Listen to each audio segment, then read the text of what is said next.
interaction. So why can't we already have theories to support it? If I mean, if we already have energy that's coming from counter space, What's counter space? We observe it, and we can replicate it, measure it. Like it's a good standing theory that sun could just be another instance where there's an energy flow from counter space. It's just different than what we know of electricity as general electricity, right? Like an electron. It's just a larger instance. Can I ask you this? I'm trying to follow along with you, but what do you consider counter space? Because that to me is like a weird term. Yeah, it's etherish, I have to say. It's the realm that you don't see. It's the realm that the energy comes from.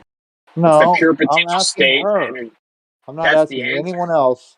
I'm asking her. I'm not sure why you're so emotional, but you'll be okay. Yeah, you're triggered, dude. You're so triggered. I can hear the triggering in your voice, Sugar. So triggered. Yeah. I'm interested in from the person who's saying it, not anybody else. Well, he was conveying it. He was conveying it pretty good. Like he'd probably convey it better than I can. But just like he said, it's pure potential. It's etheric energy. There's different etheric fields. That's one. Okay. So how do you in electrical engineering they refer to it as counter space. It's not even just like it's not even something that just because I know that there's an ether I can be considered an Etherean. That's why I'm using the term counter space. No, that's cool. It's well known and understood. Okay, well, I can get down with the ether and all that kind of stuff, but counter space is like sounds sci-fi to me. It's just that's what I was trying to explain to you before you started yelling. So you have what we call space. It's just physical spatial extension that we use Cartesian coordinates and dimensionality to quantify and describe. And then there's the etheric realm that all this energy we observe comes from, and that's the counter space because there is no Cartesian description. Okay, that's cool. I appreciate your input, but I wasn't asking you. What happens when I mute you and you don't say anything? No, not to be a dick. Honestly. Like, honestly, I like this line of thought. I'm just being a dick a lot. No, I really do like this line of thought. I'm actually genuinely interested in that idea of counter space. What exactly is that? You're so interested that I've answered it twice. You've ignored it twice and told me I'm not allowed to answer, and I'm a moderator. No, I didn't tell you weren't allowed to answer. I said I wasn't asking you. No one gives a fuck who you're asking. Yeah, I would think that the person that was in the conversation with me would. I mean, like that's Dude, I don't like kind of a conversation, right? What's this dude's username? What's this dude's username? What's that? I'm sorry. Because this is what's so good. You're the guy that was interrupting Kosher the entire time he was talking. You have this real derogatory tone in your voice. And she said counterspace, you're ignorant of what she's saying. So then you're like, that sounds stupid to me, basically. And then so you challenging it and then claiming you really want to know what it's all about. And someone gives you a very specific and concise answer and you hand-wave dismissed it because you weren't asking that person 2 times in a row. And that person is a moderator. Okay, you sound very. Some people call that white knighting, by the way. You sound angry. You sound like an angry person on the phone while you're driving. You know what's really funny is that I gave you a pass when you just started yelling at me, and then you just did it again. When was I yelling at you? Okay, we can just move on. Okay, can I borrow you for 2 minutes, Whitsett? Do you have this challenge of going to some place? I'm not talking to you about some random other subject that you're talking about. Hey? Say again? I'm not really interested in some random other subjects that you want to talk to me about. Okay, I'll talk anyway. Whitsett has this challenge of, going down to some place, asking the Lobers for a specific prediction based on the temperature and the gradient, whatever else, blah, blah, blah. If Whitsett deems himself cool enough to respond, I would like to ask whether he could do that not close to the water, but on a mountaintop. looking across to another mountain, if he deems himself worthy to respond. I told you that you should offer an actual piece of evidence that can substantiate a specific rate of curvature of refraction with a specific density gradient, since that's your claim. So I don't know if you're just trying to shift the burden to me making a prediction of flat Earth, but I'm already bored. I only jumped in to correct the ignorance in the room, as if they know the only thing that can explain it is nuclear power. That's not true. There's something called the electric sun theory. I mean, I from will my make the perspective, prediction this is a as long as it's guy on a mountaintop. who. Yeah. It's like a sun for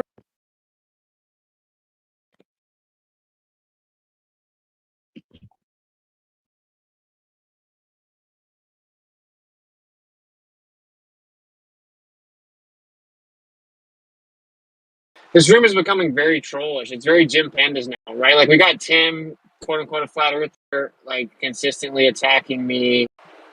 There's a guy that's I guess drunk or something, and even Kosha's lit, and he can still like communicate, you know. And you're just like talking through him, commentating every single time he says 3 words for like 30 minutes, and then you're dictating who's allowed to speak.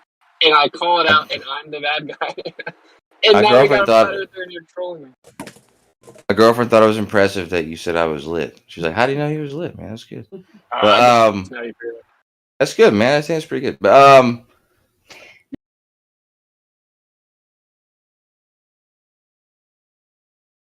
And his commentary was kind of trollish. no, no. But the other thing, oh god, I was gonna say something, but then she stopped me from saying it. But there was another point of what you said. If my listeners respond. Have you read about the electric sun theory? Grimm, I'm sure Grimm has showed Grimm. I always thought was the expert in electric universe. He's shown me a bunch of stuff on that. I'll tell you what. One thing he showed me that me and Zanuck had a conceit on something called ropes, like something ropes that came from the sun. I don't know if they were like electric ropes or magnetic ropes. Talking about Birkeland currents. They were related to the Birkeland currents. I just can't remember. I can't remember the context exactly, but I remember me and Zanuck having a conceit a couple of years ago. Streams. Does it Really have something? anything There to was do? some ropes. It's all theoretical anyway. But I'm sorry. Does this have Corpuscles. anything to do with counter space? Are you talking about Who is corpuscles? this guy, bro?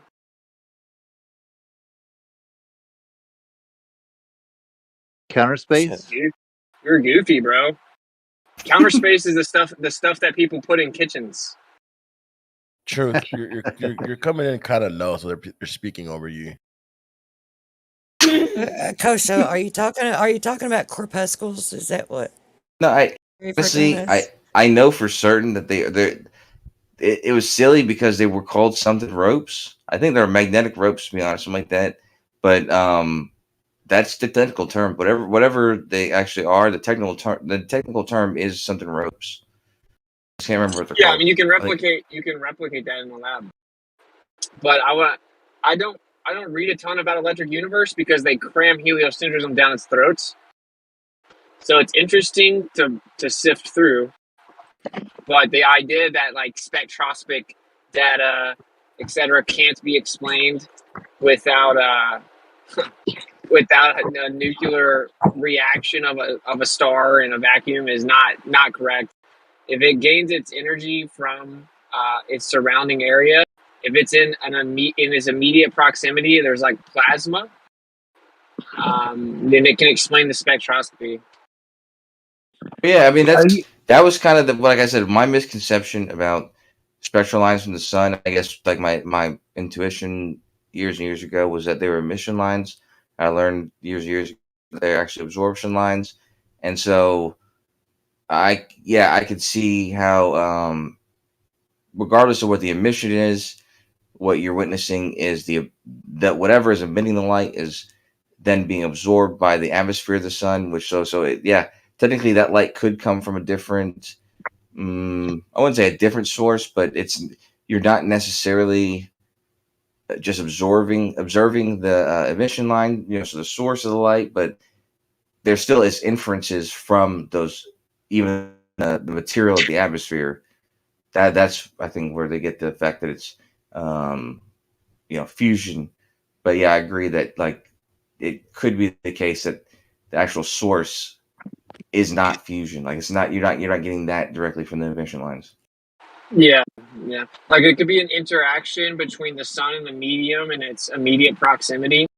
And it even, that would even make sense with like an isolation of the spectroscopy, meaning like we see the spectroscopy on the sun, are coming from it because the sun is there and there's an interaction with the medium. So Yeah. Yeah. I think I get what you're saying, car fungi. Yeah. Like, are you talking about the good one? Car fungi? Was it like a? He's just saying because I'm in fungus in a car? my Jeep. He's like he thought he was funny. Oh,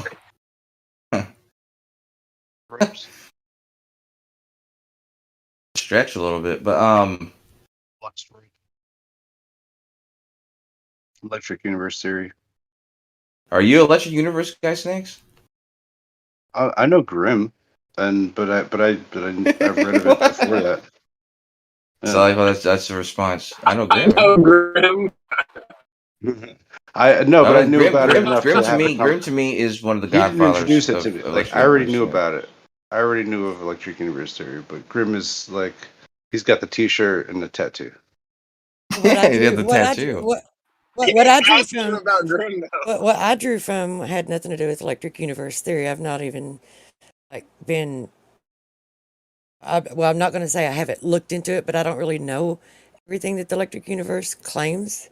It's just the basic fundamentals of how electricity works. There's no reason if we can have interactions at a small scale like that, not even knowing what the sun and moon and the lights in the sky actually are. There's no reason that we couldn't include, instead of making up a new story, include off of the information we already have, how electricity works and where it comes from, that the sun is in fact just the same, doing the same thing. That's correct. Like gas, plasma being ionized gas, it explains a whole lot of stuff that they say can't be explained because they don't even account for that possibility. And from what I've seen, not just lunar waves, but celestial waves. I think the funniest part of celestial waves is that like Glovers deny them and claim they're jets or something. It's so retarded. But anyway, like with an incredibly nice telescope for many years, we have high definition footage, right? And yeah, like it just seems like a plasma fluid-like medium and maybe layered density.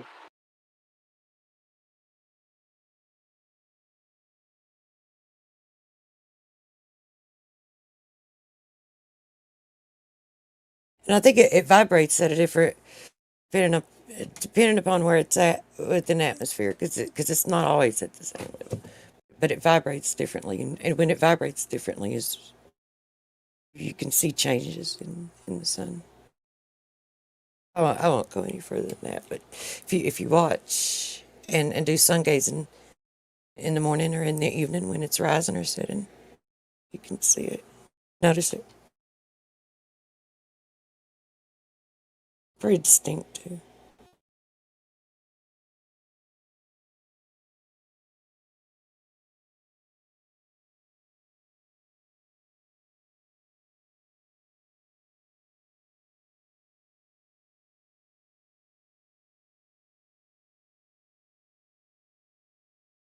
Yeah, I wanted to like basically pick apart electric universe theory and see what I could like apply back to flat Earth a long time ago.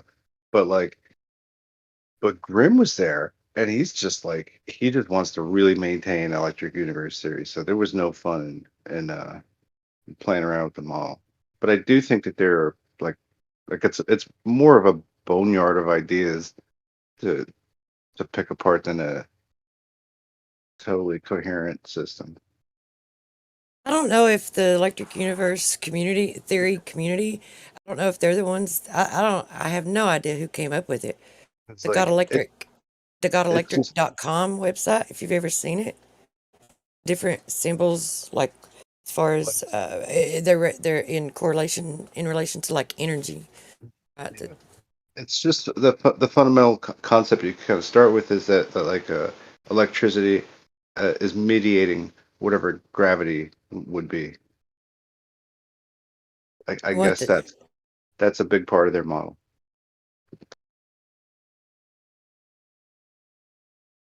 that charge Whatever gravity interactions is, yeah. are That's, causing it instead. whatever That gravity seems is, it's using electricity as its uh, method of expression. cohesion. The charge. Yeah, I mean, it seems to be what's going on, but I think there's more to it than that. I think there's uh, one of the etheric fields like life energy we can't measure. I mean, we don't have a means to measure it because it's non-spatial. That there's actually a flow to it. It interacts with spatial realm, and I believe everything's caught in that flow. It's going to move that flow, but that's just my own personal viewpoint. Dude, I would bet like everything I have that they're wrong about the sun. I saw something about a white hole. There's a white hole and a black hole, and how they described white hole is the opposite of a black hole. How the black hole is like so dense that everything gets sucked into it or drawn into it or whatever you want to say that it I does. would look.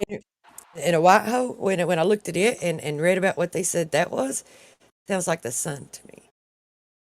You gotta watch out for them white hoes, dude. This is like no cap. I would not even hesitate to bet everything I have that they're wrong about the sun. Like if I would immediately take the bet.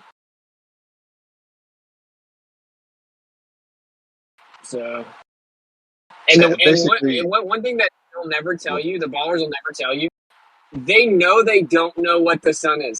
So when they were trying to figure out the mercury problem, like I mean, when I say trying to figure it out, they're still trying to.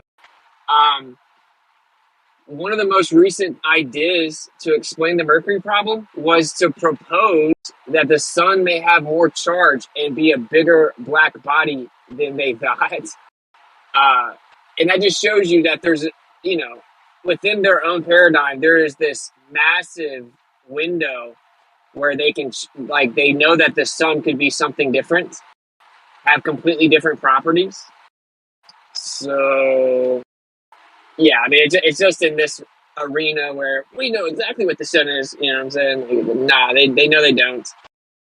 They got to keep the image of being the authority of information, of knowledge. So they can't admit things that they don't know until they have something to replace it with.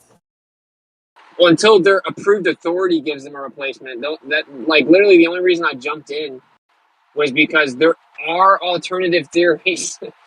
So it's not that they said even you can have a better model. Okay, I just gave you one. You can replicate it in a lab. But it's not really about that for them. It's like it has to fit within their preconceived notions and be from the approved authority and be like the consensus idea. That's what they really mean to say. They just think that you can't come up with anything. So it's a safe bet to say, well, when you come up with a better model, we'll do, because, they don't think you can. It's just a tactic. I just proved it because I gave them a different model and right past it. I mean, Kosho gave us some entertainment, I guess. Rudolph didn't even acknowledge it. He changed the subject to refraction.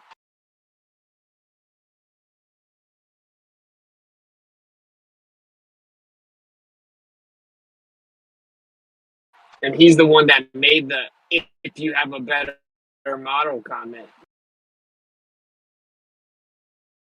I mean, it's they don't even like theirs isn't complete. It's not even near complete. So That's correct. Yeah, obviously that entire comment is fallacious and inept. It's not even the point, though. The point is that it's not even genuine. Because as soon as I brought up another model, he didn't say, oh, do you have a paper on that? Oh, what does that mean? That's interesting. He changed the subject. The reason he said it was because he thought, like most flat earthers are going to say, and reasonably so, I don't have to replace your story. We're talking about how you made up a story and you don't know that it's true. I don't have to replace it. So when someone pops them from the other side and says electric sun theory, he wasn't really prepared for that in the script. I'm literally just pointing out the disingenuous nature of the comment.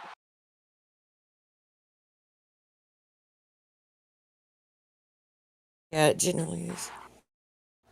Plasma answers a whole lot of stuff that doesn't work for them.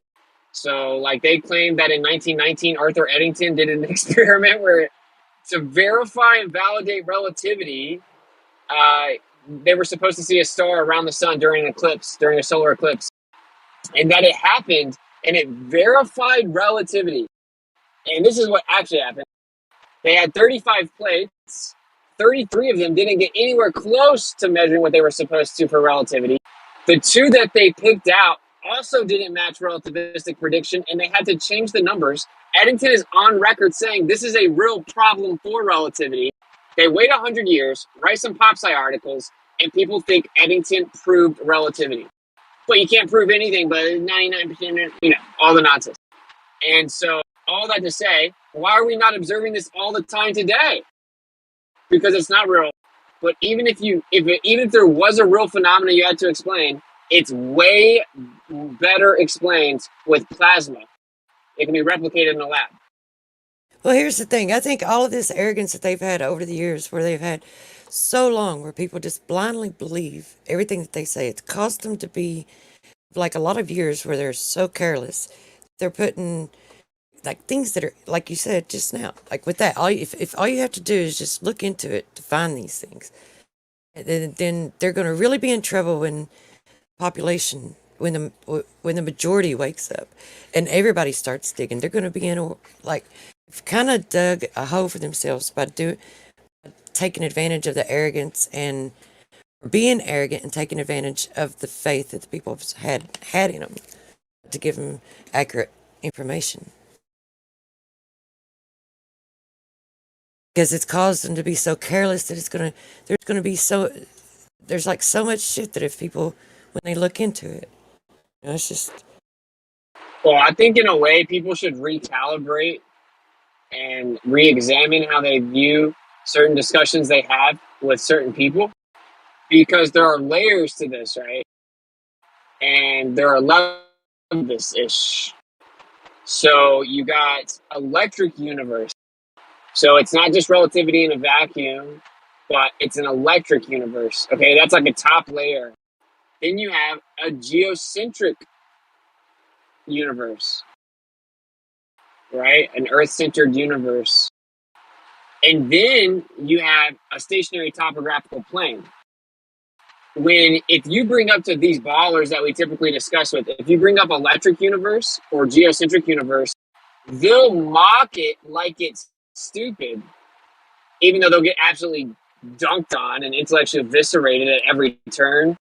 Like, my point is, do we really think you're going to be able to have a productive conversation about flat Earth if you can't talk to someone about electric universe maybe being true?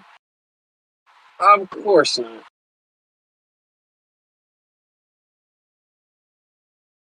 That should be very eye-opening, because one thing's for sure, the flat earthers are correct. The current model is grossly incorrect. It's inaccurate, and we have made major mistakes in trying to understand the Earth in the sky, right?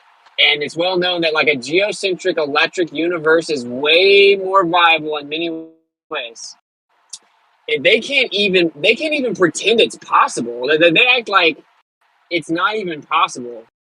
So just if you really like suck that in, the average person would never do that. The average person would never hear all the information about electric universe and how it answers a lot of the things that the current universe model can't answer, and then just laugh about it and call people stupid for talking about it. Like, that's not normal behavior.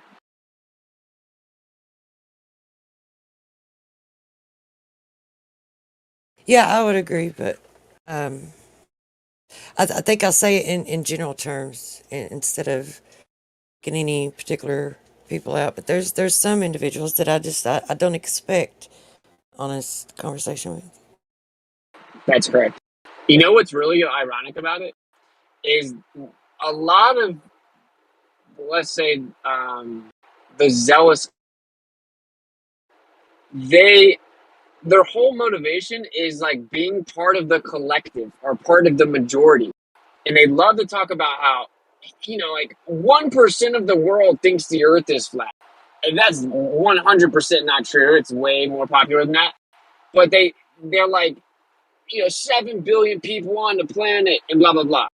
The ironic part is they're such a minority. They are the minority. Out of all the people that think the Earth's a ball, like 0.000000000000000, like 1% act like them and behave like them regarding the conversation of a globe. You know what I'm saying? Like they're such a minority. It's pretty ironic if you think about it. Like most people are just like flat Earth. That's crazy. I'm gonna go back to work. Like to be obsessed with it for years and then in more so to be like vicious about it. That is such a like weird small percentage of the population. So it's kind of ironic that they love to talk about how we're the small weirdos, like the small group of weirdos. I'm just saying, I'm not trying to be ugly. I don't think it applies to all of them. I'm just saying in general. Yeah, I know. Well, I know the ones. It's just it's just hard to talk about and hard to discuss. I mean, they have to have an honest conversation. To me, it's like, okay, you're right, and if they're not going to, but we have to understand, like in a community like this, and especially when this is like been the flat Earth conversation to me has been like suspect for a long time as being some sort of not that flat Earth isn't a site, because I know that there is no curvature. Like when you look at so it had to be something that was so big that they needed to use that they were willing to give up one of their deceptions. Or do you think that maybe it just come out organically like this? I mean, I don't know, because if we're going to come to the conclusion that it come out organically, then you have the problem with all the coincidences. And if you're going to think that it happened because it was a planned release, then you have to wonder why, because when you look into it, it makes you second guess everything all the more, which gives you more confidence, because then when you really find out that its globe is a lie and that that's not the only thing that they're hiding, and then you realize all the deception, it's so engraved and it's mixed in with it so thick and so deep. Really, if you wade through it, you're just better off taking the things that are used in a mechanical, functional way daily, and then building from that outward. Kind of like, finding a starting point and going out in all directions, kind of like a gas moves or something, instead of just going back and replacing all of it. I know this is going to be long. One thing I want to point out is that we can't expect like something that's going to get into the very heart of all of their deceptions. It's going to like have communities that are not going to be monitored. So we should expect it to be so. And I'm not saying that any particular person is or not.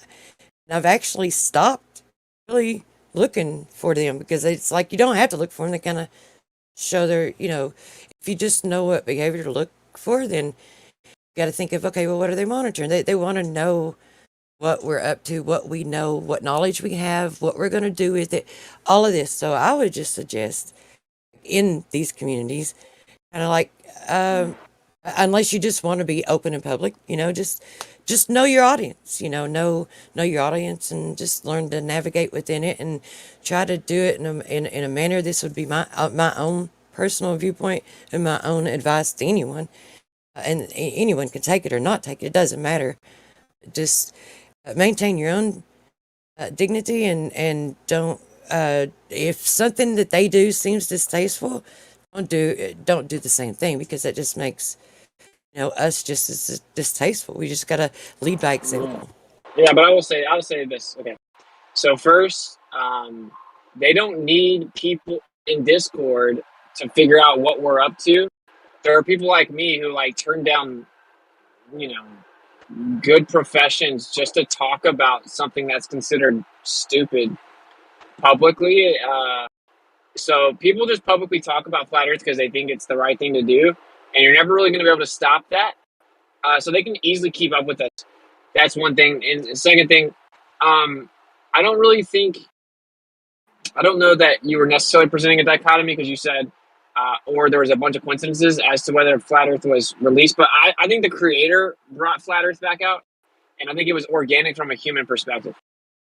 And then the last thing I'll say about the other subject, because I don't want to like just beat up the ballers or whatever, but this goes to your point about like they want to know what we're up to. Well, As far as research, if they didn't have flat Earth, some of the globe zealots, then what would they have on like a meta in life? What is it that they're doing to change the world or make the world a better place, or what like big impactful thing is it that they're involved in if you remove flat Earth? Let's just be honest, like for a lot of them, nothing, because their motivations are nihilistic and selfish and materialistic. Generalizing, of course. But now let's look at the other side of the coin. What are flat earthers doing on a meta scale? I'm literally working with a group of people to create homeschool curriculum across the country. And we're creating natural, a collective of doctors for people with their children and alternatives to the synthetic like trap that's all around us. We're building a blueprint for electroculture and permaculture for homesteading that's cost effective so people can avoid the nutritionless, poisonous food that they're now, basically pumping everywhere, and to, prepare for any potential food shortage where you're forced to eat the nutritionless food. I don't think we'll ever run out of food. We'll just run out of nutrition within the food. And I'm talking about like real actual movements. That's why when like all these ballers or even like some of the troll flat earthers have stuff to say, but like, what are you doing for the world though? So that's why they're obsessed with it, because there's this like passion within flat earth where they're like, yo, let's like protect generation alpha and set them up to succeed. Let's make sure that they can be homeschooled. Like it's like this real big like meta motivation of actually doing something or changing the world, and they just want to be a part of it in some way. Like it just gives them like some purpose. So that's why they're here. That's why they're so zealous. It isn't necessarily that the government has put agents in place or something. I would be more skeptical of certain flat earthers that are really public and the way they behave, to be honest. I was referring to it in its entirety, being very general. So it doesn't mean that I think, because they're very specific individuals in the beginning, and I didn't really want to. So it doesn't mean it can be on both sides. I was thinking in more in terms of research.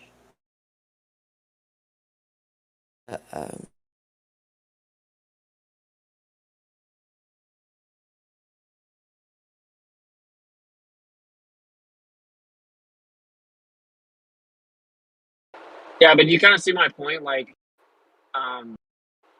think about that from like just like flat earth or not flat earth, creating homeschool curriculum. I'm trying to like create a way where you can actually make sure that parents can afford to take their children out of public school by paying, at literally compensating the mother of the family to homeschool their children, so that the mom can stop working and leaving the house and giving their children over to the state to raise them and propagandize them every day, but to come back and teach them every single night there's actually only two genders, right? Like it's like literally paying, like incentivizing via compensation, homeschooling, creating like an accessible and free curriculum that's super based, and then creating local networks where people in that community, they work together. And it's like once a week they go on a field trip. Once a week this mother takes them here. They go look at the ocean and understand fluid statics, and they go like actually They have a gardening class where they all go to a community garden and they learn how to grow their food. They learn about food. They learn that food is medicine. They have like hands-on, and then you still have human interaction because you have these local groups in a community like getting together to do the homeschooling. That like changes the world for the better. You teach them the dangers of handing them over to like this hospital system that just throws bioweapons at our children, and you're going to create this like future generation that's knowledgeable. They understand logic. They're healthy because they understand food is medicine and they're not getting like genetically modified. And yeah, I just think that's so like that's such like a big aim. That's such like a big picture thing that the ballers can't really relate to. They really can't. They're just kind of sleepwalking through life. And so when you that passion is contagious, and even if you have to attack the people to get close enough to fill that energy, at least you get to be close enough to keep up with it. And that's why they're here for 7 years.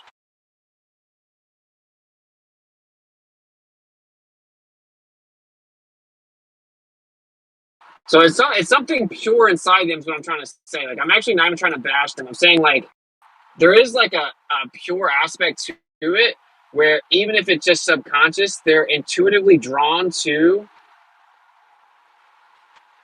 the fact that we're so passionate about changing the world for the better. I mean, I guess I'm sure there's some people that applies to. It's like, I don't know. That's just my opinion. Like, well, like for example, what they'll say is, "Oh yeah, Whitsitt, I can't wait for teacher Whitsitt to start his homeschool," and they'll mock me and ridicule me and stuff. But the truth is that a part of them like admire the fact that they know I'm actually going to do it, and that I'm like actually trying to do something to protect our children, right? So that's just what I think. I think that, yeah, you know, people have to choose to ignore the good within them. I think there's good in most people.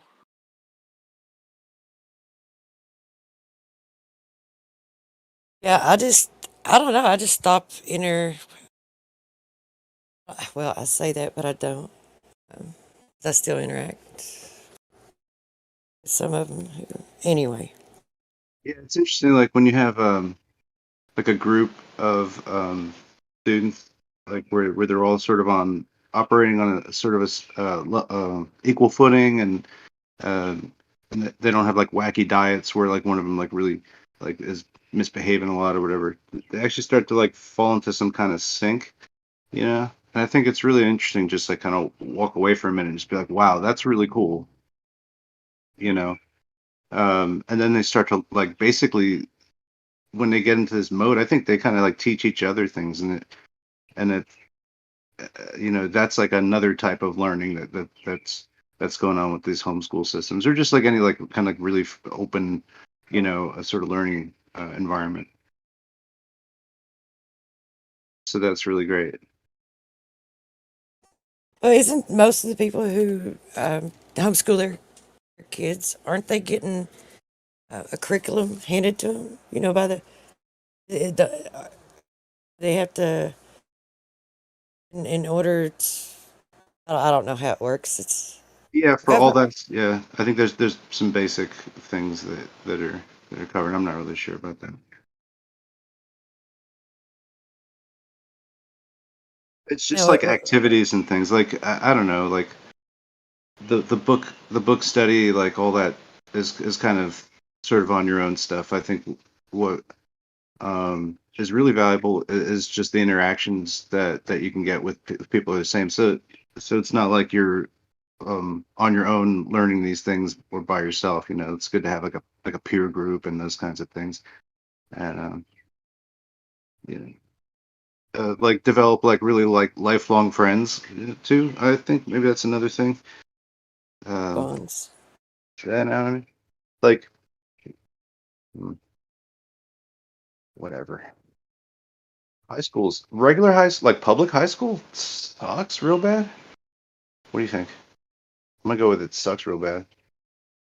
It's absolutely terrible. It's so bad now that like schools and cities are hiring only leftist people because it's illegal to push politics in school. So they just hire leftist people on purpose. James O'Keefe just went undercover and like literally caught these really big schools in like New York City admitting this. And so we're dealing with a situation that's pretty out of hand. They're now being told there's no such thing as gender and to lie to their parents and to come up with preferred pronouns but not say it at the house and all this crazy stuff. It's so far beyond what we dealt with, which was already egregious and like just disgusting propaganda that brainwashed us. We're talking about like blurring the lines of reality itself and confusing children at their most vulnerable state.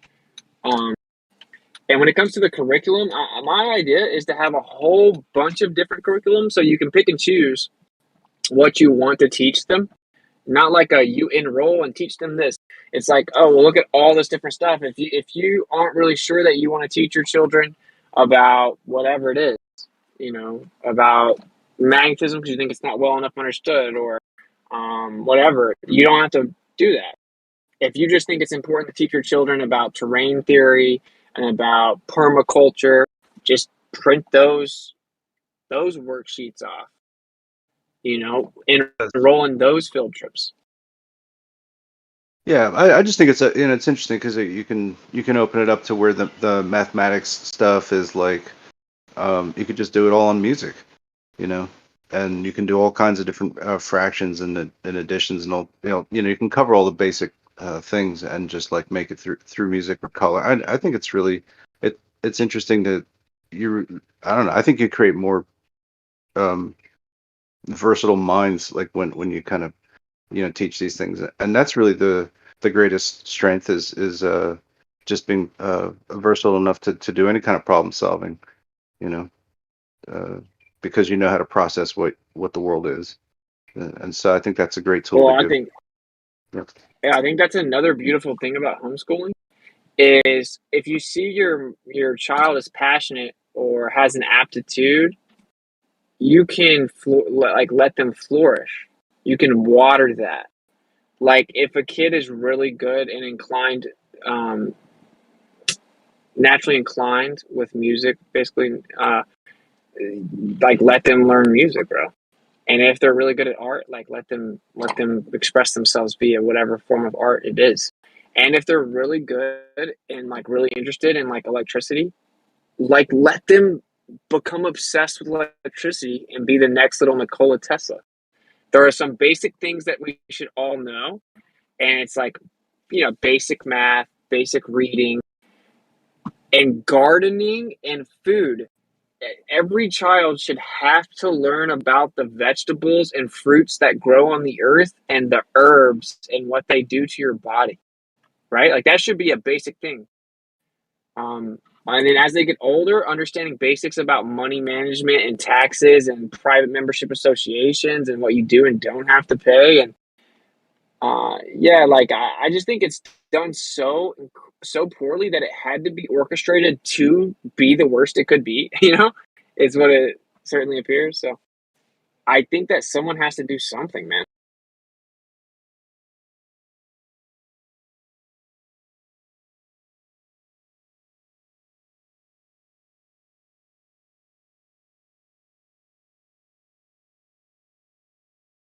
I don't know. I can see it. I can envision that, like, like a situation where children are excited to go to the community garden this week. It's Thursday. We're all going to the garden, and one of the mothers is teaching about the garden, and then they eat lunch from the garden. I just think there's just so many cool things that you could do, and if you create a nice system, and then it's 2023, you electronically facilitate it, people print it out. You don't just want them all staring at iPads or something.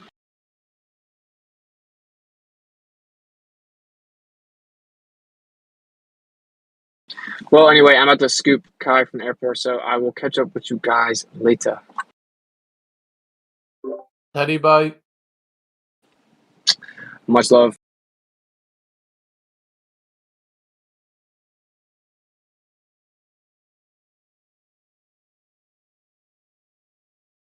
Sort of interesting to think about. I like in my head, I imagine like a campus of a sort, like where you could do all these different newfangled ways that we might, or old fangled ways that we might try and like create a resource center, so like if there was a place that you could explain all kinds of things that you might find um, with gardening or horticulture, indoor outdoor growing, all kinds of systems and stuff. You could have like just a place to demonstrate it and show all these different things, or you could have like a little museum devoted to all kinds of things with electricity and little demos and things like that. And like a community center. That'd be fun to do.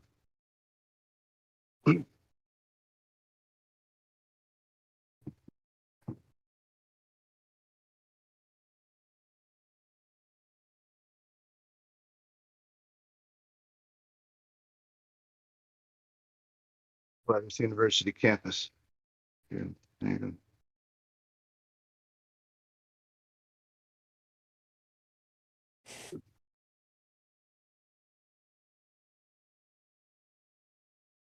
Yeah.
My childhood was like that. My grandma, my great grandma, picking herbs and picking roots and things like that. If only I'd known how valuable the information was, I would have learned more. My grandmother knew some things. She tried to let me know, but I think her mother knew a lot of things that she didn't even pick up on. But she was from the old country, so she knew a lot of stuff.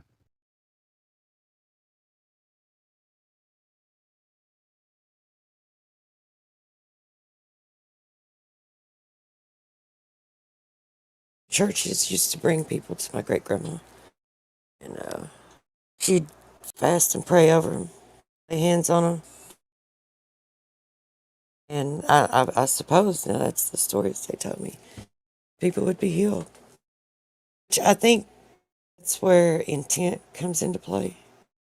As you can hear, people of, I don't know, many different religions or beliefs, having the same type of experiences.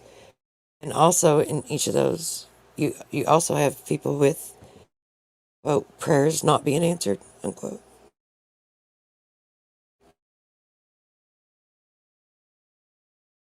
So it's pretty even kill.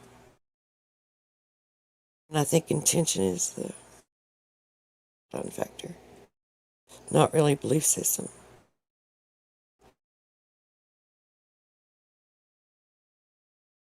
I mean, intention is pretty powerful, like but even any of these like a corporation has to have like a mission statement and have like some sort of intention of what it's some intentionality about it, what the purposes of things are. But I think it's more than just intention of the moment. I think it's how you live your life. That it's a walk. It's you have to live a life and do the walk with good intention. It's part of who you are. It's like I don't because there's karma for all intention. Right? So I don't believe that you could just choose one day just be an asshole. And then the next day have good intention. Just like be aware of it. I just don't think it works like that. I think it has to be part of you and a daily walk. Like the permaculture thing is, you know, you could set up things that are permaculture-ish, but you really have to observe the area for like a year to be able to understand what would be perma about anything you could do to it. You know, like in order to really like transform a landscape in order that it's going to stay that way and be of optimal usage uh, to you and it's basically sculpting the land out of its environmental patterns and stuff like that, the kind of weather it receives like over the whole year and stuff like so it's that kind of thing, and you uh, I mean it would, yeah, whatever. It's an approach. It's an approach. But just doing I things look like at putting up greenhouses is great too. look at things like that in an entirely different way now. Like after watching the videos of what was it, Eric? I don't know how to say his last name, Lathwaite or whatever. The Magnetic River. He's got a ton of videos on YouTube about magnetism and how electromagnetism, flow of water, and the flow of water creates an electric current within itself, which is going to create a magnetic field around it. When you see what happens when there's already an existing powerful magnetic field in an area and you run water through it, like you can like jet out, the water will just, it'll be at a high velocity. It'll move it at a high velocity. And then when you look at Schauberger's and think method where he turns it inward and harnesses the female energy, because it turns in on itself. It's not just a spiral, but it's an inward spiral. Yeah, what is it? It's the Schauberger experiment. I'm thinking about like where it's about creating like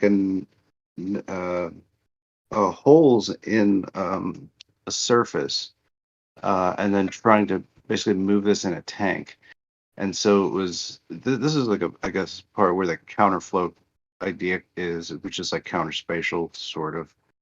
Uh, it's maybe an approachable analog. I'm not sure that there's too many things that are great ways to explain counter space, but in this, like the fluid displacement is able to pass through the item, which I think was like something like that looked like the back of a chair or something. So if it was yeah, just one continuous plane, then the fluid push as the fluids have to move all the way around that. But in the same idea where they had holes in the same plate, they could push it through the fluid easier because it had holes in it, um, allowing the flow to kind of resolve within the enclosed tank. Maybe that's a terrible way to explain counter space. But anyway, that's some Schauberger stuff. No, I was trying to, because I never did understand. So I understood that it folded it in on itself, but exactly how folding it in on itself like that. It's like, and I think of creating voids, like when with magnetism, it is collapsing to the middle and creating a void and then expanding out, and it's like it's the outward motion that we measure. And the same way with this water, I'm thinking that it's a void, that it comes together in the center, and you have like a high focused, high concentration, high energy in a small area, right? And it just has a high vibration, and it's like very concentrated. So it just creates a void. It's like at any time there's void, then it's infinite energy that comes from female space. counter space.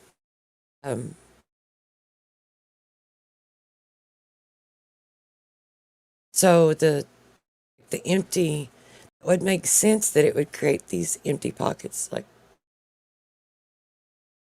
I was just following you and putting all this together with what I already knew about it.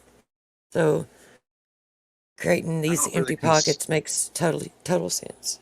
like in my whatever my thinking checklist. It's not. I never think of female or male. I guess per se, unless it like looks like it. Like, But but think that's about it like interesting to think this. about. Like every interaction in nature is really masculine and feminine. Is kind of what I'm getting at. With what you're saying. The reason I like to use those terms is because we're trained to think just in the spatial, you know, it's the way our purposefully. Like even Because with flowers and things like that, or herbs. Like if they kind of look like a female's parts, then they probably have a higher amount of plant estrogens in them.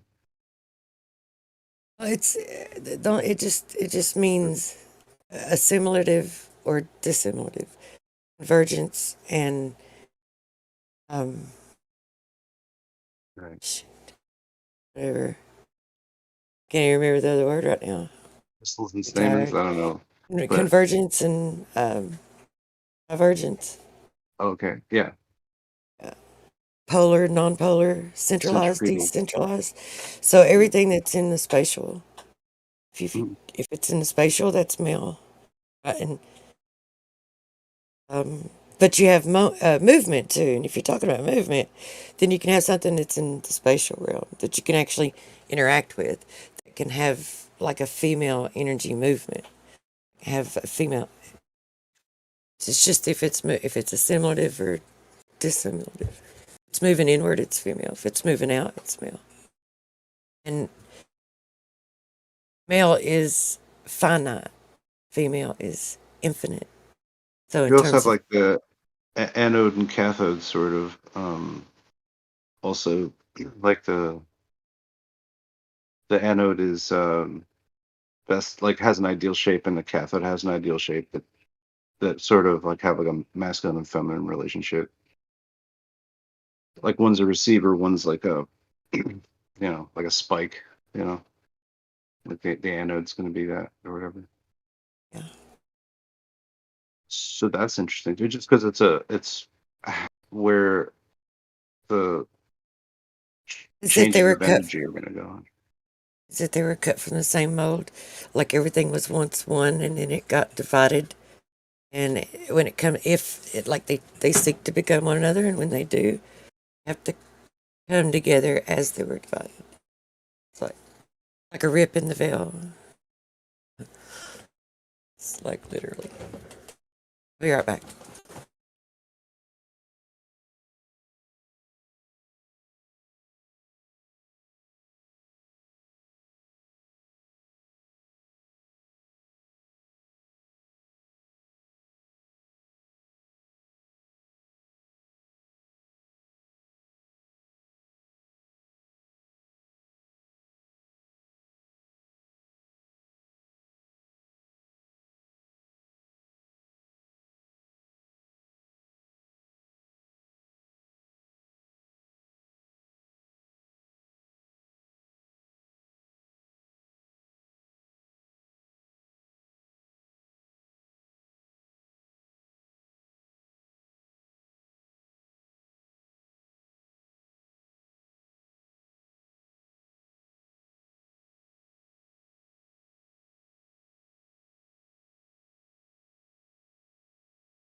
I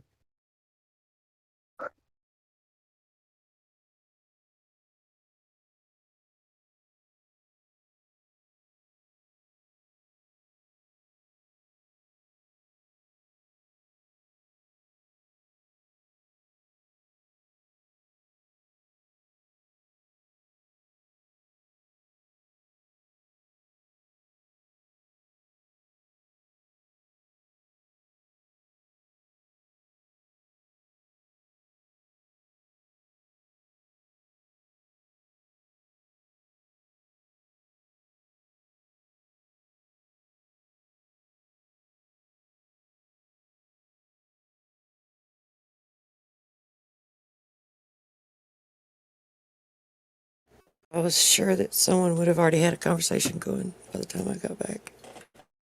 Everybody's asleep. So we thought. What I should be doing. Bye time.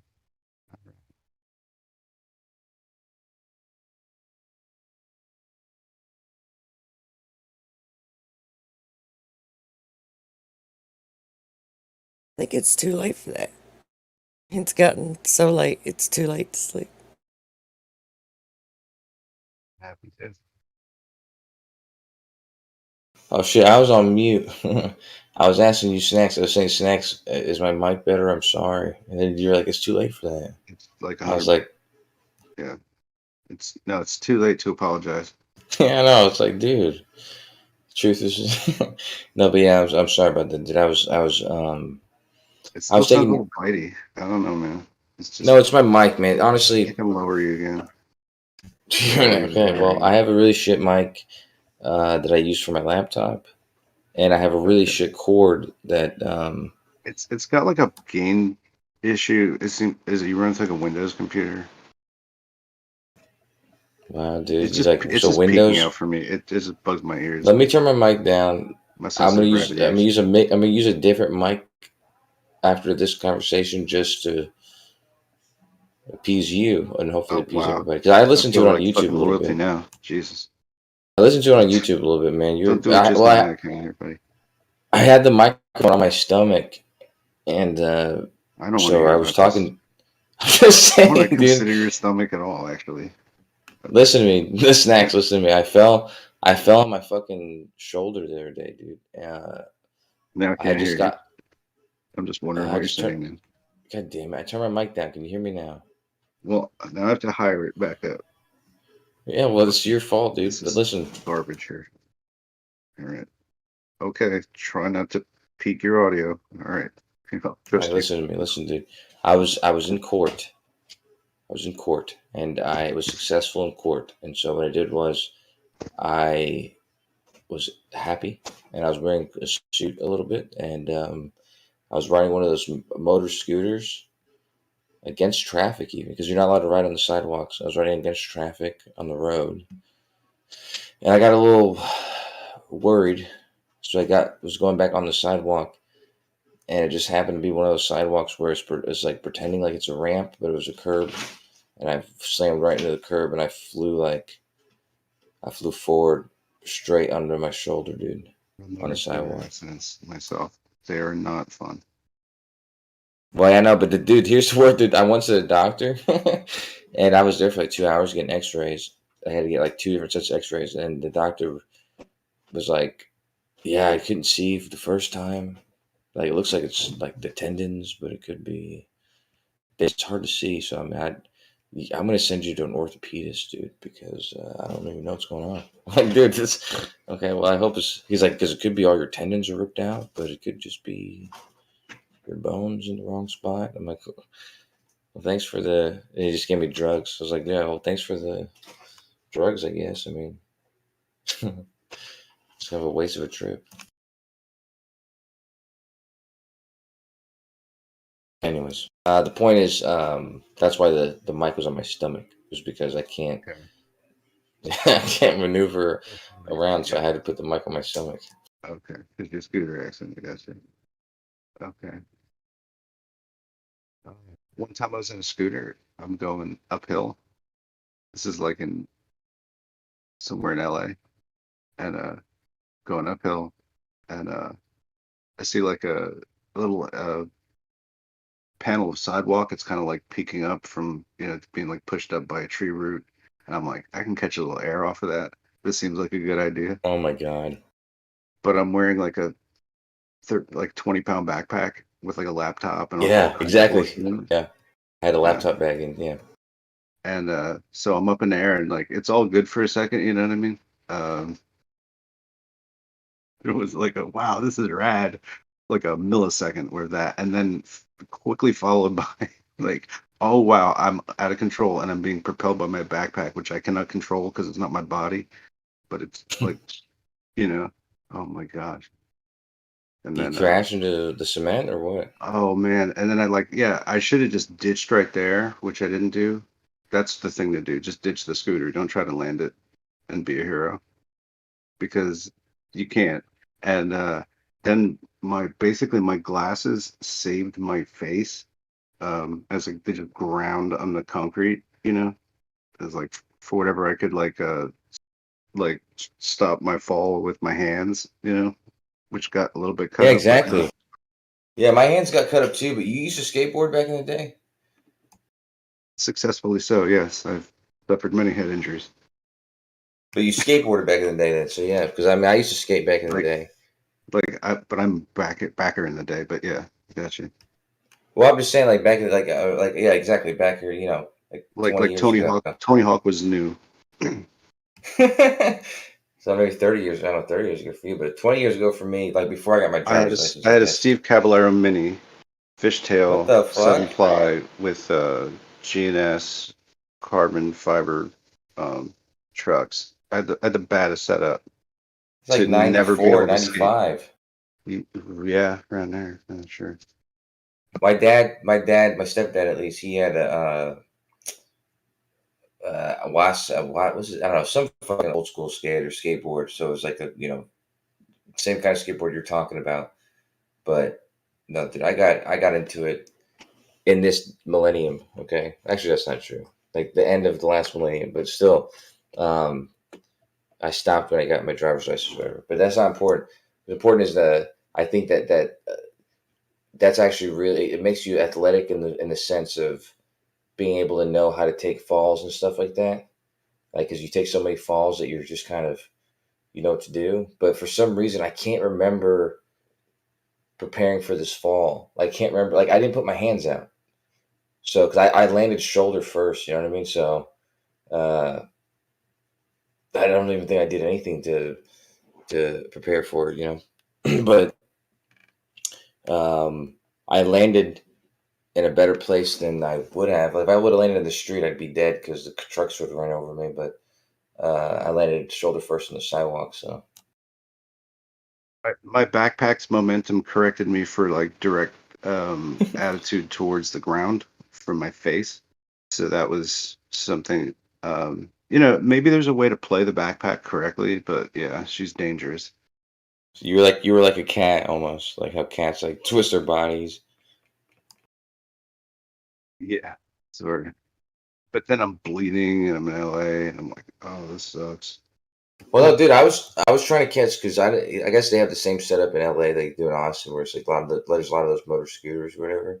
And so like I was catching because I live like way outside of Austin, like almost in the country, and so I got to take the train to get into the city to the courthouse and stuff. And so I was trying to catch the bus to the train station and all this other type of shit. So I was on schedule. That's why I was riding the scooter. And so after I fell, I was like, I felt sick to my stomach. And I went to sit down for a second, but I still had to ride the scooter the rest of the way. So it was like, it was probably, what do you call that? Like shock, like your body's in shock a little bit. So you have the strength. But if I try to carry my bag now, and like I was using my arm that got fucked up to control the scooter, which I don't think I'd be able to do now. But anyway, I'm just like holding my face, and then I go into like I don't know, whatever, it's like a Chinese food place. There's like nobody in there, and what do you do? It's just one, and he's just like, whatever, go for it, go use the bathroom, go ahead, man. It's like in LA, they're like, no, you can't use the bathroom usually.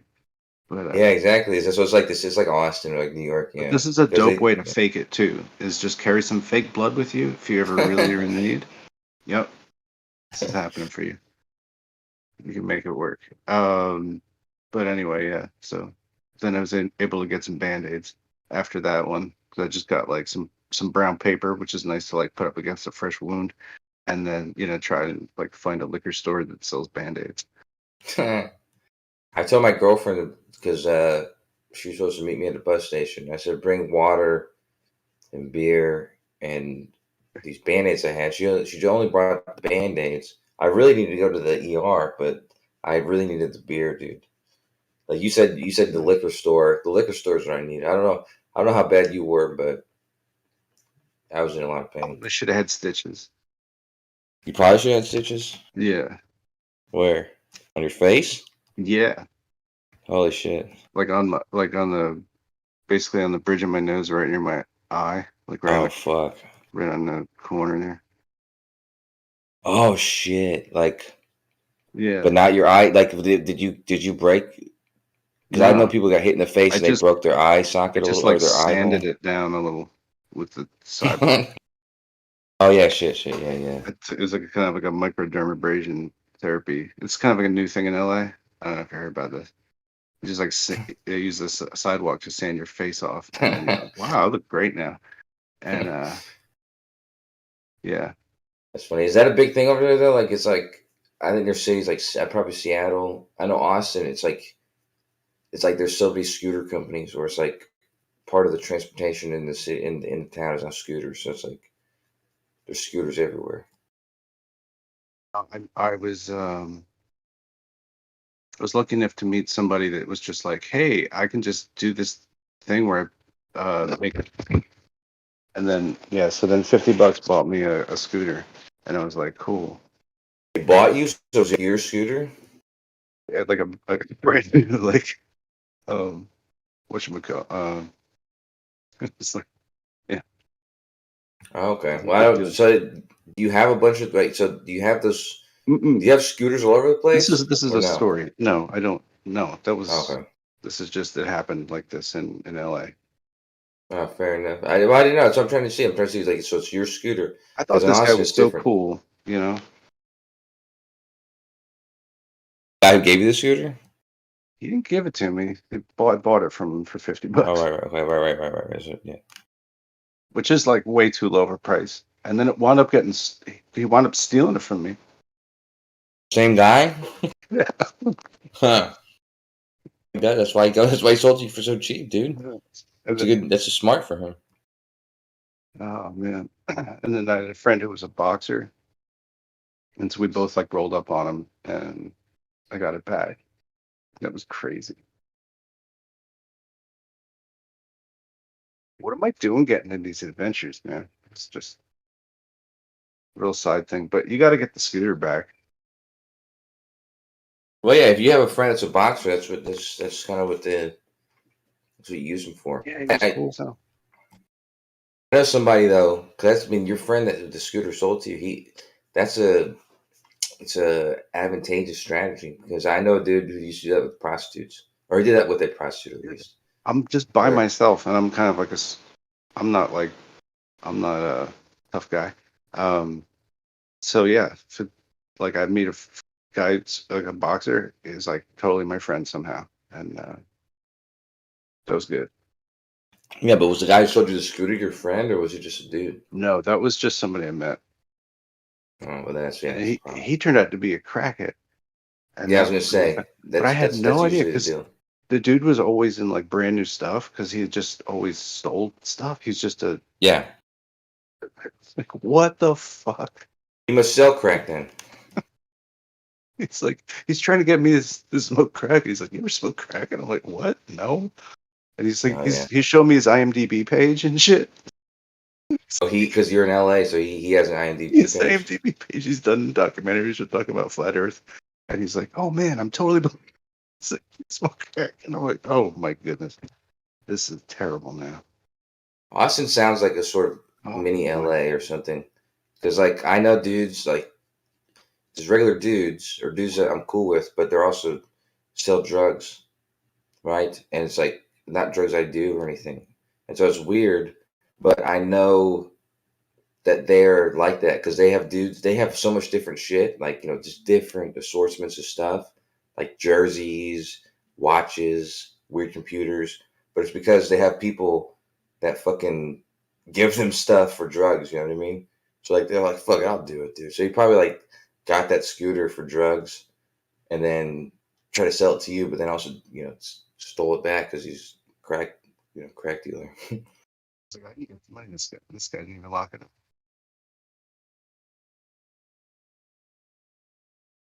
So So it's not a common thing over there, what? like scooters. Okay. I don't think you could have bought these at the time. When was this? They're like it's like the nine bot, whatever one, which was, when was it? 2020? Okay, so let me just get 2019? this straight. Let me get this straight. In LA, because like I said, in Austin, I'm staying at a hostel that's like an international hostel, so it's really not one of the regular types. And I'm like, because I'm like from out of state, so like they don't like have local guests or whatever. So I figured it was probably better. It's more for tourists and stuff. But this guy was just getting in the building, and I thought he was like a guest there, no but he shit. wasn't. And he was just charging his scooter. So I'm up late at night, like on the podcasts and stuff. It's just, oh man, you gotta watch yourself. Well, yeah, no shit. Like in Shady those people. places, yeah, he's probably a regular. Like he chills there because there's probably like customers there, and there's probably like I You said, got, that song, that country song. I got friends in low places. That's like me mhm. because I'm the same way too. I got friends, and that's the kind of place people in low places hang out. So it's like people like him will frequent that. Yeah, you gotta watch out for that type just because they're used to doing people dirty.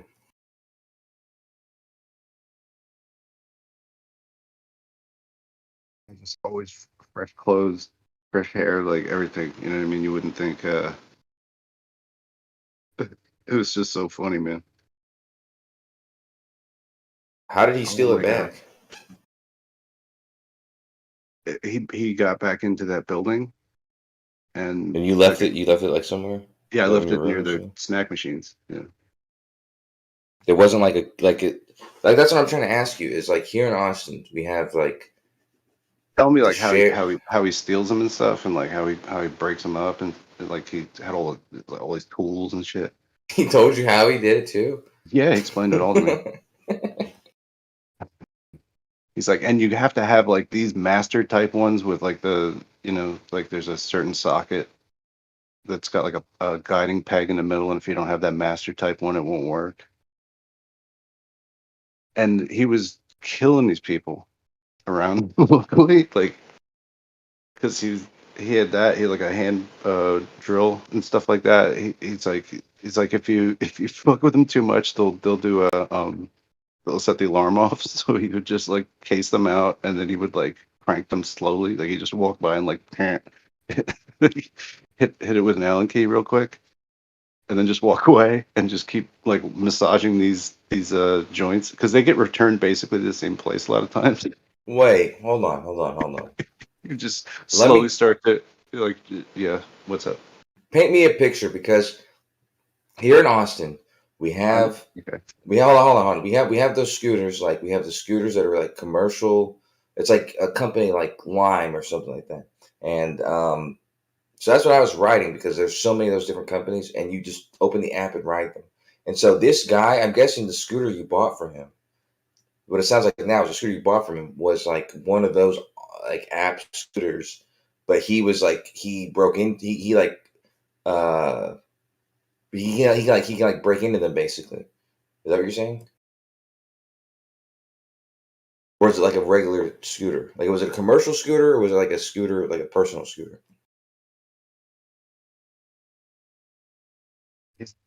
Definitely like ripping people off for sure. Fair enough. But Because it if they're explained commercial how he did it. scooters, if those are commercial scooters, I'm impressed. It's a feat to Yeah, be and able then to they do that. changed. They finally fucked him by changing the hardware to like an offset master cylinder thing that like is just you have to custom order that. Like from a company that could probably track you. You know what I mean? So like that's what it feels like. It's, I don't know. It's not a. He was Yeah.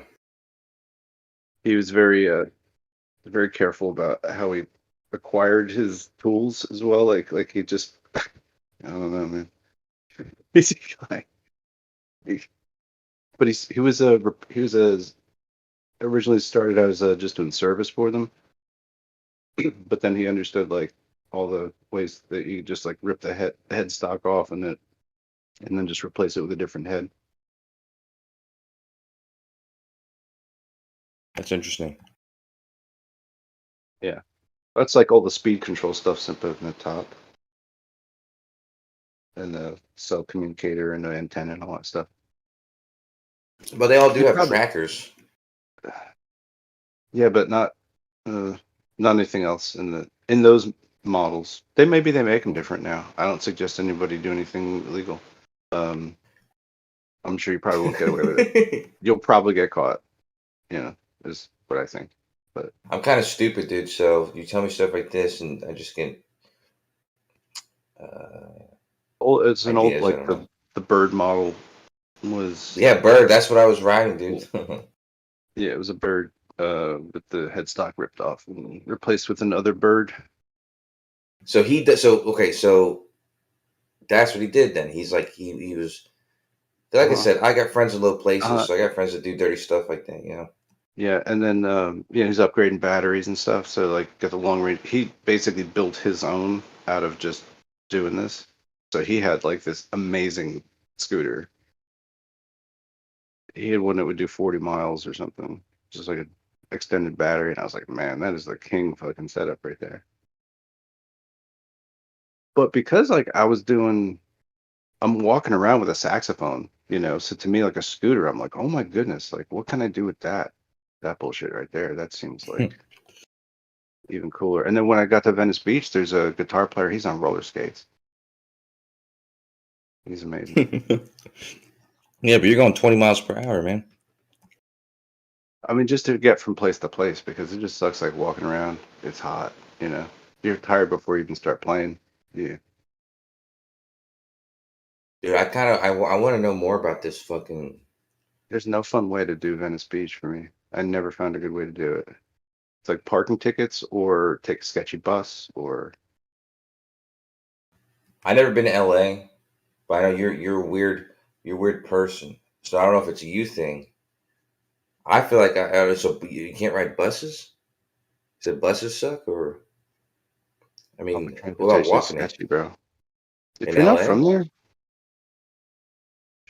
man, fuck that. It's like taking taking the train is like taking your life in your hands. I don't know, man. Why? Fucking- I don't get it. So after I play the Venice Beach thing, um, I'm trying to catch a bus. My phone's out of batteries. No one will help you. No one is trying to help you at all. Um, I try to find out just by asking around, like even which bus I'm supposed to take to get back to where I'm supposed to be.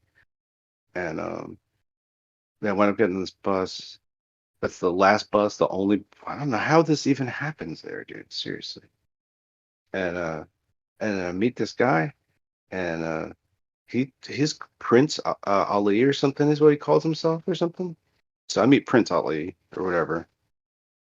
This- oh, so you follow me so far? We're talking about all kinds of things. We're both musicians too, and whatever. And I know his other bandmate too. I don't know this yet, but we're gonna find out that we know each other a little bit through another guy that's been on our podcast called Flat Top. So I meet a dude that's affiliated with that, and he's got this like crazy all black band from another universe or something.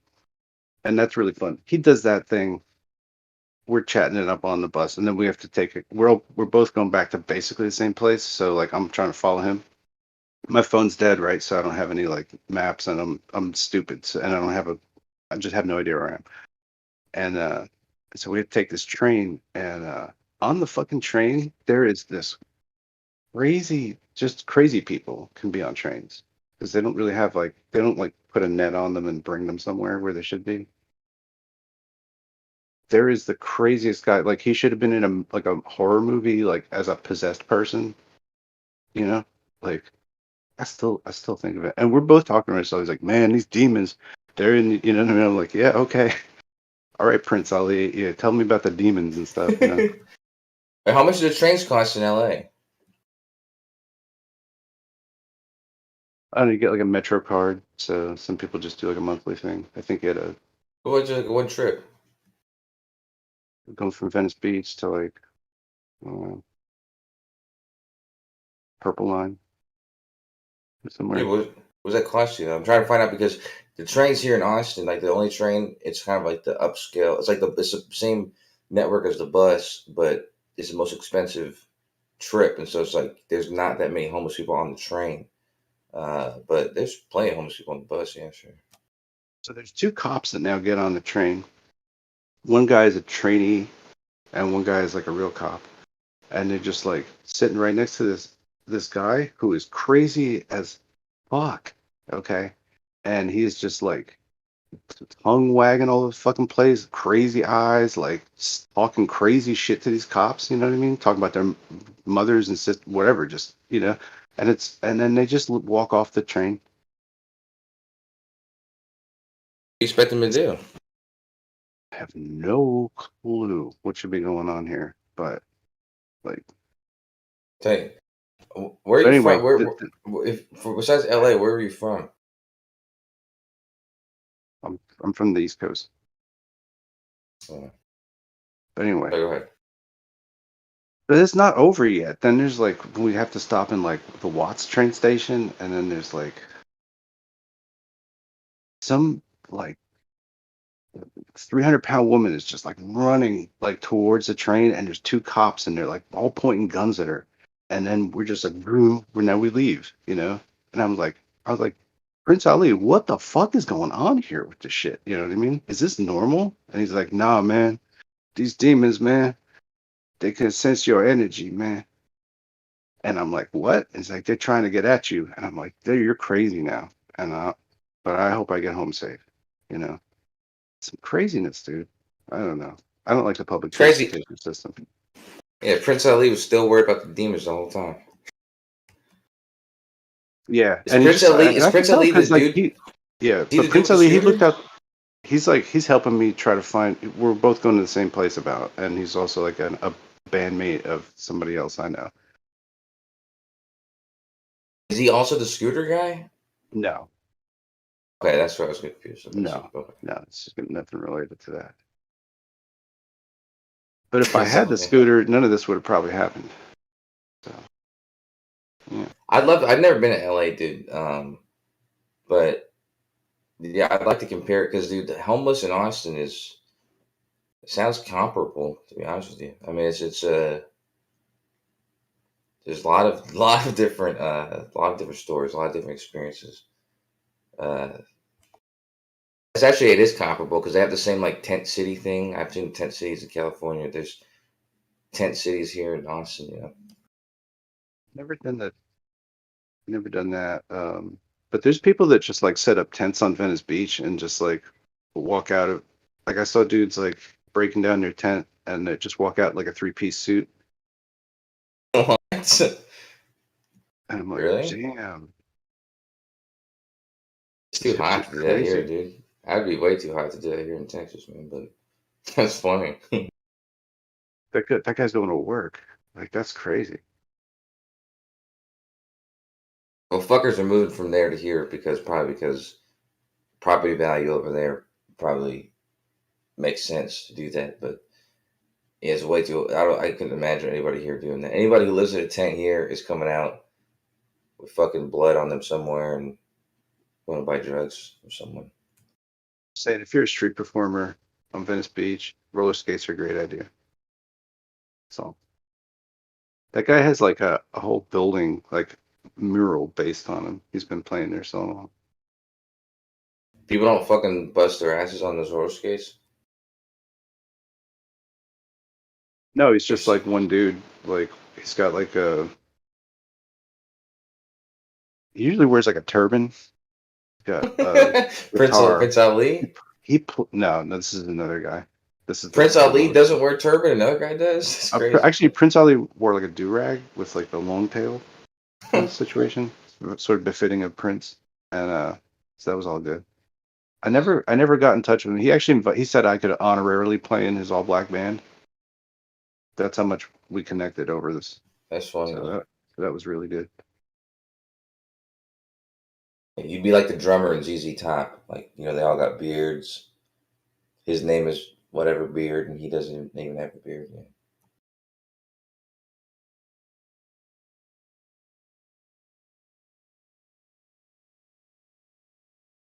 Playing sax in LA, though, seems like it'd be a good time.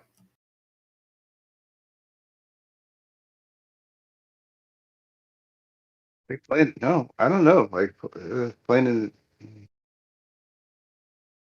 I enjoy it. I don't know if it's anybody else's idea of a good time. It's fun. I had a buddy, my buddy Tony Walker. He's a bit of a douche, but he's Italian. So, but anyways, my point is Tony Walker. He's a great pianist, and I'm a musician, so we've jammed together. You're a great pianist, but what? He's a great pianist. Yeah, and and Classical or what? Jazz, classical. Thing is, he's pretty adept. So he's a musician in general, but so he also plays flute and sax and that kind of shit. And this is like 15 years. It's 15 years ago though. He went like and did like an Asian tour. Like you know some people do like that tour where they like do like cover band shit. Like they'll do cover bands in Asia or the Middle East or whatever. You don't get paid that much, but it's a good time. I dated a chick who was doing that when I was in the Middle East, but yeah, so he did that in Asia, but he lost his sax because he's just a drunk bastard. He left his fucking sax case and I think his flute case in like the back of a taxi and just fucking forgot about it. That sucks. Yeah, I've left my saxophone at the club before. 2 times. Broke it? No, I just forgot it. Oh shit. Yeah, just getting too drunk. That's when you play Why like don't the you first why don't you just go back and get it? I did. Yeah. Oh well, then what the fuck? I mean, he lost his in the back of the cab, like it's gone. Like he just left it in the trunk, so you never saw it again. Yeah, that's terrible. I never let that happen. I always hear about those stories and I'm horrified because it's something I would totally do. If I could like leave it at the club, I could leave it in the cab. Right? Yeah, I would never. Yeah, yeah, exactly. Like it's. That's why Anyways, I never let go. yeah, I just found out my girlfriend. She didn't finish high school, but when she was in middle school, high school, she played the sax. She was telling me about Great. it. Yeah, I was told she should pick it back up. 'Cause I've always wanted to play the sax, man. Definitely like the top 3 coolest instruments. Probably top 2 coolest instruments.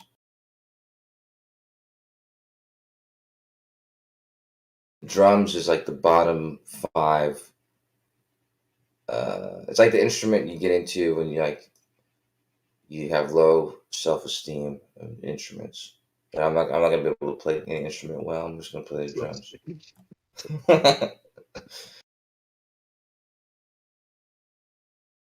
Oh, man, they're all different. I don't know.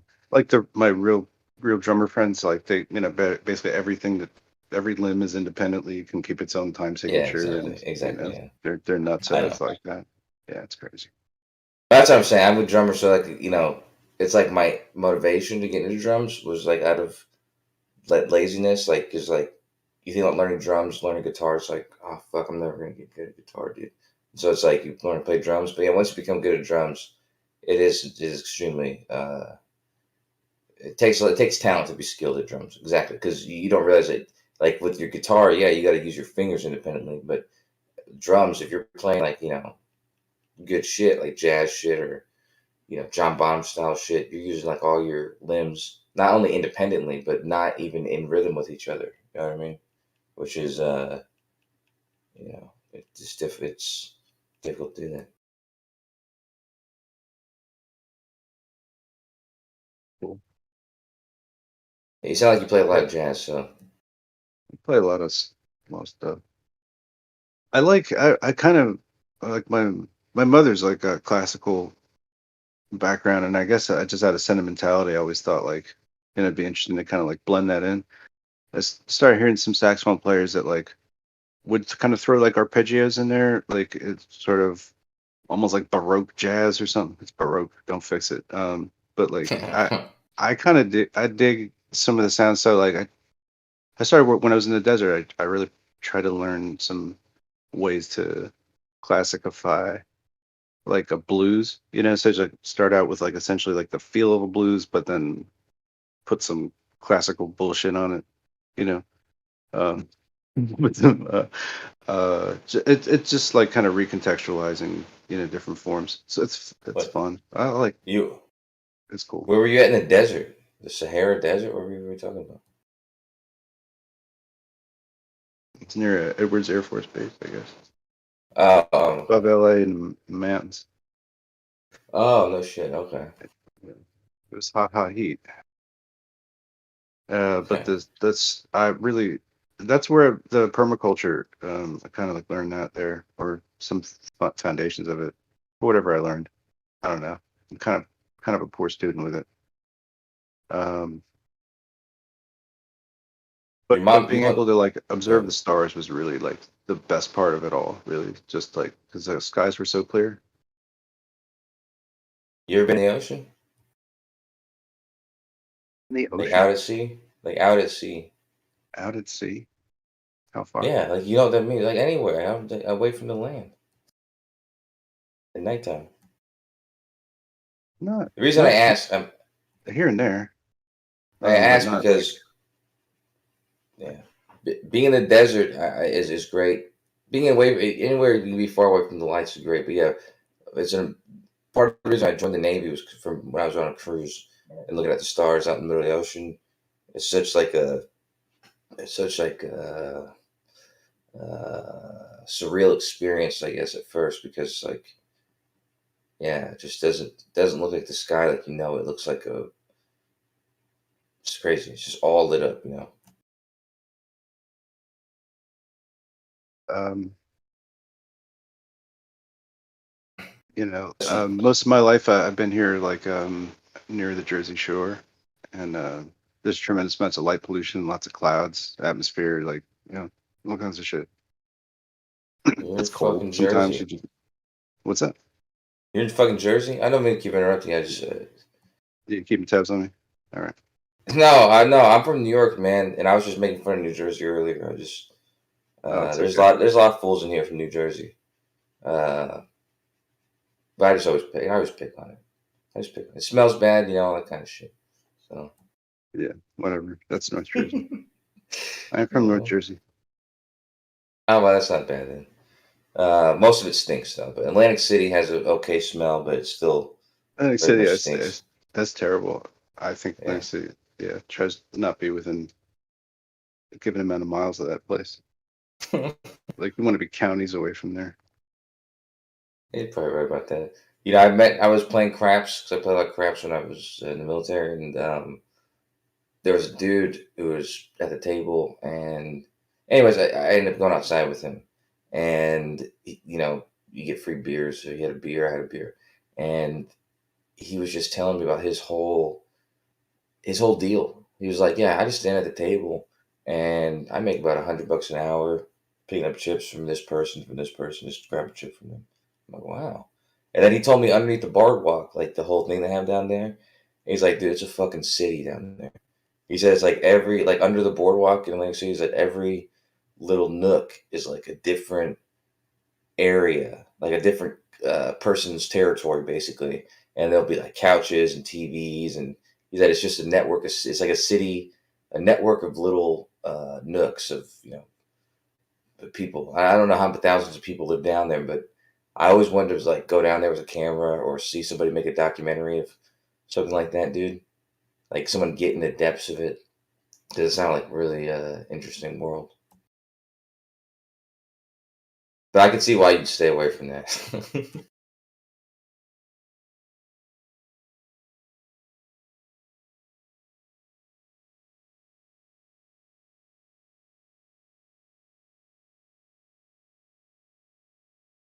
I don't know if you know where Tom's River is, but my ex is from she's from Tom's River. I'm sure if you're from New Jersey, you know every place in New Jersey, so I'm sure you know where Tom's River is. Yeah, I've heard of it.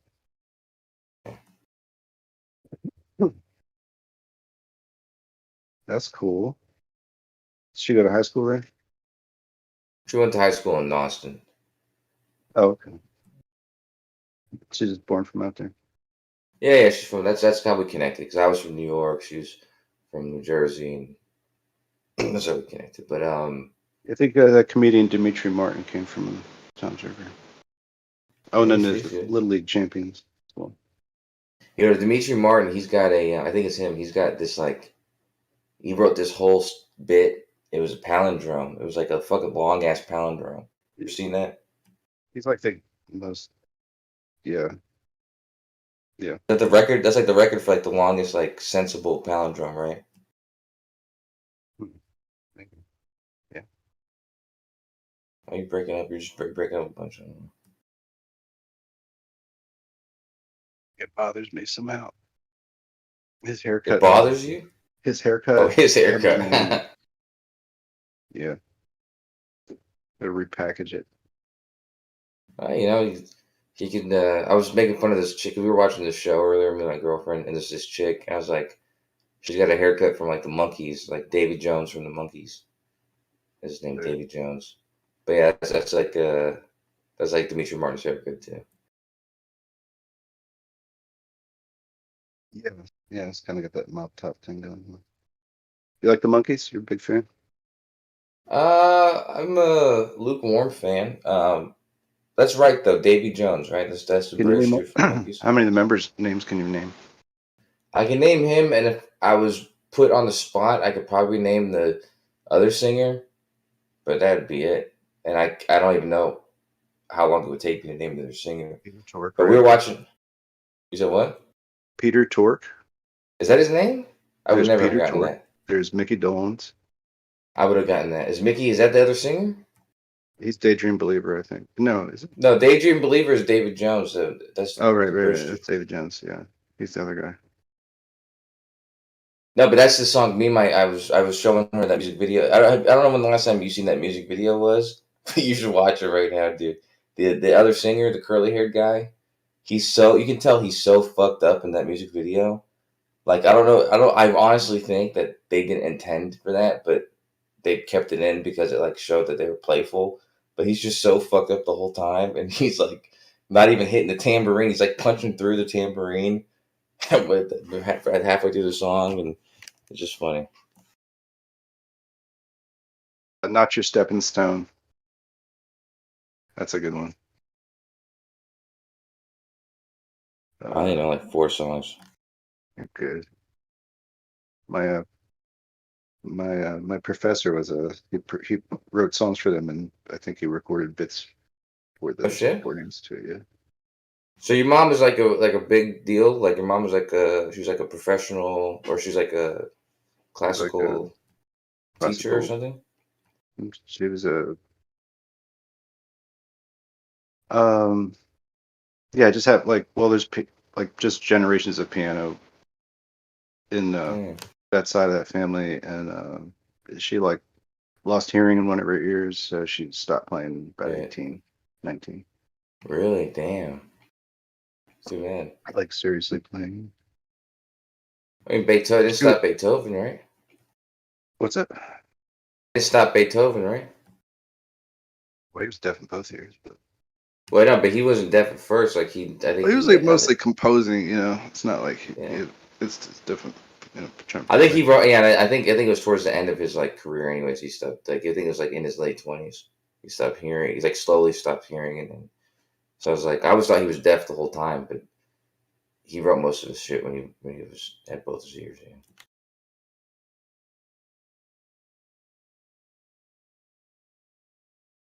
Anyway, no, the reason you reminded me of Randy. You know Randy Rose, the guitar player. I don't really know his work too well. What? I One know of the the name. best rock guitarists. He's originally with Quiet Riot, then with Ozzy Osbourne. Definitely Ozzy's best guitarist. But anyway, Yeah, like he I did. don't.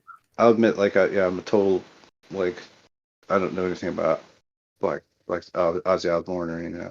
Just, Nice or something.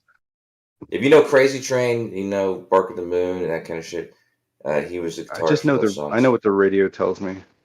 Okay, well, Crazy Train, just all you gotta know is just Crazy Train. Anyways, doesn't matter. But Randy Rhodes is like everyone thinks of him as like a guitar, like a just like a god at the guitar. But his life, like he has a similar background. Like his mom was a classically trained musician, and so he grew up like like going to like taking music lessons, probably for piano at first, but I think he like quickly, uh, transferred to the guitar. And so he's just like that. That's why he's so skilled. Is he has a classical training.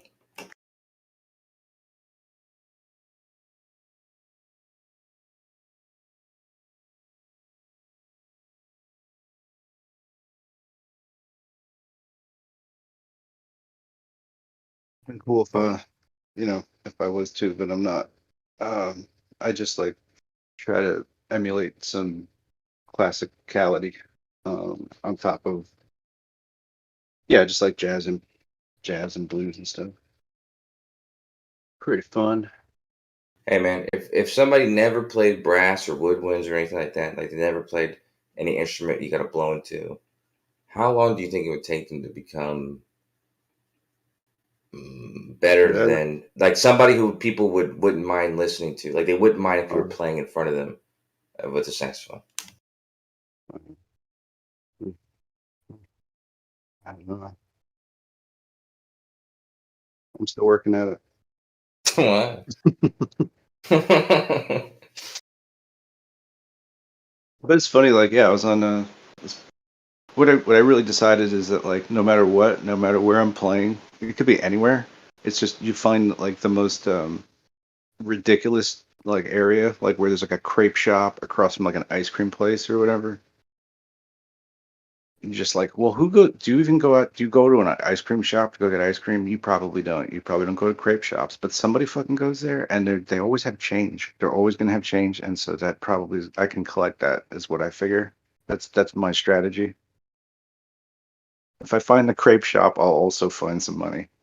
Like if I'm playing the saxophone, because it's better to do that than just go to like a park where nobody is and just like play for fun. Might as well play for change. And if you're No, but going just to, go. but Why then you don't you got go to like a kids. Chuck E. Cheese's? And they got like 8-year-olds coming up like, hey, can you play Donna Lee from Charlie Parker? Oh, we can't play Donna Lee. He fucking sucks. You know what I mean? Like, oh, you're already like an 8-year-old jazz critic kid? What? Because your fucking music teacher told you that was the shit? Jeez. Anyway, tough. Tough. You find but you find 8-year-old jazz critic. That's what you find. Yeah, but okay. So like, what about that's a good idea. The strategy doesn't sound bad. So what about like Chuck E. Cheese's or laundromat? Laundromat seems like a decent place. Except for it's kind of probably expect the people to need the change, and they probably need the change at the laundromat. But still, you expect people to have quarters and shit, right? Laundromat would be good, but I really feel like people are going to want to use their change more than have Yeah. So extra. yeah. Mm, Fair enough. I don't know. Yeah, it's just it's kind of funny. It's just like anywhere that like doesn't seem like it's somebody's gonna get murdered there. It's pretty much okay, you know. Yeah. Yeah.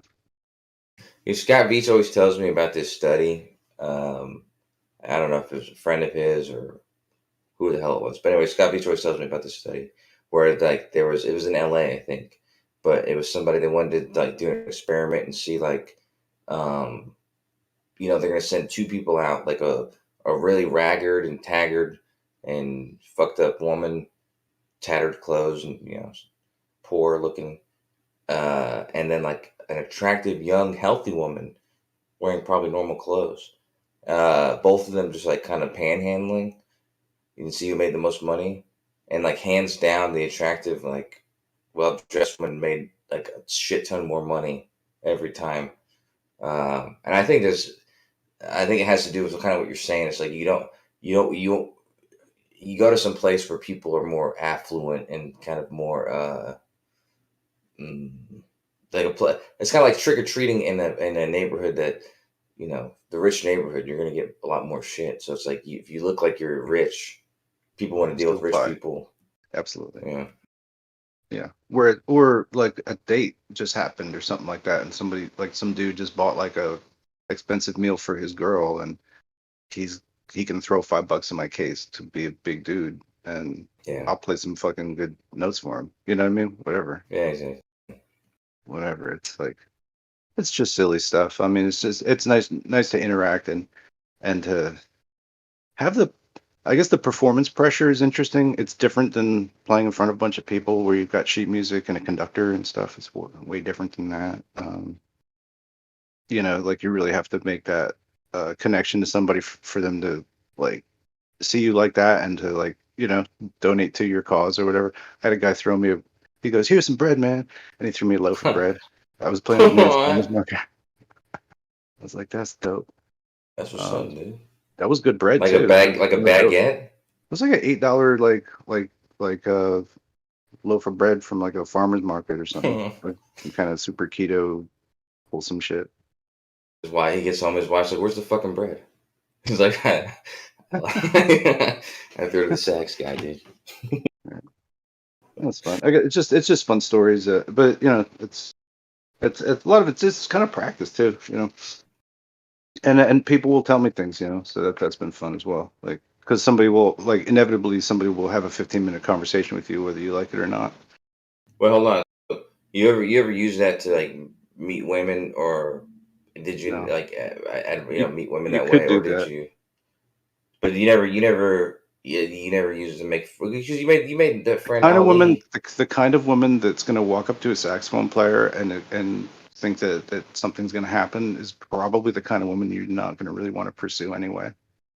Well, let me just tell you because it's not the same I don't thing, know but why that is.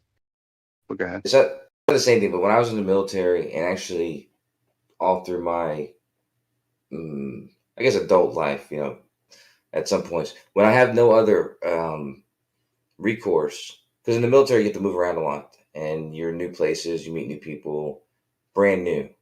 So that you just kind of get thrown in the shit of it in a new city you've never been to, with no friends.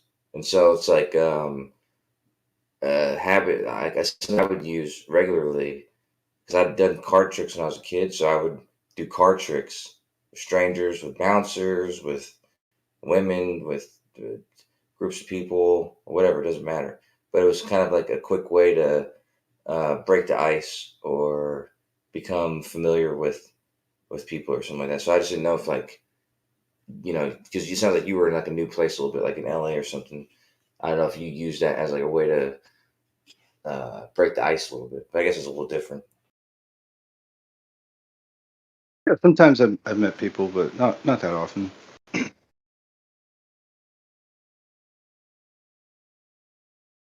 Yeah. No, usually that's not been the case. Like I don't think I've met anybody through playing on the street where I really like. No. Could have been. I did get some like phone numbers from different one was like a producer. All right, Um yeah, like one I just find some never talent. followed up. A woman that was probably on medication, some sort. Like, I don't know, or like Best time to make a deal. um But yeah, then also like just playing out and around like locally is like where I've met a lot of musicians too. Like so yeah. In a way, that's kind of how I met Issa a little bit to some degree. No I shit. think actually not even from him bumping in. He did probably bump into me one time when I was playing, but I think he He's just from heard about. Jersey. Go ahead. Yeah, we used to live kind of like real close by. Uh-huh. Yeah. I was like, for such a shitty place, no offense, small place, shitty place, there's actually a lot of people in the server from Jersey. No offense. Like I said, I'm just gonna pick. I pick on Chicago. I pick on I Jersey. don't know. Pick on Like Australia. So, this is my own private New Jersey is like really what I consider New Jersey. Everything else can fuck off. do you know Fort Dix? You know what Fort Dix is? I don't. I've I heard of it. think Yeah. that's the right base, but yeah, because I worked at Fort Dix once in Jersey as well. I think it's in the north. I think it's like the northern, Yeah, I think so. close to New York side. Mhm. So I think it's called Fort Dix. The Gator might know. I don't know. You're right. That's the name of it. I recall it because of its name. One time I was smoking a cigarette. I was on Fort Dix. I was smoking a cigarette with my buddies in a parking lot on base somewhere. And this fucking dude, because Marines love to do this, dude. They love to find somebody and just scream at them. And I think because my uniform, they were similar to the Marines uniform, but they were new Navy uniforms. So he didn't recognize it. And so he's with his girlfriend or wife or something. And he started like just beelined it straight to me, like aggressively, until he got like 10 feet away. And I think he saw that I was in the Navy and I guess decided not to. But I think if I was in the Marines, he would have just fucking screamed at me. Like I said, they love doing that. They really love doing that. It's really crazy a little bit. I was on Fort Dix. Fort Dix. So you know the story about Fort Dix. I don't. I don't know, man.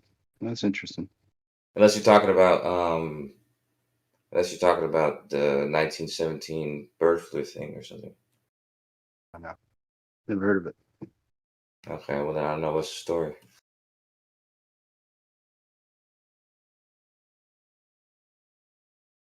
Wait, do you have a Fort Dix story? Is that what you're saying? No, I don't. No, no. Oh, Fort Dix story. I think that the story I'm talking about, because this flat earthers brought this up to me. It's just North Jersey is just a different state to me. It's like Yeah, I don't know. it's nicer a little bit.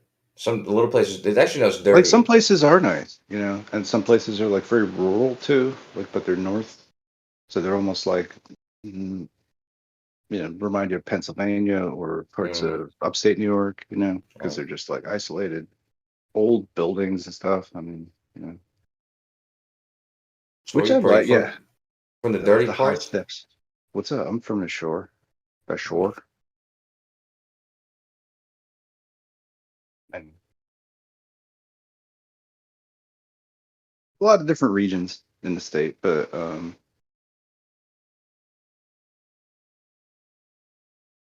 yeah, I don't know, man. So how many flat Earth groups you're with? Because you said something like a podcast you're on, musicians, and obviously Issa and shit. Oh, I know Issa's from Jersey, but there's a lot of flat Earth musicians, huh? geez, yeah, knew a lot of them. It's funny. Witzik kind of got married from flat Earth music a little bit. Because his girl did flat Earth music. He does flat Earth music.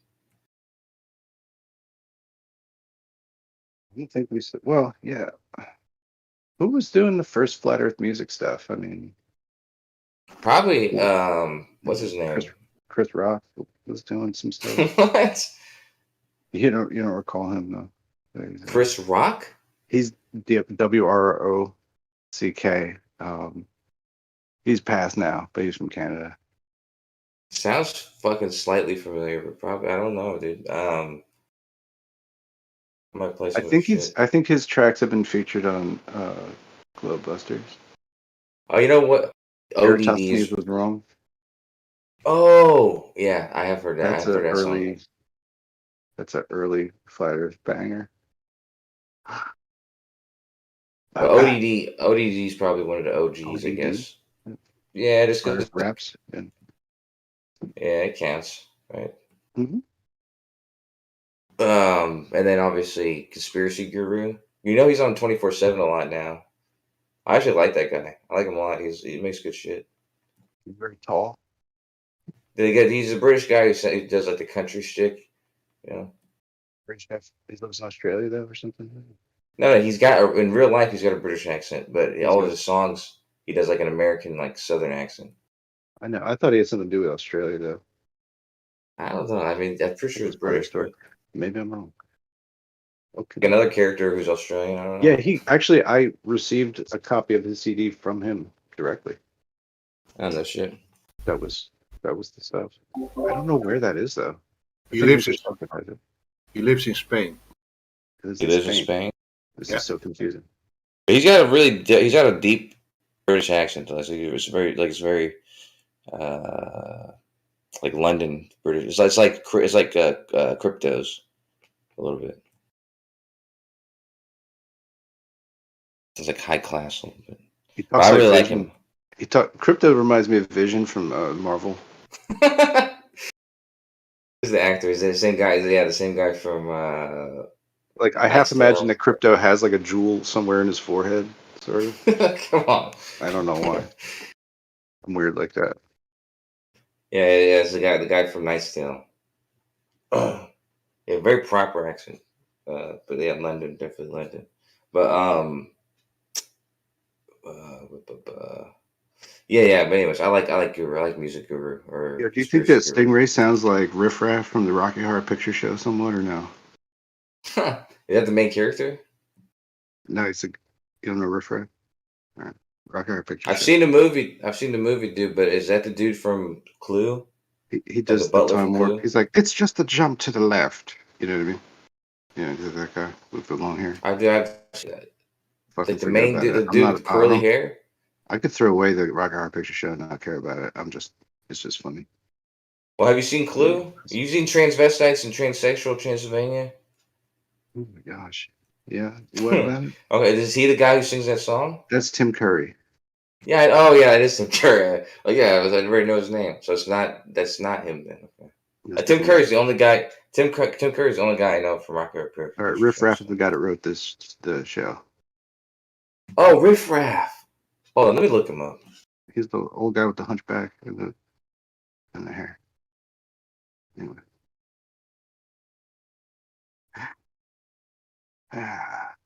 It's probably not close enough a similarity to warrant all this investigation into Rocky Horror Picture Show. I'm sure of that. So we just ghost ride this one right off the fucking road if you like. I don't care. Yeah, I don't give up on shit. All right. Who's that guy Can you accept my friend thing? on here? Wait, why? Because you can't do DMs without it? I don't. Oh, this guy. I know that. Okay. Yeah, I'll accept it. Or something, whatever. You should have said the bald guy, man. I would have got it. I just want to talk to you at some point, like on a conversation about AIs and shit. AI? I think it will be way too boring for here. Yeah, we can always do an event. Like Gio's always saying, do events. We should do an event like where we just say, hey, we're going to be doing AI chit chat in another room. Well, I want to try to set something like it set an AI up. You know what I mean? Okay, what kind? Like, what do you want it to train it on? Right. I mean, I'm asking, like, what are you trying to accomplish? Like, what's the minimum I could train it on? Well, it depends. Like I said, what are you trying to accomplish? I'll give you an example. Okay. I took all the chat from gyms a while ago, like probably from the start of a server till the middle of 2021. And I've always been intending to clean up the data, clean up the chat, and use that to train. Really? Well, yeah, I just thought it'd be funny to have like a chat, like a chat bot that was trained on the chat from that server just to see what like what kind of responses it would give and that kind of thing. But this is a silly thing. But yeah, so you mean if you want, like, if you were talking about making an AI, the two things you'd want to know is like what are your goals and what would you intend to train it on and stuff. Like, could I take Hamlet out of Shakespeare and rip all the Hamlet and say, here's what you talk like now? Sure. You could train, like, if you could take, you could take a specific person's lines out of a whatever and use that to train an AI and then get it. The thing is, the more data the better. So it's like if you took like Seinfeld's lines, like every line he's ever done in the show Seinfeld, that would be significantly more data than Hamlet out of the story Hamlet, just because it's like you get it. It's just like the more data, I data mean, to train no, it I'm off just of, saying, the better it's gonna I be. want to be able to like take smaller amounts of data and maybe like extrapolate those out. Like, so, because I was just, what I wanted to ask is to go smaller. Like, what if I just take one soliloquy from Hamlet? Can I train it on just that? You could train anything on anything. What you're gonna do, you're gonna predict the quality, so that the outcome is going to be based on the input. So that's why, like, these LLM models, these large language models, they usually, like, when they describe them, they describe them based on the number of parameters that were put into it that they were trained on, because that's usually going to signify their strength. And so it's like, yeah, if you could train something on nothing, on like a sentence, but it's going to be as useful as you would imagine it would be. Like, it's not going to give you the sort of responses you would hope for. So it's like, like I said, the more data, the closer it's going to be to whatever you're looking to get it to, I mean, I just think I was just impersonate. trying to get like a very specific sort of like focus set of parameters down. Yeah. To that. I mean, yeah. Like I said, the more specific you want it, that's why the example I gave you, the Seinfeld one, that would be a very strong, like, if you took, what's another TV show with somebody who's got a lot of dialogue and you got a lot of stuff to pull. Honestly, like Geo's, like in this server, if you were able to extract, like, because there's, like, he puts this on YouTube, there's a lot of videos on YouTube.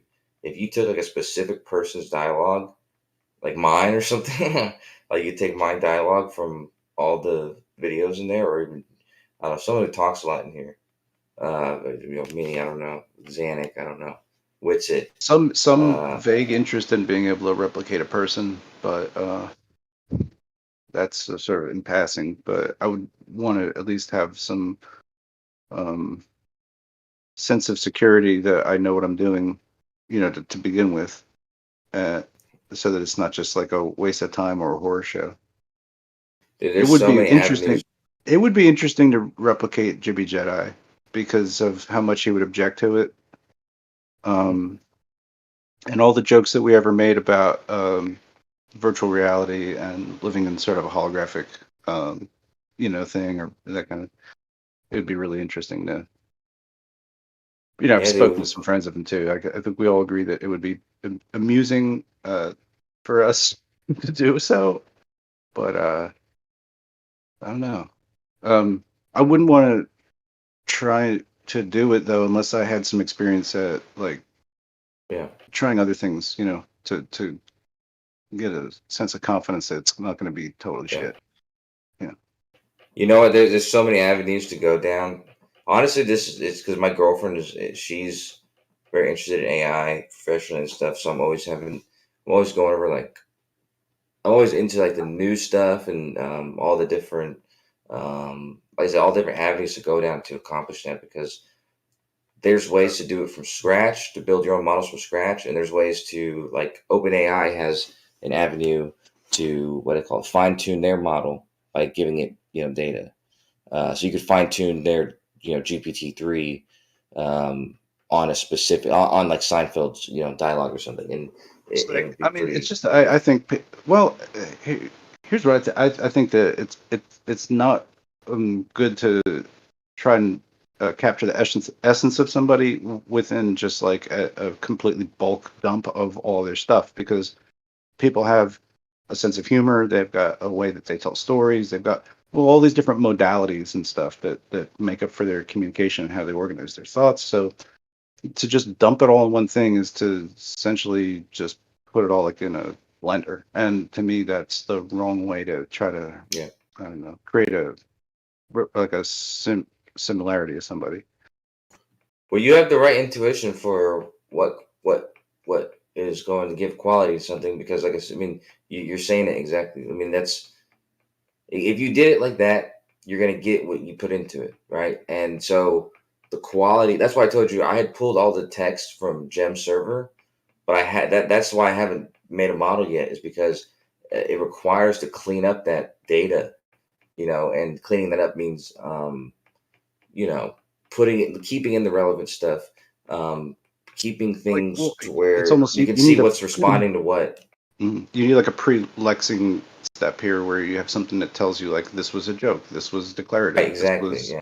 explanatory, this was an opinion, or this was Yeah, just and being what you. this is in response to, and stuff like that. Right. Yeah.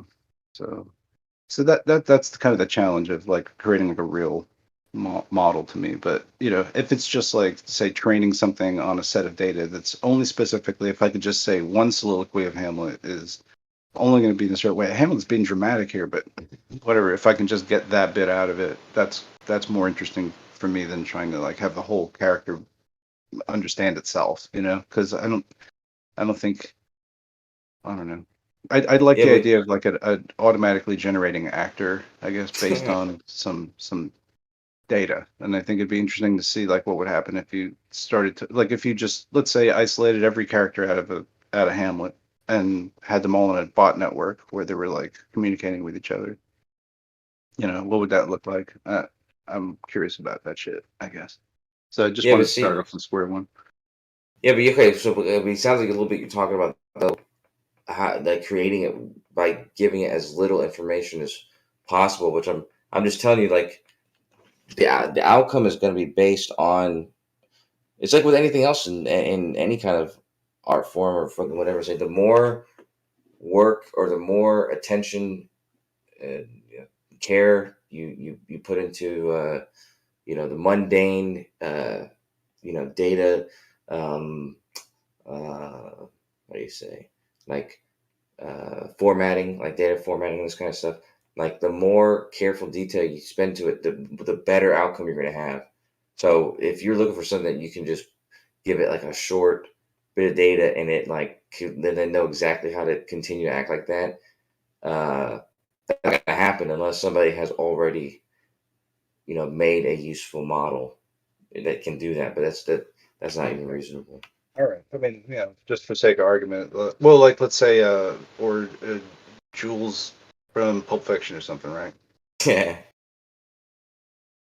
You take like every badass line out of there and put them into one collection and say, okay, well, this is like a set of stuff, but like we could replicate from there and extrapolate out some other lines, and we could, edit them by hand or whatever, and just be like, okay, these are things Jules would say, these are things that Jules would not say, and then we could have like a synthesized, expanded set just based on the one soliloquy. So Oh, essentially, you I could just see what. train a bot network to whittle these fucking things out. So it's like it's extrapolating more from its original data set, and it's got an editor AI like in the network that's in the inline. That's how it works, right? Yeah, like it knows the baseline, and so it's like you feed it this other stuff. But yeah, but that involves, like I said, like training it on the entire collection. I mean, that'd be cool too in itself. Like just taking like a character from Pulp Fiction, like Jules. Yeah, Jules. They take Jules, like all those badass lines he has, and then like I said, as long as you put it in response, you put it in context to what he's responding to, and so. Uh, but yeah, Fan that out by too. Like training you it could to be do like, this. well, right, because it's not like as if Jules is really restricted to only that character. Because Sam Jackson plays a bunch of Right. different characters where there's Jules-esque shit that he does, right? So Yeah, you can that's true, include that man. in your data set as well. Yeah. Yeah, even in Star Wars, man. Even in Star Wars, he's still playing Jules a little bit. Should have had motherfucking Jedi shotguns. I think he said that. I think he said like there was some rule he had about. I know like he it was his rule that he was gonna have a purple lightsaber. He's like, if I'm gonna be in the movie, I'm gonna have a purple lightsaber. But I think he also has like it says Banff on his fucking lightsaber. I think like it's etched into it or something. I forget some weird. Yeah. And for that idea, like you could take, De Niro and be like, okay, well, a lot of De Niro roles kind of could blend to each other too, or isn't that right? And so, Will Smith's. oh my gosh, yeah. So it's just nice to have like an auto like draft, like, okay, this is, general De Niro kind of language, and so it's just nice to have that as just okay, well, here's some shit I can like kind of work with. We should look at that. Because there's ways. There's I forget what it's called. There's a whole environment. You can train models from scratch from. I'm forgetting what the name is right at this point, but I know that like with OpenAI, they have that avenue, like I said, where you can fine tune their model.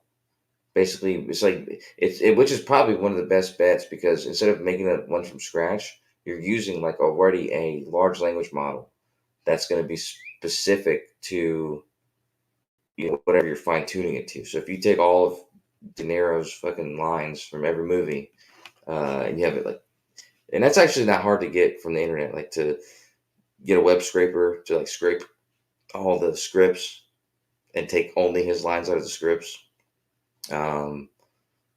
It's just like I said, it would involve also some clever formatting because you want to make sure they're carefully like the best. Wrap this up. I don't want to take up too much damn time with this. Yeah. What platforms or what AP, You whatever. should look at fine tuning. Look at fine tuning and OpenAI. Just look at that because I think that might be. I don't know how much you have dealt with OpenAI, but it doesn't. It's not going to require that much prior knowledge like coding or anything. Like it's going to be basic stuff. I think. But yeah, I would look at the fine tuning. That's what it's called in OpenAI. There's a thing. If you go to the website, you'll see it, and there's documentation for all of it. Following this super AGI stuff. Yeah, I'm using it. But same thing with Auto GPT. I mean, have you set up Super AGI? No. Yeah, I've set it up, man. But even with Auto GPT, it's like I don't know. I've seen other people use it, but I can't get it to perform the way I see other people get it to perform. You know what I mean? So it's like it's probably something to do with the way mine is set up. But to like because one thing that it does in AutoGPT and Super AGI is you'll get it to do something, and like let's say you want it to I wanted it to like pull a bunch of NASA information. I said like search for all this NASA information, document it, research it, save it in this text file here, save the links in this text file here, and write a report of everything you found. And it will get like stuck on like searching for like it'll get stuck at like going to the same website even. Like it'll keep pulling up the same website, reading it, and then it just keep going through that step. So for some reason, I can't figure out how to get it to stop doing that. I really would love to just have something like behind like pushing like a chat GPT kind of thing that was built in like auto IT or something, or what is it, the one you like auto hotkey. Oh yeah. Just where it's like in like basically starting like a batch file or something, just based on a condition. Oh, you saying you just do a hotkey and then you use it? Yeah, to like start up like a prompt in a chat in a chat GPT like thing, and then take the from that input field, then drive another action off that. Yeah.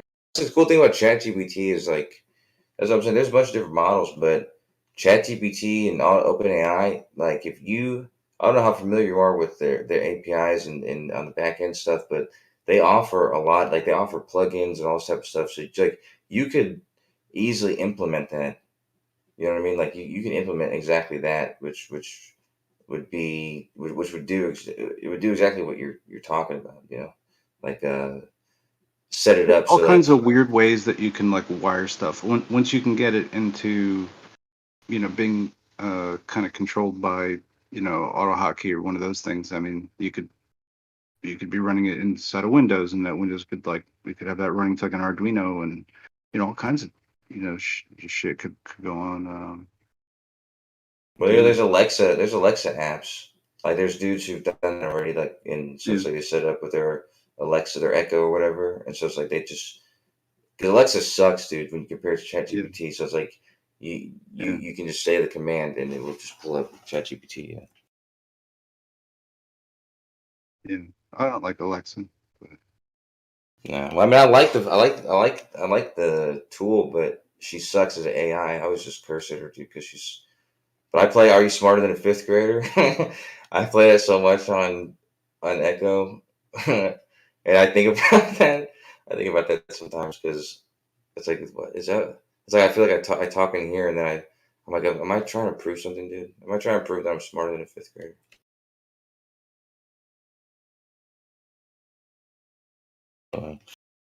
yeah, that's cool. Do you require like a GPU to run for like doing text for like Auto GPT or any of that? No. Or So what's you the know, there's hardware requirements? Branch told me about this years ago. And I thought it was silly. Yeah. There's so many platforms. There's so many platforms now where they have cloud server, like cloud. I know. Yeah. So I mean, I just use that. In any case where that's required, just use that. You know, and they're cheap, dude. For $2 an hour, you can get like a fucking God. What was it? It was like one of the biggest fucking GPUs I've seen, dude. But that's on the high end. Well, yeah, I guess what I wanted to have is a local server incident or like a language model developed on a character so that it would be within a computer on a network. Yeah, that that's not gonna be that. Not going to be that robust, dude. So you can do that definitely like that. Like you're not making a large language model. Yeah. Yeah. Like a 8-core Mac Pro. I'm hoping that can run an incident of it. It's not bad.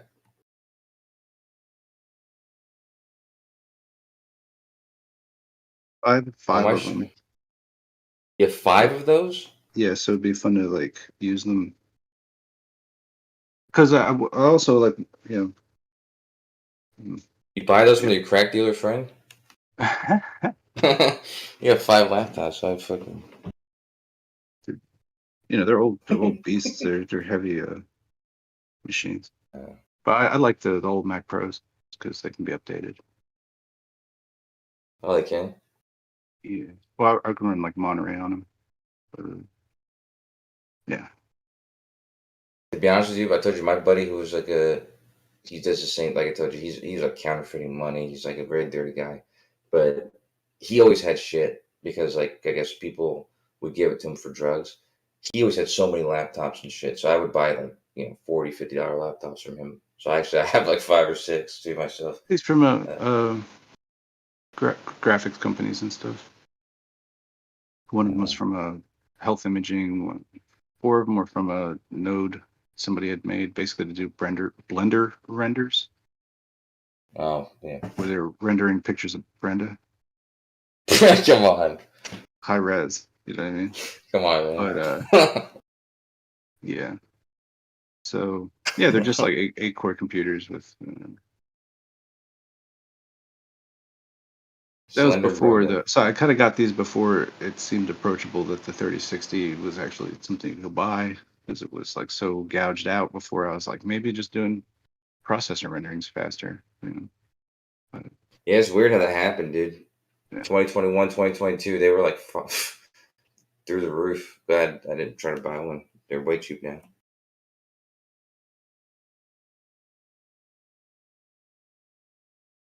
Yeah, I guess that alternatively too, like I think they have enough to do like virtual capturing. You know what I mean? So you could use like like motion capture, to create like a virtual actor enough to put that into a network. Maybe I don't know. Just trying to think of some reasons to use these workstations.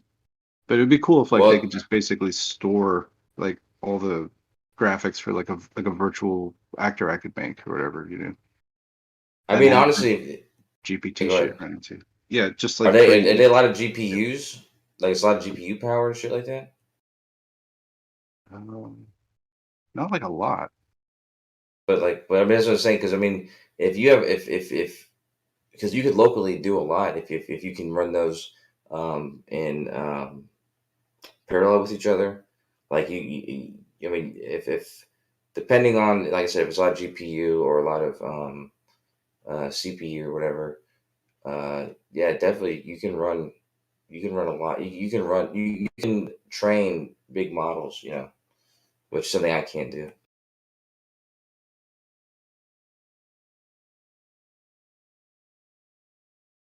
Like it go way up. I mean, I don't know what each one's like fucking 400 watt power supply. Go to that hostel. Bring a cargo pallet, fucking Mac, fucking shit. Yeah. Anyway, just an idea. Something I'd like to long-term project. Yeah. You know By the what time I else? get around to it, this shit will be like the Mac M1 will be like really cheap and okay. Why didn't they do it? But I told you, like I didn't think it'd be a big thing, but yeah, doing cloud, you know, I don't know, not cloud computing, but I guess cloud computing, yeah. It's so cheap, it's getting cheaper and cheaper, so it's probably what I'm gonna be doing. Instead, because I've been trying to buy a new CPU or GPU and all that kind of shit. But real Well, quick though, just like yeah, go ahead. go ahead. Well, no, I'm gonna change tunes real quick because your boy Jeremy's in here, uh, you know, aka Cyclops from New York, and What do you think about these latitude and longitude shits, man? What's going on with that? I solved it, dude. I solved it during some Chinese food last night, and then I You finished my think it's a Chinese food. tic-tac-toe board or what? Of sorts, yeah, sorts. Yeah, the German was trying to get at you yesterday on this, I think. Yeah, but he said, okay, you're on your shit. You got it. That's what he said. He said to me, I was like, yeah, thank you, man. He's like, okay. He's like, you So got it's it. 90 degrees. No, it's 90, 90 everywhere. No, corner. I forgot how I responded to Intersection. it, dude. Yeah, I forgot what I said, but it was something along the lines of, Like here it's it was. relative. No, so straight lines are straight lines. So let's take geodesics. Lines of longitude are great circles. They are geodesics. They're equivalent to straight lines. They're straight north and south. This is true. At any given point, perpendicular to that north to south line, in east to west direction. However, that great circle will not be a line of latitude. It will be a line of latitude at the equator. So at the equator, you could say this is true. Everywhere else, though, even though those lines are perpendicular, one of those lines is the longitude lines, and the other is just a great circle that happens across the equator and goes south before it goes north again. So I think that's where the dilemma is. It's not really apples to oranges. Like it's not like you can really claim the lines of latitude and lines of longitude are perpendicular in that sense if you're thinking about it the way I just said it.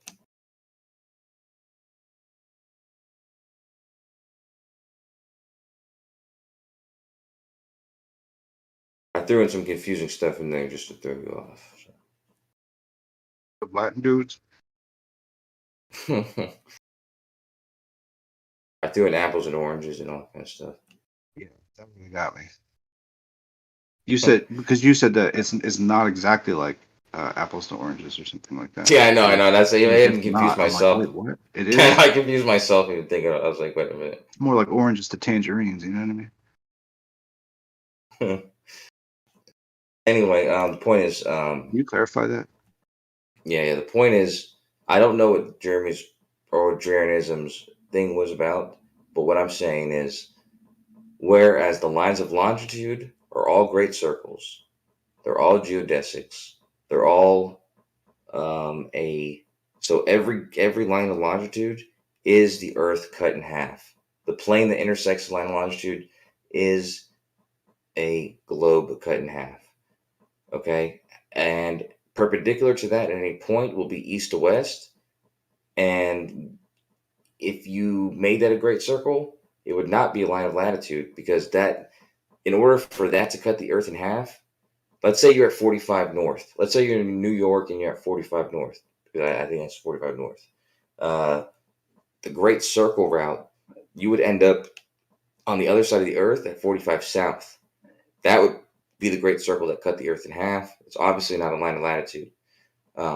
So the perpendicular great circles are not going to be latitude and longitude.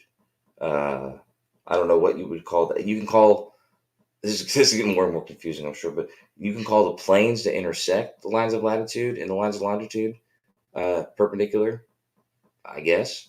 But you couldn't Well, you better go set all those goofy guys over at Gem straight, because they all think all the latitude lines meet at 90 degrees. Also, Charles Flat Earth. When can I set up a debate with you and Charles Flat Earth Math? Don't do that, man. He's top shelf. Is he? Because he thinks his longitude and latitude lines are 90 degrees. Well, that here's the problem, and this is the problem with dudes specifically like you, Jeremy, but especially about this in the group, generally as a group as a whole of you guys. But in these circumstances where things are actually, unless you explain it in my convoluted way, right? You could actually get slipped up there, because they're not wrong. Like I said, the lines of longitude and the lines of latitude at any given point, the direction of east to west is perpendicular to the direction of north to south. The problem is the great circle route that goes north to south is a great circle, is a geodesic, is a straight line. The line that goes east to west, if you continue east to west and don't continue over that great circle, it will not be a straight line. It will be a a curve. It'll be a curved line. It's not perpendicular. Yeah, we know. That's my point. So no. But that's the problem. Is it's so semantical, because like you can talk about the path and you can talk about geometry. It's not semantics. But the path. This is what I said the other day about the path and the line. Like these, like even though it doesn't seem like a distinction that needs to be made, it does, because the path is not the same as the line. If that makes sense.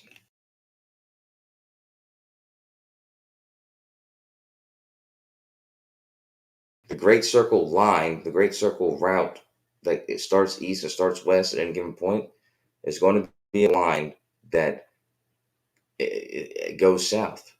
If you're north, it's going to cross the equator. It's going to go just as far north, south as it is north. And it's going to come back up to where it was. That's going to be the straight line. But the east to west line is not going to be a straight line. It's going to be a latitude, and it's going to intersect the Earth in a straight plane.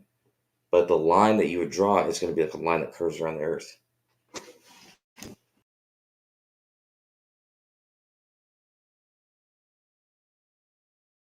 Like if you're riding a motorcycle, 45 north, you're riding a motorcycle and you were staying due east, and you traveled not just due east, but you traveled corrected for your compass eastward all the time, you would have to be turning to the left. You could not keep the motorcycle straight. You have to turn to the left to do that. Same thing with a plane, same thing with a jet ski.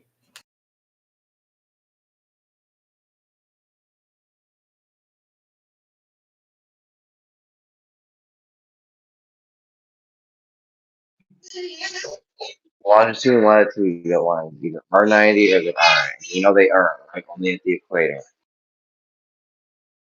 Yeah, but even the reasoning for that is simple too. Just like all the lines of longitude, all the meridians are all great circles. Only one line of latitude is a great circle, and that's the equator. So that's why what you say is true. At the equator, right, they're perpendicular and they're both great circles. The lines. However, at every point on Earth, the direction of north and south and the direction of east and west are perpendicular. The paths, the directions, those are perpendicular. But the Yeah, and lines, the directions are not latitude lines because directions are great circle route lines. right? Yeah, you would have to keep. Some You would weird have to word game. Who you're trying to get semantic? Why do you guys project so much? You That's guys are trying to get. You're trying to get semantical on me with this weird word game you're now trying to play, but it's not working because I don't know why you're doing it. You're trying to save the other guys that were saying they were 90. Like, what's your game here? it's okay, dude. What weird game are I'm you playing with? Trying to play with? I'm trying to speak correctly. I can empathize with the people who say it's perpendicular because I understand what they mean. If I heard them speaking and if they spoke with me and said that it's something different than what I'm saying, I could disagree with them. But if what they mean is that the direction of east to west and the direction of north to south, meaning the direction of the latitude and the direction of the longitude in any given position, those are perpendicular. However, any given latitude, the actual latitude, not just the direction in a given position, but the entire latitude at any latitude, uh, yeah, those are not going to be straight lines. So you can't claim that those are perpendicular, unless you're talking about the planes that make those, which again is this is very nuanced, and so there's a lot of outs that people have. You know, you're not going to really be able to catch somebody in some sort of falsity or something. If that's it. The goal is.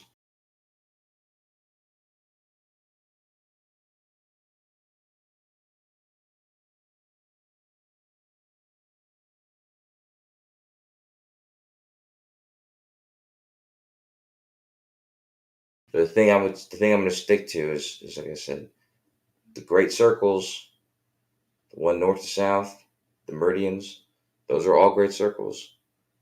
So you can talk about that entire route, path, direction. You can talk about that as being perpendicular to the equator at any of those meridians, because those are both great circles. They're both straight lines.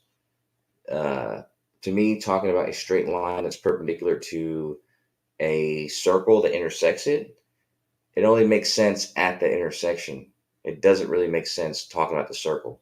Like if I said, hey, that circle is perpendicular to that straight line, it doesn't make sense if you're talking about the entire circle. It only makes sense if I'm talking about that point on the circle. But yeah. I mean, that point that they intersect at.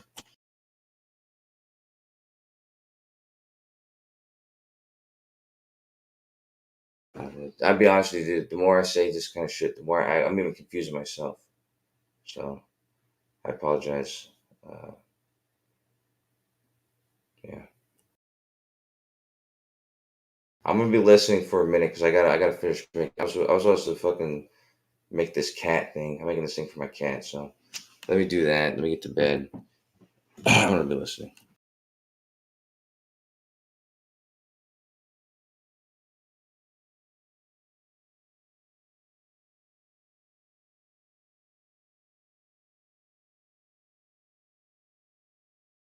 What do you think about what?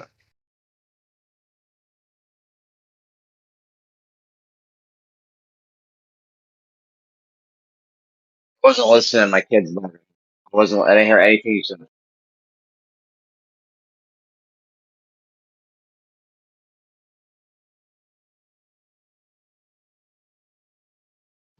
I don't really give a fuck either, dude. I'm sick of all the weird word games and shit. It's not interesting. It's simple geometry. They're either 90 or they're not. They're not 90. Your people got it wrong. I know you want to like try to make it seem like it's okay that they got it wrong or something, which is fine. People get shit wrong all the time. I've gotten things wrong in the past. It's not a big deal. We don't have to play some weird word game trying to, I don't know, do whatever it is you're doing. Okay, let's try this out. Let's play a game we don't use any pronouns. So when you say they are 90, they're not 90, don't use they. Just say exactly what are you comparing? Longitude and latitude lines, bro. The longitude and latitude. So say the full statement. So say the latitude lines and longitude lines are not 90 degrees perpendicular. They are. Yeah, save for the equator, longitude and latitude lines are not 90 degrees. I would agree with you. The lines are not perpendicular. But the intersection, at the intersection, the direction that the lines leave the intersection are perpendicular. No, they're not. If the lines were perpendicular, or if the lines are 90 degrees, they would follow great circle routes, and they don't. That's how we know they're not 90 degrees. Okay, let me give you another scenario. A circle with a straight line directly in the center of it, intersecting it from top to bottom. You look at the intersection of the top of the circle, only the intersection at the top of the circle. Those are obviously not perpendicular lines because one's a circle. It's not perpendicular to the line. However, at that position, the direction of those lines as they leave that intersection, they are perpendicular to each other, at least at that intersection. The circle stops being perpendicular because it starts curving. But at that intersection, the direction is perpendicular. And this is what happens on Earth with the longitude lines. Like at any given location, the longitude lines are going to be north to south. The latitude lines are going to be east to west, at least at that location. Once you move from that location, the east to west lines are obviously they curve. You have to start turning right or left or whatever because they're not great circles. So they're perpendicular at a point, you're saying? Yeah, but I don't like saying that. But yeah, of course I wouldn't like saying it either because that's not even a real thing. That's nonsensical. Because I didn't say. I was only trying to make sense to you, but I'm not saying that they're perpendicular at that point. I'm saying that the lines as they leave that point, the directions of those lines. I'm saying these words exactly. So if you're going to quote me, quote these exact words. The directions of the lines at that intersection are perpendicular. That's what I'm saying. Okay, what are the directions of what are the directions of the lines that are 90 degrees that lead to the equator? I don't Are those understand that 92? question. I didn't smoke a bowl too, dude. I didn't smoke a bowl Are too. those, So are those 90 degrees too? I don't know what you mean, dude. When I draw a line that's 90 degrees, when I draw a line that's 90 degrees and it leads to the equator, is that the same direction, 90 degrees?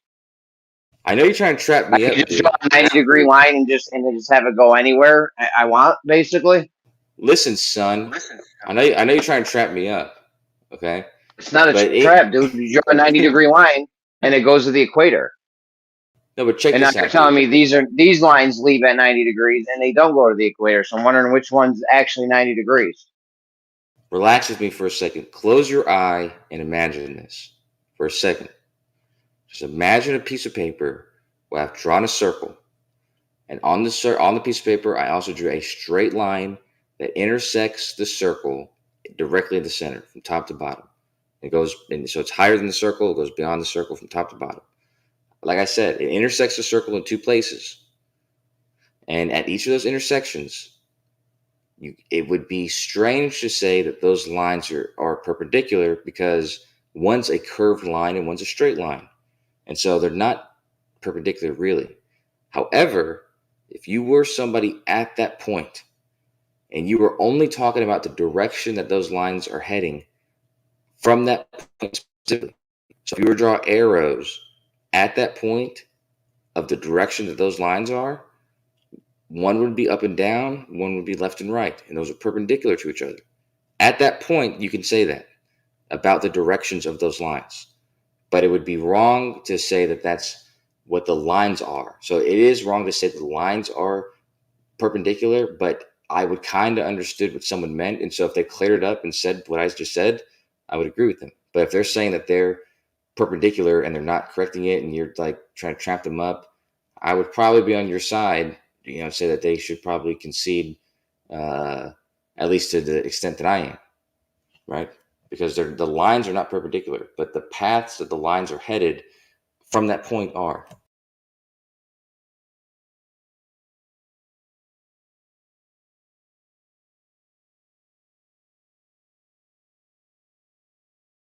Who was it that said that I should be a lawyer? Because sometimes I feel like I honestly, like, you guys always say like we're defending the globe or something, but sometimes I do feel like I'm defending the globe.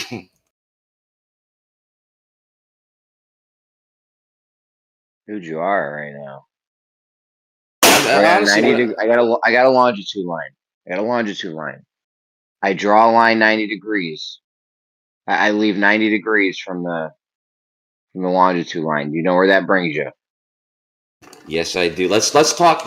Where About does it bring you? Tell me where that line brings you. it brings you south of the equator. If you start north of the equator, okay, that's not important. Okay, Let's so speak now these in- latitude. Hold on, man. I just listened to your whole giant word salad Fine, dude. spiel that you did. So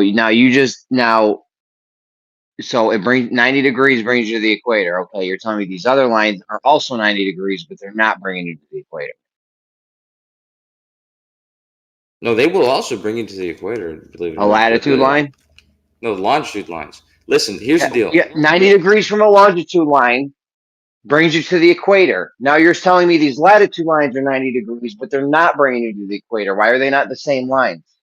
Because they're not 90. Because we're speaking loosely. Because they're not 90, Kosho. The latitude lines are not 90. And you, we got to speak more. Let's speak more exact, and then it won't be loosely.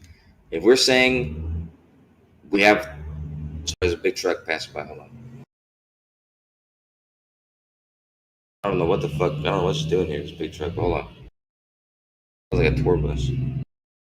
Anyways, no. So there's lines of longitude, and we can also classify those as great circles, as geodesics. There's these great circles, these geodesics. Okay, and if we draw a line perpendicular to that, if we draw a path perpendicular to that path, east to west, if we're not on the equator, yes, exactly right. Those geodesics, those great circles, will cross the equator. They will be on the other side of the hemisphere, of the Earth, and they will travel south before they travel north again. This is true if we make those geodesics. However, if we talk about it differently and we say perpendicular path from our great circle north and south, our meridian or whatever, if we say the line's perpendicular to that, it's just like how people say due east or travel east. Like if traveling east, making corrections, so I'm still going east, traveling on the same latitude. Or if they say I travel due east, if you travel due east, go in a straight line, you're going to make a great circle. It's just different than. Yeah, are we doing spherical geometry? Is this spherical geometry we're doing here with this purpose? It's obviously not Euclidean, Yes. so this is spherical geometry, Yes. right? Okay, what does it say about perpendicular in spherical geometry? Where's your axioms, your postulates, the rules and regulations for this? Where's the list of them where I can go read it? I don't think. Well, the axioms. The only axiom that's different is the one about straight lines, and it just says that like parallel. It says there's no parallel lines, or it says parallel lines converge, or parallel lines intersect. I mean, which is not an axiom. Dumb. Anyways, so perpendicular is the same. Okay, so perpendicular is the same. No, it doesn't say specifically, but I would imagine. If the only thing that's different is parallel lines converge, then perpendicular lines are the same as Euclidean, right? Because that was the only thing that was different was parallel. If we're making rules and we're defining these things and we're talking about lines, well, I'm not making the rules. I know, You're not making the rules either. If we're saying lines, I'm assuming that we're okay with using geodesics as lines. If we're saying lines, I'm assuming that both of us are interchanging geodesics and lines interchangeable. If we're doing that, then we're never talking about latitude lines, because geodesic that all meridians, all longitude lines are geodesics, but only one latitude line is a geodesic. So we're not talking about latitude lines if we're doing that. The geodesic that is perpendicular to the meridian is not a latitude line. It's a line that intersects the equator. All right. So in order to have perpendicularity, they need to be great circle routes, right? Yeah, the lines do. But like I said, we're making distinctions from lines and from paths and from directions. It sounds unfair, but if we talk about lines, I would say The line yes, you're shows right. you the direction. The line is the direction. That's not correct. If it's not the direction, then why is the line there?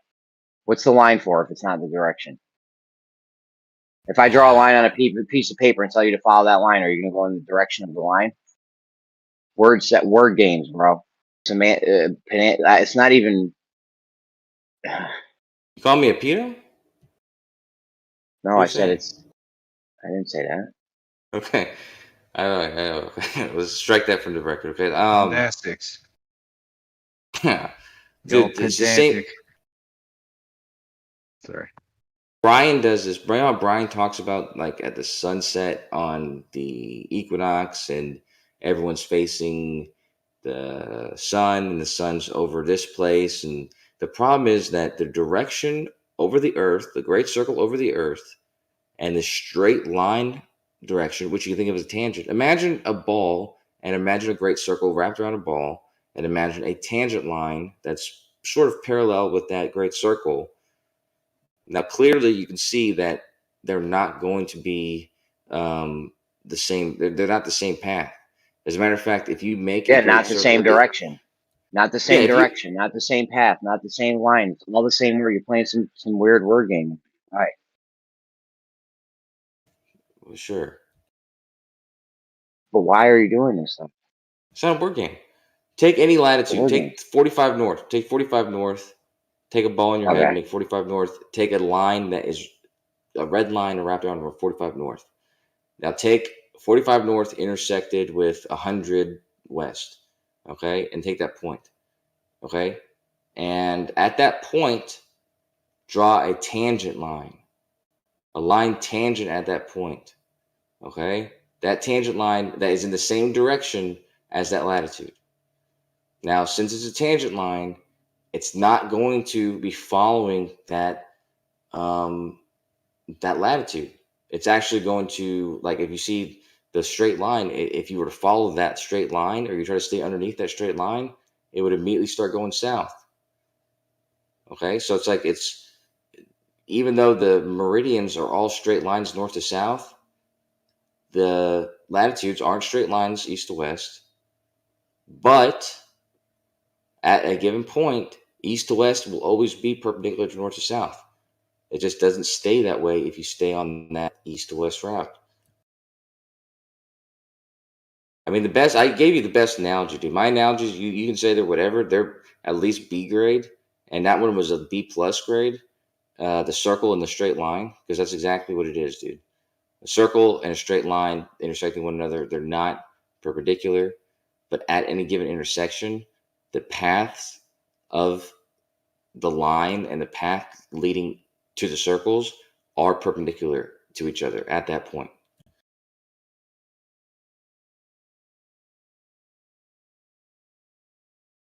That's just it, dude.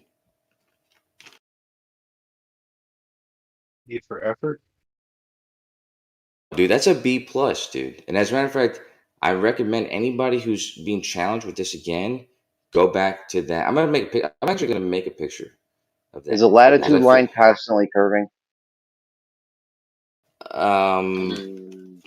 You mean around the ball, or you mean like if you were so I think what you mean is if you were flying it or driving it, would you have to turn right or left constantly if you were following it? And the answer is The yes, latitude line is a circle, right? Unless you're on the equator, yes. Yes, we're not talking about the equator. This is all safe for the equator, obviously. Latitude lines are circles, right? They're curving, they're curved left to right. We Yes. know circles curve, Kosho. Why are you doing this? Yes. Yeah. Yes, so it's a circle. It's constantly curving. So the direction can't be 90 degrees because as soon as you step off of that longitude line, you can't be going 90 degrees because that's straight. One more time, I heard a cat saying some weird noises. Huh? What are you eating? Potato cat- chips? No, I put my weed away because I'm trying to smoke before my girlfriend wakes up. So, yeah. So just get to it. Say it again. Say the last part again.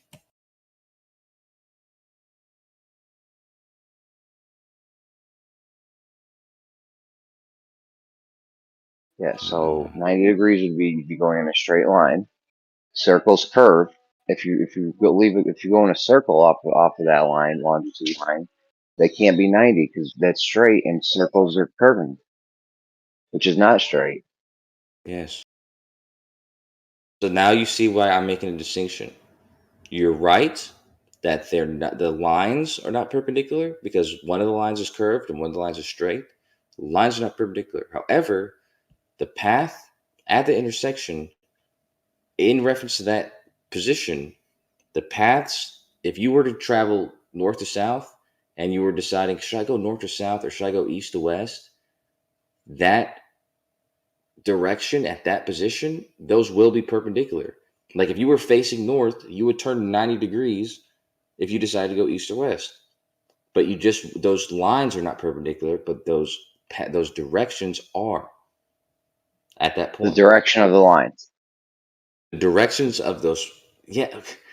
I'm saying directions and lines. I'm making distinctions, dude. You get The it, line dude. is the direction. The line shows you the direction. You get it. That's man. why there's a line there, so you know what direction you're going.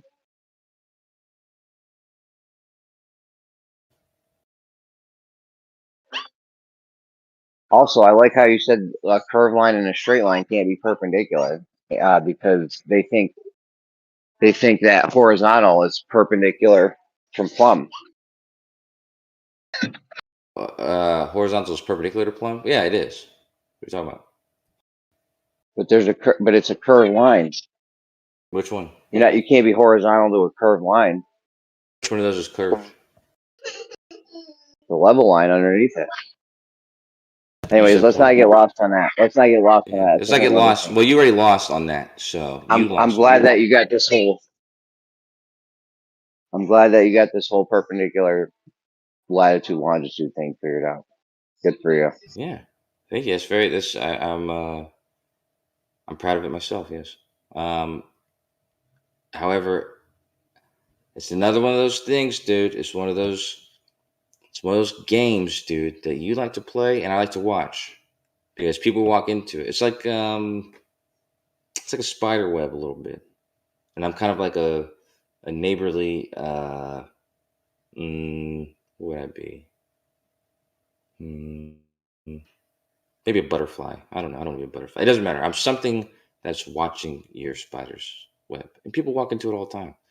But it's so easy to not walk into. It's a stupid web, so I don't go anywhere near it. But it's fun to watch other people do it.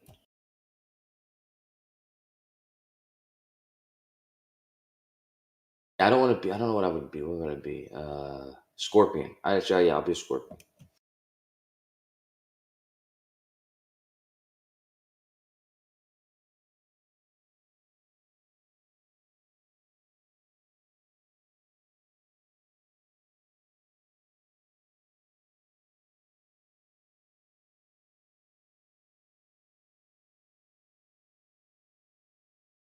So let me just get some names. Who are some of the people who are battling you about this thing at Gems, especially?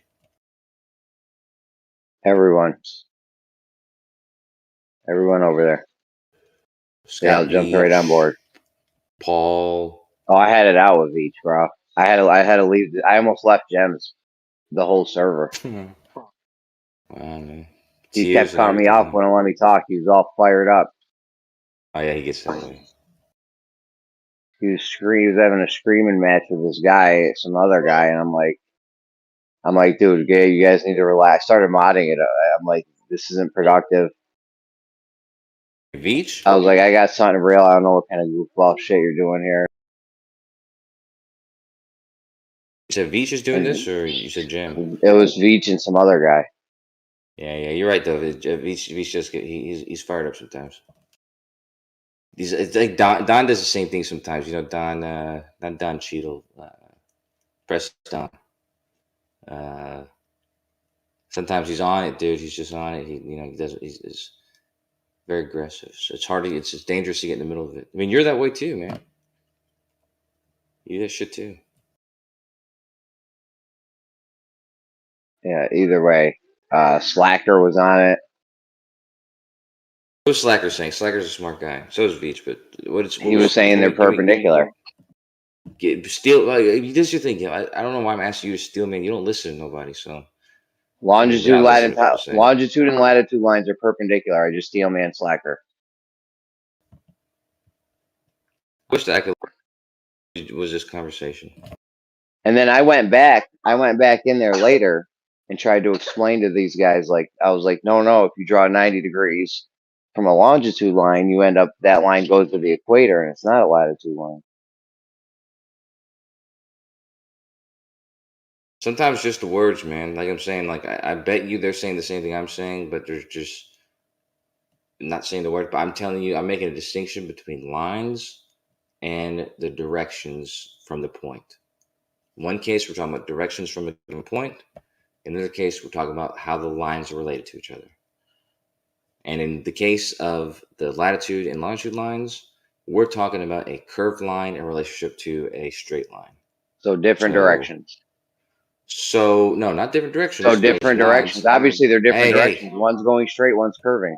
That's not the same direction, dude. Watch your mouth, young man. I'm saying that it's not the same direction, bro. One's curving, one's going straight. Different directions. If I go straight and you start curving, are we going in the same direction? Yeah, those lines, whatever. Those lines. Yeah, okay. I'll give you that. Me and you were standing at a location. I'm gonna go straight. You curve. Did we go in the same direction? Listen, you're right. You're right, but you're confusing yourself, dude. Because I'm making a distinction for the reason you can talk about the direction in both cases. Okay, you can talk about the direction. I'm talking about the direction. Me and you are standing at a spot. I'm gonna go in the straight line. You're gonna go in a curved line. Are we going the same direction? At that second, that's right. There was four of us: me, you, Geo, and I don't know. No, there's only me and you, dude. There's me and you. I go in a straight line. You go in a curve. You start curving. It's a circle, so you're going to constantly curve. You're never going to go straight. Yes, are we going in the same direction? No. Yes, dude. Listen, you're talking. Okay, this is why it's there's a difference between the relationship direction. So from the point to point to point on the direction I travel, there's a difference between that and the initial direction, right? Because that initial direction. Yes, I'm talking about the initial. I'm talking about the initial direction. We're at this point. The initial direction can't be straight. It's literally just it's an initial direction. So not 90. Well, no, it is 90. It's exactly. It can't be 90 if you're not going straight. Straight and 90 is straight. Okay. Go show. Me and you are side by side. You're gonna go on a circle path. I'm gonna go on a straight line path. Okay, we can never be going in the same direction because you're never gonna go straight and I'm never gonna curve. Literally different directions.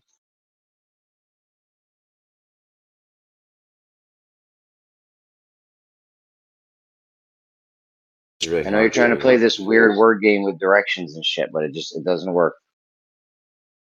Okay. This is going to be very convoluted, but just go with it. Oh, that's a shocker. Listen, it's me, you, and Snacks and Geo, okay? And we're on a grid. It's a big fucking parking lot, but the lines are grid like a graph paper. And we're all at the origin. All four of us are at the origin, okay? And we're going to just walk in lines or whatever. Me and Snacks, I'm going directly upwards in the Y direction on the center bar. He's going directly south or directly downwards on the center line, the Y. That's going to be the route we end up going. The route that you and Geo go are basically starting out on the x-axis, but you're making a circle, a big circle. So whatever, it's going to end up being a big circle. Anyway, the lines that you and Geo make you're not going to be going in straight directions. So yeah, it's going to be we're not going to call the lines that you're making and the lines that me and Snacks are making perpendicular or whatever, because they're, one's a circle. However, that's the lines. However, at that point, the point that we're starting, if you say, which way are you guys looking and which way are me and Snacks looking, we're looking perpendicular to each other, right? Like those lines intersect. Where the intersection is, it is perpendicular at that point. The directions that leave that point, they just do not stay perpendicular for any time after Do that. do you So realize that perpendicularity doesn't happen at a point, though? You actually need two lines for perpendicularity. You realize this, right? Like the angles don't happen at a point. Like you need lines for angles. Would you agree that you need lines for angles and they don't happen at a point, or do you think angles happen at a point? I agree with you. I think Hold on. that Do angles happen at a point? Yes or no? yes, Angles happen at a point, so you don't need yeah, lines for no, angles. You just need a point. angles happen at a point, but angles are specifically a relationship between the two, whatever. That's in most cases lines. The two lines, that meeting point, you can describe an angle between them. That's So you true. can have an angle. So you can have an angle without lines. No, no, that's what I'm saying. An angle is that relationship. So you have to have a relationship in order to have the angle.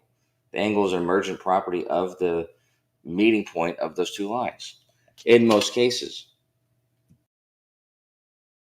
Yeah. So The if reason I I just have say a longitude line, you don't have an angle.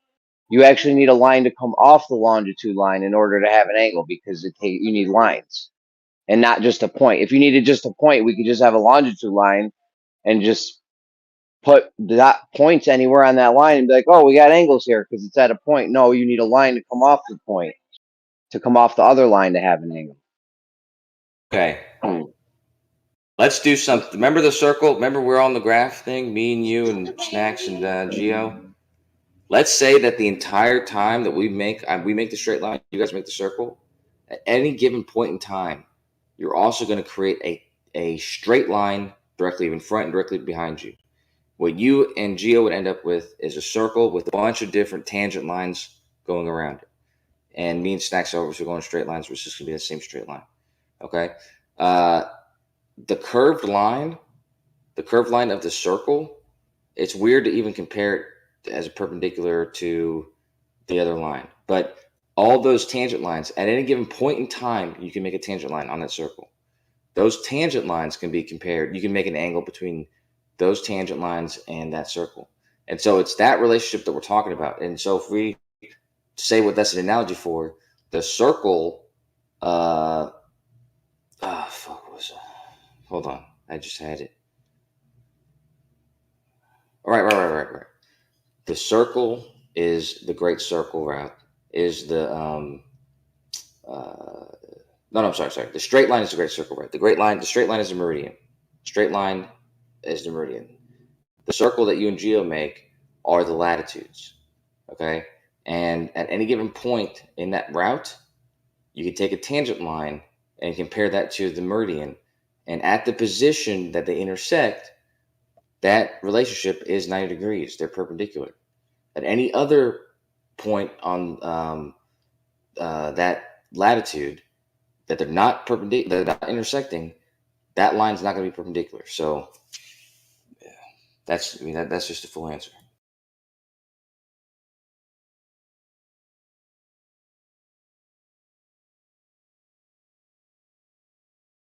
That's all I have to say about that. Trying to do it like Forrest Gump style.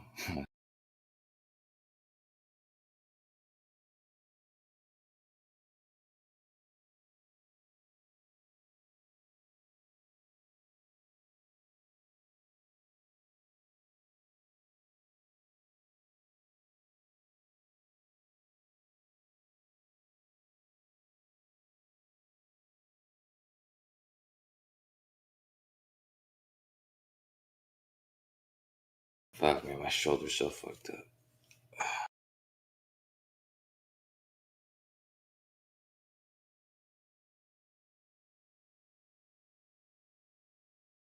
So you agree you have to have a line there to measure an angle, and the angle doesn't happen at the point. Yeah, that's exact. That's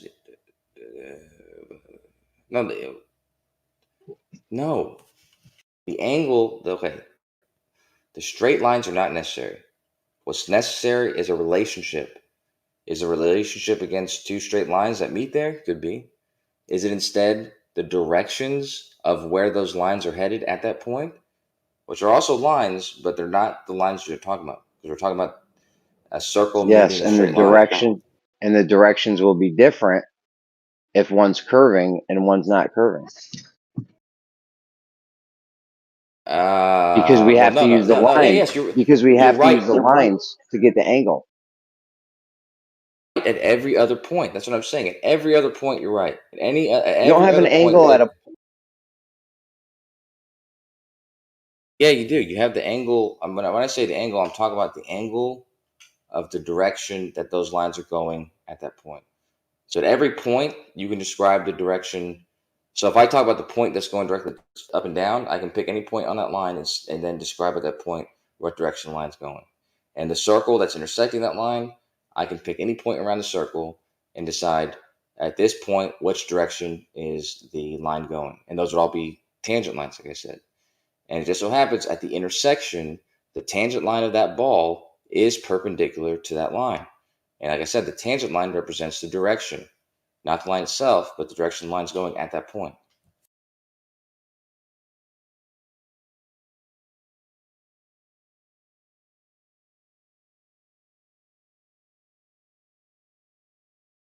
Trying to make this cat house. She's distracting me.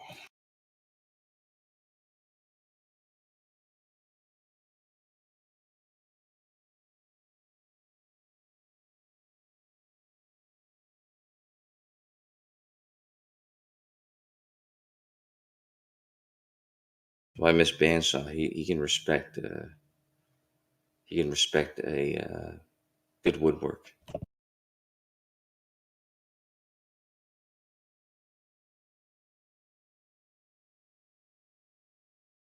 Yeah, we can definitely miss a band. So Yeah. But then again, it's always good to have one less Aussie in the house. I'm just kidding.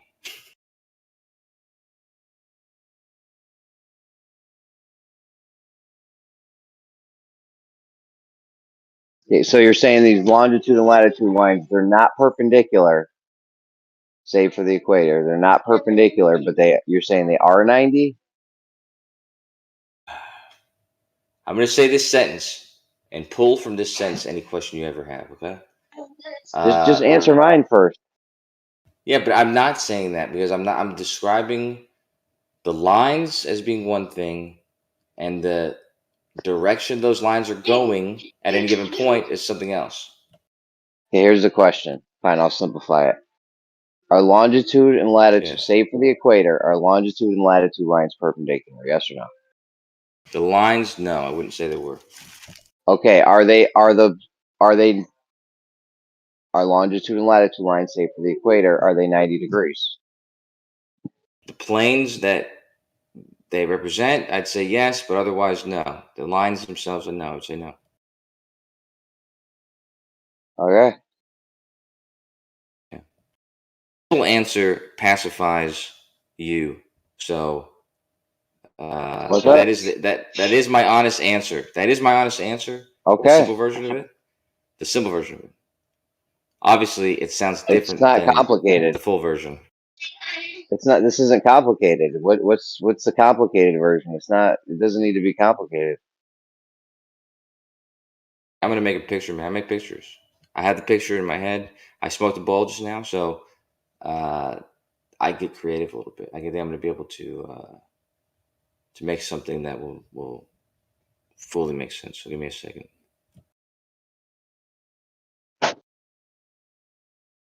This is gonna be a good one. I mean, by the way you're saying it, I could draw a line anywhere off that point, and it's 90 degrees because it doesn't matter. There, I don't know. I don't understand what you're saying. Well, I understand. I'm gonna make. I'm man. I wish I had enough time to make an animation of it, but I don't really feel like working on that. I am gonna make a quick picture, the poor man's version.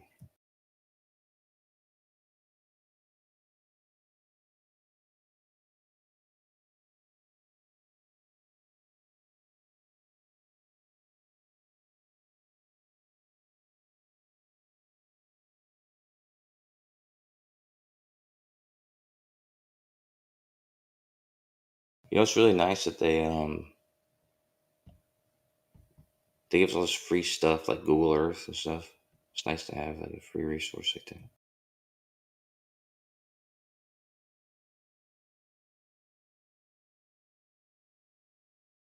Your boy Curved was up on this. What I did you felt say? bad because I thought he was gonna get it straight, but he got it wrong too with them guys. The problem is, if you guys were like Dungeons and Dragons, like a clan, you know, which it would be like the leader sort of like he'd be like the fucking uh the dude with the the dude with the most attack. You would be like the bandit guy who fucking has all this sneaky shit. He has like a sneaky trick. It's like use this line and say it like this, and uh, they'll always get it wrong. It's like, damn, dude, it works. Class. I think Geo would be like the mage.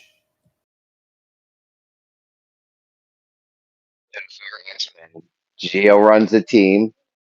Like I'd be Wolverine, and you're the guy that does the hair and nails for Rogan team. Yeah, okay, dude. I would be probably like a banker. That would be me. I'd be like the banker. But yeah, Geo would be a mage. I don't know. I think snacks would be uh If we all formed like Voltron, you'd be the uterus. okay, dude. How many more of these canned rap battle see I these got are a like few. one liners. These are like one liners from rap battles. They're not even putting them in rhymes. But the Gene one you did, yeah.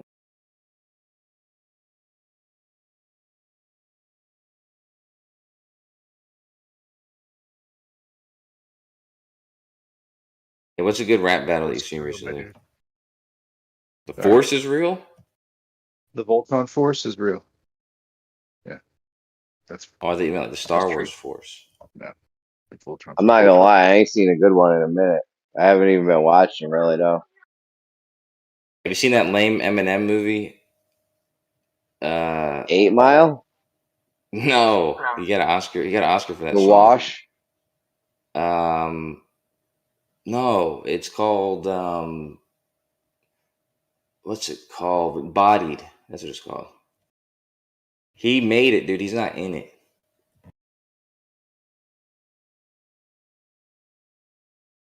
Yeah, it's called Bodied. It's like it's a movie about like this guy who's kind of like he's kind of a nerdy dude, a nerdy white guy, but he's like he gets really good at rap battling. Um, yeah, I don't know. It's just weird. It's kind of a weird movie. Bro, I ate so much Little Caesars yesterday. I am burping like a maniac today. Something's wrong with me. You might need to go see a doctor, dude. You had that much Little Caesars. I haven't been to Little Caesars in like 15 years, dude. But if you do it right, you could eat a lot, and you were probably doing it the wrong kind of right, dude. You're probably getting like because you can order a full pizza, for free, basically. Just eat that whole because if you order something nobody else wants, no one else is gonna get it. You just eat the whole thing.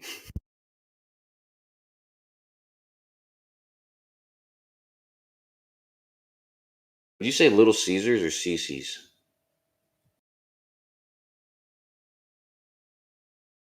Scratch everything I said. I always get those mixed up. I was talking about CC's.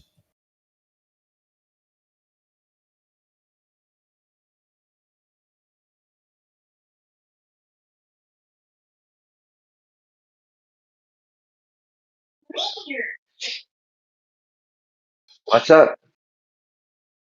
I thought I was asking if you're talking about Caesars. You're talking about. I said a lot of stuff, dude. I was asking if you're talking about Caesars or Little Caesars or Caesars or Little Caesars or CC's. I was Caesars. talking to you. Yeah, I was talking to you for a little while about Little CC's, and I realized. Oh, you were I talking to said me Little that whole time? Caesars. Yeah, I was talking to you the whole time. Snacks got a bunch of it though, so it's fine. Gonna transfer what I was saying and asking to you to Snacks, and he responded sufficiently. So I'm satisfied.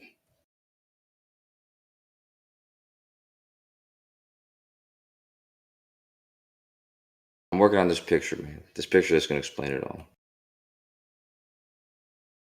Caesars is actually decent pizza in Canada. Little Yo, Caesars Little is actually not. Caesars It's is not bad. banging. It's not like Pizza Hut pizza or anything, but it's not. It's better than Domino's by far. I don't know if I would say that exactly, but I would say it's like what White Castle is for hamburgers, because it's like I wouldn't qualify it as a hamburger really, but at the same time, if somebody said, "Hey, you want to look at White Castle," I'd say, "Yeah, sure." Same thing with like Domino's is McDonald's. like me and you were gonna sit. Domino's is like me and you were gonna sit down and have burgers, and mine's beef, and yours is like tofu or some shit. No, I'd say Not I'd good. say it's more like if we were going to McDonald's or something. It's like let's go get burgers. Okay, let's go. And we went to McDonald's. That's like Domino's. Domino's actually has good shit, dude. But like I said, been same as McDonald's. Like, I would eat shit at McDonald's. I wouldn't like fucking claim it was great, but it's gets the job done. I mean, like I said, if you compare Little Caesars to like quality, because you live in New York, dude. Unless you don't get regular pizza, man. But you compare it to pizza, and it's not even it's not even the same food, even. But it is Yeah, kind it's of. fucking probably filled with fucking poison. You ever worked at a pizza place? I never worked at one, but I've seen. Yes, many pizza Yeah. places. Well, you see what they use for My cheese, dad right? owned a pizza. I used to. What's up? Well, you probably own the good one. If your dad owned it, you probably own like a nice one. I'm saying like a Pizza Hut kind of place. I worked at Pizza Hut, other many pizza joints. All right. Well, you see what they use for cheese? Don't they use like this fucking lard? Everything comes in bags, bro. I mean, at we used to grate it up. Some pizza places they get a brick. You put it in a grater that's attached to the mixer. The front of the mixer has like this attachment on it. You pop it on. It's a grater. You got to push it through with all your might, and then you get the cheese for pizzas. Yeah, Domino's, but Pizza Hut, places like that, they just get a bag of cheese. A bag, it's already done in a bag. yeah, yeah, it is. Probably But do not you even think that's real even cheese. cheese? Yeah. That's what I'm saying. Do you think that's even cheese, or is it just like I don't know. I never read the ingredients. manufactured like Probably lardy shit? there's got to be some cheese in it at least, right? Or maybe some milk product, but I mean, like, I just mean, cheese takes time. Whereas, like, you could see how you could cut. It's the same thing as like alcohol. It's like, if you make quality alcohol, it actually takes time, but you could dish something out with using different chemicals, right? But it's sort of like, manufacture. It's like manufactured cheese. I imagine it just like fat and like thick oils and shit. Uh, you know, like it takes cheese time to actually become cheese. So I I'm don't so think it'd be scared like I'm gonna that. hot mic one of my giant burps because they're crazy, bro. My wife looks at me What a after I burp and goes, pussy. "That's obnoxious." What a pussy, dude. I Hey, don't want dude. to put I one out mean, on a VC. I did change my diet recently a couple of weeks ago, and I've just been farting nonstop, dude.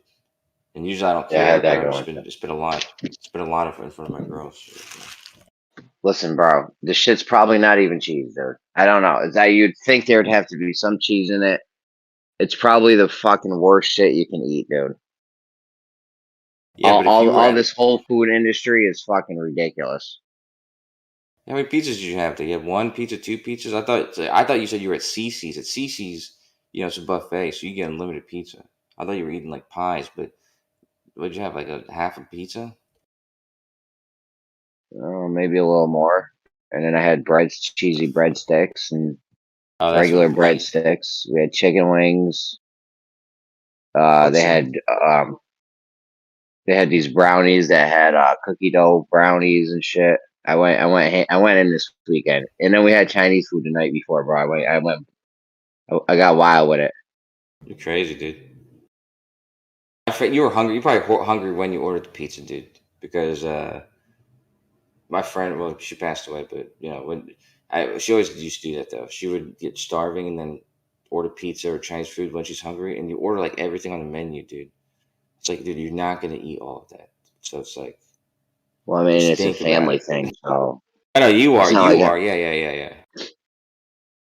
I'm not just like getting myself like Chinese I food. Like know. when I get Chinese food, it's like $80 fucking, dude. That's what I say. That Little Caesar is probably $80, or $50. Yeah, it was like $80. Yeah. I told you when you asked me that question last night about the longitude latitude. I had just gotten some good Chinese food. I just ate some good Chinese food.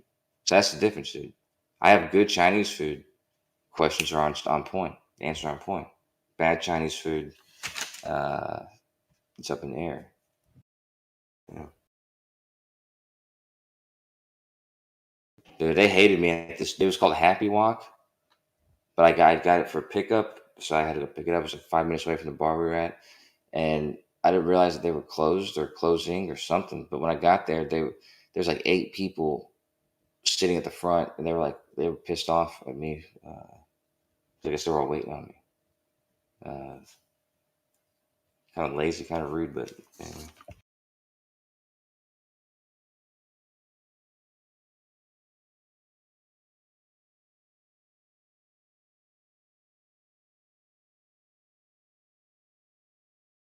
All right, let me make this picture real quick. Hold on. How much Chinese takeout is in? We're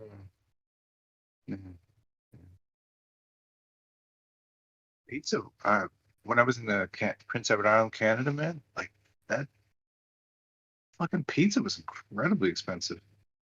They're paying like $25 a pie or some shit, and then you get like 3 pies, and I was like, what? What kind of pizza was it? What part of Canada was that? Prince Edward Island. It's an Was island, that? so everything costs more. But It's on the East Coast, like. yeah, it's above New Brunswick. Okay. I was just curious if it was like a Chicago style, like deep dish pizza, or if it was like. I guess a little bit like a Chicago style. I don't know. It's just the worst pizza. It was mind blowing how expensive and also not good it was. And then they'd basically just be like dipping it in sauces too, which you had to pay extra for.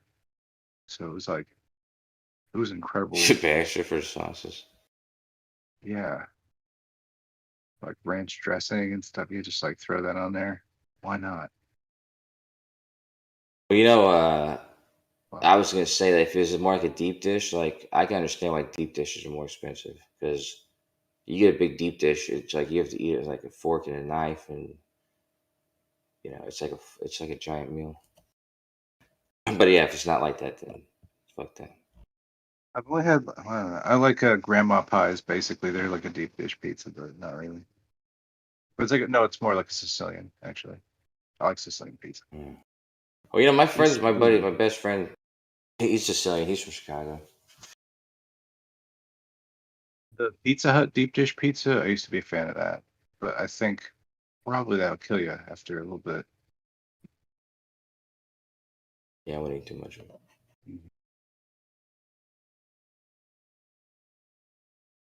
I'm just saying, Pizza Hut is the best fast food pizza you can possibly get. They're super consistent. They have been since the '80s, since I can remember. There's a big name. What about Papa John's? Bro, that's fucking ghetto shit compared to Pizza Hut. Yeah, talk about the flavor profile of the sauce, man. How good is that? Makes you feel like home, right? The Pizza Hut, you're saying? Pizza Hut. Papa John's on there. Something's wrong with Papa John's, bro. Pizza Hut's slamming.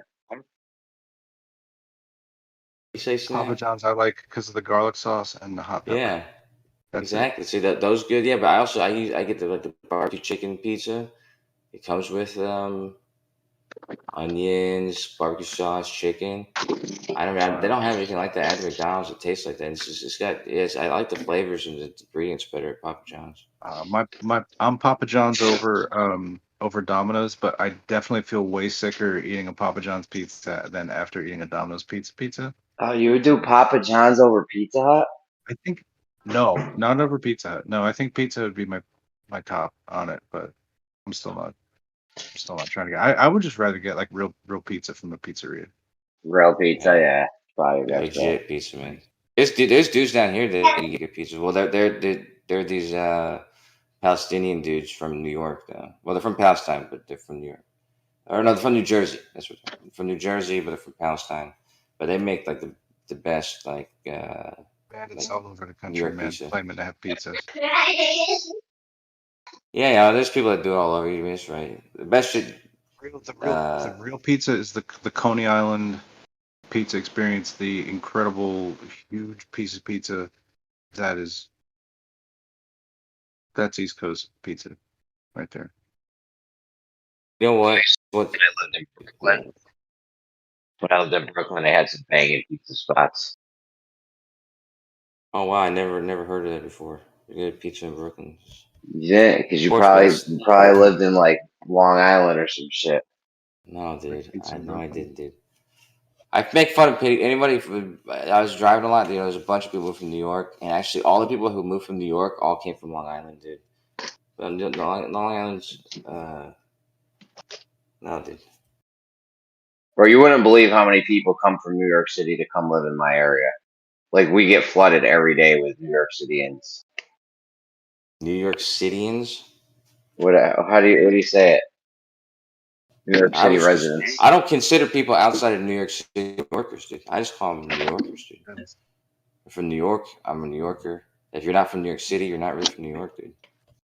Yeah, okay. Just forget the whole rest of the state.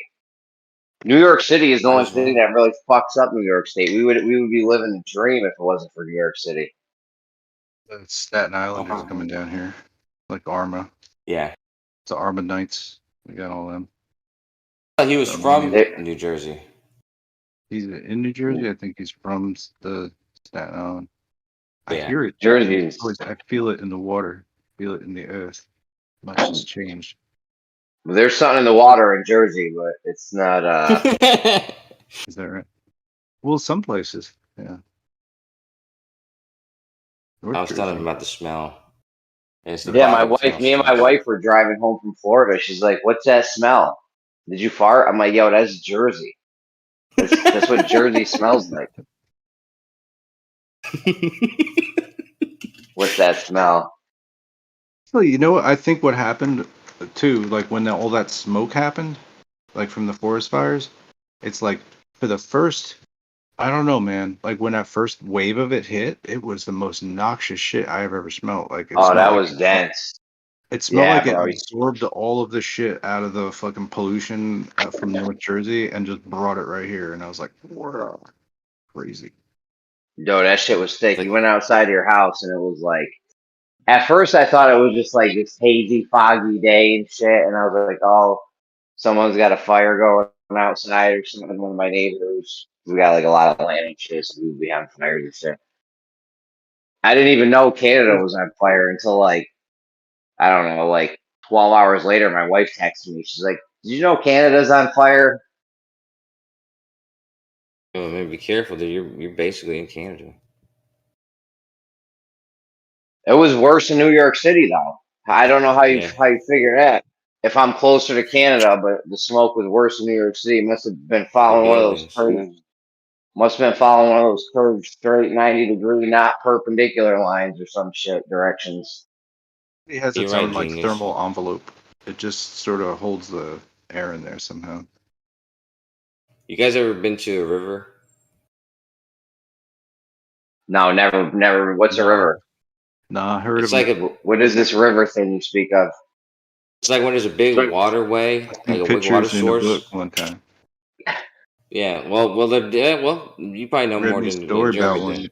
one. Yeah, tell us about it. I, In the I peed in a world. stream once. Well, it's just the water. Any source of water is going to eventually, if it's got enough ability, enough power, it's going to eventually try to reach the ocean, and then it's over. Then it's part of the ocean. And so these rivers are those routes. Okay, and sometimes they can be pretty big. So that's a river. Anyways, I did. these are Lot of water. a lot of water. Sometimes, bigger than a highway, thicker than a highway. Art Yeah, knows all stuff. yeah. Thank you. And then, okay, anyways, We're about the rivers, please. the point is, jackasses. The point is that right. There's parts in the river where if there's like, if it's like smooth side by side, blah blah blah, there's an easy current. If the current is, you know, it doesn't matter how strong the current is, but if the area, like if it's rocky, like let's say there's like three big sticking out rocks out of the water, you're gonna end up having like, even though there's a current going down, there'll be like a circular. There'll be like a little. There'll be an area where like if there were trash in the river, it would get caught up in this like little fucking whirlpool or whatever. And you can think of the city as being like the rock sticking out of the water, right? It's got these very high objects all over, so it's going to be able to. So, anyways, the point is that I can imagine why the smoke would be, it wouldn't be flowing as it would be everywhere else more easily. Did magic mushroom slow the aging process? I think it could. Why not?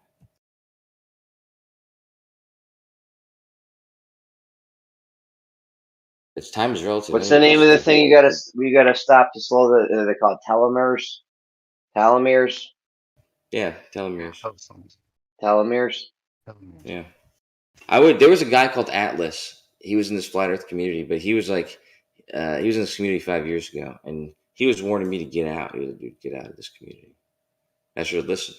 But Why was he warning you to get out? Do you know how much smarter we are for being here now? No one he was knows what a already fucking smart. telomere is. He was a smart dude, to be honest with you. Flat Earthers hated him though because he never claimed anything. He would only ask questions. But anyway, it doesn't matter. Anyways, the point is, he worked in Germany as a biologist, and he was on I guess they get like year breaks or something. So he was like on a year break, but he's getting paid. Anyway, he was just telling me though that the lab that he was working with, that it'll probably be in the mainstream in the next 10 years. But he said that they've already achieved like that process, like the like reversal of the telomeres dying and stuff, shit like that. And he said that in the next 10 years, you'll actually start seeing that probably being used practically in. I mean, who knows what could be. I wish I would have talked to him more about it, but if you could reverse somebody's telomeres in all of their cells, I mean, that's just I don't even know how that would work, but yeah, but you would Hold on, basically be straight up immortal. reverse them.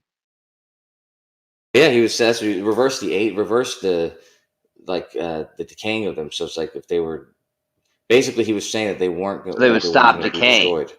Well, not stop decaying, but yeah, they would regenerate. Or they would be just as You they I regenerate. guess renew them. Like they regenerate every time you don't replicate cells. They'll like extend. Yeah. So like Every if you time do like a regimen of caloric restriction or like I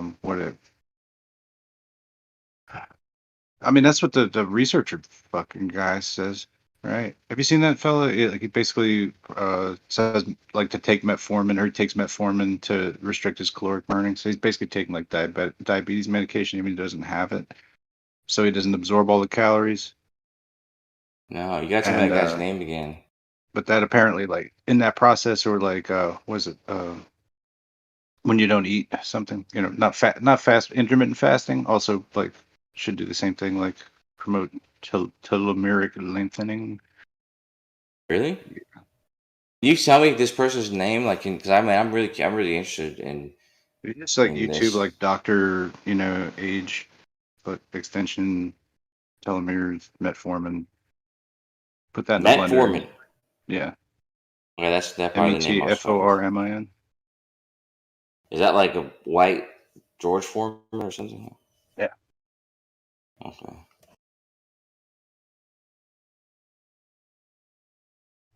There's probably other things that you could take for the same thing. You know what I mean? I wouldn't necessarily say that's the only pathway to it, but like, because there's other things that like restrict how fast you burn calories. You know, like there's different herbs and shit or whatever. Let me ask you, what do you know Yeah. about the research on the confirmation of that this is what's happening? Like the telomeres are being rejuvenated or whatever you said. Like I know that if that's the claim that they're saying is happening, like do you know of the evidence they have for claiming that? Like if that comes from like I don't know how you would even try to see that. I have to ask Jace. Well, I basically say like, so every day you're basically creating new cells for tomorrow for most of your body.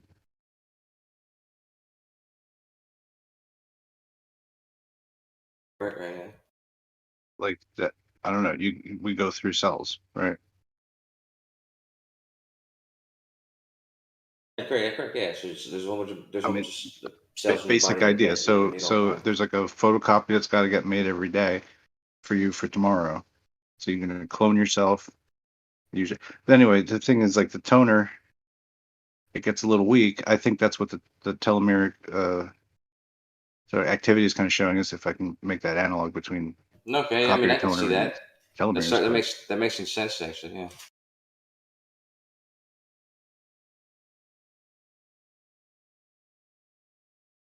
That's actually a good. That's like, or what do you call the actual, not the ink itself, but like the ink jets, whatever. Yeah. Like that, something like that. The ink jets. Yeah. Yeah, like because like the ink, you get new ink, but over time those ink jets are going to become, just torn and tattered or whatever. Well, like I don't know, just the old. Well, we're also kind of co-joining this with the phenomenon of aging anyway. So like the older you are, the sort of your, I don't know, your nutrient profile might be different, your hormone profile could be different, like all these things that like change it. How about we replicate and heal? So your healing rate usually, unless you're on the Wolverine level, is going to be diminished as you get older. So then therefore I would also imagine that your rate of recovery and division would be a little bit less. Yeah.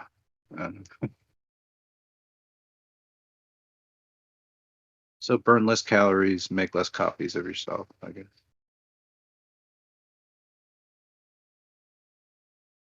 Or just be an Iron Man like Jeremy, and just don't even worry about that shit. Yeah, there's lots of people taking that Ozempic.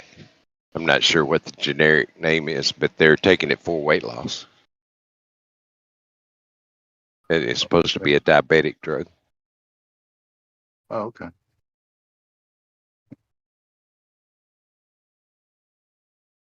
Yeah, metformin, I'm not really sure how they create that. I think it's like a plant extract of some kind. Wait, what? Metformin is not a person. No. Asshole, No, dude. I really thought I was gonna researching look into him. Yeah. Fictitious person. Metformin. It's like a generic for type 2 diabetes. I don't think you need a prescription for it, actually.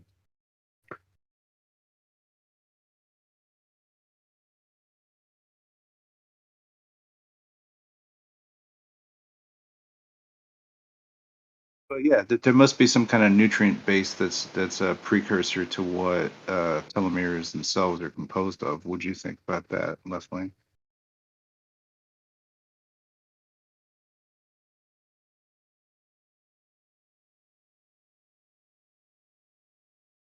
Sorry, man. I'm driving. Loading. I'm standing outside my truck, directing the forklift. That's all right, man. That's cool. Talking about synthesis later. When you get back left lane, dude, I want to know what the biggest forklift you ever driven it was. Called boom lift. 50 ton. 50 ton. Okay, never mind. That's bad. fucking huge, dude. That's more than one elephant.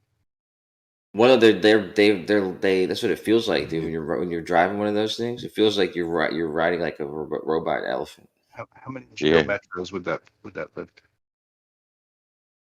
How many what? The Geo Metro. It's a little compact car from the early '90s. Oh, Don't worry about my I'm gonna dated say I'm references. gonna say 75 of those. They were the big ones are for loading these big aluminum ingots. They're like 40 feet long. One ingot fits on the bed of a truck. Some of them weigh up to like 58,000 pounds. Damn. You ever see when they Yeah. move those blades for the solar panels? They have to like put it on like those long ass trucks, like a truck on one end and then like a Yeah. truck on the other end. That's Yeah. crazy. They Move something like that. they partially inflate the aluminum metal market by keeping a lot of it in transit, so it's not at warehouses. Do they? I guess that would make sense. What do you know about aluminum? It's just interesting. Why do they transport big ingots? I guess they have their reasons. Well, don't they Well, make them in specific places? yeah, they'll the same company that actually rolls it out makes it. There's one plant in Greensboro, Georgia. They take scrap aluminum and they make the ingot, and then we'll pick the ingot up out of Georgia and take it to Kentucky where it's rolled out into the coils that I'm hauling. They're like 24,000 pound coils, and they make Coke cans out of it. Oh wow. Actually, several different wild. plants will pour the aluminum and make the ingots to feed the one plant in Kentucky. That one plant makes 40% of the United States' Coke cans, or Coke cans, Red Bull, beer, whatever. Yeah, wow. In Kentucky. Yeah. Hey, do you got a fucking problem with Kentucky, dude? It doesn't seem efficient. I mean, I would do it in the. Where's the rest of them made? I'm sure they got it split up nicely so that they're, logistically they're not like driving too far with it. Or Well, see, I go from Kentucky to Phoenix every week. I mean, I feel like they're just keeping us busy sometimes, like with all the shit they got us doing. I like Well, it. it's good then. Thank God, dude. Yeah. Why we don't need to just be busy for Because Left Lane's fucking eating because of it, dude. It's how he eats. Yeah, just how much aluminum cans that are on shelves right now that's technically garbage that has to be recycled or whatever, but like that's an amount of aluminum that we just have sort of hovering around there. That's an amazing thing to think about, just how much some aluminum of is them probably used, won't get basically. recycled. Right? Yeah. Right? True. But recycle companies make a fucking killing, dude. It's such a scam, dude. It's crazy that people pay for recycling. That I don't know when that's gonna end, dude, but it has to end because recycling should be paying you for fucking picking up your recycling, dude, and then selling it. And They're making a lot of fucking money, dude. It doesn't make sense that you pay them to take your recycling. money on this stuff. It's immoral. It's not immoral. It's just stupid. No. I know. It's like there's a matter of time where people are going to wake up and be like, It's "That was actually stupid. Why are we paying for that?" yeah. Well, yeah. When I lived in Prince Edward Island, though, they had a bottle. All the bottles were just bottled there, so the soda company just bottled on site, and then the state itself ran the recycling glass plant, and then basically anything else that was in cans wouldn't be remade into cans on the island. What would it? Oh, it would just be made They just bottles. have it imported. Oh, Yeah, ship it out on a barge or something. Send it to recycling, but they just did all the glass on the island. But but that was that's where the state's running the bottlery. I don't know.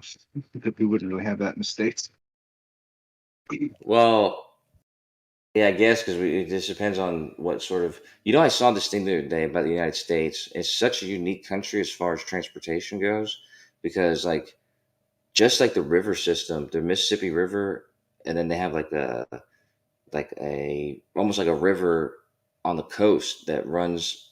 It's like a stream that runs around the Gulf and up the East Coast, and so there's like a really efficient transport system on the entire East Coast, or not the East Coast, but like the basically the bulk of America, everything from Mississippi, both sides of the Mississippi, and then around the East Coast.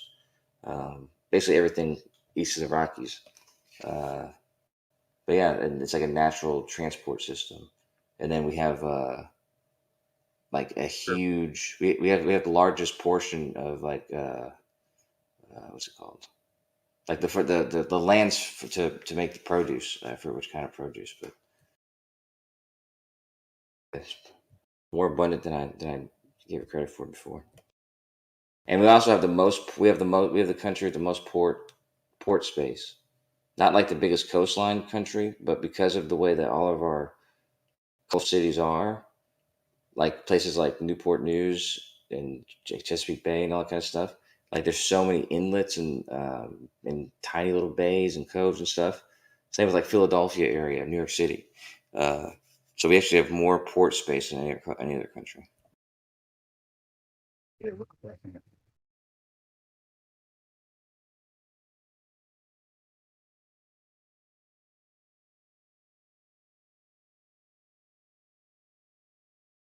Yeah, our surface area So, game is like on point for sure.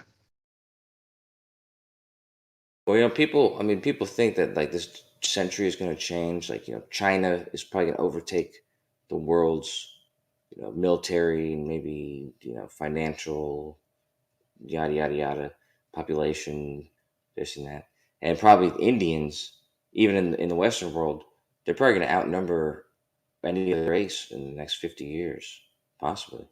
I could actually see that happening in the Western world to be out. Like if like you're going to pick uh, one like race or something as like the which races with like the different percentages of different races. I think they'll be mostly Indians. The Indians will have the biggest percentage. Anyways, the point is that even though these Civ or things something. is that what? You playing like Civilization or something? What are you playing? Yeah, something like that. The point is that the point I'm making is that people make these claims like the ones I just made, and that the United States is going to fall off in this next century because we're kind of on top right now. But I think that we have things that people forget about, and it's not just that our status is number one now. It's our status was able to become what it became because of the things that are great about this country. So I think that our status as number one is probably going to persist. That's my opinion. It's one of those movies. It's gonna be like the 1980s. They what? Without like World War II with the crisis and opportunity, the crisis-tunity of it all, getting into the war and then benefiting from becoming the de facto sort of mechanical sort of manufacturing back end, you know what I mean, for a period of years before while the other places rebuilt. Yeah, I agree, fully, completely, and that's the intuition for. That would be my intuition before too. Was that it's just opportunity, right place, right time. That's what put us in the position we're in now, and just as easy as everybody else that's been in a position like this, they're yesterday's news eventually. But that's what I'm saying is that you're right, because World War One and World War Two definitely changed our status in the world for a lot of reasons. Like you said, manufacturing, yeah, all that stuff. with great crisis-tunity comes another portmanteau, which would be like the obligationarity of all of it, like that we became like world police then, that we became the military industrial complex then, you know what I mean, all these kinds of things resulted and transformed the status of our country. That's in the organizational operation therein. I agree. I agree, and that's what I'm saying. Though, but I'm saying that fact I think can be attributed to these natural attributes that is what, like, the fact that we had all this frontier is why we were able to grow 200 years prior, like up until the early 1800s. We had resources. We also didn't have we had very few enemies because we weren't fighting in the European wars like they were, and so we had we had time to build these things and stuff like this. But the thing that we have, like I said, we have these natural trading routes, these natural paths, and like all around the country. And we have the Rockies, and we have the rivers, we have the coastlines, and we have all the minerals and fertile lands that we have. So it's just like the country actually is great for a reason. So I think even if it seemed like the economy, like we're China all this money, uh, they seem like a superpower. They're going to take over. I think that we're going to be resilient and find a way to get back in first place too. If we had to go to war with China, I think we would win. That's what I'm saying. China and Russia versus U.S. and Australia and France, we'd win.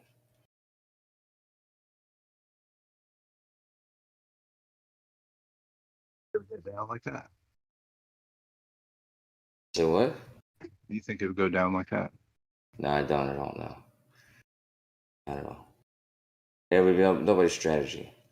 But yeah, it would be But just really, like the I other mean, for the world most wars. time, that just the threat of warfare is enough to like pursue like political, democratic or monetary, whatever deals and such, like Yeah, avoid that yeah. But for the there's most part. always, yeah. That's why I thought like the original goal was in the Western world was to take out these smaller powers after the Cold War, and then eventually isolate Russia from its allies to the point that they could simply financially subdue it into some sort of political submission, right? Not through war, but like basically through like a long game. And I think that was the original plan, but a lot of Like the stuff got fucked Romans, up. right? Do you What do you think mean? that Which are they still in the game? That the Roman power is like somehow still in the game a little bit? oh, you mean like the Catholic Church? Yeah, I guess you What do could you mean? call it that. Yeah, whatever the leftovers of that power was, still got some skin in the game right now, probably. And then the other arm of that power is the Russian side of it. That's not part of the Ottoman Oh yeah, I end guess of it it. would So be. it's basically the Caesar is the Tsar, is the Tsars of Russia, or the Caesars, Oh yeah, yeah, of Caesar course. Caesar Milans of the world. Yeah. So like Yeah, but all of Europe. If you think it's about it, like, yeah, yeah, go ahead. it's essentially still just like left wing, right wing of the same bird, though. Well, okay, so all of Europe has basically come together, but except for Russia. If you think about like in the 1800s, early like World War One, all the kings and queens and stuff in Europe were like cousins or related, including Russia. And so it's like I guess because Russia fell to the Soviets and they became Soviet Union, but you would think an outcome, more likely outcome of World War One and World War Two would be a complete unified Europe, like even Russia. Russia would basically be unified with Europe. I guess, yeah, I guess the Soviet Union sort of is what changed that from happening. But um, yeah, it's just a strange thought. Way like before all that going on, like it's like everybody has this idea of having a contiguous empire in which like things are kind of homogenous enough to kind of like have things like trade and reasonably the same values, and have interchanges of like face and races and stuff like that across it. You know what I mean? That in effect that like having all these things kind of has like a hive effect where you've got, potential to create something greater than than the parts themselves could, like Yeah. group think or 1.0, if you will. But this Like kind of was Ottoman instituted. Empire was like that. Yeah, but I think this was already instituted basically. So then we have like after that, it's like the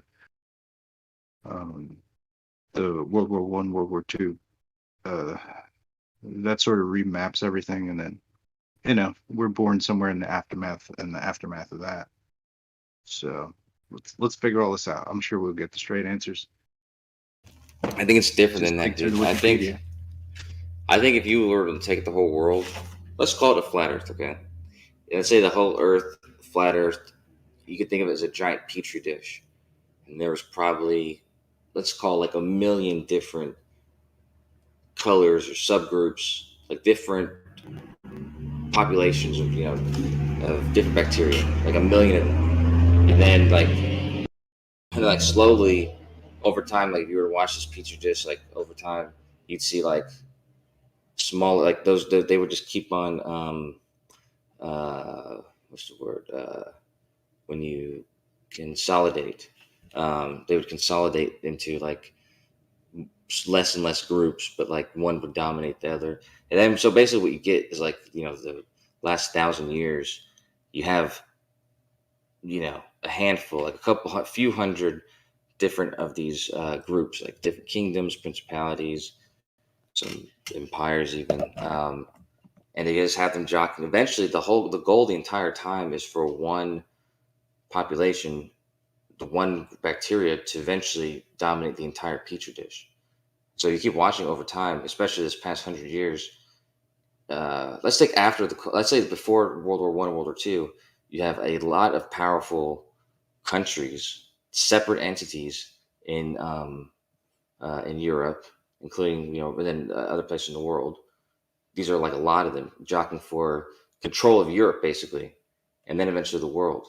But then that obviously led to just the Soviet Union and the America, basically, as these giant cultures. And the way that actually the United States is dominated was because it's not going to kill some of the other bacteria. It's just going to keep it under its umbrella, basically.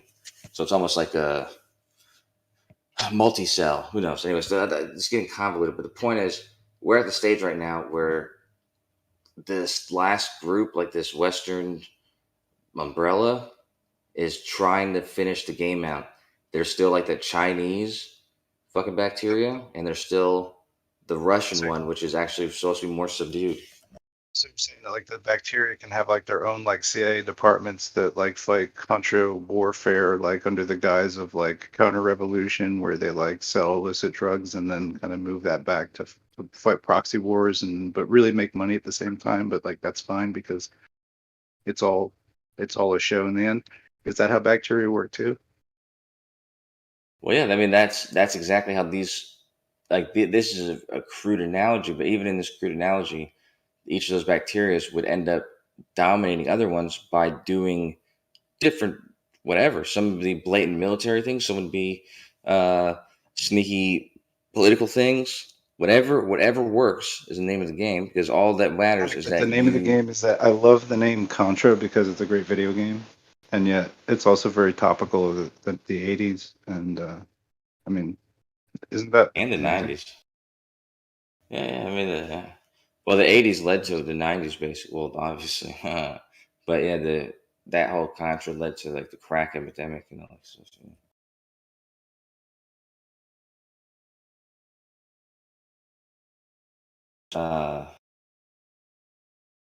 Yeah. So I just think that's where we're at. We're trying to figure out who's going to be the bacteria, and it's really just the United States with the allies of these Western countries, and then the Chinese that's people were sleeping on, who's basically going to do the same thing but with other people like Russia, and that's, I think China is going to play the role that we played in the first two world wars, which is basically not blatantly being a part of it until the line's already drawn, and then it's gonna Seems like, yeah. come in and win. China's probably had some shit going on this entire time. You know, they're like they're pretty long in the tooth as a group. You know. Yeah.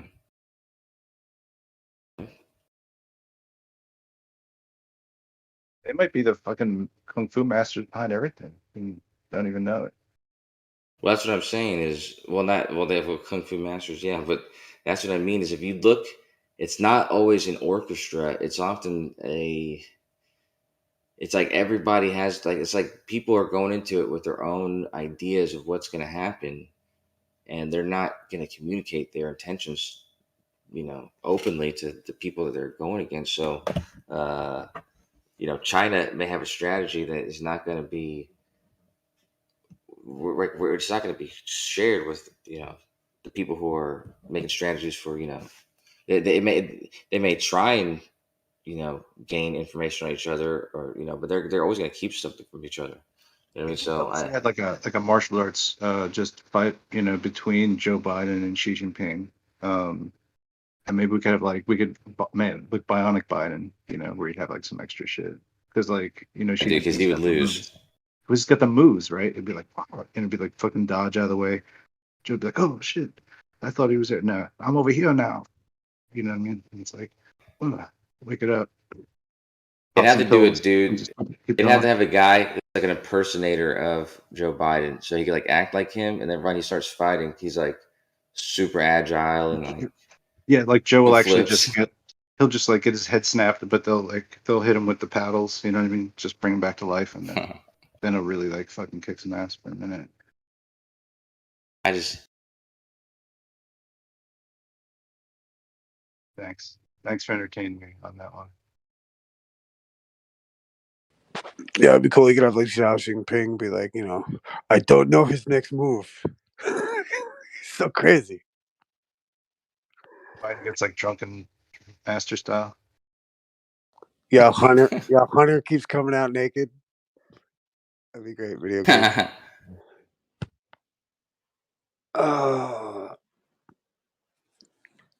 What's up, Issa? What's up, Kosher? How you doing, brother? Always good. I fell on a scooter the other day, man. Fucking my shoulder up. Oh, you found a scooter or fell off a scooter? I fell. I was riding a scooter, very fast one, trying to catch the train, and I hit the curb going like 20 miles per hour, and I flew like forward, like right onto my shoulder. Like it's like you imagine somebody like a cartoon dude, like diving like your neck first, your shoulder first into the pavement like that. Dude, you need to get back on the roller skates. I'm not doing it for fucking fun, man. Come on, man. Just put your blades on. You're failing right now. I can totally see you in some short shorts, pair of headphones. Roller skating around Washington Square Park. Like big headphones with the antenna on them. Like old retro style. With two antennas on each side. Yeah, baby. No, the truth is here to shoulder, trying to hold the globe model up. Well, no, I was going to tell you, I was going to go full circle because this scooter story sucks, dude. Because it hurts so bad my shoulder. But one time last year, my girlfriend, we went out with a few of her friends. Like she's got these really rich friends, and so we were staying at like this nice hotel. And it was like after 2, and they wanted some pizza. And I knew where to get pizza, but it was all the way on 6th Street, and there's like always a fucking 50, 100 person line because like the bar's closed up. But anyways, I rode a scooter there. I waited inside. It was super hot, and I got the pizza. And I knew I was going to be like a hero. So I was riding the scooter back, and I was like in the middle of the street, dude. I don't know what happened. I think it's because I was holding the pizza with one hand. I was drunk and riding the scooter with like the other hand, and I must have twisted the steering thing like suddenly or something.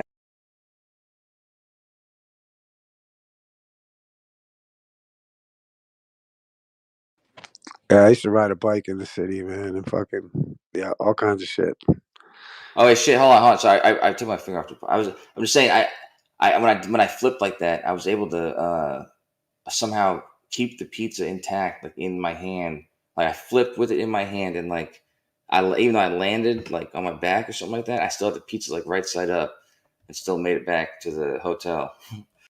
So I was like, I don't know that I felt like So that's Sounds like a Domino's commercial, bro. you should get a tip. actually they were complaining it took so long. Wait, were you delivering it? Well, to my girl and her friends, she had these like rich friends who Oh, were like right. really wanted this pizza. And I was Gotcha, like, gotcha. it's 2:00, no one's gonna deliver it. All right. Scooters, man. I don't trust them. I don't think I'm going to anymore. Yeah, like an electric scooter. Yeah, well, I mean, I don't know how they do over there, but we were talking about LA earlier. I just in Austin, it's like a thing where there's like a You bunch of rent them. scooter companies. You Yeah, rent them well, like you the get like city the bike. app. Yeah, Yeah, well, you can pick them up. You can pick them because there's so many of them all over the place. Like, there's gonna be one on every corner. Like, there's like no matter where you want to go. So if you want to get like fucking 20 blocks real quick, and you like, there's not a That's bus that's awesome. going that exact route, you just get on one. So I mean, Yeah, like I said, the only thing that's scary with any of that, I remember being in the city, and I remember just seeing like people would like get like they have these things called city bikes. So like it actually, yeah. I mean, it's pretty cool. I never got into them because I always had a bike, but I remember just seeing like people. It's actually fucking dangerous because like some people should not be on a bike. I'd Yeah. imagine some people should not be on a scooter either. Yeah, my buddy died a couple years ago. I heard he was on a bike on near 6th Street. Somebody hit him with a car, but I assumed he might have been on a scooter, but he could have been on In one New of those York? city bikes. No, he was in 6th Street. He was in Austin. Oh, right. Yeah, I'd love to check out Austin. Actually, I hear it's pretty fucking cool. Or is that where? I don't mean to whatever, but is that or you're out that way a little bit, right? Yeah. I've never That's why I been live in to Austin. Austin, dude. You know what? Do you ever heard of the B team? Well, in reference to what? B team. There's a jiu-jitsu school out there. Oh, I know there's a bunch of that because like Joe Rogan's yeah, he's also out too. here. So, Yeah, there's like a 10th Planet school out there that, dude, I couldn't recommend it higher. There's no other school I'd recommend. Like from what I gather from the heads that roll there, dude, 10th Planet Jiu-Jitsu in Austin. Go I there, know you did Kosho. jujitsu. Go start doing jiu-jitsu, Kosho. You'd love it, I think. Well, I just fucked my shoulder up, bro. Even better. Check Better. out there's a YouTube video on the 10th Planet where Eddie Bravo's there teaching a class, and Renato Laranja walks in, and they kind of have it out, and they ended up fucking getting down, dude. And Renato fucking choked Eddie Bravo out unconscious, dude. Well, you know it's a prank, right? I think I've seen that. You know that's a prank, right? I don't know if that was a prank, bro. Oh, I know. No, dude. Listen, Renato Laranja, right? Means like Renato the Orange, which is like a Masonic reference. Yeah, Renato Laranja. Yeah. Yeah, dude. He's dude. You don't know? Oh my god, that's hilarious that you thought it was real. Like, because dude, Eddie Bravo was doing that. I mean, I don't know. It's a prank, man. Like, Renato. Like, have you ever seen the one where Renato Laranja bugs Joe Rogan all the way out in the parking lot and shit? Yeah, I saw that. I've seen that one. Yeah, it's all prank shit, man. It's all like actor shit. Dude, Renato Laranja and Nate Diaz are like always gonna fight. Dude, it's fucking hilarious. Renato Laranja is my favorite, dude. He also did another one with I forget the dude's name. He's a big ass white guy, and fucking Renato fucking tapped him out, dude. Yeah, anything to do with Renato Laranja is a joke, bro. Isn't he a flat earther or something like that? Yeah, dude, he's not a joke, bro. It's the real deal. Puta, He's a 28-time world black belt jiu-jitsu champion, right? Yeah. Yeah, it's a joke. I mean, I hope you know. I don't know. I'm just gonna make sure it's real for me. I don't know, bro. He's no, my hero. I can't tell if you're trolling me now. Yeah, dude, it's like yeah, that's their whole thing, man. Like I think Eddie Bravo, that's what he does, right? I've seen it a couple times. There's a couple different pranks that he's got where Eddie Bravo gets choked out. Yeah, I don't know, that guy's pretty funny. Oh, he's the shit, dude. Have you ever seen like Dude, his Renato Larange's Instagram is one of the best fucking pages on Instagram ever, dude. I don't have Instagram. Tell me about it. Oh, just funny jokes, you know.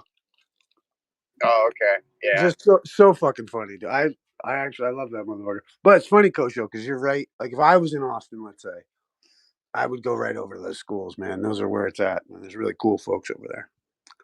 I just signed up my kids for the world competition here in LA next weekend. No way, really? Yeah, there's over 5,000 competitors. There's like over 50 kids in one of my kids' brackets, and then there's only 7 in the other. Because I started my oldest out when he was 4.5, and he's 10. Uh-huh. So he's been in it for a while. So there's not too many kids that are his age with that sort of a belt. So it's pretty cool. Yeah, my boys just started a thing up in the Bronx, in the city. It's called Chronic Combat. So it's jiu-jitsu, but you got to smoke weed before you roll. Oh, nice. You serious? Oh yeah, it's called Chronic That's awesome, Combat. dude. Yeah, Chronic Combat. Oh yeah, dude, fucking. And then, Chronic dude, Combat. out in Austin, they got this thing, the High Rollers, where like I don't know if you're familiar with like Jeff Glover. I'd probably not, whatever, but like Yeah, Jeff Glover. I've heard of that name. I can't place the face, but I know the name. Oh, dude, he's one of my favorite grapplers ever. Like, you know, ever. He's one of the greatest grapplers, bro. Jeff Glover, and he rolls in it. It's this high roller. They're called high rollers, and they all smoke weed on the mat and shit. It's all fucking like a big weed event, and they all have a jiu-jitsu competition. Like the winner gets like, you know, like 2 pounds of pot or a pound of pot or something. Do they debate flat Earth after like they win? Nah, but you know what'd be cool? Have you ever seen the chess boxing where they do a round of chess, then a round of boxing, then a round of chess? No. Oh, dude. So like I was thinking it'd be cool to do. Well, you know, I remember back in the day it was gonna be Anthony Subarats versus Timmy back in the day. I wanted to do the flat earth MMA fights. But what would be cool is if you did like a round of like fighting and then a round of debate.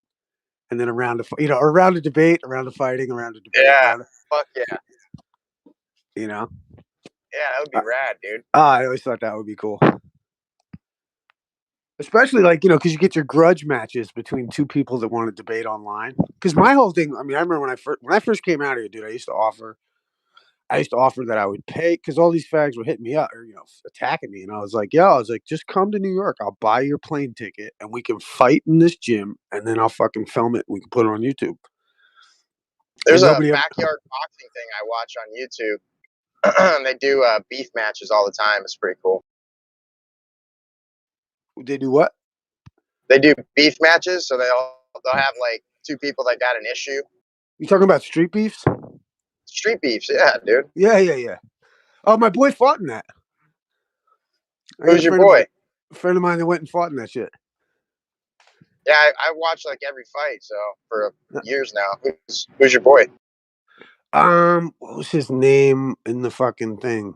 He lost his fight. It's not Gash, is it? Nope. I'm trying to think of his name. Gash is like a transsexual on there. It's pretty funny. No, I don't know well enough. I'm trying to think of the fucking Think of that name though, bro, for a tranny. Gash. I don't know, bro. It's gross. Anyways, yeah, it's pretty bad. Yeah, it's gross. Yeah, fucking. Yeah, it's cool. I'm trying to think of what he fought under. What the fuck? Because they did like a fake, you know, like a name or something for the street beefs. I forget what it was. But actually, you know what? We need competitors for this next one for the Chronic Combat, man. Huh.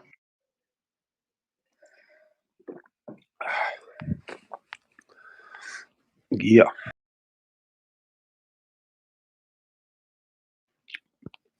But yeah, awesome. But I bet Renato could probably kick some ass though, for sure. Oh yeah, no, he rolls. I mean, from what I gather, he rolls jiu-jitsu. He's probably actually a black belt. But you know, like there's this whole like underground scene of jiu-jitsu that happened like from the 90s to the 2000s that like so many heads that you don't even know about roll jujitsu. Like that guy, like Al Bundy. Like Al Bundy from Married with Children. How about Mark Zuckerberg versus Elon Musk? I heard that's supposed to be going down. Yeah, I don't think Elon Musk is going to take that fight.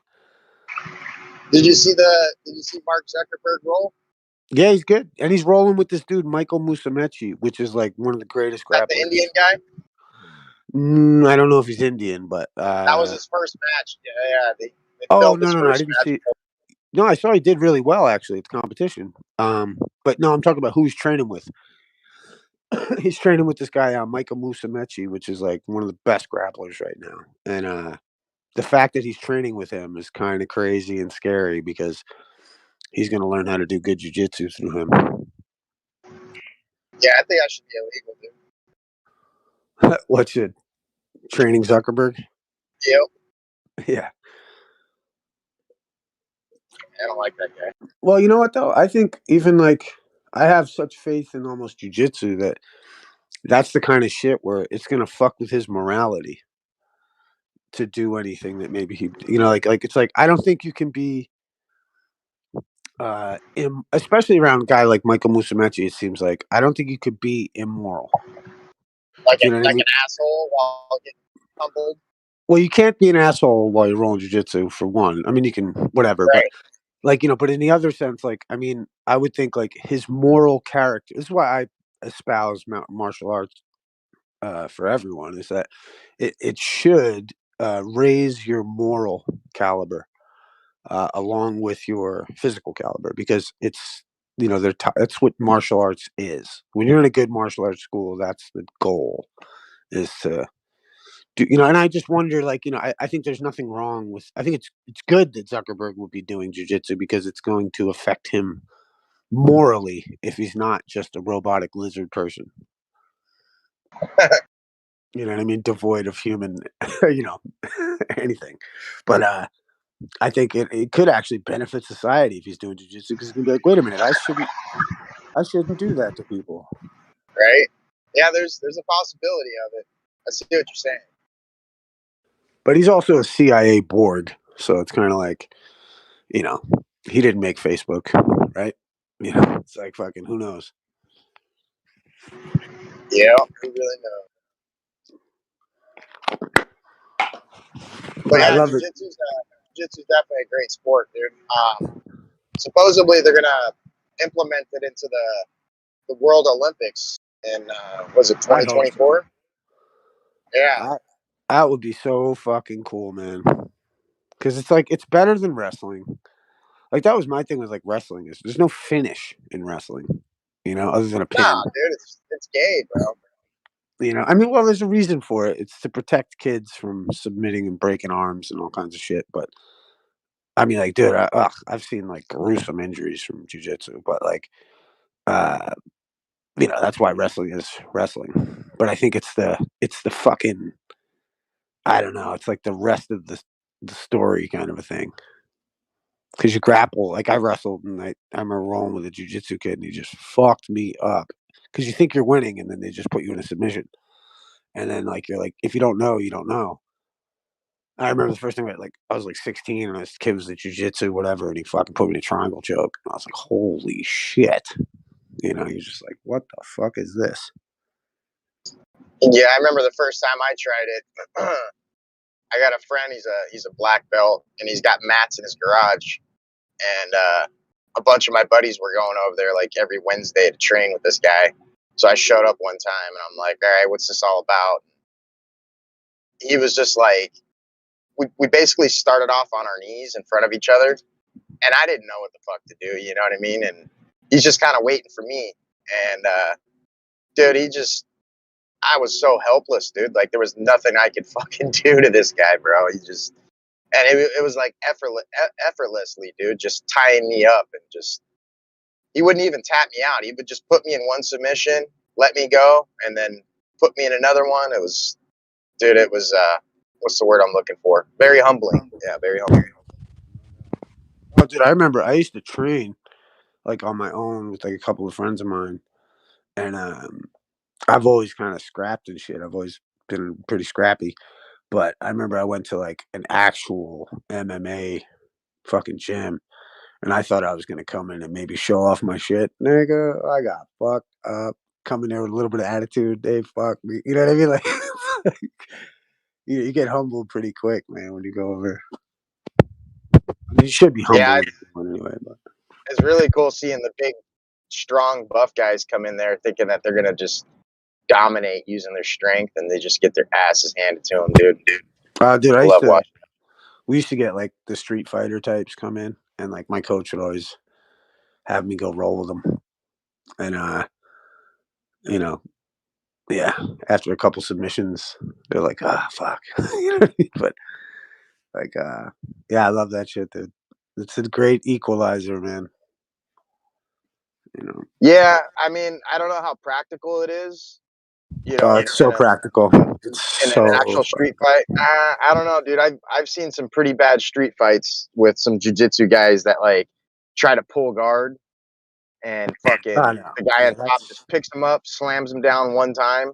The guy's fucking done, dude. So well, you I got to mean, dude, really know what the fuck you're doing. well, you never. First off, like, I mean, like, you know, that's the thing is there's self defense, and then there's, you know, and then there's sport jujitsu, and like sport jujitsu, like an athlete will fuck you up, but like, yeah, you wouldn't want to pull guard on the street. But I mean, Right. I've head and arm choked people in clubs before, put them out. You know what I mean? Like there's so many chokes you can use in the real world, Oh dude. yeah. You don't have to go on the Oh yeah. floor for. No, totally. Even in street beefs, there's been a couple jujitsu / boxing matches and like an MMA type deal, and the guys fucking just they think that they're on a jujitsu mat, dude, and they're not, and they get fucking slammed down one time and it's over, dude. Yeah, no, it's no. Like I mean, that's the thing with jujitsu is like the idea is, or I used to always feel like it's like the idea that what if you get sucker punched and you wind up on your back, and that's what you want to be able to deal with. Because the problem is that if people don't train jujitsu, they don't know what to do from their back, and that's what Right. and that's the issue. Is like even in MMA right now, like. Well, like natural The big instinct is to roll over onto your stomach. That's what you don't want to do. well, the thing is, I mean, there's an argument for turtling, which is kind of what you're talking about. But that's the thing with Right. MMA right now. That's what's kind of interesting right now is that people have, like now, opted to in MMA work on getting up versus trying to submit somebody because getting up is more effective and better for you. So therefore, a lot of people have worked on standing up instead of their jujitsu. You know what I mean? Like because Yeah, I've seen that a lot. Like basically, it's taken a huge turn, dude. Because it used to remain on the ground, dude. Like when you look at the beginning of MMA from the UFC perspective, like everything was on the ground. Like 90% of the fights would end up on the ground and finish on the ground. And now it's all fucking stand up, dude. It's not even fun for me to watch, dude. yeah, I love jujitsu, but also, I mean, I don't know, I love the sport, but it is interesting that most guys are kind of opting to stand up because usually guys are so good at jujitsu anyway. Like the issue becomes it's really difficult. Like if you ever roll jujitsu, you know, I mean, just passing somebody's guard is hard enough. Do you know what I mean? Like trying to like get into a position where you could actually submit somebody. That's fucking hard to do, man. You know, a lot of people just think like, oh, I'm just gonna breeze right through into an armbar. It's like, dude, that's not really how it works, especially against someone who knows what you're doing. Well, that and Speaking then you mix all the lube and the sweat and the fact they don't have any fucking clothes, no rash guards. It's really difficult to try to submit somebody in that condition, in that situation. yeah, it's pretty cool. Yeah, it's a good. I mean, I don't know. Yeah, because it's wild. Like even when you're all slippery and shit like that, like rear naked chokes work out really good when you're real slippery. You know, because you can slip under the neck and they can't stop shit when you're real. Like there's advantages and disadvantages to all of it. That's true. You know, because like if you're slippery, then or like you know if somebody's bleeding, that's where like the blood helps you slip under the choke or slip under the neck, shit like that. Sean G, what up, brother? Sean G's got a couple MMA fights. There's a guy from 10th Planet. I forget his name. He's a black guy, but he goes out to like the beach area, and he'll put up a sign saying $100 if you could submit me. And I just watched his last video, and he had some kid who just won first place championship in some fucking competition. He's like from out of the country or something. Walk by and see the sign, and they got down, dude. And the dude from 10th Planet, he did really well, dude. Like nobody could submit him, bro. So that was pretty impressive. And he was just a purple belt. Yeah, man, it's awesome. Yeah, I love jiu-jitsu. I was showing a couple of I had some cousins I was around, and I was showing them some jokes. I love that shit, man. Because every move has a counter. Speaking of the turtle position, I just showed my son the crucifix, which that's where you start that submission from turtle position. So if you've never seen that one, it's fucking pretty awesome. Yeah, man. Where you got the arm and the legs, and then your legs on there. Yep. Oh yeah, and then actually, what's really cool is it's like I don't know if your boys roll gi or anything like that, but gi chokes are fucking awesome, dude. Like the Ezekiel, cross collar. Yep. There's a couple other ones I can't remember the best one. Yeah, the loop choke. Learn the loop choke. That's it. The you loop grab choke. your own sleeve. That's awesome. Yep, and then the bow and arrow choke from the back, kind of like that crucifix position. Yeah, that's what made me think of it. Yeah, well, they kind of go hand in hand. Like you can do the crucifix while doing the bow choke. I'm pretty sure. Yep. Yeah, that's actually how you secure the finish of the bow and arrow. But yeah. There's another guy I follow on YouTube, and he studies a lot of the old school traditional Japanese jiu-jitsu, and a lot of it is it's like not even taught anymore. Like there's moves I'm seeing, dude, that you're not going to see anywhere else because it's like over hundreds of years old. Like a lot of the footage is in black and white that he's showing. I'm trying to get the name of the channel, dude. You'd probably appreciate it. Actually, I started off in traditional. Actually, that's I had a purple belt in traditional jiu-jitsu, and then but then the ground game takes over, man, and that's a whole nother world. But we used to do ground stuff, but we never got into it like Brazilian jiu-jitsu does, because the idea was to never get on the ground. You don't want to be on the ground. You want to be able to run away from a fight. That's the goal. Or finish the motherfucker or whatever, Right. But ideally, it's like learning how to fight is learning how not to fight. Oh yeah. Yeah, when you're confident in yourself, man, you kind of avoid all that shit. Dude, I've yoked up dudes and stopped bar brawls, like kind of thing, because they know they can't win. As soon as you touch them, yoke them up, put them up, you know what I mean? They realize, like, wait a minute. And then if you're nice to them and you're like, hey, how about we just all get a couple of drinks? And everything calms kind of down because they realize you're about to get fucked up, dude. Check out this YouTube channel. It's Chaddy, Chadi. That's the name of this guy's channel. Fucking awesome jiu-jitsu channel, dude. Very unique. You put it in chat? Yeah, I'll post one of his videos here in the chat. Let's see. Here we go. This is his latest video. 1970s, the greatest era for judo. So he does a lot of like judo versus jiu-jitsu and like the similarities and the differences, which I thought is interesting because a lot of jiu-jitsu is birthed from judo. Let's see here. Live stream text 1. Okay. Posting it now.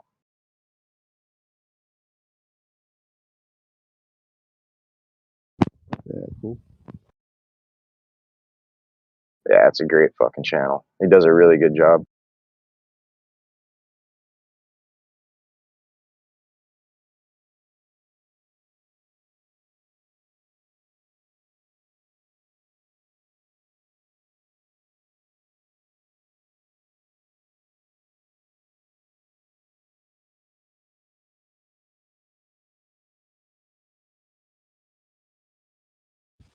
Yeah, actually, I think it's funny. I think you mentioned Cali. Jeff Glover's over that way. He's in Cali. That's probably why you've heard of him. I wonder. I'd go train with that motherfucker. Yeah, the school that I got the kids at, this guy's got 3 brothers, and they're all really high profile figures within jiu-jitsu. Yeah, you don't need to go chase names. I mean, you know what I mean? But I mean, like, that's just something. Like, if there was a seminar for like a Jeff Glover thing, I'd fucking go to that. Yeah, I'll keep an eye out. Yeah, I man. just can't place the face. Like I know the fucking name, dude. Dude, shaved head, white kid, mad skinny, fucking, just fucking slippery, man. So good. One of the best jujitsu guys for a long time. I feel like no gi's like kind of taking the limelight right now. Like everybody's kind of into that. Yeah, but gi jujitsu. I mean, I don't know what I'd say do gi jujitsu, but because inevitably at a gi school they're gonna do like 1 or 2 days out of the week with no gi. Yeah, Which is, they do it at my school on Fridays. Like I've yeah. been taking the kids, just to get a little extra training on the no gi. Totally different grips, Yep. Yep. totally different rolling style. That's awesome, man. Yeah, yeah, it's totally different chokes. Like, not totally, but that's what like. It's interesting because in no gi jujitsu, let's say there's like 100 submissions. In gi jujitsu, there's 300 because there's more shit to grab onto and choke people with, and it's just so cool because you could actually utilize somebody's jacket. Um, once you learn how to use a gi, you could learn use somebody's winter coat for the same purposes. Oh yeah.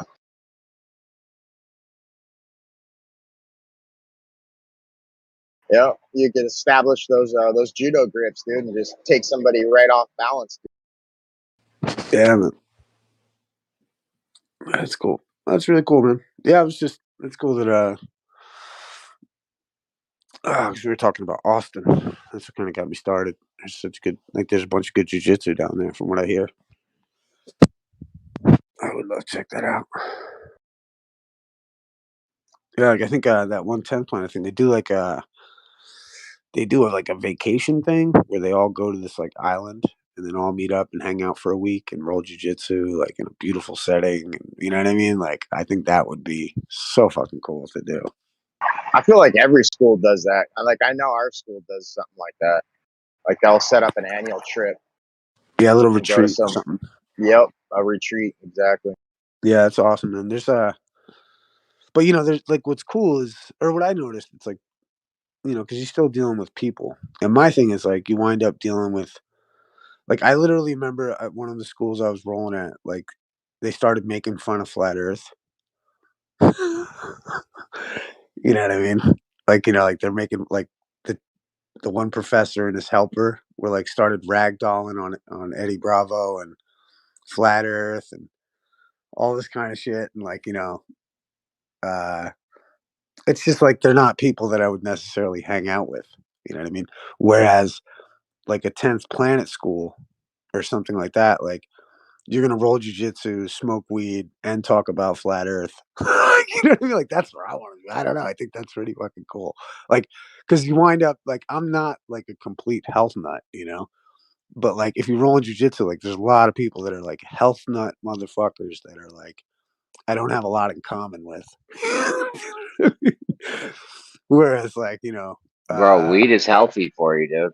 I'm right, but some people don't think that still. Like, or they don't smoke. They do jujitsu and they run and they, and they've got their meals worked out and like, and You got like edibles now. right. But I'm just saying is that there's personality types in jujitsu and like, Oh yeah, a personally, lot of cops.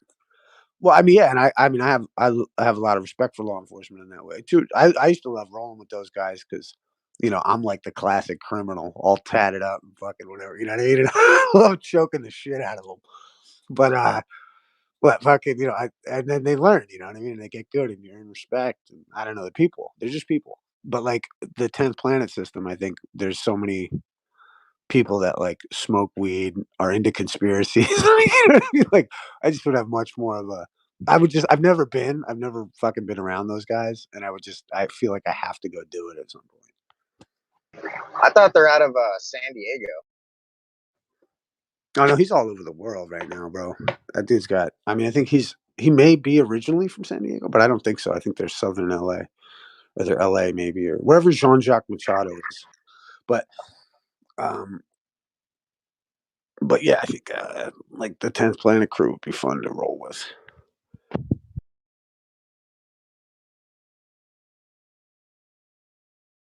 'Cause I used to get all high up in the parking lot and shit like that, and like, some people don't like it. Like, my nickname was Contact at one place because they were like, if you roll to me, you're gonna get a contact high. And fucking, it was just so funny.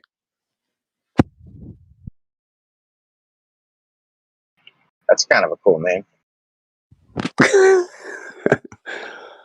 Yeah, so funny. He's out in the parking lot and I used to get like fucking just begged in the parking lot, like a really? ride in the And they go, class. oh wow. I used to get off. Oh, dude, I love rolling jujitsu. I love Really? jujitsu, man. I love choking the shit out of motherfuckers. I love all of that. I love defend. You know what I mean? Even like, when you're rolling with like a high level person that's kicking the shit out of you and they can't submit you. You know what I mean? Like, I love that like test of like, I don't know, man. So fucking cool. What would you do if you were rolling with somebody and they had like a full on Woody? It don't happen, man. It just don't happen. I don't know. Wouldn't that be awkward? I think you get, I mean, like, I just don't see it happening. I mean, like, I don't know, bro. Some of these chicks that show up, dude, it's like, holy shit, bro. oh no, I don't know, man. Most of the chicks that roll jujitsu are not good looking. Over here, it's a little different, bro. We get some pretty hot betties over here. Yeah, that's what's up. Now, I used to roll with a couple chicks, but like, I used to always, you just wind up. I always worked, you just work your defense, work your fucking whatever, and go easy on them. But there's some girls that fucking can fucking scrap, boy. Jesus. Oh yeah, we got one chick that looks like a fucking dude, bro. She's like no joke. She goes to the competitions and just fucking dominates, dude. Yeah, man. Yeah, I know a couple chicks like that. That's what I was saying. They usually aren't the prettiest. Yeah, she's definitely not the prettiest, dude. She's built like a guy. But that is cool. And I think that even with 10th Planet, man, they got a bunch of hotties that roll with them. A bunch of killer hotties, too. Like, they're fucking killers. Like, they have an interesting system, man. Because they'll wrap you up in weird ways. Like, like the rubber guard and shit. And then, like, just weird submissions. Cool shit. I think that's the only school that teaches the rubber guard. I actually learned that from a video and then showed my son. Yeah, they get all worried that you're going to blow your knee out. And I've actually had guys that, like, if somebody's pressure passing you and they put that thing in and you don't have it in right, you can tweak your knees. But if you get really flexible, it's one of the best guards for MMA, actually, because you can tuck somebody nice and tight and then you can elbow them. You can elbow them and they can't hit you back. It's a great position.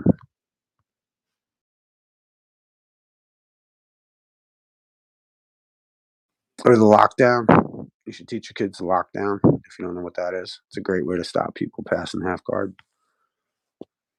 Lockdown. What is that like? It's what is like that? It's the way you wrap your legs around. Oh, okay. It's like a body triangle, but around the legs or something. Yes, in a weird. It's kind of is, but you use leverage so that it really puts a lot of pressure on their calf, and then from there you can tweak the knee so you can get sweeps.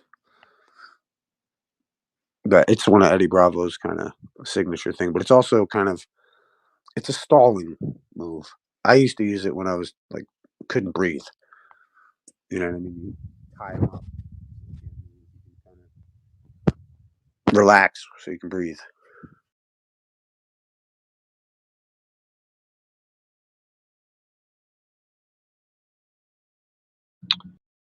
Renato's pretty good at that north-south choke.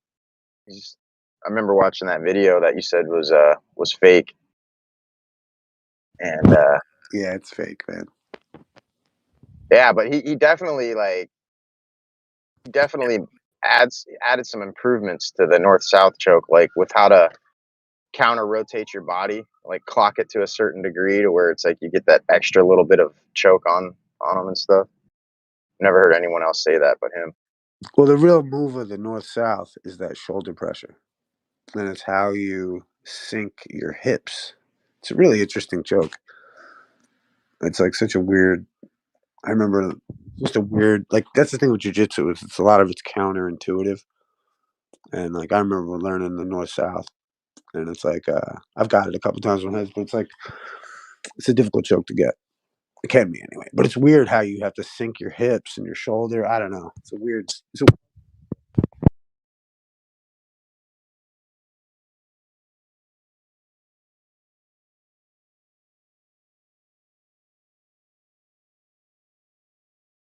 I love the arm and guillotines though. That's the one. The arm in guillotine. Like I don't know. Do you know anything about the arm and guillotines? Like the three. Like there's like 4 different ways to Well, finish. There's like I 4 know that different. the guillotine's illegal in the at least in the kids competitions. Can't even do it. Ah, interesting. Yeah, I thought so too. I was like, that sucks.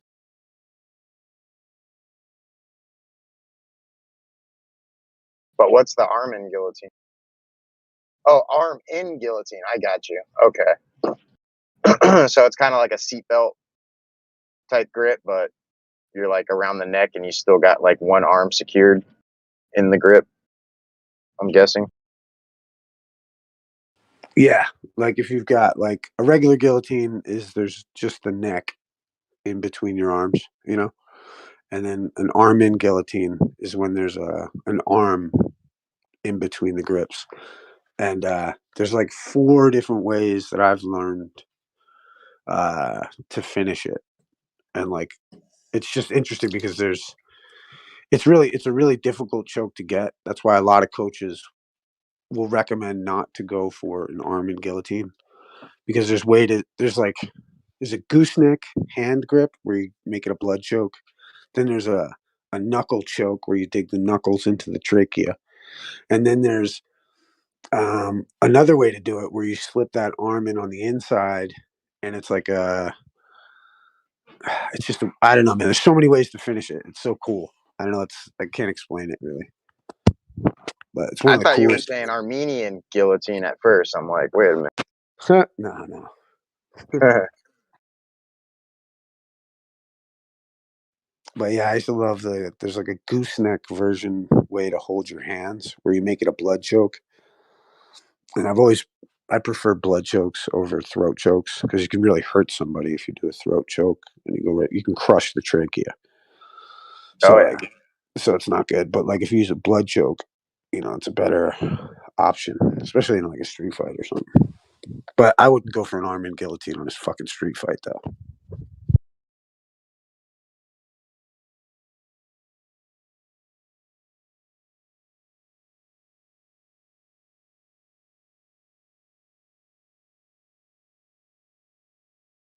It's cool because the arm and guillotine, it takes like 20 seconds to get them to go unconscious.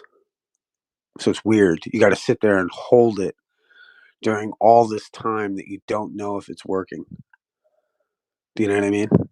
It's weird. I think one of the coolest moves that impressed me was the the sacrifice throw to an armbar. That's where you basically establish grips and then you go to pull guard, but instead of closing your legs, like closing the guard, you just keep your feet on your opponent's hips. So as you're falling back, you're basically pulling him over top of you, and then your opponent basically does like a full flip, and they're on their back, and then you pop up. Or if you do it right, you can roll directly on top into full mount. It's really neat, dude, because Yeah. I've heard it you're called using their weight and their leverage against them. What's that? Yeah, it's a good they call it like a helicopter. Or I've heard it's a whole bunch of different names for it, but I think like it's like a helicopter kind of thing. There's Well, a helicopter sweep, and then there's a helicopter yeah, like the armbar. yeah, the helicopter one's a little bit different because Yeah, the way you're kind of moving your feet on their hips, it's kind of like spinning them in a certain way.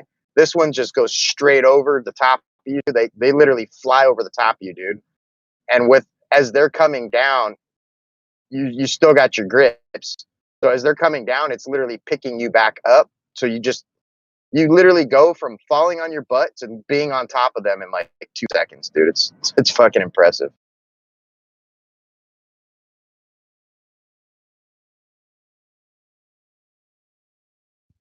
yeah, shit's cool. Yeah, there's so much. Yeah, it's so interesting. Like wrestling, it's fascinating.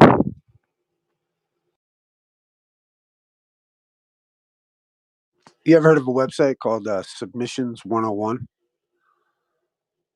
Nope. I forget the guy's name, but they were early.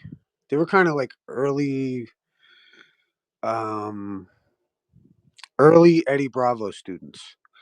And it did Submissions 101. The dude, you name any submission and he'll show you how to do it. It's so cool. Oh, that Like, is. so like any submission you could go and fucking like that's how when I first got Dude. started, I was learning submissions, then choking my friends out in the backyard kind of a thing. And then I went to a school because I was like, I need real competition. And I went to a school, and that's like I said, I went in there, and you think you're tough at all, and it's like you get your fucking ass handed to you by real motherfuckers. But I learned a lot of submissions from that shit. Have you seen the Chat GBT submissions that they came up with? No, that's hilarious. No. Yeah. There's like, I forgot how many. I want to say like 10 different submissions, new submissions. Chat GBT came up with them. Maybe only like 4 of them are actually like practical. But the names are fucking awesome. Yeah, you gotta check it out. YouTube it. You'll find it. Yeah, that's cool. Like I was just thinking with like Eddie Bravo's system, like he's got like names like crackhead control and like, all these kinds of cool fucking names and shit for like positions. And like, stoner control. That's funny. Fucking what else? There's a whole bunch, man. It's pretty fucking dope. Or like mission control. There's like, when you get into rubber guard.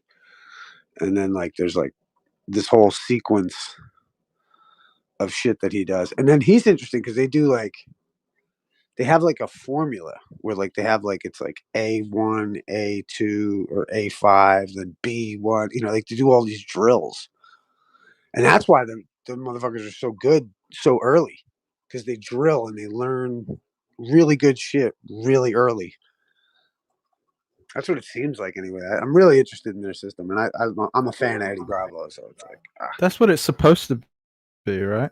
Because if you go back to the original judo from where they spawned from, the proper judoka would always have like, okay, this is my favorite move, or this is the move that I'm going to do in this scenario. But then here are my variations to move if it doesn't go right. But people don't train that properly on the ground. They kind of just know the ground game, and they kind of just freestyle it to a degree.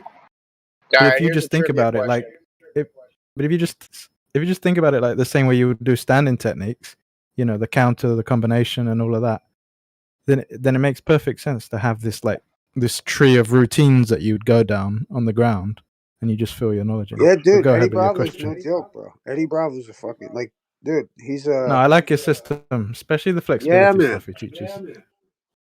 Like he goes like, but the hardest thing, man, is teaching somebody brand new any of this, man. You know what I mean? Because it's so counterintuitive.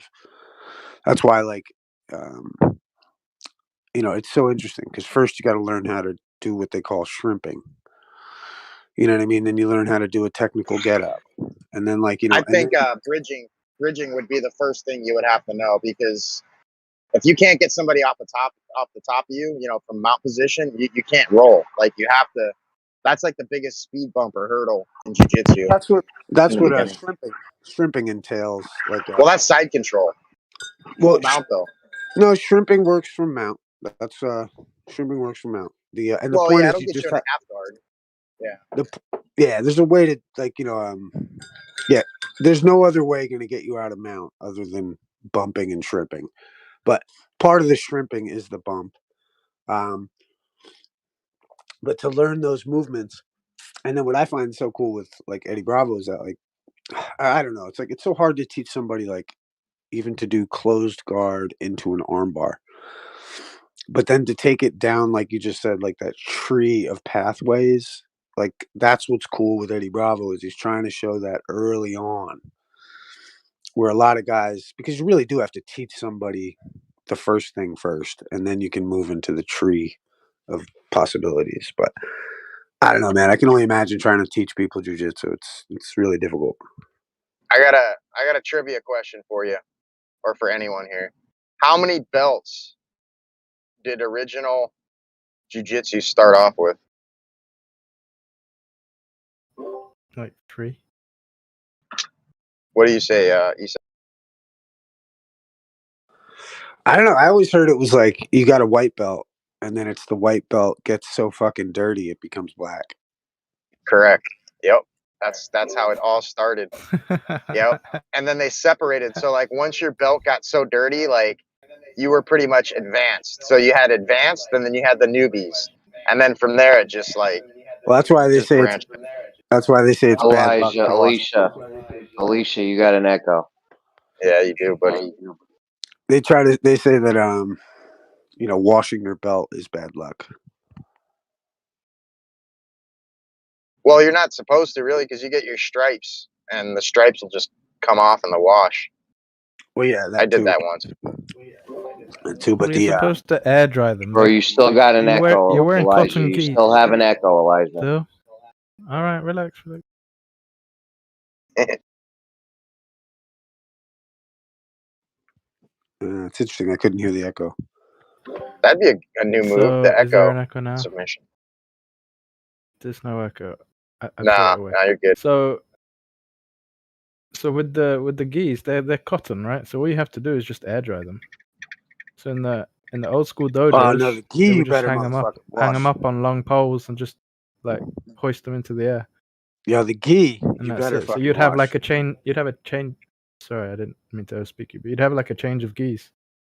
So you just keep switching around, and because they're made properly, they actually ventilate fine.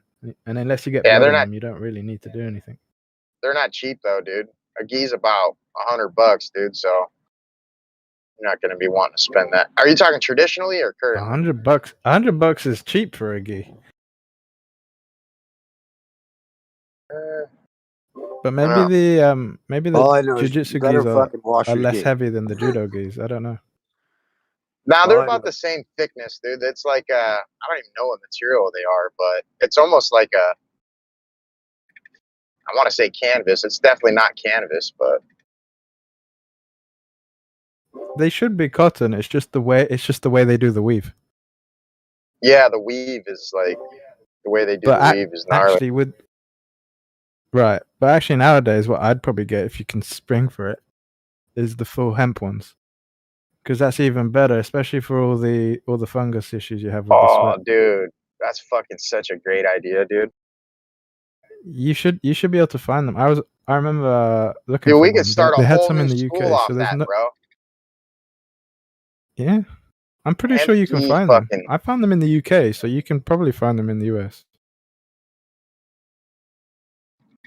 Yeah, I'm gonna look into that. That's a fucking great idea.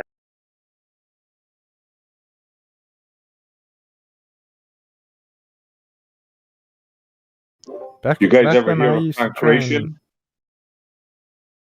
Pancreas, yeah. Yeah, pancreation.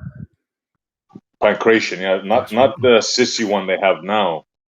The old days in the Olympics. They had striking and wrestling all in one.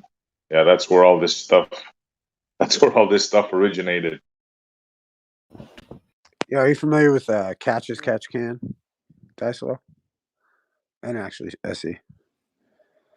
I'm not No. familiar with that name. No.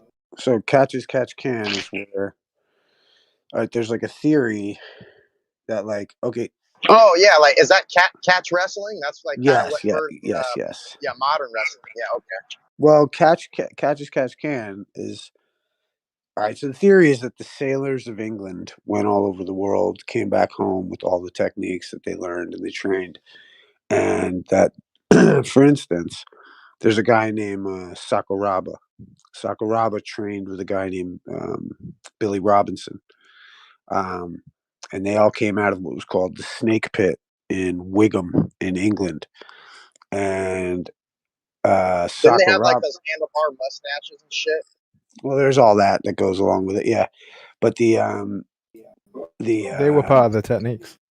well, the point is right. Yeah, that's how you get the grease in. What do you call it? But the theory being that like this knowledge comes from Greece, like like as he said, like it's ancient, and nobody really should stake claim to it, But like this catch wrestling, there was a guy named Sakuraba, and they called him the Gracie Hunter because he beat up all the Gracies and choked them out and beat them up, broke their arms and shit.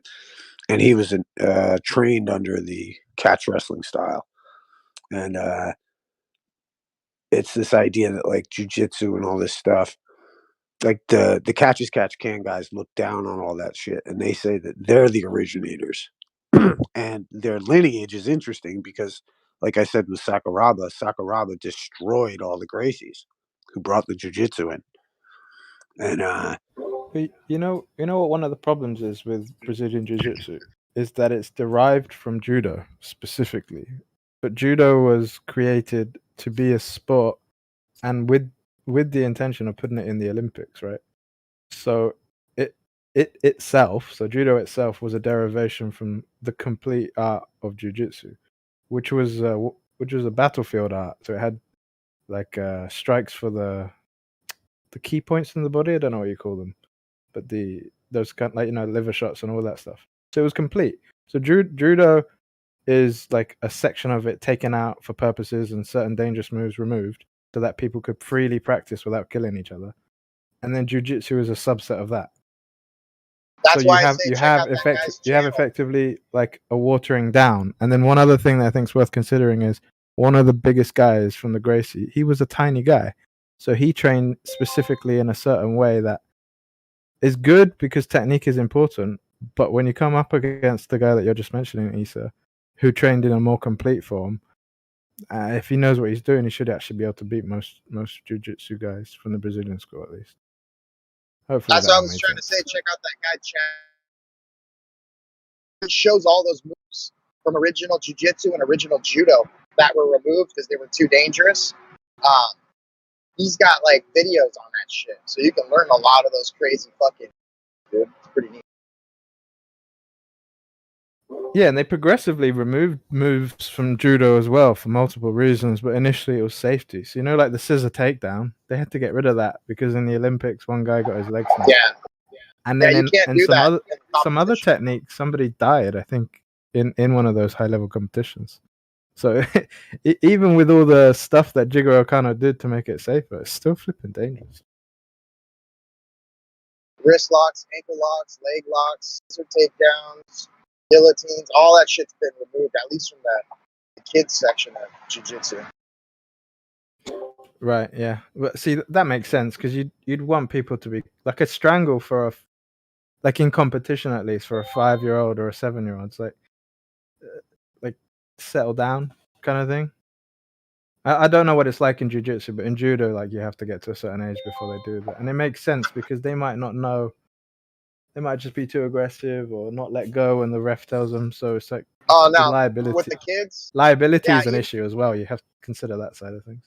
For sure. With the kids, yeah, the second you get an arm bar established or a triangle or anything for that matter, like they call it prematurely to prevent any sort of injury. That makes sense. Yeah. Yeah, that's logical because then it's like, well, he showed that he got the technique on, so he's clearly the more dominant one. Yeah, you don't even get a guys. Go ahead. Nah, you're fine. I was just gonna say, you guys ever hear Khabib talk? You know Khabib, the UFC undefeated. He Yep. goes, "I smashed them, but I have to take it easy because I respect my fellow players. I could break arm, but I don't break arm. I tell him, you have enough, you stop now, good." This guy, man, he kills me. Yeah, that guy's a beast, bro. Yeah. He's got a really cool thing where he gets on top of you, and he uses his leg to tie up your legs. And once your legs are tied up and you got somebody on top of you, dude, it's all over, dude. Once he starts dropping those bombs, dude. Yeah, this guy, man. If you want to learn how to do the ground game, this is your boy right there. Yeah. Amazing. Hey Daiso, in the old Kodokan there was this is the judo stuff. There was a double leg takedown ankle lock. So you basically just drop down, pick up the ankles in your arms, like hug them to your armpits or whatever. You take them down, and then you put pressure on their body and push up with your chest, and you'd be locking both their ankles. Yeah, well, you only need one ankle, but yeah, like Yeah, but it's funny because it was. But I think yeah, I understand that only one. But think about it: if you were only working on one, they'd have the rest of their body to start trying to defend themselves. So the fact that you actually have two gives you a lot of control over them because they're like 50 to 75% immobilized. All right, so you're on a to try. desert island with limited food. There's only 15 people, one woman. Would you rather be the guy that has a gun with 5 bullets, or the guy who secretly is a master at jiu-jitsu? I'd be the guy with the boat who just says "see you later." I'd rather have the jiu-jitsu because then you could just throw some sand in his eyes and the guy's fucking done. Gun ain't gonna do you too good when you can't see what the shoot. Yeah, you only got 5 bullets. There's 15 people, one girl. The gun always wins. You take the gun, you shoot the first guy in front of everybody. What do you think is going to happen then? You can't cheat. You're cheating. You're using your jiu-jitsu to get the gun. You can't have both. Try jiu-jitsu on a gun. Well, I don't know. It depends on what caliber round. There's, look at Suge Knight. He wore 9 fucking rounds to the chest and drove himself to the hospital and was out the next day. I mean, I'm just saying. Yeah, I mean, come on. Yeah, that's light work, guns, I mean, yeah. You see all these guys showing takedown techniques and this and that. Yeah, we tried them too, and I learned how to disarm a guy, how to step aside, move, take the gun out. I was pretty good at it, but would you really try that in real life? I don't think so, man. See, this is the thing that I don't know why people don't talk about. The whole context of this martial art is for when you don't have a weapon. So it's for combat on the battlefield when either your weapon's broken, taken away from you, or whatever circumstance happens. Yes. So that you can still survive when the other guy has a weapon, but you don't. So contextually speaking, if you actually know what you're doing, you would start with a weapon, but you don't end with a weapon. I'm talking about a gun. You can't defend yourself against a gun. Don't even try. Like you see these guys. Body armor on. You're talking about Krav Maga. What scenario in that you've got guns pointed at you raises some questions. Well, that's what Krav Maga trains for is situations where you got a gun to your head. What are you gonna do? And a lot of that stuff, honestly, is bullshit, bro. All of it is bullshit. Yeah. It's what you we just call gotta grow Bushido. a Kevlar cranium real quick. Bushido. No, I've learned that technique, how to disarm. I mean, it's fairly simple. One arm goes on one side, the other, and you do like a twisting motion, and the gun comes right out. But the thing is, if that gun is loaded and he's got his finger on it, right on the trigger, just that move that you make could set the gun off. You shoot yourself in the stomach or whatever. Yeah, you're trained to step to the side and whatever. Yeah. Yeah, what you want to do is you want to grab the gun, the top slide. Most guns are slide frame style guns, unless it's a revolver. And most people going to commit some mass shooting type situation aren't going to have a revolver for obvious reasons. So what you want to do is you want to grab the gun itself, the whole gun, because what happens is when you apply a small amount of resistance on that top slide, the second that guy goes to fire that first round, it'll blow the gun up instantly. Like a Glock, for example. If you don't know how to shoot a Glock properly, you're gonna jam it just from not holding it properly. Like, they're very sensitive. So for anyone listening, what you would want to do is you would want to grab the gun. He's gonna get one chance to fire that thing, and chances are you're not gonna die from one bullet immediately unless it hits you in the right spot. And after that, the gun's jammed and the guy's fucked. You hop on top of him and handle business. I remember when we were training wrestling. Man, it's freaking tough, I tell you. They used to start us off on our knees, right? Facing each other.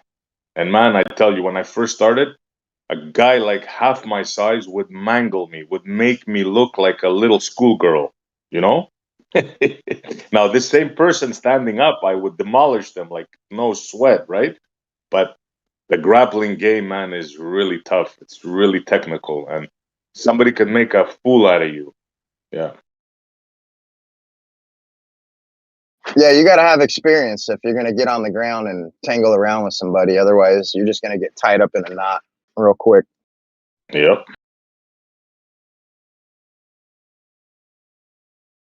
And that's the thing is, 90% of fights end up on the ground. So it's pretty good to know how to have some ground game in order to defend yourself.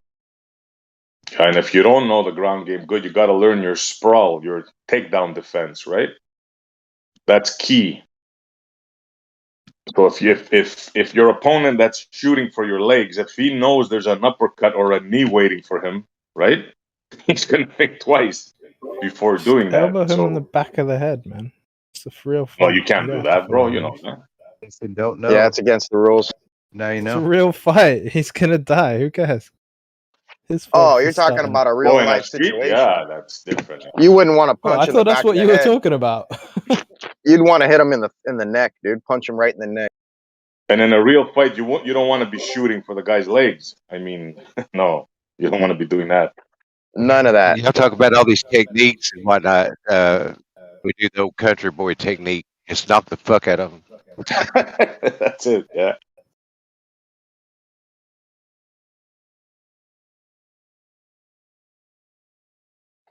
Yeah, you'd be surprised, man. One little karate chop jab to somebody's neck or throat actually works. Judo. Bro, a well-trained person is very dangerous, bro. We used to train on 300-pound bags, right? There was a point That's where I about had half your weight calluses then, I see. on my knuckles, right?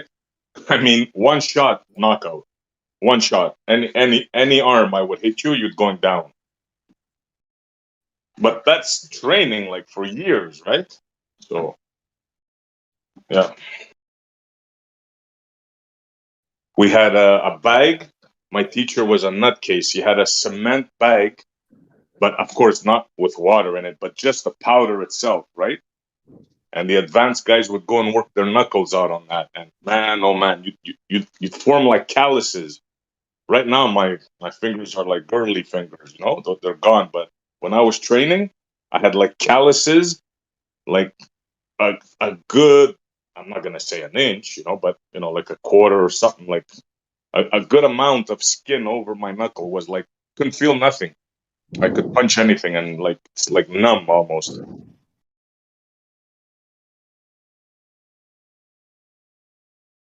Ah, the good old days. Yeah, but we need to make sure we continue to, so there's also mixed in is the illusion, right, to the youth who are young and agile, right? They have this perception that as you get older you get stronger, right? So like at you're 30, then you're 35, then you're 40, right? And they're thinking, they're 16 years old, they're thinking, yeah, he's getting stronger, right? But we got to keep up this facade that's true. Right, because I got The a youth big in the back, West, and I'm not trying to fight like a 17. Brother, it is true. You not heard Good of old point, man bro. strength? The youth in the West are finished. They're like obese, I overweight. The mean, only I don't thing think you're gonna. exercise is their thumbs on Nintendo. You see kids today, they're all overweight. Slobs. Yeah. Yeah, but like the year-old, 18, 21-year-old, the gym, his thumbs are just fine. Yeah. Yeah, these school kids all go to the gym. I mean, I don't know.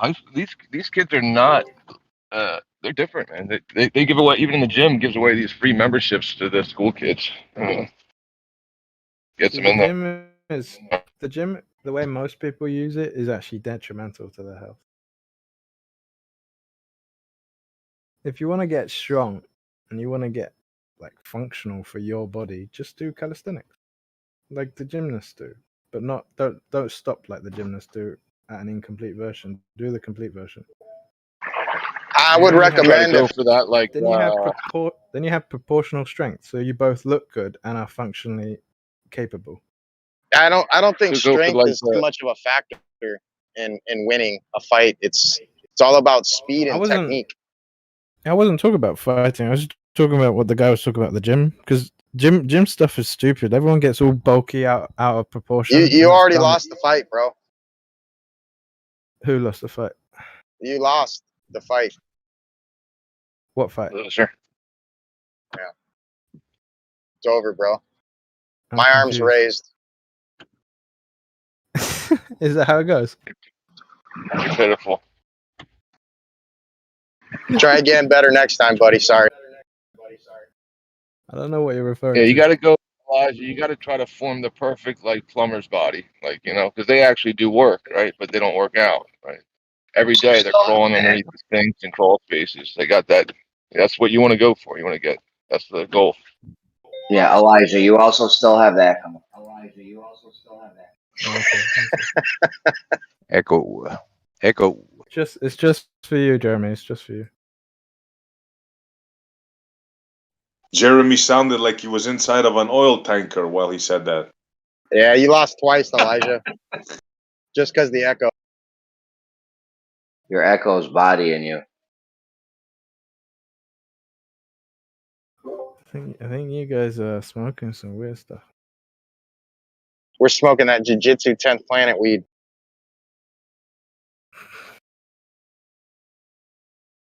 The 10th flat planet, yeah. Yeah, you're making me think now of the Hoyce Gracies, the first USC fights when he came on and he was demolishing everybody. Nobody knew what the hell the ground game was.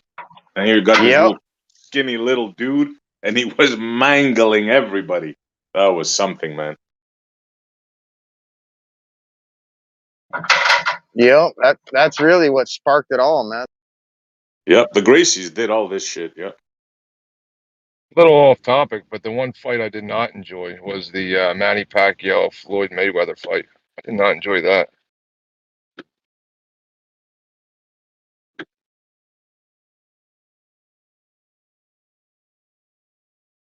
Or the one that they did a boxing match, that one? Yep. Yeah. Well, it just goes to show you, don't think you can go in somebody's sport just because you're trained in one thing. And if you go in different rules and you fight a boxer, He's not talking about not gonna have McGregor. He's talking about Pacquiao. Yeah, Sorry? but then there is the other one though. What is it, McGregor and Mayweather? Yeah, It's that's terrible. the one. Okay, my bad. Yeah. I was thinking of that one. The Pacquiao was better than that one.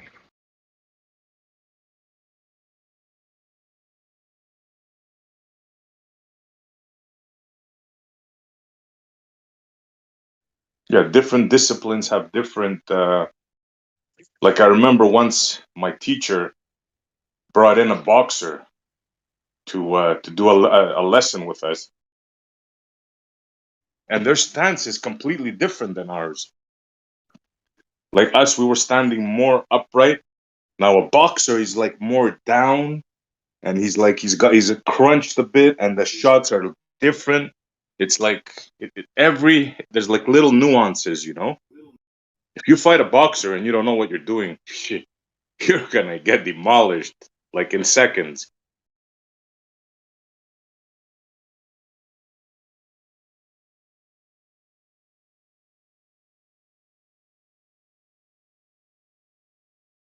But then a boxer fights a grappler. Yeah, until you take their gloves off, and then what do they do?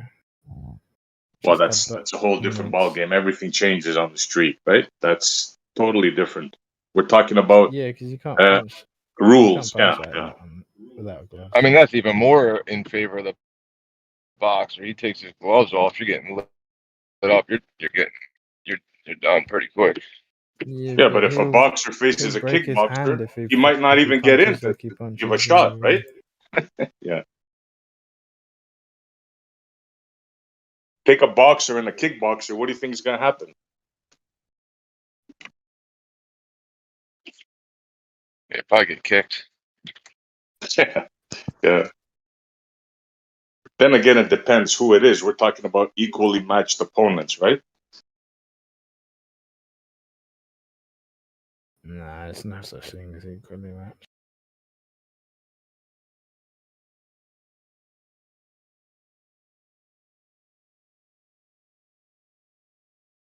Unless you got some twins fighting who have been training with each other their whole life.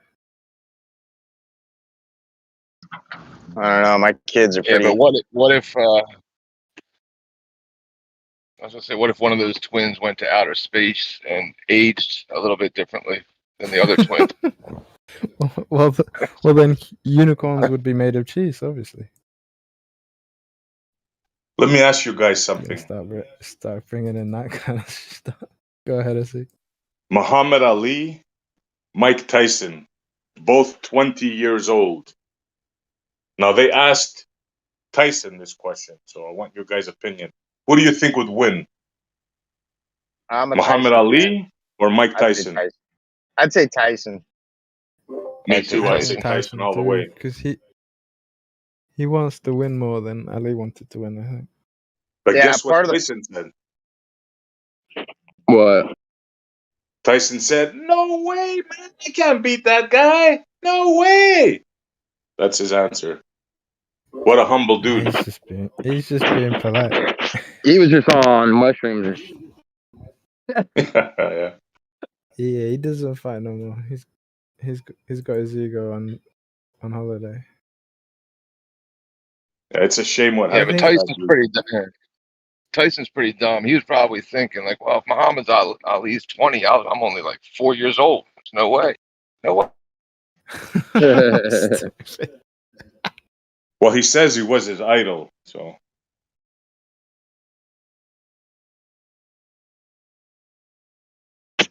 Well, wait a minute. Aren't they both Muslims? Yeah, they are. So. Well, yeah. Wait, So he's just. when did Tyson convert?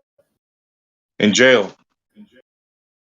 Oh, okay. if I remember correctly.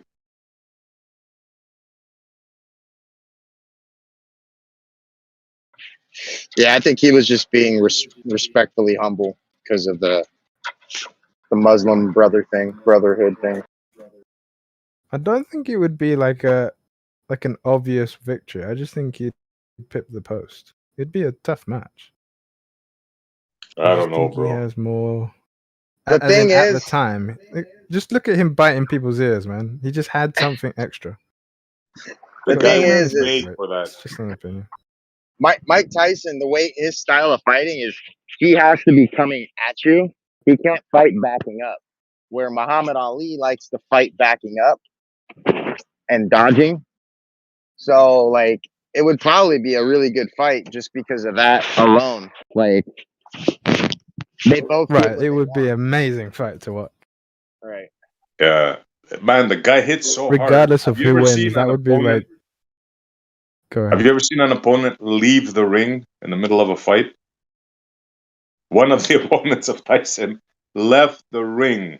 He just walked out of the ring. He had a broken eye socket, a concussion, like, forgot his name. He just walked out. Yeah, he didn't lose. He didn't lose his mind, throwing did the he? towel. He's just Yeah. like, you know what? Catch me later, boys. I'm It off. sounds like he's pretty smart. Yeah, I forgot his name. It was the funniest fight I've ever seen in my life, man. The guy says, no, he just got out of the ring and he started walking away. Fuck that. Was a white dude. I think it was a Was it Russian bet or that, something like that? I bet, forgot. He bet that probably second felt lick, like he's it would like, have been a better idea to fight another day because yeah, he was probably going to get destroyed. yeah. Because About the some people second don't lick, make it he out probably alive. thought, "What the fuck have I got myself into?" Yeah, is that a rig I'm fighting against or a man? Yeah. Yeah, the guy was just that good, man. The guy was just that good.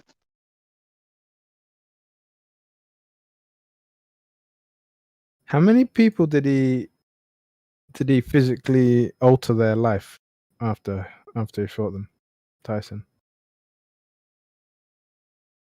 Oh, I don't know. I don't know You know about what I that, mean? but I quite don't a know if you few, I rephrase. guess. Because I was watching Eubank. You know who Eubank is? Sounds King. familiar. He's a British fighter, really posh, kind of weird. No, I don't think I Anyway, know who you're talking in one about. of his in one of his fights, he got really messed up physically. He was saying that it was one of his hardest fights. But the guy that he fought had to go and have like 5 brain surgeries after the fight. And I think he was paralyzed, but he had you can go look up his story. He ended up going on a recovery path and getting back to being able to walk, but that was about it. He was changed forever. That's the kind of stuff that happens when you fight these one of a kind individuals like Ali and Tyson and that. See, Ali didn't hit that hard. Right? He hit hard, but it was his combos, like constant combos and moving around. That was his thing. But Tyson would knock you into next Sunday. Like the power this guy had was like, and he was able to wield it like combos, like continuous slaughter. Like, yeah, that. It was his. I forget what he termed it as. Is it like his peekaboo hook or something? Where the old guy that trained him, his first trainer, basically he'd come up to you and then he would change his whole fucking stance. So instead of like squared up with you, now he's to the side of you, and he would just fucking launch that hook shot. The hook, yeah, when that That thing landed. devastating fucking hook, man. It was all over, dude. Yeah, he used to talk about his physical advantage because he was so small compared to most of the people he fought, that he was able to do that technique pretty effectively. And the funny thing is they implemented that into the Mike Tyson's Punch Out video game. I don't know if you guys remember that, but it was such a fucking awesome game, dude. It's funny. I was just watching a thing on him yesterday on TikTok, a short, those short clips. And they're asking him, how did you get into this fighting game? Like, how, what happened? And he goes, when I was 9 years old, somebody took my pigeon. And I'm like, what? His pigeon? And he goes, yeah, somebody took my pigeon. And he was bigger than me. He was around 12 years old. And I asked him, can you please give my pigeon back? So apparently the guy took his pigeon and just broke his head off. Just snapped the pigeon, right? And he lost it, apparently. And he beat the hell out of him. And he goes, that's the first time I learned that I was a good fighter. And then he goes, well, then people used to come and bring people for me to fight, and they used to bet. So that's how this guy started, man. That's awesome, man. Not for the Eh. pigeon, but Sounds like he's a victim of like mind control abuse, man. No, this is like a tough dude in the hood growing up scrapping in the hood. That's what it is. What's mind control about like that? look at the trauma. Look at the trauma that initiated his whole life. He got bullied. That's twisted. Fucking hell, he got bullied. He got picked on the little guy, and the little guy stood up for himself, and that's how he discovered who he was. He actually built his character, it made who he was. 9 years old. It's the challenges in life that develop the man. It's not the easygoing and happy-go-lucky shit. It's what tests your shit. You know, that's what makes you a man. Yeah, it's when you get knocked down. What do you do after that? That's right. What, like all the population that got knocked down and decided to poison themselves? Yeah, I'm That's not where gonna we're bite at on now. that hook.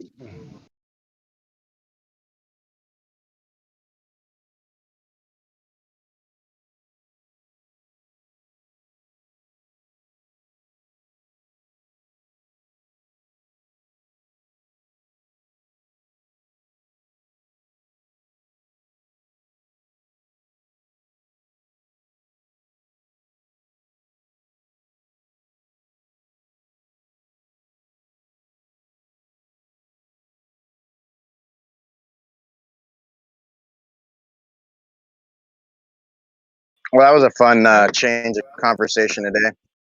I got to get back to work. I'll be listening though. Peace out.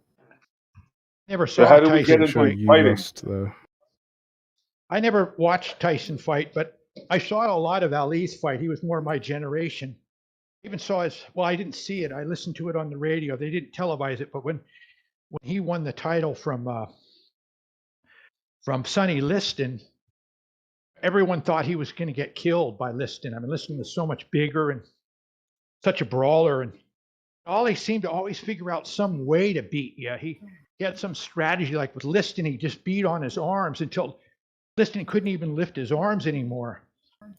And then, he did that rope-a-dope with that other guy, and it always seemed like when you were watching him that he was going to lose. That other guy has a name. Yeah, what was it? It was the guy that sold barbecues. George Foreman. Oh, it was a different guy. Wasn't Foreman. It was Fucking Holmes. Another guy. No, George Foreman was the guy he did rope-a-dope with. Is it? Yeah. Rope-a-dope was Ali. With that. They did a movie. It wasn't the best, but it wasn't too bad. They did a history type movie of Foreman's career and life. Foreman, yeah, that's who it was. It was They Foreman. released it a few months ago. Yeah, you ever heard that? Yeah, that's what I said, George Foreman. You know that famous picture? You're right. That famous picture of Muhammad Ali where he's got the guy down on the ground.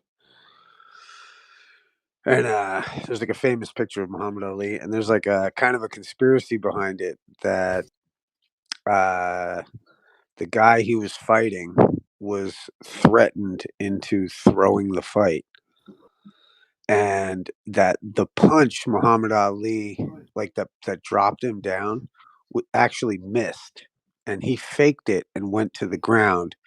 And the picture allegedly is Muhammad Ali mad that the guy fell down when he didn't even hit him, and he's yelling at him, "Get up," because he didn't know that his gangster friends were threatening the guy to lose the fight.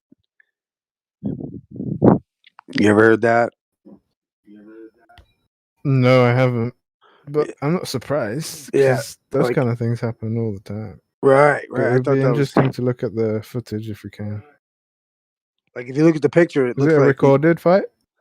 Yeah. I forget. It's like it's the most famous picture of Muhammad Ali yelling at the dude on the ground that he just allegedly hit and knocked out. And Right. the way it's sold to the public is that he's like, "Yeah, I'm kicking your ass." But the backstory I've heard is that he's yelling at him because he knows he didn't hit him, and he's like, "What the fuck are you doing?" I'd buy that because his character. Sorry to interrupt, but yeah, I'd buy that because his character wasn't really much for gloating after the fact. Celebrating, sure, but not gloating. So that kind of, lends credence to what you're saying.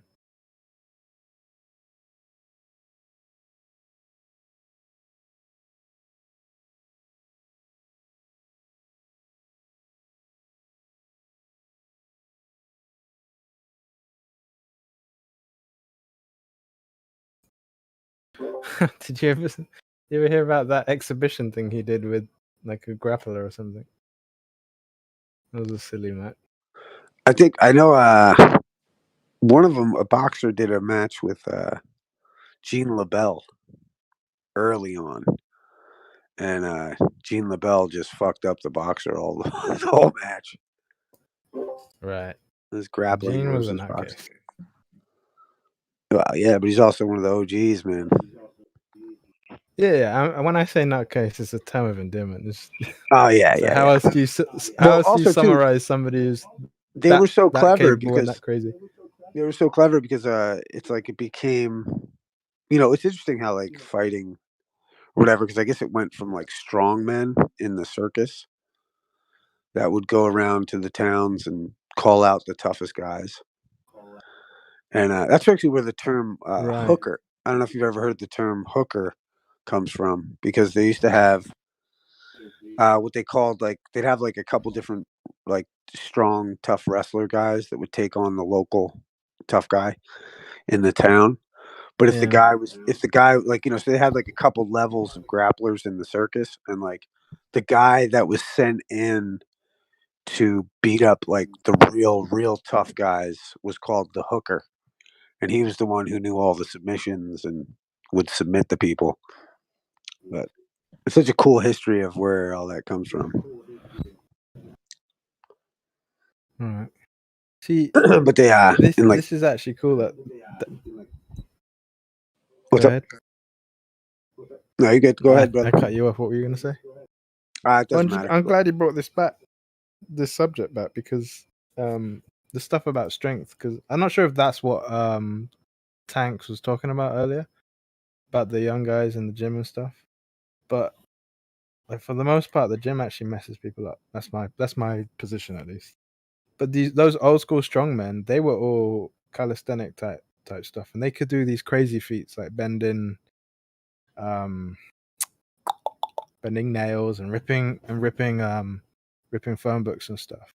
Now, not all of them were like strictly calisthenics, but the most effective ones were like that, because it's not the bulk of muscle that allows somebody to do that. It's when all of the musculature is working in unison. But it's an interesting study in like physiology, if you want to look into it.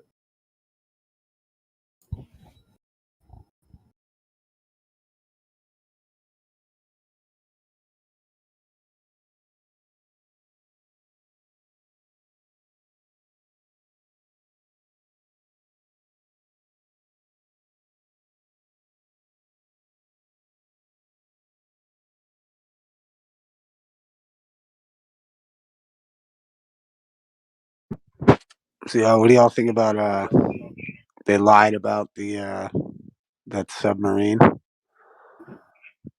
Like Submarine. well, the submarine that, like, I guess was going to look at the Titanic, and like the government knew that the Titanic exploded or imploded, or whatever the vessel was, imploded on Sunday of last week, and yet Right. they didn't report it, and they milked it out the whole week, while all the stories for the Hunter Biden gun charge, the fucking text messages from the IRS, the Chinese guy, and Hunter Biden, all that shit came out, and these people knew that that vessel imploded on Sunday, but they dragged it out all week to cover those stories. You know what I mean? So that nobody like wouldn't look into those stories because they were too worried about the vessel when they knew it was already done. Yeah, that should have been obvious. It's like, how is there not more type of underwater weird shit happening on a regular basis that they decide to make it newsworthy? Of course, it's like they knew that it imploded. I didn't know what the rest of the story was that they were hiding. I just assumed it has something to do with their solstice degeneracy, because they do a lot of ritualistic behavior on the solstice.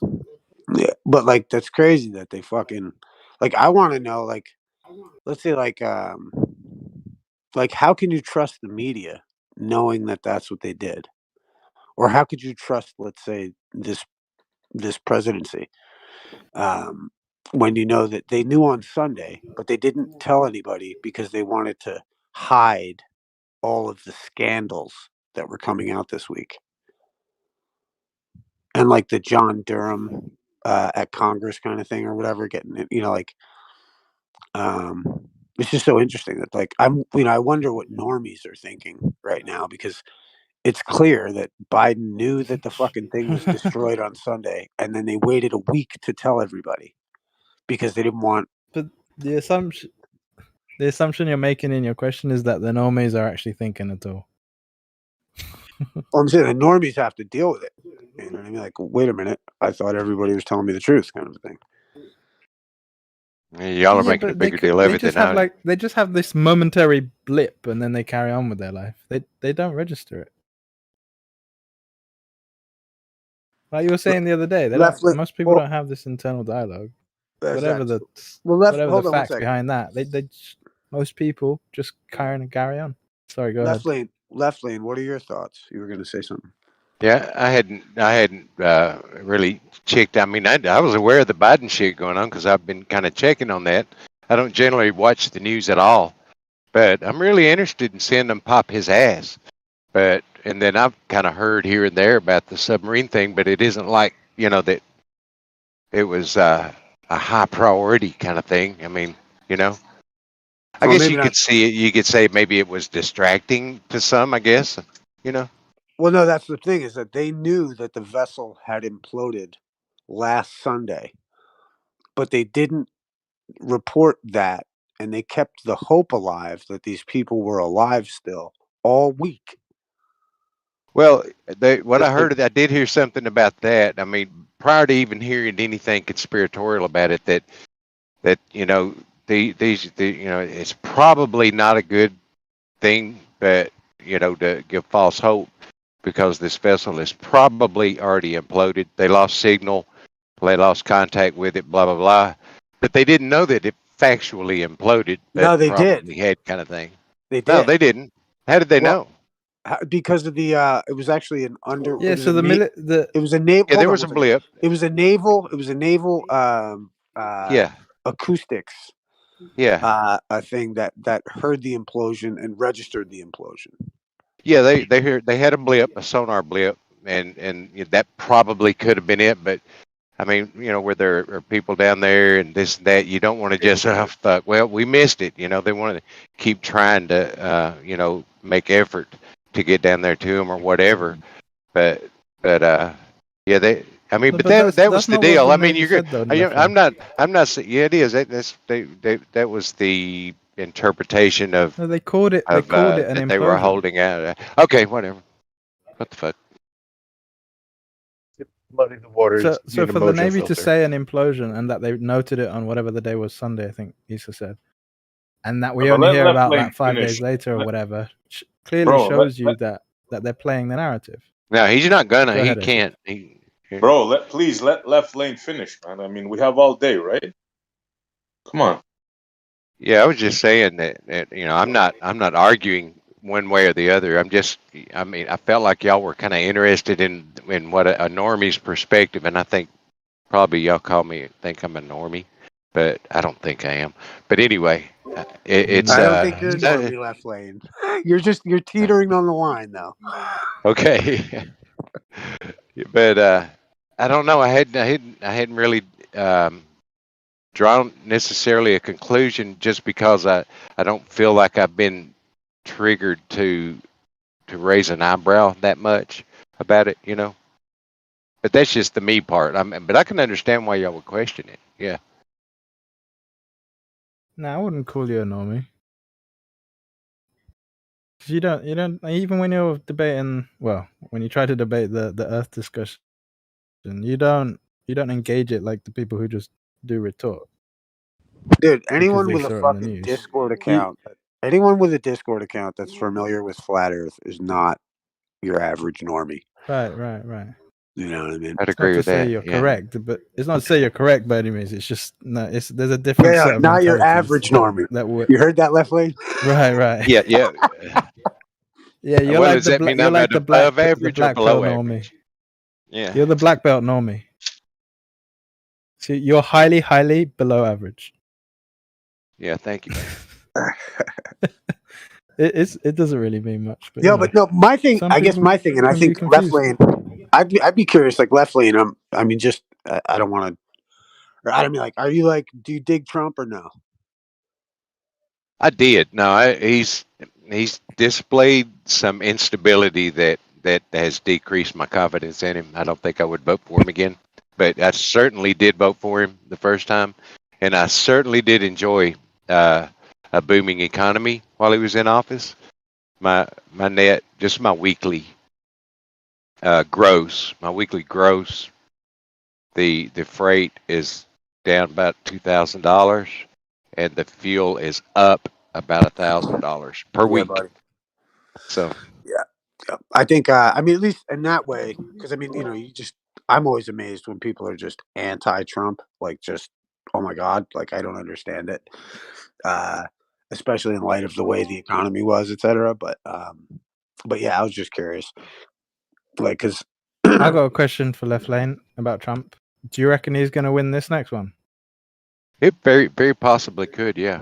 Very possible. The thing Yeah. is, if I've only got, the choice of Trump or fucking hell, what we got, man.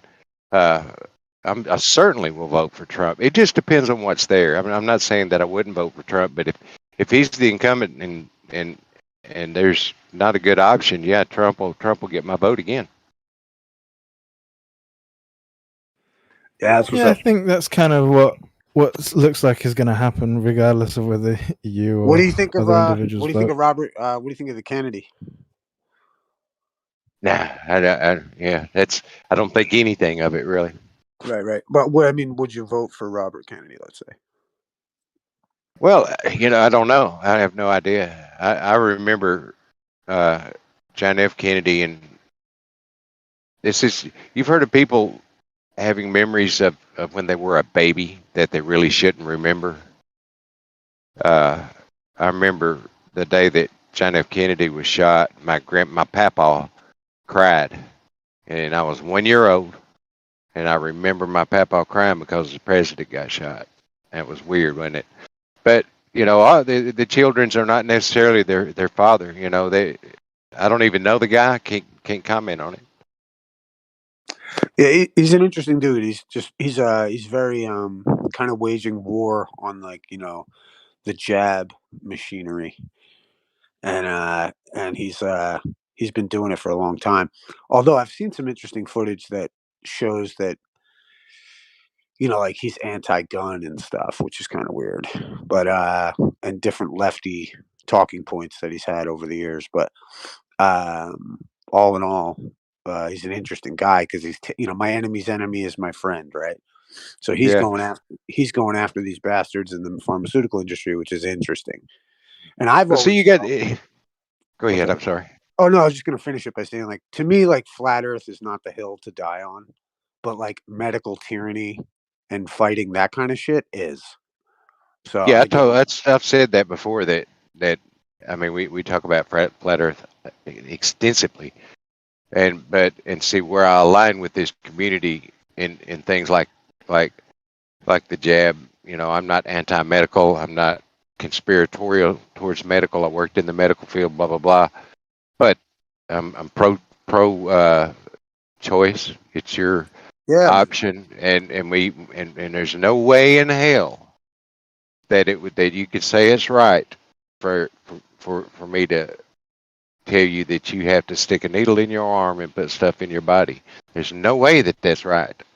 And so we got a lot more in common than I think. I think we all have a lot more in common in these rooms than the debate would lead one to believe. You know what I mean? Yeah. We should recognize those things that, and for the sake of peace, we're not That's it, brother. Like yeah, I've always because like if you, sorry, no. I was just gonna say, if they want to, their goal is divide and rule. So our goal has to be to unite and pacify. Yeah. Right. Because if you're like speaking to Left Lane, if you're in your own head thinking that everything's spinning, but you're defending people and you're defending the innocent and all this kind of stuff, it's like, well, okay, this guy's just a bit funny in the head, but the rest of his character is something applaudable. That's only assuming that that's the case. I don't really know. See, but that's the thing with the Earth it's that thing, man. The Earth it's thing, that kind of logic, which is where I would agree that sometimes, like, who cares what people think in their head? well, remember, the Earth thing is unprovable, I think, and it has to be unprovable, and it's beautiful that it is unprovable, despite the facts that each side brings to the argument. I think the fact that it's unprovable, it's a double-edged sword, because in one sense, we're all trying to fight over something we can't prove. In another sense, once you recognize that it's unprovable, you realize there's no real fight to have. So it quells the whole notion that you could. It's like me, it's like flat earthers can't force a glober to see the world through a flat earth lens. And a glober is not going to be able to force a flat earther to see curvature. You know what I mean? But when it comes to medical tyranny and shit like that, there's a fucking dividing line. You know what I mean? Where either you're for telling people what they can or can't do, and you're a There should fascist. be, yeah. You're a fascist nut job, or you're into being an American and allowing people to decide for themselves. There's a clear distinction in that. That's what's interesting with the shape of the Earth, though, is that anyone, once they give the symptom that they're going to try to make someone see the world through their lens, you're a fascist. If flat earthers are going to impose flat earth on globers, you're a fascist. If globers are going to try to impose the globe on flat earthers, you're a fascist. It's only through giving the other party the right to disagree that we reach any point of sanity in this. That's what I think. That's why flat earth is so fucking dope, because it brings this issue to the forefront, that you're dealing with an unprovable argument. Everybody needs to think about that fact and not condemn their brother over it. Amen. Amen.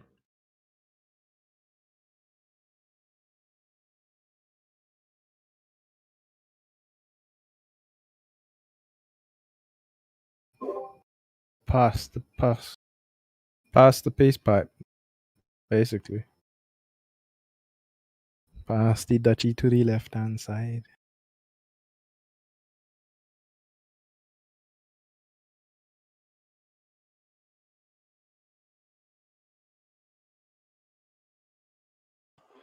Sorry, man. My dog's going nuts.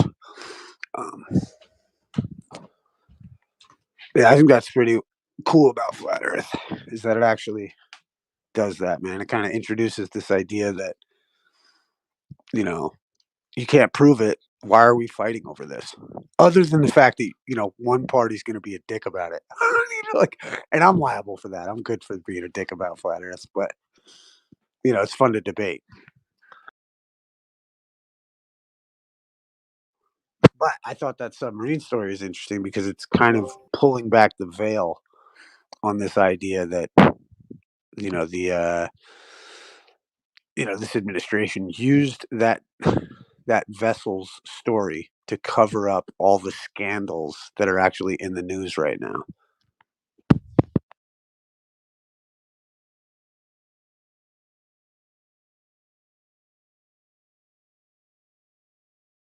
I think they're deliberately trying to muddy the water. Well, it's revelation of the method, right? By them trying to muddy the water, the people are seeing it. I mean, never in our history have people been more awake than they are right now, man. Every motherfucking dude that I know that used to just be like, football, is now like, they're more like, fuck Biden than they are worried about football or sports, or, you know what I mean? Because it's just interesting, man. We're kind of fortunate in a lot of ways. And we have to make sure that they don't light this powder keg on fire.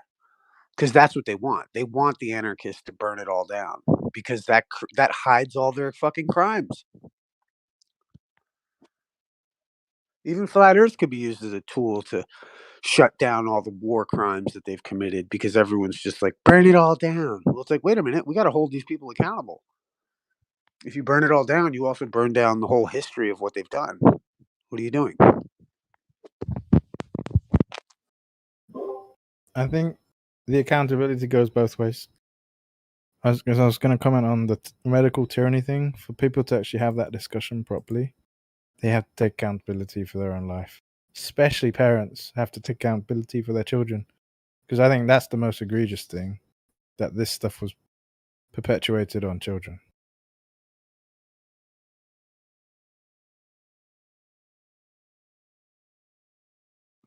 Yeah, I agree with that. I agree with that. I mean, I think that's the saddest story of it all. That is the saddest part of it. You know, but you also like can't condemn anyone for how they want to raise their kids. Like, you know, if I seek to not be judged, Right, if they don't want to have the discussion, like you said, you can't force it on them. But well, I mean, people dude, want to have literally, that I was discussion. walking, They have to bro. take I was out the other responsibility. day and I saw somebody, you know, in a mask, you know, alone walking down the street, and I just thought, man, you are fucking retarded. But who am I to say whether or Right, not? that's You know, I see. That's the knee-jerk thought you might have of someone, and I don't necessarily think that's a bad thing as long as you don't act on it like an asshole. But what you could do with someone like that is just try kindness. Go, hey, I'd really like to see you smile. Maybe one day you let me see it. Just something silly like that. see, I don't know though. Because I'm that might be something that might actually get through. That might get through the barrier though of whatever bullshit is like clouding their judgment. Because if you just say, "What are you doing? You're a clown," all this kind of stuff, they're not going to register. They're just going to double down. But if you say, "Oh, it would have been nice to see you smile," well, there's also however yeah. cheesy that might sound to somebody, No, that's that good. might make them reconsider their position. That's a good point. I also think though it's like, oh yeah, I mean I agree with that. But I also think like some shit needs to get made fun of. You know what I mean? Like society needs to ridicule stupid shit from time to time. You know what I mean? Like Right? Yeah, you could do the other thing. You go, "Hey, I've got an ice lolly, but it doesn't seem like you want one, so don't worry, I'll well, keep you it." know, or whatever, just like or not even just like just fucking just saying like, "Damn, you look fucking stupid wearing a mask. Don't you know the science has changed? You know, don't you know the science has changed? You look like a geek. You know, you look like a fucking idiot." You know what I mean? Like, dude, like even in like, you know, my motto was always bring back the bully. Because like the problem is these clowns just get away with doing stupid shit because nobody's making fun of them when they do it in public. You know what I mean? Right, It's like if you're gonna if because a lot of the things with morality were because you wouldn't do something because you know the whole of the neighborhood would just point at you and deride you because you've done something that's gone against the culture or whatever or the morality, and that's actually a useful thing. Like like well, the it's like take fear like of banishment well yeah, from it's the like culture or the community is a good motivator for people to do the right thing. well, I mean honestly, like even like you know, it's funny. Or I was hanging out with some friends and some girl I know was like, you know, I was kind of ragging on homosexuality and like how like you know our society deteriorated back in like the 2000s when you know, men let their women introduce their gay work friend, and they were like, "Don't worry about him. He's just my gay friend." And we're just getting. You got to kind of be nice to that fucking faggot, and fucking. Then all of a sudden, before you know it, fucking, they're teaching our fucking kids in school drag shows. Like what should have happened a long time ago is as soon as like if you're gonna be proud about sucking dick, you should be labeled as you know you should get made fun of. You're gonna be proud about some banal activity that you do in your bedroom, bro. That doesn't This make you is special. serious, Right, bro. That doesn't it's make you supposed to special, bro. That be doesn't make you special. That doesn't make you anything. Like, derided. you know what I mean? Like, Especially, it just doesn't do anything for anyone to be nice to that fucking bullshit. Anything that's like morally depraved should not be celebrated or fucking entertained, man. Yeah, this is serious. no, This is it shouldn't. literally Especially when like it's if they affecting go the back in children. history, it's gonna show that this is how and when America fell. This is how serious this is. Like, this is not a joke, man. The American society is at the verge of collapse right now with this woke stuff. The rest of the world is laughing at us. They think we are insane. Seriously. They really think we are insane. Well, I think it's just going to play out. Like, again, it's just like homosexuality, right? It's useless. It provides nothing. It cannot create children. It is something doomed for death. And like, and it should be tucked away. Like, I think you should use. I was gonna say real quick, if you're into whatever you're into sexually, whatever, and if you keep it private, that's completely acceptable, man. It's completely within your realm of like you're not gonna introduce it to society. It's when you want acceptance for some taboo fucking activity, that's what I have a problem with. You know what I mean? It's like I've been smoking weed when it was taboo forever. I don't fucking, you know what I mean? Like it's like I still smoke weed. You know what I mean? It's like I would. It's not something like, I used to not be able to smoke in public. Now you can. You know what I mean? But like even still, it's something that I don't think should be around children, maybe, or it should be like, there's a time and a place for everything. Right, but the difference between weed and sodomy is an abomination. Weed is just something that's probably Right, more but for a mature, controlled mind. right, but who am I? Again, this gets back to the American principle of who am I to tell you what you can or cannot do, so long as you're not harming another individual. You know what I mean? Now, granted, I have my. I'm not talking about telling people what to do, but rather defining the difference, because I understand why you said weed, but weed, like you said, is a taboo or was a taboo. But there's difference between taboo and abomination, and I think even in the language and describing it, people have been kind of played by the tolerance, like a manipulation, to the point where they're calling it a choice as opposed to what it is, which is just degenerate abomination. That doesn't mean you're going to go and force them to do something or chuck them off roofs or whatever, but calling it for what it is, that has to be the minimum. Well, yeah, I think I think blasphemy is a great term. It's blasphemous. You know what I mean? But that's me. It's only blasphemous to me because I have a religious context. So to another person or whatever, that's where the issue of American, like as much as I disagree with the fucking fake space and the moon landing and the ball Earth, I have to let other people love those ideas. You know what I mean? Like I can't try to force them to hate those ideas as much as I do, let's say, or something, or see the incredibility of it. Like, or like I can't force that on someone. So, but what I can do is like, you can say, hey, don't talk that shit around me. Right. You can defend the good without attacking the proponents of evil. Yeah. And that's really it, is creating a safe place for innocence. That's what society is meant to do. Sorry. No, go on, bro. What I would think, like, because you were saying, like, it's blasphemous for you from a religious context. I think it's more than that, though, because it's blasphemous to just a society. A functional society can't abide that, because then the society wouldn't last. Like you said, it's non-productive. And on top of it being non-productive, it's also destructive. Why? So right, but it's I think that kind of discussion. That's the thing, though, is it's self-destruction. Say again? It's self-destruction because it's not stopping. Yeah, but for a society, that's dire. That goes against the whole thing of a society, men and women which are is still to work together, to thrive, and to grow, and to continue. If you start putting in something that's self-destructive, and it's way more than self-destructive, but let's just keep it like that if you want, right? Then that society is doomed. And that's not good. With a religious bent or not, that's just not fundamentally. Well, the issue good, becomes when it becomes a norm, and like that's what we're dealing with right now. Is the idea? It's like the fall of Rome. You know what I mean? Like, this hedonism, this kind of shit like that. It's like it's the last step before the whatever fails, the state fails. And I just think as long as it's kept wherever, as long as it's like the public should be a place for innocence. The public is a place for, it's the reason why women think they should be allowed to dress scantily. You know what I mean? It's like, and the only reason they think that is because they live in a safe place, which is good. There's nothing, I like sundresses, you know what I mean? Women should be able, you know what I mean? Or whatever. But like, the only reason that they have that ability is because they live in a place where innocence to some extent is allowed.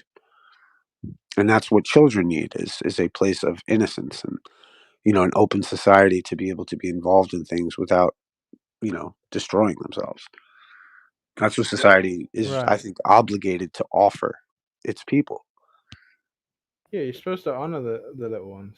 Like the whole situation now, that it would be unwise and just wrong of anyone to leave their children to run around anyhow. That's just the state of things now, but it shouldn't be like that. Because before, it was people would run around, you wouldn't see them till it's nighttime. They would be playing in the streets, they would be working, all sorts of different stuff like that. But because of the degeneracy that has abounded, that's just no longer the case. And like you're saying, like, I think to have an air of innocency in the public should be the ideal, should be strived for. See, that degeneracy has always been there. It's always been amongst us. But what has happened now is the degenerates are running the show. That's what's going on right now. To a point where it's acceptable to make somebody like think that you're a different gender, and if not, you can be held liable, or you can be like charged for it. Like, that's just insanity. Like, I'm telling you, the whole world is laughing at us. This is not a joke. I've seen a lot of stuff on on various platforms, and the whole world thinks we're crazy. Yep. Like, you hear, I've heard like a president, for example, in Africa say, "Look, Right. don't tell us what to do. We know what a man is. We know what a woman is. We don't need you to be telling us. And if we're wrong, that's on us. But you do you, and we'll do us." Like they're shunning us. Like they think we're nuts, for real, and we are nuts Yeah. for even contemplating Especially this. those Canadians. Yeah, we're the worst. We have passed a law here. Yeah, we're the worst. Honestly, it's a shame. It's a destruction of our society. When somebody tells you what you have to think, we got a big problem coming our way. There's a prime example right there. Yep. Well, yeah, that's why I've always felt like learning law is the remedy for all of this, because even in the Canadian Constitution, shit, we have,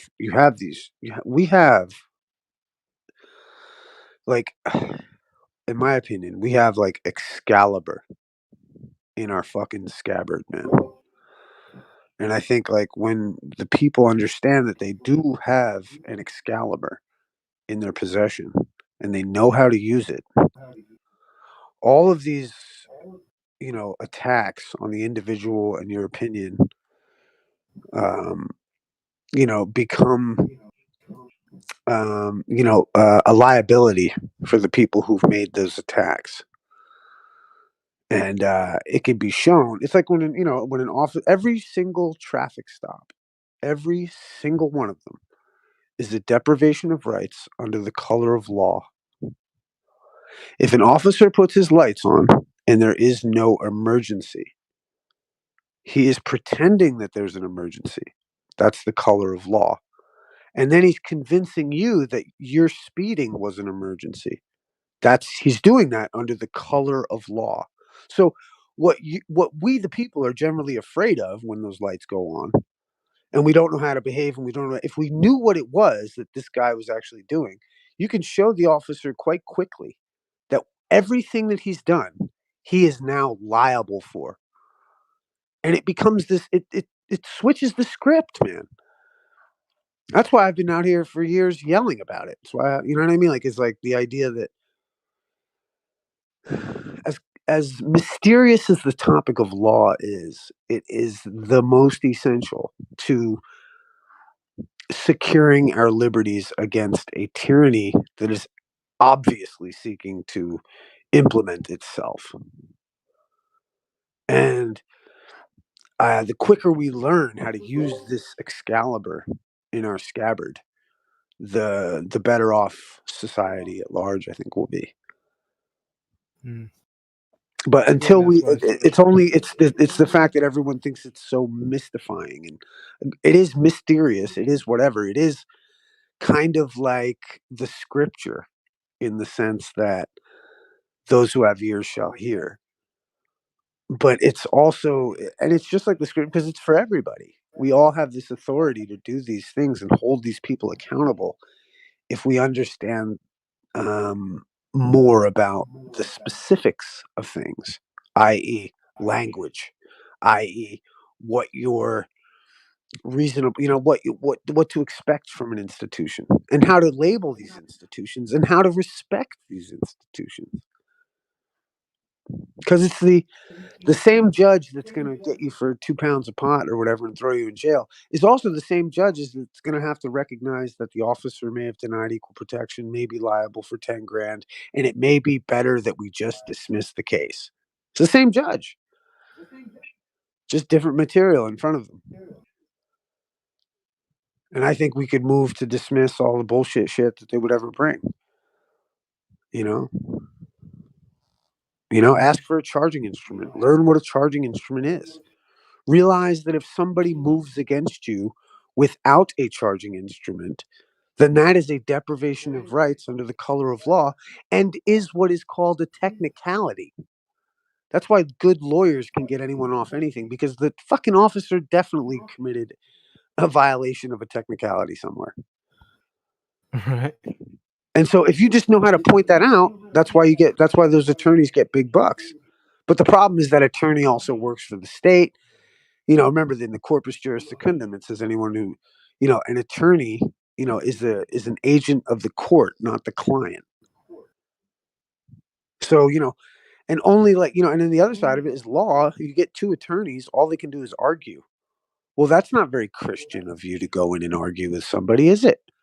You should be going in there like the Bible says from Matthew 5:25, agree with thine adversary quickly. You know what I mean? Like the answers are all scriptural too. Dude, we have a remedy. This is what pisses me off is when people are banging their heads against the wall. What are we going to do? What are we going to do? And then you go, hey, you want to learn about the remedy and how to get out of the situation? And they go, no, I'd rather bang my head up against this wall and fucking complain about everything. That's where I get pissed. And then like, it's like, wow, man. Like, and that's where even myself, I don't even get into it anymore because it's like, whatever, man. You think you're a sovereign citizen and you're going to become a national and that's going to fucking help you? Good luck, bro.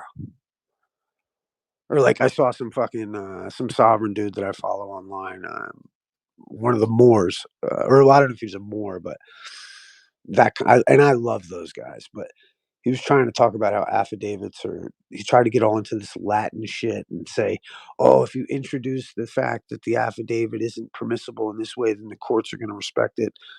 That's bullshit. You're going to go into jail. But if you learn the admiralty system, in the admiralty system, you're the creditor, asshole. What are you worried about?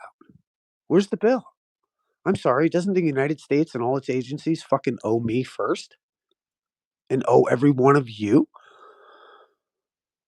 Like, imagine you rented a house to somebody, and then that person is like, yo, come over and mow my lawn.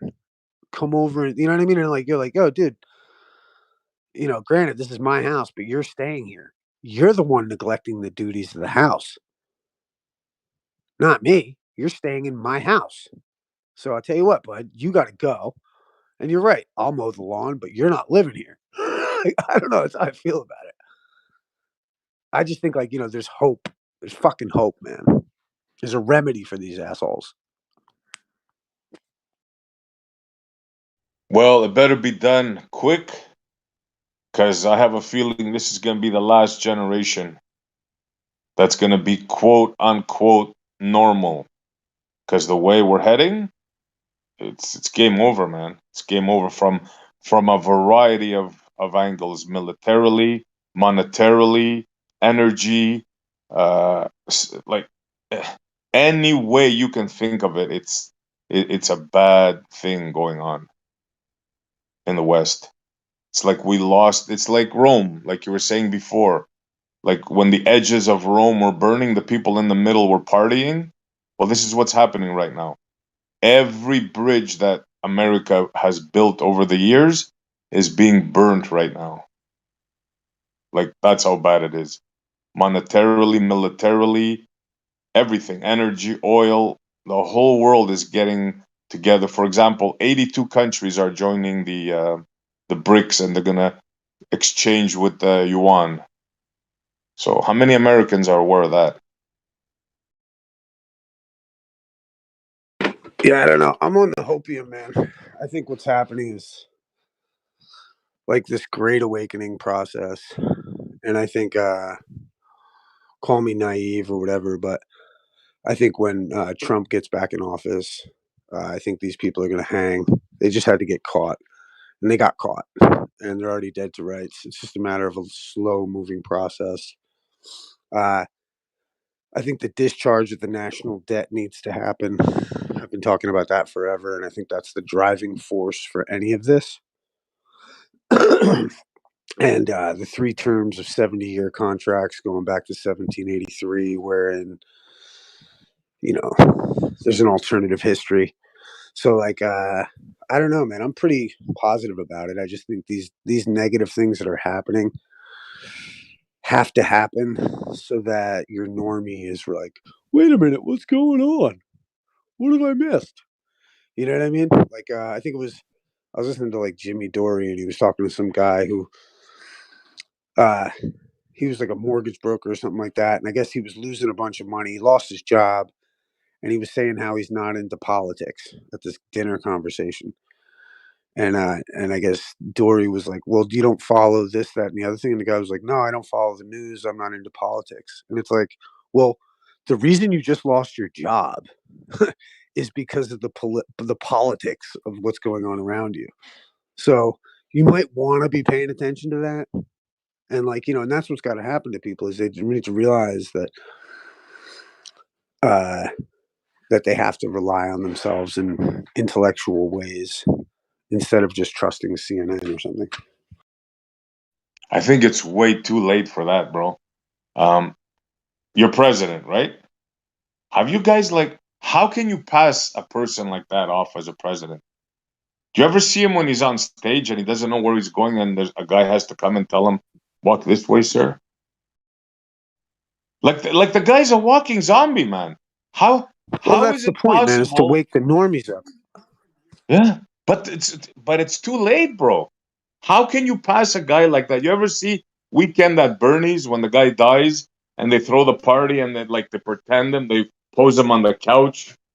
That's what's going on, man. Like, how could people not see this? Like, the president is the walking dead, bro. The guy has no scruples at all. But yet, he's the president.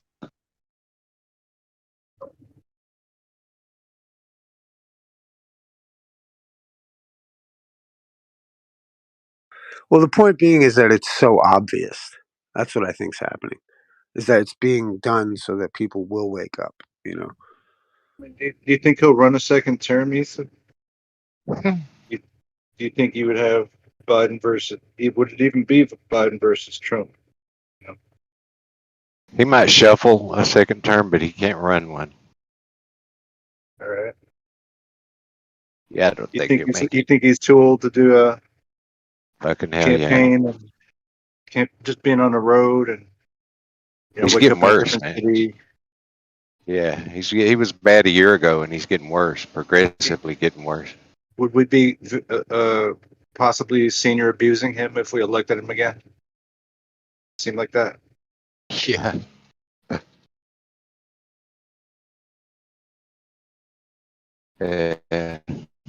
It's weird. Well, they just passed articles Crazy, of man. impeachment. They just passed articles of impeachment in the Congress. Nobody heard about that though either.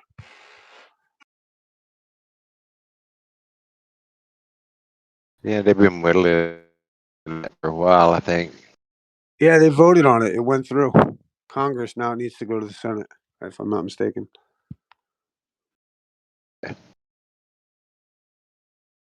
Like, think about how is it possible? Like, I just watched a thing. He's doing a thing with the cadets. So he has the podium. So he's walking. He walks right by the podium. So they bring him back. They show him back. The podium's over there. So he walks back to the podium. He walks right past the podium again. Then they direct him back to the podium. Like, come on, guys, man. Like, you got to feel sorry for a person like that. How could that guy be the president?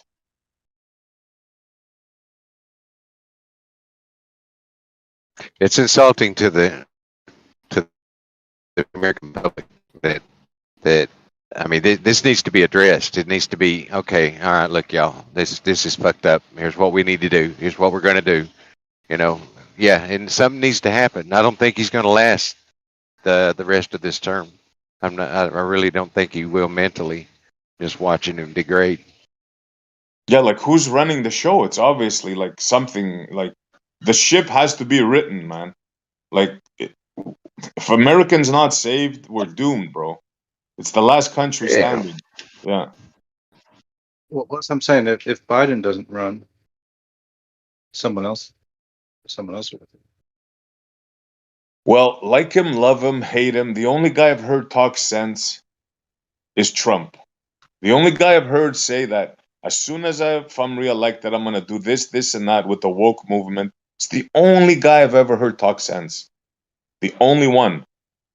So I don't know, man. I don't know. Saying, well, I mean, presumably he'd be the Republican front runner.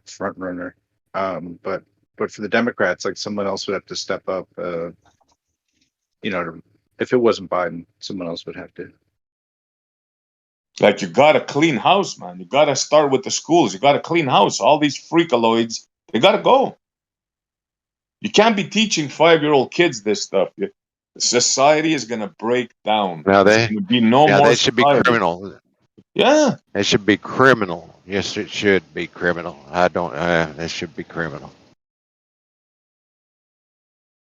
Yep. Infuriates me.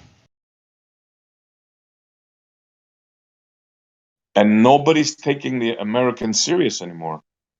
Seriously, no one is taking the Americans serious anymore. Whatever the Biden says is just laughed at.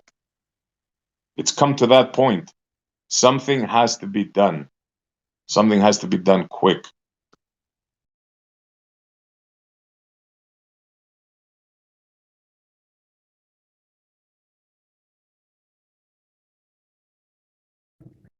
Maybe we can get him on. I don't really don't. I'm sorry. Here's the thing, though. Yeah, I just don't think it'll last. It has no. There's no choice but for this movement. I'll call it, trying to be reserved. That it can, it's gonna have to withdraw. It'll kind of creep its little head back up in its hole. I think it can go on. I was going to say, yeah, I think so too. And I think what you have to take note of is that we're winning. Everyone's all like, the morale is always so low. When in reality, like, if you look at it, we're winning. There's no more mandates. YouTube lifted its ban on being able to talk about elections, right? Like, instead of looking at all the negative shit, like, there was a great study. I saw a little clip about a guy was referencing a study that was done with these ladies, and they put a scar on their face, like a deforming scar, and they told them they were going to do a job interview with the scar on their face. And so once they went to leave to go do the job interview, the makeup artist said, "Hold on, let me touch that up a little bit," and they took off the scar. So now there was no scar on their face, but they thought there was. So they went in and they did the job interview. And they asked after the interview, they talked to the women, and they said, "So what did you think? Was there any discrimination?" And all the women pretty much were like, "Yes, I felt like when he said this, he was referencing my scar. And when he said this," now granted, there was no scar on their face. It all been removed. But because of this victim mentality, I see. They thought to themselves, "Oh, this person's being prejudiced against me because of the scar on my face." Everything was catered to their outlook on the way that they thought that they looked. And so, if in the same way, it's like America does not see that it's winning. We're winning. I can believe that. We're fucking winning. Remember this. Like, Flat Earth is winning. We won. I mean, in my estimates, like, we've already won the intellectual conversation. It's just about the essence of it carrying through to society and letting the penny drop for some people. In my estimates, we've already won. But also, in this estimate of the greater struggle, I think we've already won also because there's no mandates. They've had to roll back all this shit. Do you think that does a fucking psychopath ever give back power? No. Once they get that power, they never give it back. And we're regaining our fucking liberties. So this means that we're winning. Just keep that in mind too.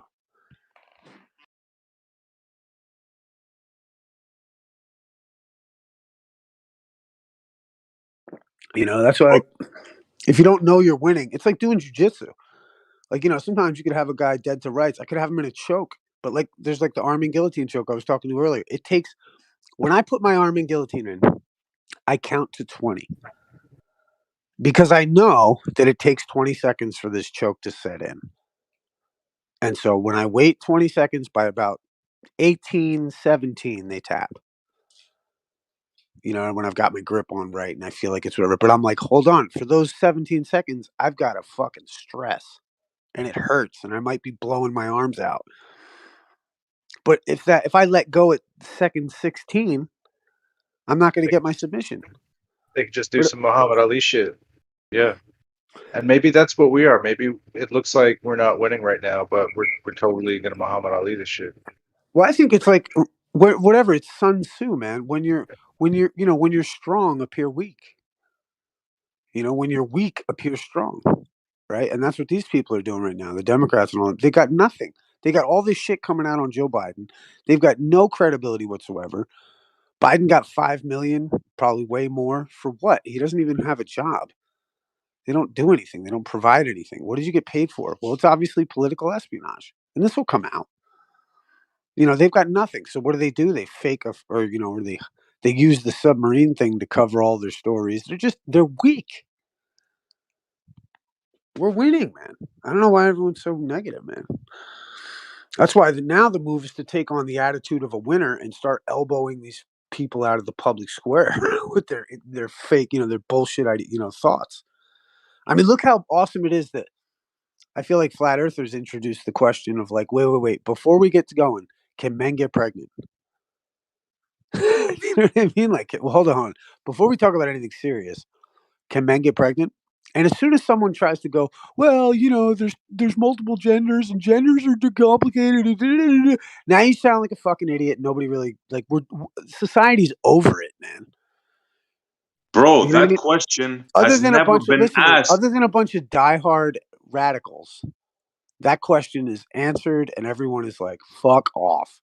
Mainstream world is like, "Fuck off." They're willing to be polite, but ultimately, fuck off. And we need to take that attitude a little more strongly, and recognize that the only reason that people are sensitive to these people is because they think that they're winning and that they're in control. They're not winning. They're not in control. They're just loud and obnoxious. No, but they are winning. They are winning. When somebody competes in a swimming event, for example, and a transgender ties with a woman that's been training all her life, and they give the prize to the transgender, and they told her because it's photogenic, and they told her, well, you can pose with it, but then you'll have to give it back. Is that right? In any freaking stretch of anybody's imagination to Well, that dude, they've woman? been doing that under the under the cover. They've had cover. Nobody's been paying attention to it. Now there's people are like seeing like, wait a minute, you put a fucking man on Sports Illustrated, you put a man on the, you know what I mean? Like they're doing all this crazy shit. People aren't fucking. People aren't. I don't think it's gonna last long. Like Leftlane said, it's just gonna crawl back up in its hole because nobody wants it. I hope you're right, bro. But they're passing laws over here. That's what I'm saying. I'm saying we better wake up, man. We better wake up to this because it's, yeah. Canada's been bought and sold. Like fucking Trudeau is just seems like bought and sold for, man. He's all in on the disruption. So is Biden. But the thing is that the people in America and the people of Canada, I don't know, man. I just don't think they're going to be swayed by any of this. They're afraid to speak out, bro. They're afraid to speak out. Right, and that's why that's why the law question comes into play, because you should be able to speak out, and if they come against you, you should know how to sue them for it. That's why it's like the peaceful means of fighting these people.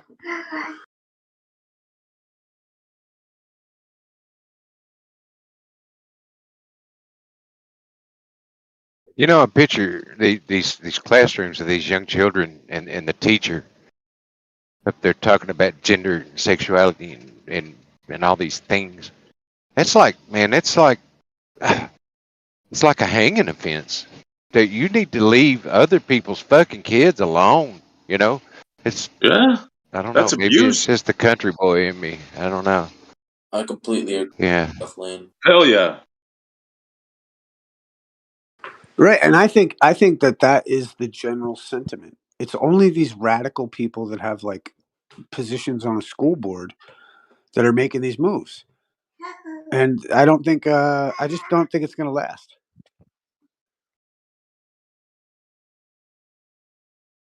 Yeah, it's not gonna. It can't, can it? Well, I mean, I don't think it can, man. It doesn't have any. It's just literally. I look at it like we're just waiting for the Chinese money to get spent. And then once that Chinese money gets spent, there's not going to be any more money. And they're not going to be able to continue this propaganda bullshit. Bro, have you been listening? The Petro one? Are you serious? What you're saying now? What did I miss? What's that? The Petro one. Countries are getting together, like 82 of them, and they're gonna start trading. They're gonna drop the dollar, the fiat currency, and they're gonna go with the Petro one, which is gonna be Chinese based, and it's gonna be based in gold.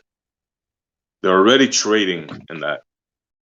Once they get the Saudis in, it's game over for the dollar. It's like this is serious stuff, bro. There's 82 countries. Yeah, but I think the CIA only guaranteed them oil dominance. Like that's the agreement with the petrodollar.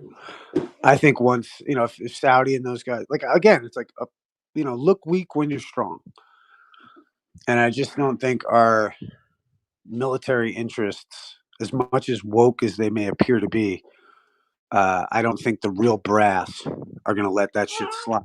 Like, I think Biden presidency is an op to wake people up because everyone's so fucking stupid. I really believe that. Like, I believe that the Skull and Bones are orchestrating a big production so that normies will wake the fuck up. And that the stars dictate that we're going to move into a great golden era. And this shit needs to happen, that people need to wake up. That's what I think is the first thing. Because you are the gold. Like, first off, we don't even understand money, in my estimates. Like, people and everything like that. Like, we don't get what the fuck we're even talking about.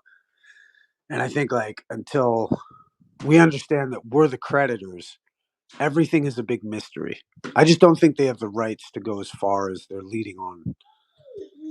I don't think they can do it. You see, you're thinking in the old days when the Americans were in the driving seat, right? But this is what I'm trying to tell you, bro. Those days are over. I'm telling you that I think America is still. Let me finish, man. Let me finish. Those days are over, bro. When you would challenge the petrodollar, the fiat currency dollar, what would happen? They would go to war with you, right? We've seen it many times, right? Now those days are over. You're gonna go to war with 82 countries. How you think that's gonna fare? You gotta understand what's going on around you. Hold on, 82 countries that America props up. It doesn't matter. 82 countries that rely. Hold on. That probably rely on American industry, dude. I think like the thing is that the hustle is making everyone think that America is as weak as everyone thinks it is, and that's being used to deceive our enemies. You don't have industry anymore, bro. Those days are over. You sold out to the Chinese. All your industry is in China now. So what are you talking about exactly? What industry are you referring to?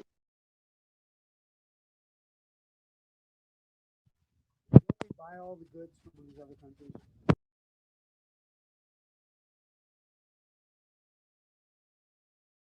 Did Isa cut out?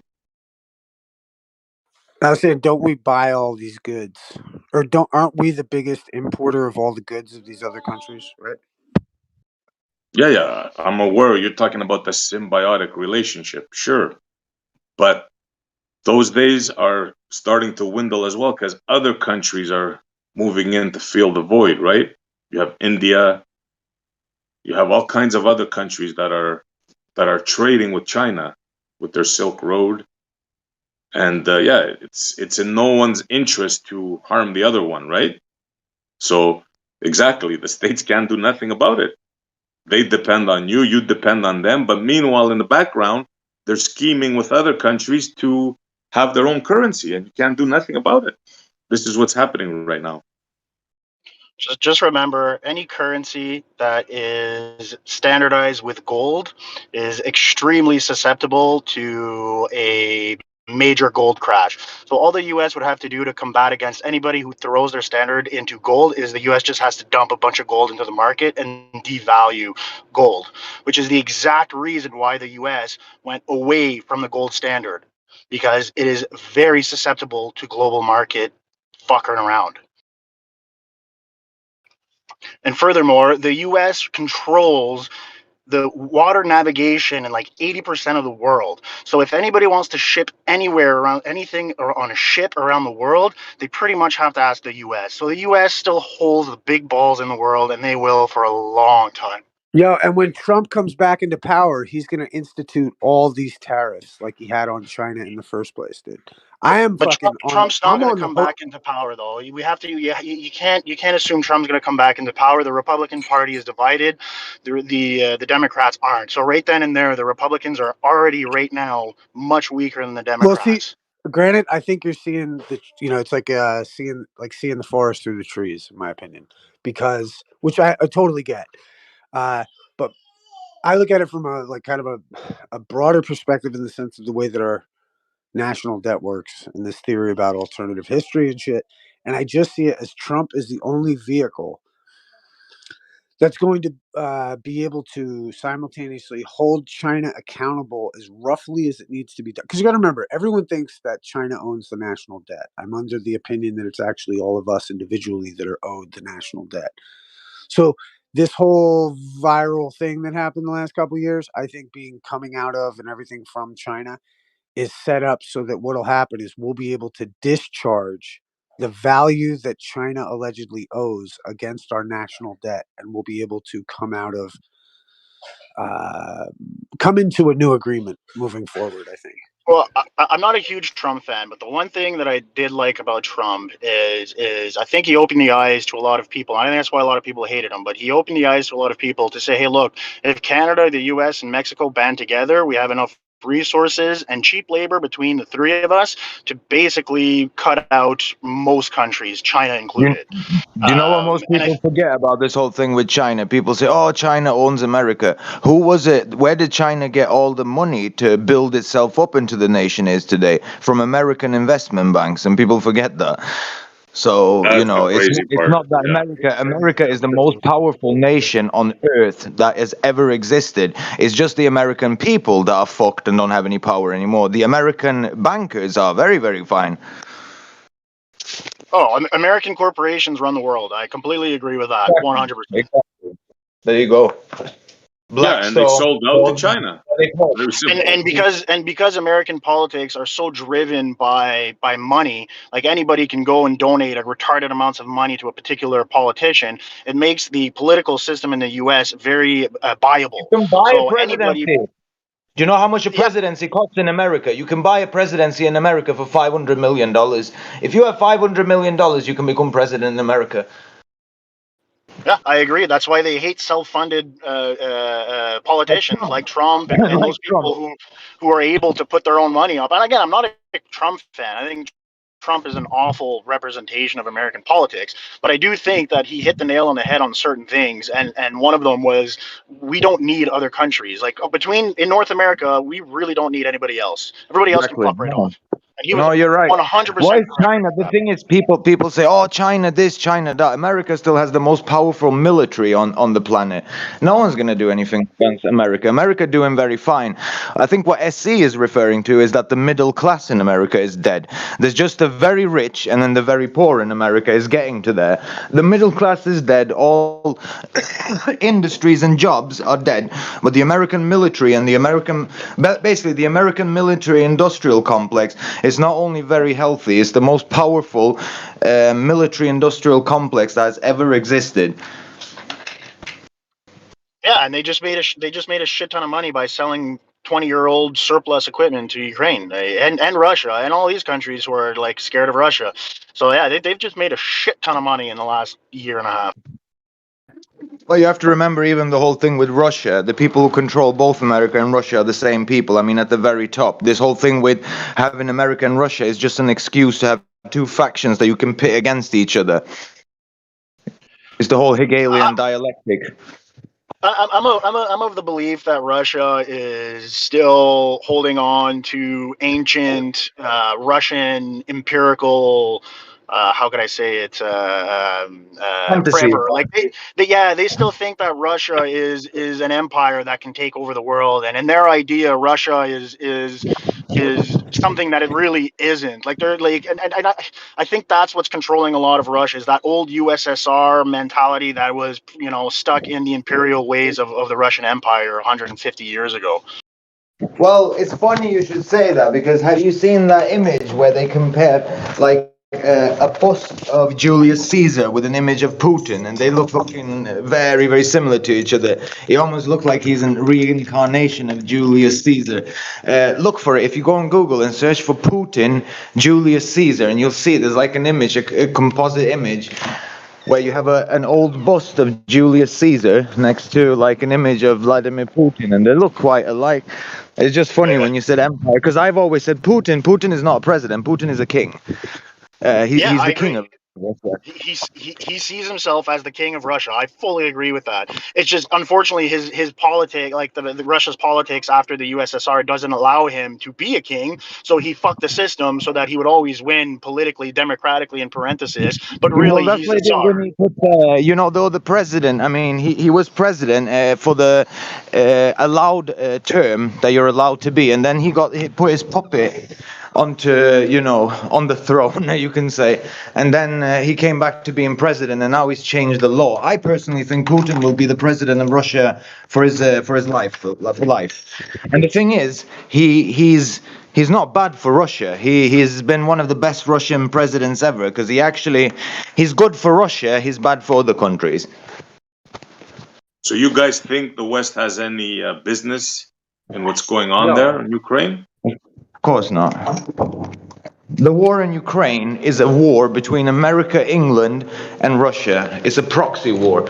They're just using Ukraine as their battleground, so to speak. But it's sad what's going on, because the Ukrainians and the Russians are the same people. Not like the Americans and the British are the same people, that kind of thing. Yeah, the Russians and Ukrainians are the same people, the brothers and sisters. So the fact that they're fighting with each other is sad. But then again, like I said, this isn't a war between Ukraine and Russia. This is a war between America, England, and Russia. Well, Exactly. I would argue this is just me personally, because you have to think like Putin. Putin's a military strategist, and if you look in the history of Russia, Ukraine was always a very important military piece of land, because you have all of these mountains that come together and create a valley, and they create a plain. It's the launch board. If you want to attack Russia from Europe, it's like with the ground army. That's like the launch pad. And plus, you also have another thing. Ukraine. You know all the gas fields in Russia. In Ukraine, you have the hub that connects the gas pipeline to the rest of Europe. So the gas comes from the gas fields in northern Russia down to Ukraine, and there it connects and goes to all other countries, Germany, France, England. So whoever controls Ukraine controls the gas hub of Europe. And you can basically, if you turn it off, if you turn the gas off in Ukraine, all of Europe has no gas. And so too does It's very Russia. important. There's Russia has also no more money. There's also, this is all about the Crimea. This is all about, they have a naval port. It's one of the few warm weather, like all year round naval ports. They will never give that up. Any military man knows that. They will fight to the last man. There's no chance in hell you're going to take that away from them, ever. It's never going to happen. There's going to be a world war. So this is all a proxy thing. This is about Crimea. This is about the warm weather naval port. They're never going to give that up, ever. I also think Crimea was a precedent for these wars based off historical ownership of land. So Russia claims that historically it owned Crimea, so it went into Crimea and nobody did anything about it. And this paved the way for Ukraine, and it will also pave the way for China, because China's going to say the same thing for Taiwan, and they're going to turn around and say, "Oh, hey, you let Russia take Crimea based off the same premise, so therefore I'm going to do the same in Taiwan. If you come against me, that's a direct act of war against me, because in my opinion, Taiwan is Chinese and not anything else." Yeah, it's another place we have no business in. Exactly. What business do you have halfway around the world? You have no business there.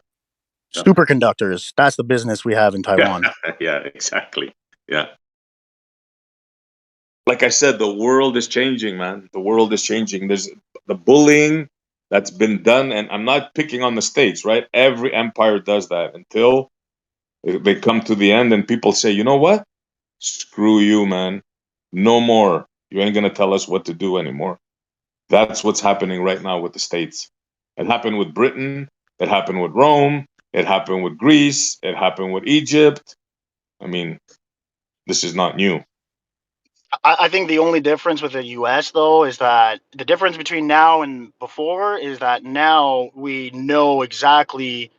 We know we have an idea. We know exactly what the world is. The Romans didn't know how far the world extended. The Brits, even to a certain extent, didn't know how far the world extended. All of these empires were all conquering land that they didn't know exists. The difference now is that we know exactly where everything is, how things move, and the U.S. has built a strategy based off of that. So, breaking the U.S. would be incredibly, incredibly difficult. Like I think people don't really understand the extent of how hard it would be to take over the U.S. It is almost militarily impossible. Like, to be honest, like I don't think you can combine all of the nations against the U.S. and I still doubt that they would ever be able to make any kind of inroads inland into the U.S. I agree with you 100%. That's not the question. The question is American homogeny. That's what we're talking about now. There's no way anyone's going to militarily take over the States. And let's not be delusional in that thought. Forget about that. No, it's just way too powerful. I think even if you take the military out and just leave the amount of guns and ammo people have, they'll give any army like a fight for their money. But that's not what I'm talking about. It's the homogeny that you have, that you enjoy right now. Well, a couple false flag attacks, or somebody decides to attack a couple of U.S. people, and let me tell you, the Republican versus Democrat bullshit will come to an end real quick. Yeah, but I'm even talking about the projection of power, like the sea, like you used to have, right? Like, there's no question the American has 12 aircraft carrier battle groups, right? But just that is more than any country in the world. The thing is now, times have changed, right? That could be sunk with one missile. One missile could take 160 planes. Yeah. I'd like you when you have 11 American aircraft carriers turning up at your shores. I'd like you to sink them with a missile. Well, not just that. If you think that the U.S., which is the country that literally developed the best anti-air or surface-to-air system on the planet, if you think the U.S. doesn't have countermeasures for even 100 missiles coming at them, I think you're underestimating the U.S. No, I'm very familiar with the systems and everything, but we're talking about these new class of missiles that are apparently unstoppable. The U.S. has their system tested every day in Israel, and now they have their new advanced system tested every day in Ukraine. They're getting a ton of data. They're getting a ton of information. It's in. I just SE is right about one thing, though. He is right about one thing. The Russians do have a new missile that's called the R7 missile delivery system. And what it is it's a hypersonic rocket that can fly at, I think it's like 7,000 kilometers an hour, and it That's the flies one. so Yep. fast that nothing can actually shoot it down. And one rocket, it can deliver 8 warheads. So basically, one rocket, you could bomb Washington, New York, California, basically 8 nuclear warheads you could attach to this. And it's Russia who has this. And that's kind of one of the reasons why they're scared to invade Russia. But apart from that, the Americans dominate the military field completely. It's just this that Russia has this rocket delivery system, the R7. I agree For with that. example, logistics, right? Taiwan. You think America could defend Taiwan? What do you guys think? Yes. No chance in hell. Yeah, of Now, course I'm it not could. talking. Have a good I'm not Navy. talking Have a about good myself. Navy. I heard, like, I'm into this stuff, right? So I hear generals and I hear strategic people talking all about it, right? Right now, as you stand, the Americans cannot defend Taiwan. You cannot project enough. And maybe initially you'll be able to hold them back, but China is so close Oh to yeah, the I agree mainland. with that.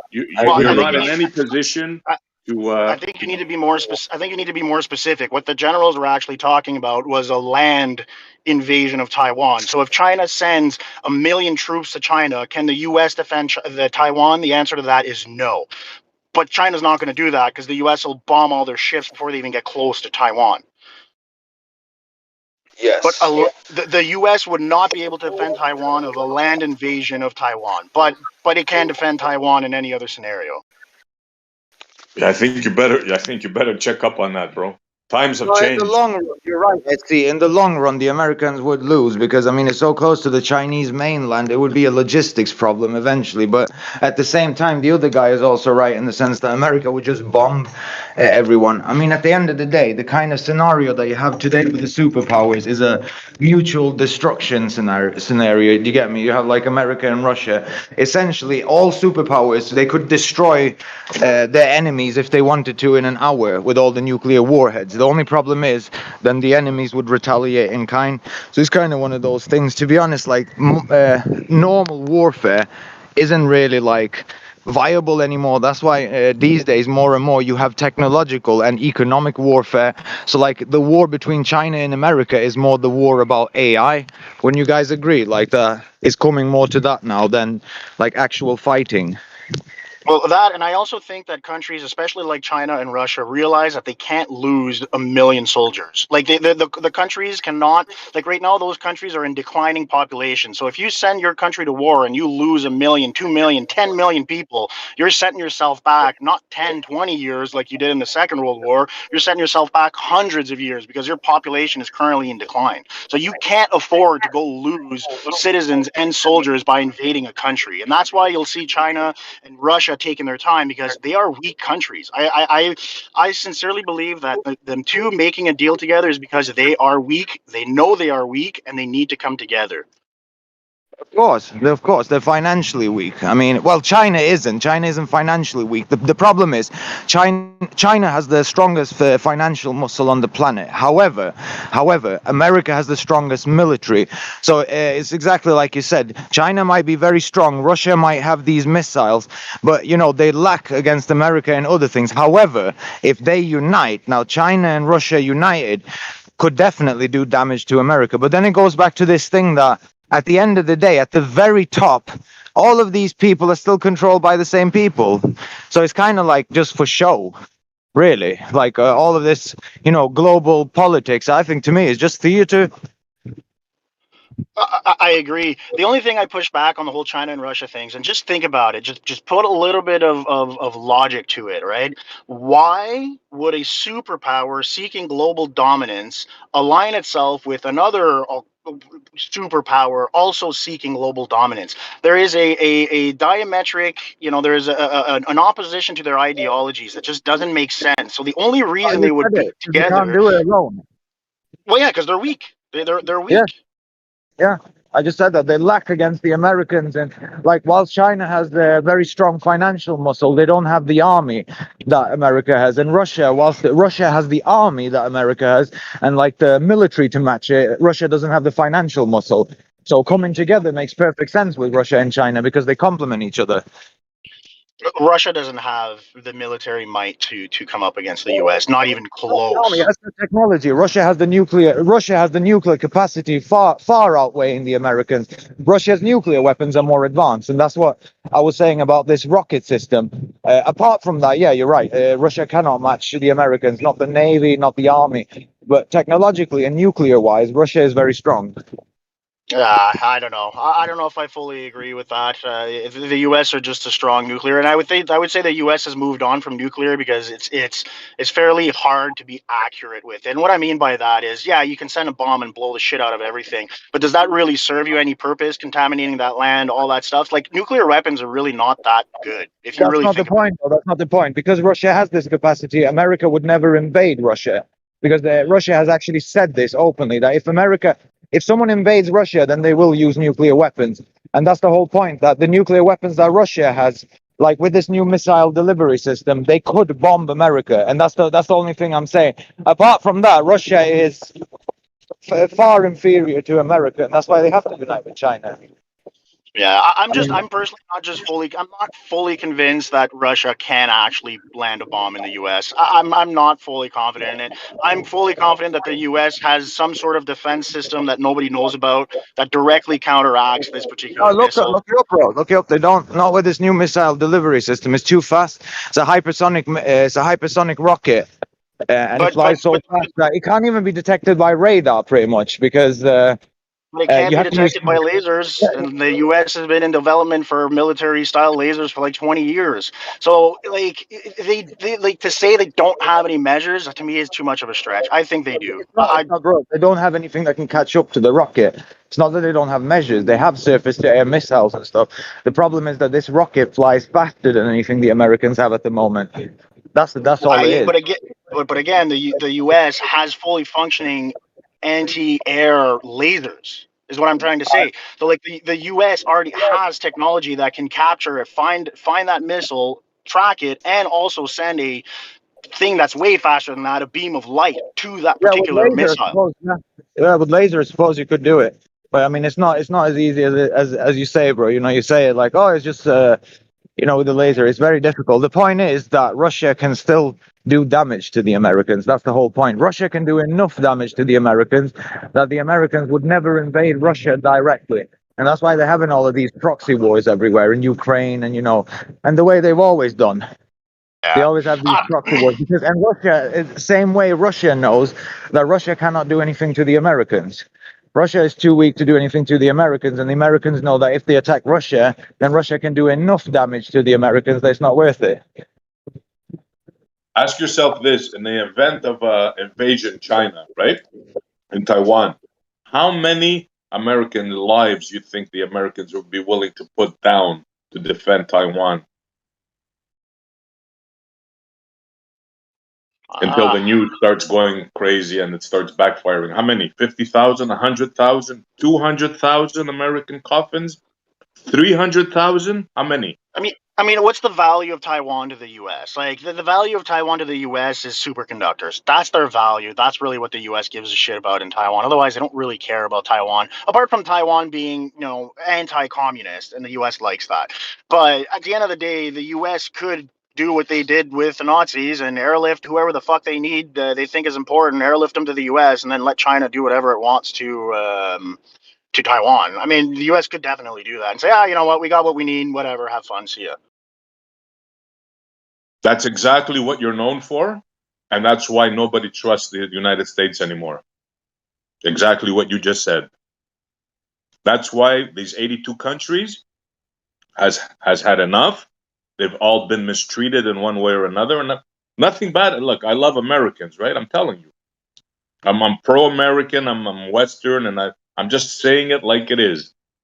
We've made a lot of enemies, and that's what's going on right now, whether we like it or not. You always make a lot of enemies when you're at the top, I guess. Yep. So the Chinese know that the Americans, they're not going to send a single boot on the ground to defend Taiwan. You know why? Because most Americans don't give a damn about Taiwan. That's why. Yeah, but most Americans didn't give a damn about Afghanistan, and they still managed to do that. So Yeah, but you were fighting a ragtag army there. Once American coffins start coming back by the tens of thousands, what do you think's going to happen? See, you got to weigh all the options here. It's not just I'm a mighty military, right, and I can do whatever I want. No, it doesn't work like that.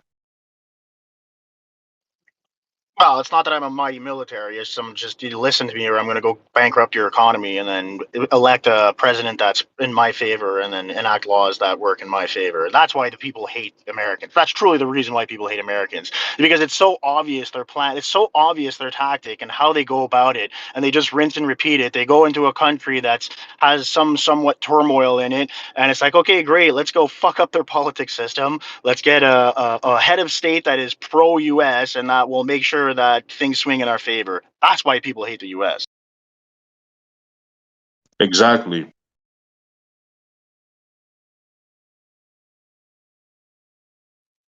And then they leave those countries fucking tattered, beat up, and half the country on fire. And then they walk out and they're like, okay, we're done. See you. We're totally not going to fix anything. Bye.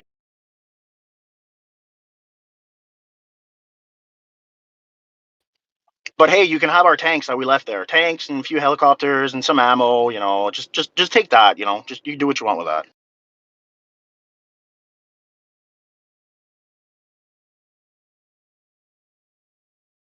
Yeah, I hear that, bro. Definitely. Look, all I'm saying is the ship has to be written back to right. The ship is off course, monetarily, psychologically, and every which way. The ship has to get put back straight.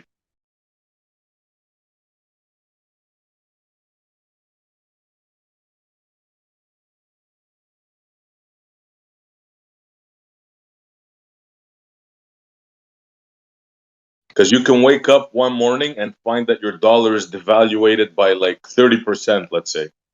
Let's say you got 100 grand in the bank, all of a sudden you got 70 now. That could happen overnight when they decouple the dollar. Well, why do you think our interest rates are going so high? Because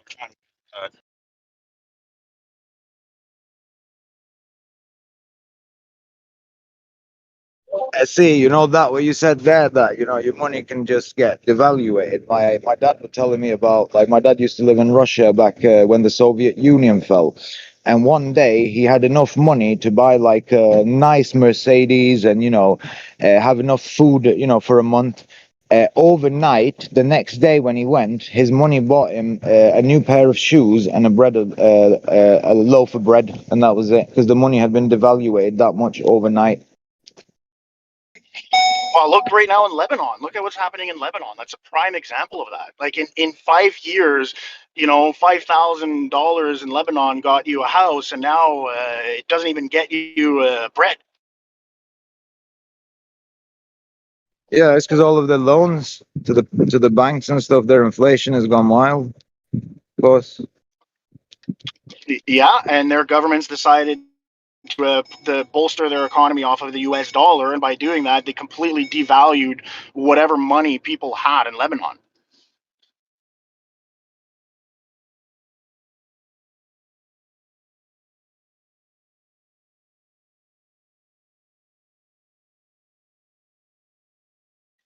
Like I live in Canada, and maybe 10 years ago there was rumors about what they were calling the Amero, and they wanted to make a euro for North America, where basically it would have the Amero. And of course, Canada and Mexico said no to that because just doing that would have completely tanked their economies, and people would have gone from having 100K in the bank account to having $10,000 in the bank account overnight.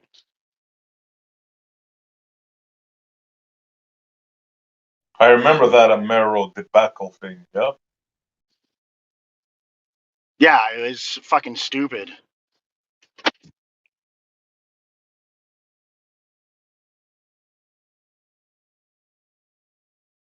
Yep, people need to wake up, man. There's a lot of stuff going around, militarily, monetarily, uh, genderly. It's all freaking up in the air right now. It's just time to like get serious, especially America.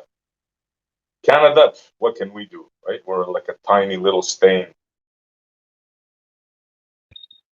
Well, Canada was good until we started being dependent on other countries for our economy.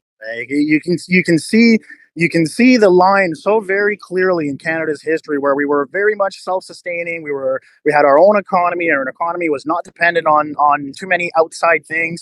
And then, we got to start selling our energy to the U.S. Got to start selling our oil to the U.S. Got to start selling everything to the U.S. Then our economy blew up, but we were solely dependent on U.S. dollars to make our economy thrive, and we haven't been the same since. Yeah, bro. Did you know that after World War II, we had the second largest navy in the world? If we decide like we're gonna start gearing up stuff here, we can be a power like very, very quickly. Of course, that's not our thing, right? But yeah, it's a sellout. We have a sellout government. I'm sorry to say it, but yeah.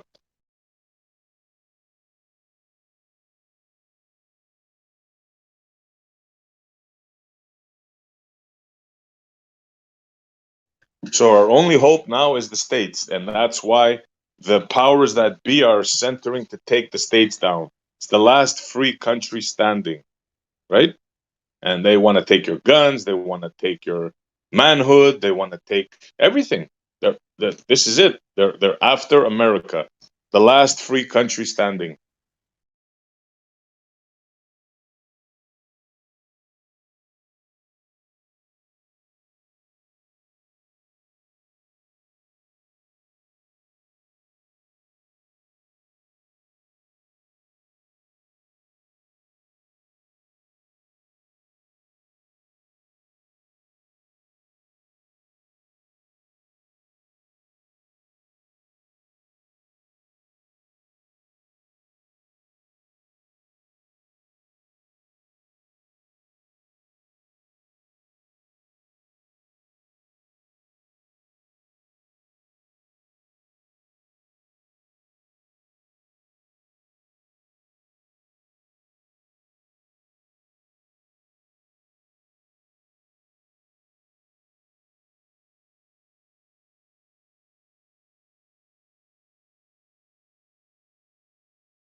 What's up, guys? How we doing? Has everyone come to the realization that longitude and latitude lines aren't perpendicular, save for the equator?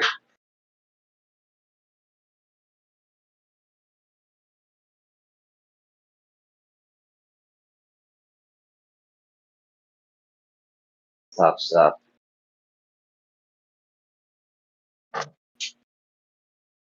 Bacon came to the realization the other day that there actually is a faster path for a shorter distance for the plane to travel.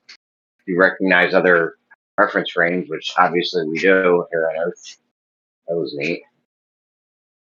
Yeah, I think we say that the lines, the latitude and longitude lines, are normal to each other, right? If by normal you mean not perpendicular, sure.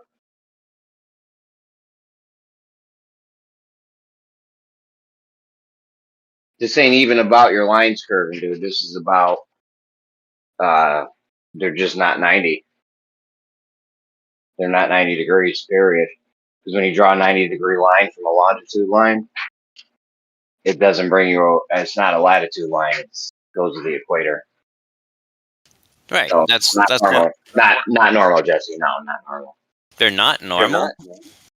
If do you mean perpendicular when you say normal?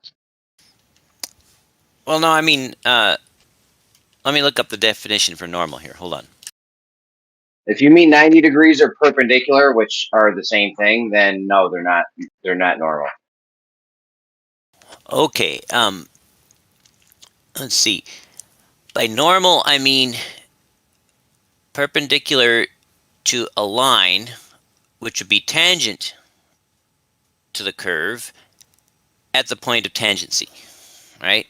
So if you took a straight line, made it tangent to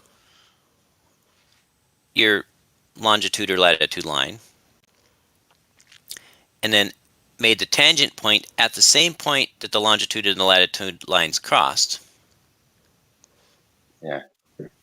Then yeah. Let me just stop you right there. You can't. Can you put a tangent line over a latitude line?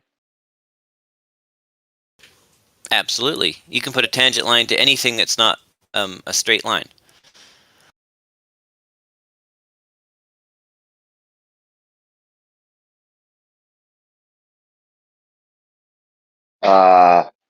Sorry. What happened? You can put a tangent line on a latitude line. Yes. And then you put it to the longitude line, and you think they're 90 degrees. Yeah, if you put a tangent line to the longitude line and a tangent line to the latitude line, and make that tangent point where the two lines cross, then those two straight lines, those two tangent lines, will be perpendicular to each other. Yeah. That's what we No, mean by normal, they're right? not. Yeah, but they're not. They're not perpendicular though. They're not perpendicular. The two tangent No, lines. they're not perpendicular. The two Why'd you tangent. say it like that? The two tangent lines won't be perpendicular to each other. The latitude and longitude lines are not perpendicular, save for the. No, I'm saying they're normal.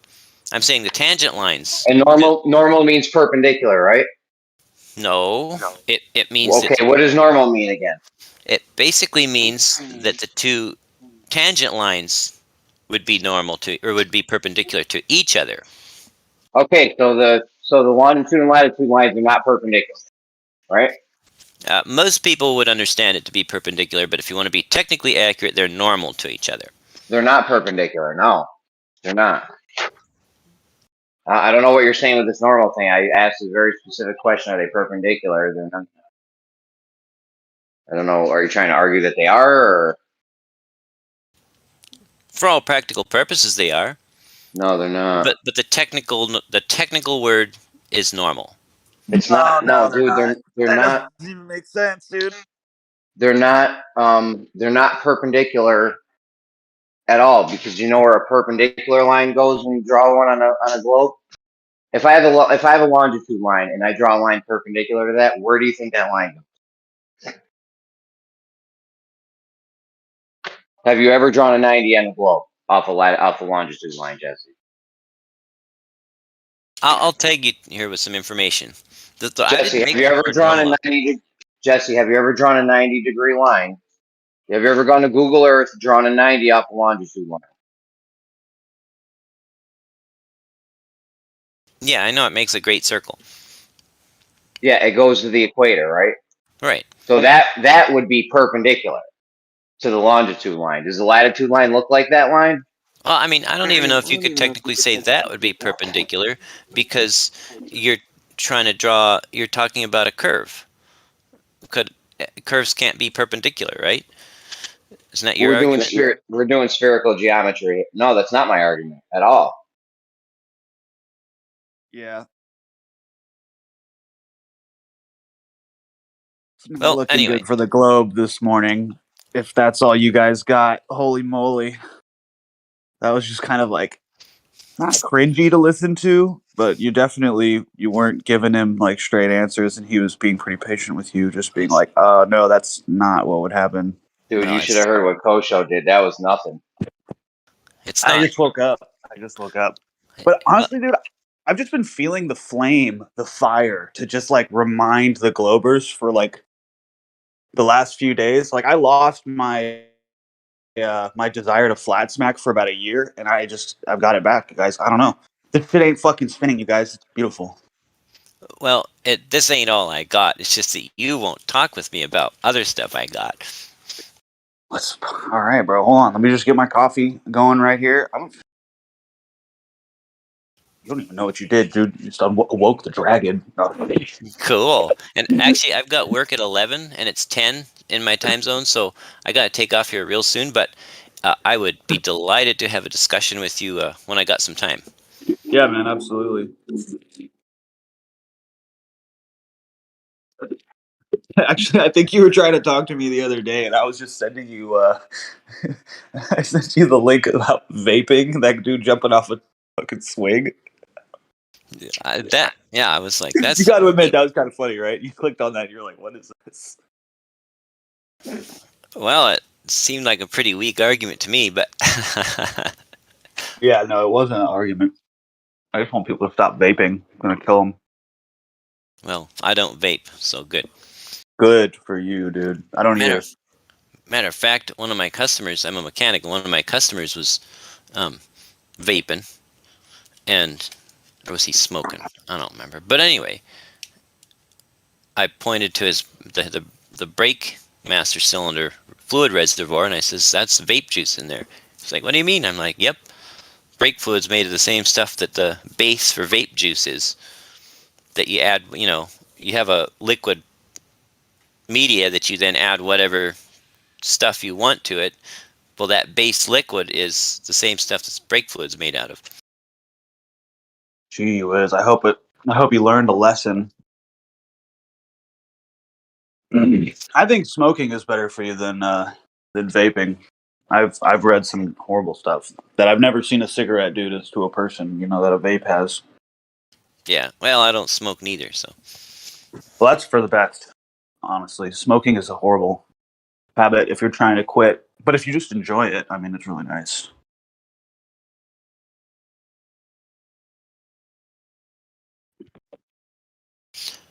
Anyway, Jeremy, in the practical world, if you said to just went to someone on the street and says, hey, our longitude and latitude line's perpendicular, they would probably say yes. Or if you told them longitude and latitude And they would be wrong.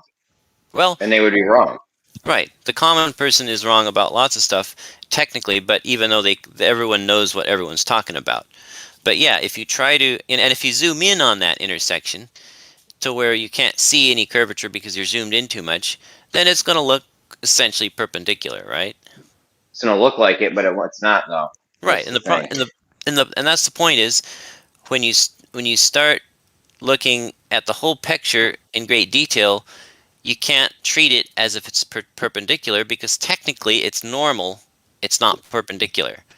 And so that's why the definition of normal invokes a tangent line and a tangent point, and then it says that the two tangent lines will be perpendicular to each other. Hey, real quick, Jesse, if I haven't completely destroyed my credibility with you, I have posted a. I just he said he's gonna leave. I posted a link. You can check it out whenever you want. I think it's kind of a flat Earth proof. It has to do with the shadows that are being cast in the sky. All right, check his link out. Check his link out. So let me just respond to what he said, though. Jesse, if you have a great circle route, okay, if you have a longitude line and then a great circle route, and you draw tangents over them, they will be perpendicular. Okay, do you understand? You got a longitude line, which is obviously a great circle route, and then you have another great circle route that intersects that. That will be perpendicular if you draw tangents over them, right? Well, I mean, okay, say that again. I mean, the tangent lines, if you put a tangent line on each one of them, then the two tangent lines would definitely be perpendicular to each other. As to whether the two great I didn't hear what you said. Jesse, do you understand what I'm saying? You have you have a great circle route. It's called a longitude line. Then you have another great circle route. Okay? And that intersects that longitude line. And you put tangents on them. The tangent lines will be perpendicular, right? Are we talking about a great circle that is at right angles, essentially? A great circle route, the longitude line. Then there's another great circle route that Like intersects the longitude line. Like around the equator? You can use the equator for one. That is the only place that they are perpendicular at. Yeah. So pick a meridian, pick a longitude line, and pick the equator. Those would be perpendicular if you had your tangents on, right? For normal or whatever you're calling it. I'm not sure what you're trying to ask. I'm trying to show how your latitude lines are not perpendicular because you need a great circle route for them to be perpendicular, and the latitude lines are not a great circle route, save for the equator. Right, and technically, you're not the only one. A lot of heads got this wrong, so don't feel bad. Well, but technically, even a great circle at the equator is not perpendicular to the line going at essentially right angles because they're not straight lines. If you were to take, are you familiar with spherical geometry? I know you're not. That was rhetorical. I'm familiar with great circles. But not spherical geometry, though. I don't remember exactly what the definition of spherical geometry is and isn't.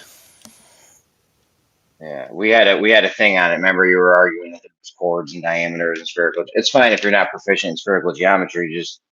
I'm telling you, they're not. The latitude and longitude lines, say for the equator, not perpendicular. You can draw 90. You can go to Google Earth, draw a 90-degree line, and it's not going to be a latitude line. It's going to lead you to the equator. Because great circle routes, because in order to have perpendicularity, you need straight lines. In spherical geometry, a straight line is a great circle route. Latitude lines aren't that. The only great circle route is the equator. That's why on the equator, they're perpendicular. Well, yeah, but technically not exactly, because if you were to take a straight line and extend it out, it would deviate from a great circle because a great circle curves around the sphere, right? So even saying that they're perpendicular at the equator is still a violation of the technically accurate usage of the word perpendicular. In spherical geometry, do you know what perpendicular means? Can you get me a definition that you may be like? getting mixed up with Euclidean and non-Euclidean, maybe. Hold on, kiddo. What do you need in there? Come here. Come here. Sit right here. Reach over. No, I can't get you a definition, Jesse. I tried to get you a definition of some spherical geometry shit before, and you obfuscated and denied it. I'm done playing that game with you. You can either go on thinking they are perpendicular or not. It doesn't really matter. Well, that's because you're making up definitions. Yeah, I made it up, no doubt. You won. You got me. But we can agree Like I that said, not playing your game anymore. I know you want. Was that like you're trying to taunt me just now or something? It's not gonna work, dude. I'm not playing your game. I Well, got here, if stuff you to got do. enough So time, if you got enough you can go time, on with one Jesse. of these.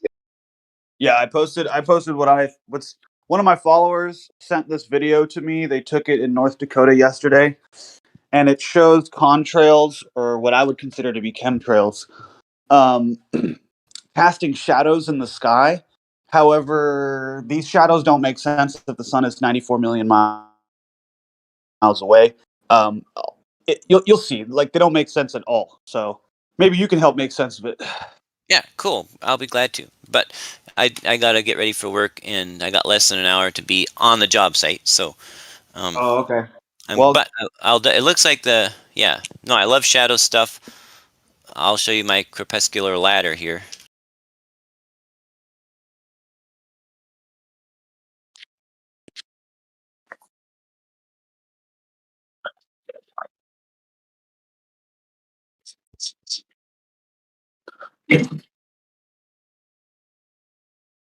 And I don't know if this speaks directly to your Instagram there, but we'll go over it all in detail later. Yeah, no worries, dude.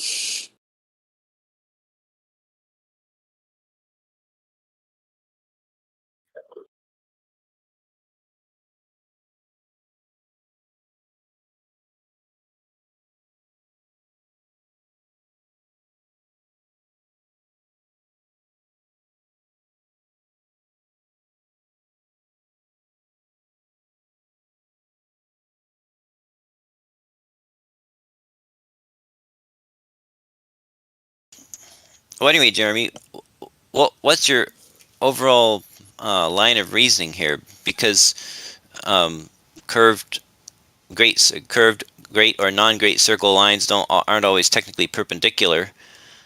How does that disprove the globe? Didn't say it did. I'm just trying to get our spherical geometry straight. Remember the other day when you were all confused about if chords or diameters were in spherical geometry? Well, you guys want to use the spherical geometry thing, but you guys don't know jack shit about it, which is super frustrating when you're trying to argue with people about a sphere. Yeah, but that was So entirely. I'm just trying to get everyone on the same page so they know how their sphere works. I mean, maybe you have a little more clarity now, maybe you don't. Whatever. Yeah, that whole thing was that my one mistake was to think that chords were part of spherical geometry. It's not that I didn't understand the relationships between spheres and chords and sagittas and all that. It's just that I thought certain parts of that were classified under the wrong, under a different classification. I didn't misunderstand the actual working aspects of it, though. I know. It's just that you didn't understand spherical geometry, and now maybe we understand it better, and we can all get on the same page with it. Like you can't debate or argue with someone about spherical geometry when they don't even understand it. Well, it's not But that I don't understand. You're getting closer to You didn't understand it because you thought there were straight lines in it, like a chord and a diameter. You did. If you thought that, you don't understand it. Well, no, I thought it was classified as it. It's not that I didn't understand the math or the relationships. And it's not. I just didn't know what it was classified as. That's strictly a word game argument tactic. It's not a word game argument. It's not a word game argument. If I'm trying to discuss spherical geometry with someone and they think there's a chord or a diameter in it, they don't understand spherical geometry because that's not how it works. If they knew how it worked, they would know that there's no chords or diameters in it. You're playing a word game right now trying to back out of you not understanding it. Dude, if you don't understand something, it's fine. You think I knew this shit a few years ago? Be a man, dude. Grow up. You want to grow up with me, and you can learn about the word normal, and your entire confusion about this perpendicularity of earth lines will just vanish. Just learn this one little word, what it means. I didn't make it up. Learn what normal means in geometry, and this whole confusion will just evaporate. You'll be like, oh, so the lines are normal to each other. They may not be technically perpendicular. They may not be technically perpendicular, but they're normal. That's what the rest of the world calls it. I don't know why you keep grinding on about, are they perpendicular? They're normal, and that's the word that the rest of the world uses for it. Why do you keep bringing up perpendicular for something you know is called normal? So perpendicular is called normal. No, the intersection. You just said, why do you keep bringing it up when you know it's called perpendicular? When you know normal is called perpendicular. That's So not it's what I not. said. It is or is not. We could play the tape back. That's not what I We can said. play the tape back on what you said just now. I You realize said, this is all being recorded, right? oh yeah, I make good use of that. Wits it hates it. What I said was that when a longitude and a latitude line cross, they are normal to each other. Even though they may not be technically perpendicular, they are normal to each other. And if you understood spherical geometry at all, you would know that. We wouldn't even be discussing this. That's Rich coming from the guy who thought there was chords and diameters in spherical geometry a few weeks ago. You don't understand spherical geometry, dude. Fuck off. Don't stop playing your fucking Weasley word games with me. It makes me fucking sick. I threw up in my mouth a little bit just now. Well, do you disagree that that all latitude and longitude lines are normal to each other where they cross? I don't. What does normal mean? Perpendicular, like you said a minute ago, or no? No, normal means okay. that two tangent lines will be perpendicular to each other. Nope, they won't be. They're not. They're not normal either. Because if you draw two tangent lines, I was trying to walk you through this earlier. They're not normal and they're not perpendicular. You know how I know? Because if you draw a tangent line over another great circle route that intersects a longitude line, that will be those tangent lines will be 90 degrees or normal or perpendicular or whatever fucking weird word game you want to play. A latitude line is not going to do that. Are you drawing curved tangent lines? Absolutely not. Straight tangent lines. Okay, so take a globe, take a couple of raw noodle sticks, spaghetti noodle sticks, lay one exactly lined up to a longitude line at the point that it crosses a latitude line, then take another and lay it exactly lined up as a tangent to the other line where they cross. Those two spaghetti sticks will be tangent to their respective longitude and latitude lines, right? And they will cross each other at 90 degrees, right? So the two spaghetti sticks will be perpendicular to each other, right? Okay, so do it up. Let's see it in a diagram or something. Because latitude lines curve in two axes, so I don't know what your tangent's going to look like, but I'd love to see it.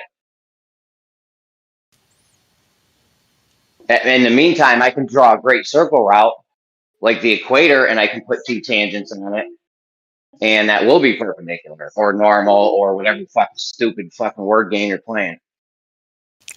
Well, so what word would you describe the intersection of a longitude and a latitude line as? Obviously, we've got basketballs. Spheres are real things. Even if the Earth isn't a sphere, spheres are real things, and we can draw longitude and latitude lines on them, even if it's just a soccer ball. What word would you describe the relationship between the longitude and the latitude line intersections on a sphere? I'll tell you what word I want to use. I want to use perpendicular, 90 degrees, or anything that meant anything like that, because they're not. Okay, but what word would you use? Is there a word for that, or is that just something science hasn't figured out yet? The intersection of two lines, I would call that a point. Yeah, but they could be two lines that, roughly 23.5 degrees, whatever. What if they were equal angles, that special situation that is specific to where a longitude line crosses a latitude line? What word would you use to describe that specific unique situation that is as close to perpendicular as we're going to get between a longitude and a latitude line, right? No, it's not as close. Dude, I'm not playing this game with you. Okay, you don't. You're not good with geometry. I'm not like trying to dish you. That's just a fact. I'm not good with spherical geometry. Read up on it a little bit, but maybe if you play back the tape and listen to what Kosho said earlier this morning or what Zanuck said yesterday. Like this isn't even. Yeah, I mean you're arguing against Kosho and Zanuck right now, pretty much. So. I highly doubt it.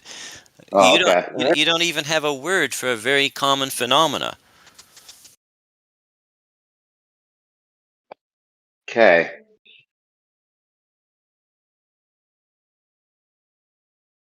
Right? I mean, shouldn't you have, if you know more about this than I do, at least you should have a word for this very common phenomena of a longitude line crossing a latitude line on a sphere. I may call it a vertex where they meet. I don't know what you're trying to get at. What would you call it? I I just definitely told wouldn't you. call it perpendicular or 90 or normal, anything that means 90 degrees. I would Because call they're it not. normal. I would call it normal. But you say that's wrong, so what's right? That's my question.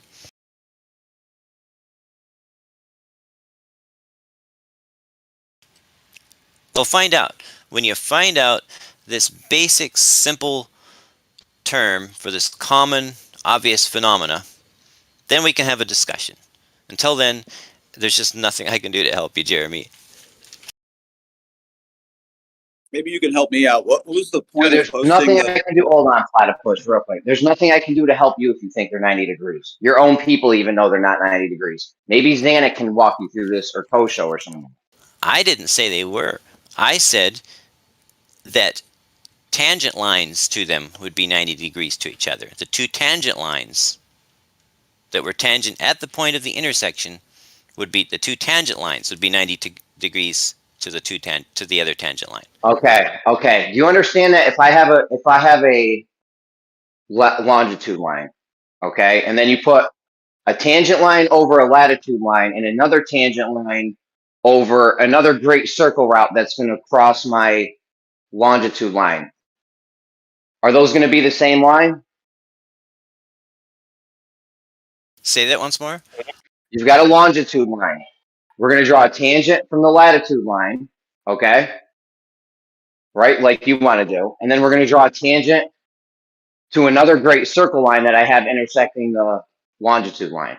So we got two tangent lines, three tangent lines. One where the longitude line is, another one where your latitude line is, and another one where my great circle route was that intersected the other longitude line. Do you understand? Or do you need me to draw this out? It sounds like you've got three tangent lines, so I guess I would need you to draw that out. You can't follow along in the mind? Okay. I'm with you up to two tangent lines. You get a third tangent line, and then I'm lost. Yeah. So we got your two tangent lines, and you can't picture a third tangent line? You really need me to draw it out? I'm a simple I'm guy. good, dude. I don't give a fuck.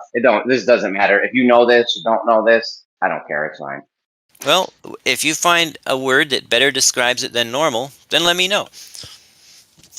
All right, hold on. Let me get my fuck whiteboard out. Fuck stupid, Jesse. Oh, you fucked up now, dude. He's getting out the whiteboard. Sorry, dude. While he's getting his whiteboard, why did you post a picture of a ladder? I didn't understand that. Oh, that was my like anti-crepuscular ladder. Do you like that? I didn't really get it. Okay, I don't know how to draw your tangent line because that line's curving. So I don't know what you're gonna do with that line. What I can do is show you my line. You know what? Never mind. Go ahead, Platypus. Just go ahead. Tell them about your vapor trails or whatever you got going on. Go ahead. I'm sorry. I didn't mean to. I didn't know how long it was going to be for you to get your whiteboard. You got this, dude. It's all good. I don't want to do this. No, I don't want to do this. It's a huge waste of time. Go ahead. You don't have to. Sorry, I wasn't sure if you were offended because I asked a question while you're getting your whiteboard or not. I didn't want to make you upset.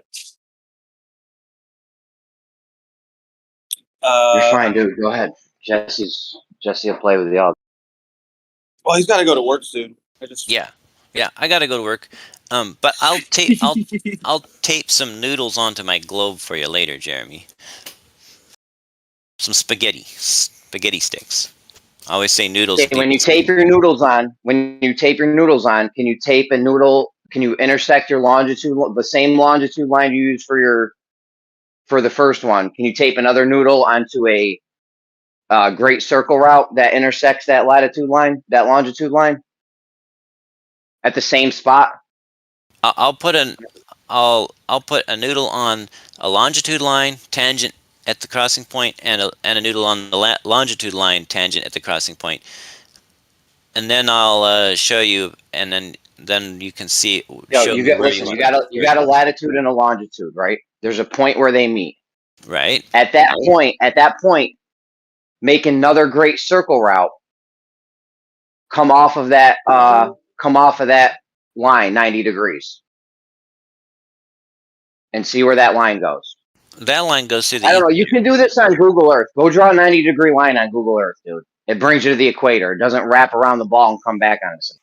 It does, but in a great circle route, not in a latitude line. Right, I know. But at that If you point, know, why are you arguing with me? Why are you arguing with me that the latitude line's 90 degrees when clearly the great circle route's 90 degrees and you can view it on Google Earth?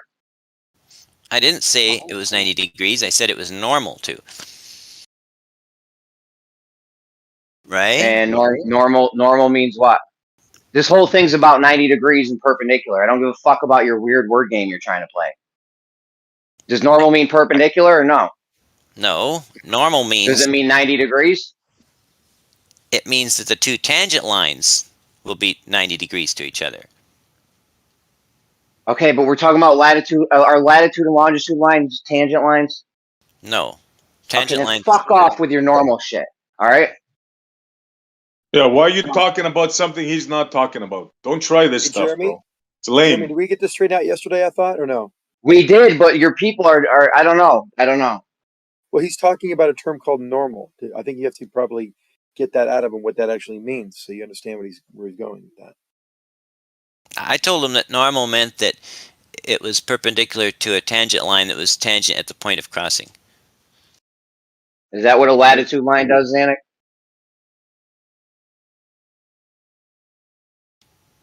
Zanuck, if I have a longitude line, and then I have a 90-degree great circle route intersecting it, and then I have a latitude line also intersecting it. Which one of those, if we draw tangent lines over all of them, which one's going to be 90 degrees? The tangent line. We draw tangent lines on all three of those lines I just mentioned. Which one's going to be 90 tangent degrees? lines will always be 90 degrees to the longitude, but the great circle routes, the latitude lines will not be. The latitude lines are not going to be 90 degrees when we draw the tangent lines over them? Only if they normalized. Which means they've basically transformed into a tangent at that point. So you're gonna shapeshift. You're gonna do some shapeshifting here. Shapeshifting, exactly. Okay, Zanuck, we have a great circle route. Sorry, we have a longitude line. Then we have a point where a latitude line intersects it, and there's another point where we go 90 degrees off of the longitude line and make a great circle route. You understand the setup? Remember we talked about the latitude line being 90 degrees to the longitude only at a point. It's an orientation. It's a direction. Because often you don't have 90 degrees at a point. It doesn't mean it follows. You need lines. Latitude line. You need lines. You need two lines to have an angle. You can't have it at a point. Well, no, the point. So why'd you just tell me it was at a point? Because you have a 90-degree angle at that point. That's an orientation. So basically, you created a tangent. It's what he's talking about when he's talking about normalizing that latitude line. So it's a tangent that goes off into the distance. It doesn't follow the latitude direction, which would be a left in the northern hemisphere. It might be left if you're looking eastward and right if you're going westward. Are tangent lines supposed to follow the other line, or no? They can just veer off of the line. The straight lines out in the distance that do not follow the curve. I know, but where do you put your tangent line if the line's curving? I feel like you could just put it anywhere you want. It's arbitrary, no? You can put the tangent at any point on that longitude line, and it will go off straight into the distance, but it will not follow the curve. The latitude line will not be parallel to the tangent line, yet both will be perpendicular to the latitude. To the longitude at a point.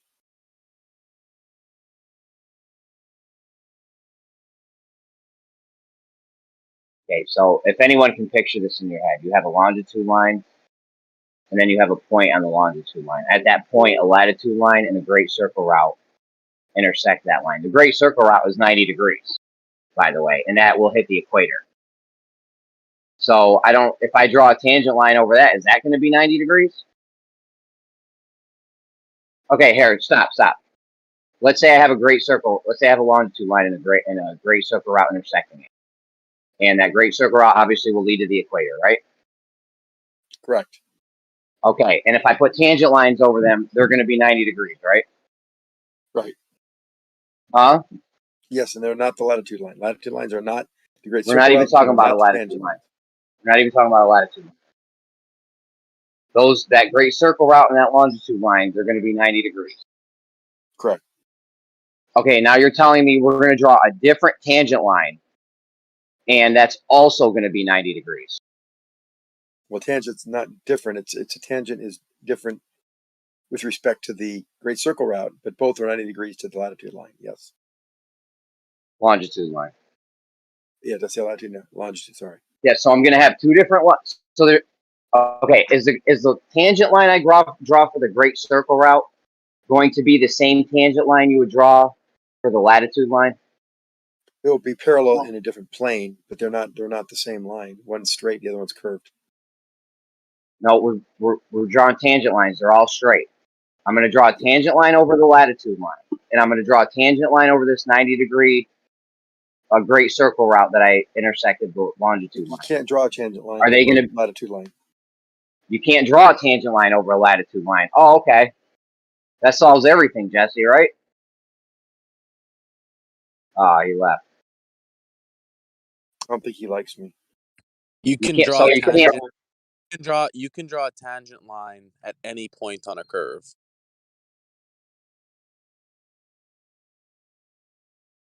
You draw a tangent line at any point on a curve. Well, yeah, of course, you can draw a tangent line anywhere. Unless it's the bound of the function itself, then you cannot. But at any point along a curve, you can draw a tangent line. Yep, put it oriented in any direction. Correct. But you can't draw a line. All you need for a tangent line is to derive. You need to do a derivation of the equation of the function of the curve, and when you get that derivation, it's going to give you the tangent along any point on that curve. Yeah, but the thing is, you can't put a tangent line over a latitude line because it's curving. That's what you're saying, Zanuck? Yep. Yes, you can. No, you can't. Yes, you can. A latitude is a curved. A latitude is a curve. Curved in two directions, 2 dimensions. Tangent is not curved in any dimension. Right. So the tangent would not curve, but you can still put a tangent on latitude. How can you put a tangent? A latitude is a circle. You can put a tangent on a circle. That's where they first discovered tangents, is on circles. You're just talking gibberish now. No, the only place you could actually What part of tangent and circle is gibberish, Zanuck? it's the word on, quotation on. You can put a tangent on a circle path such as the equator, which is a latitude line, and that's the only spot on the globe where a tangent can be put, quote, on a circular path. Anywhere else, they will not be the same dimension in one of the dimensions. You are absolutely incorrect. I think he's right. The latitudes. Yeah, Jeremy knows I'm right. Oh, Jeremy doesn't know you're right because you're wrong. So you can't He just know. said I'm right. Can't know that something's incorrect. He just said I'm right. Now here's the thing.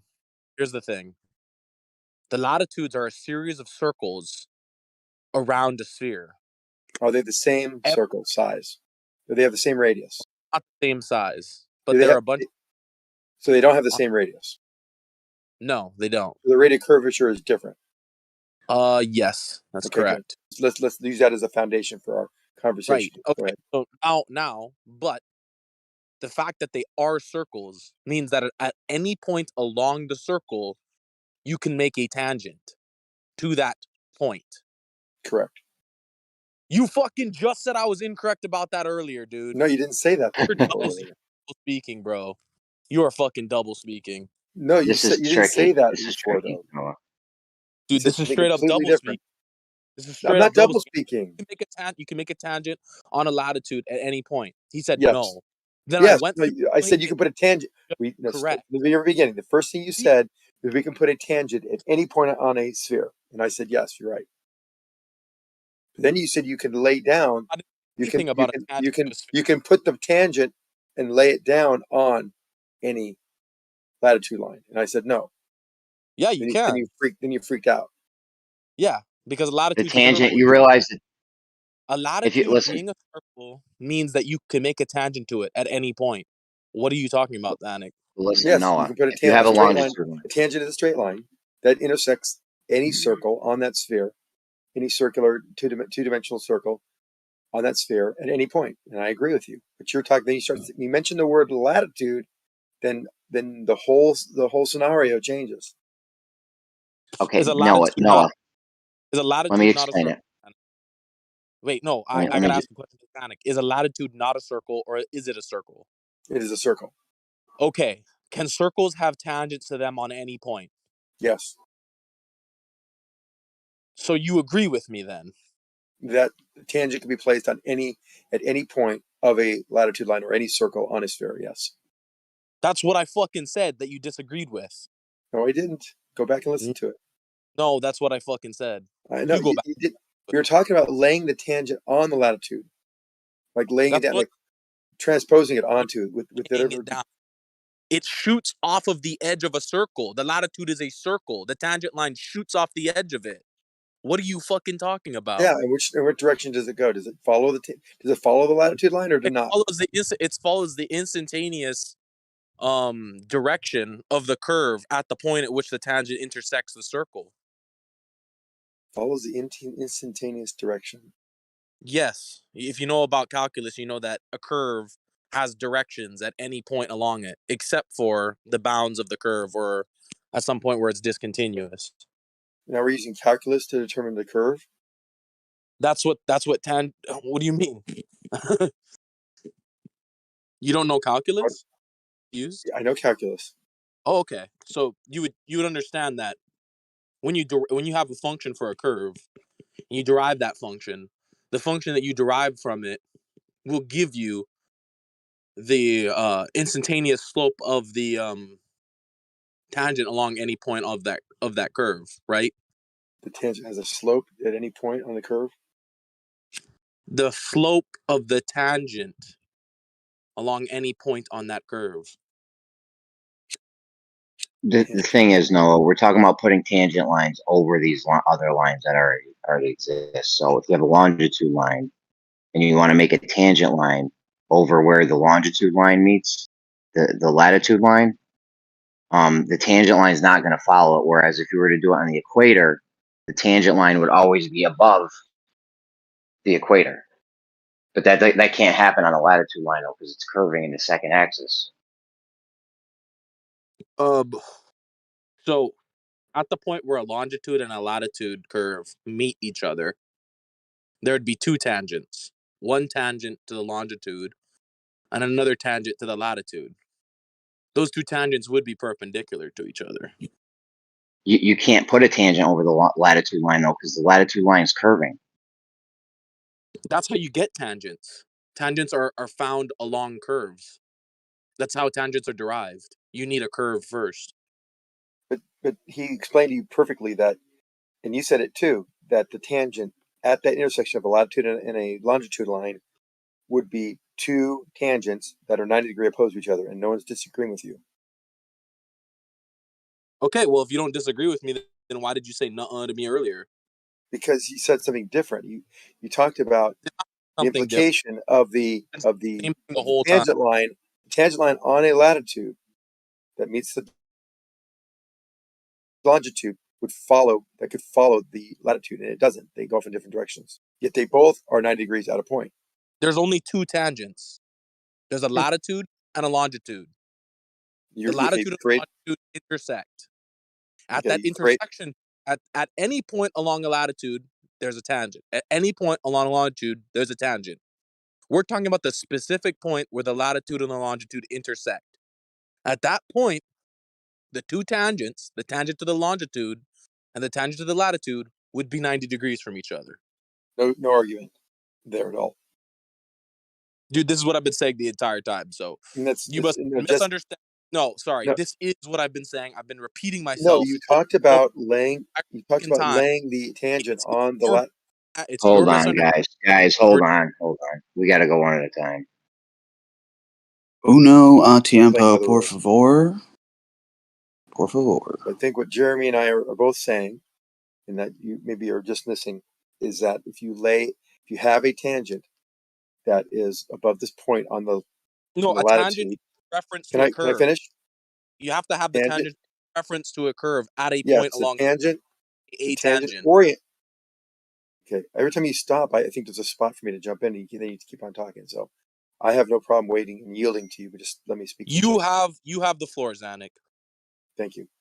So Jesse and I, Jeremy and I are both saying that at that point where the intersection exists of the longitude and a latitude and a longitude, there will be two tangents created. They will both be 90 degrees opposed with each other. But the problem is only at one spot on the sphere, at the equator, will the tangent of the latitude be parallel to the equator.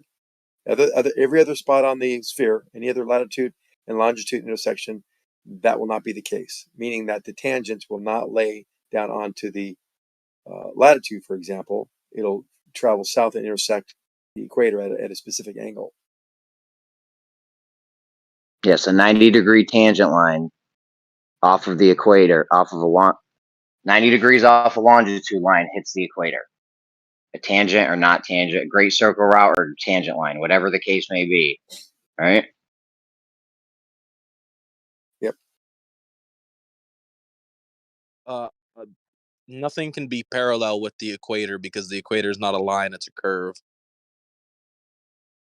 You're parallel with the plane. We're talking multiple dimensions here. Everything we say here in this discussion is multiple dimensions. You just invoked a plane. Please don't muddy the water. When you invoke things, can you please be specific about them? Because I've taken university math to the highest level, and everything is very specifically detailed. You're just throwing out, the plane. Taking mathematics at the highest level. Never say plane.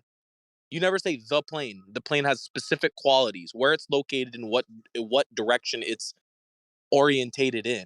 You didn't even explain that. You just said the plane. You have no fucking idea what you're talking about. Oh, but I do. If you have an equator, that equator is a circle. Do you agree? Yes, I completely agree. And in that one dimension, we have a plane that circle will create. I see. So the circle will rest on a plane. Yeah. Yeah, and that plane would be parallel to a tangent that is on that equator. That line would then be. You mean the circle is in a plane, and all the tangent lines from the circle are in that plane as well? Yes. Yes.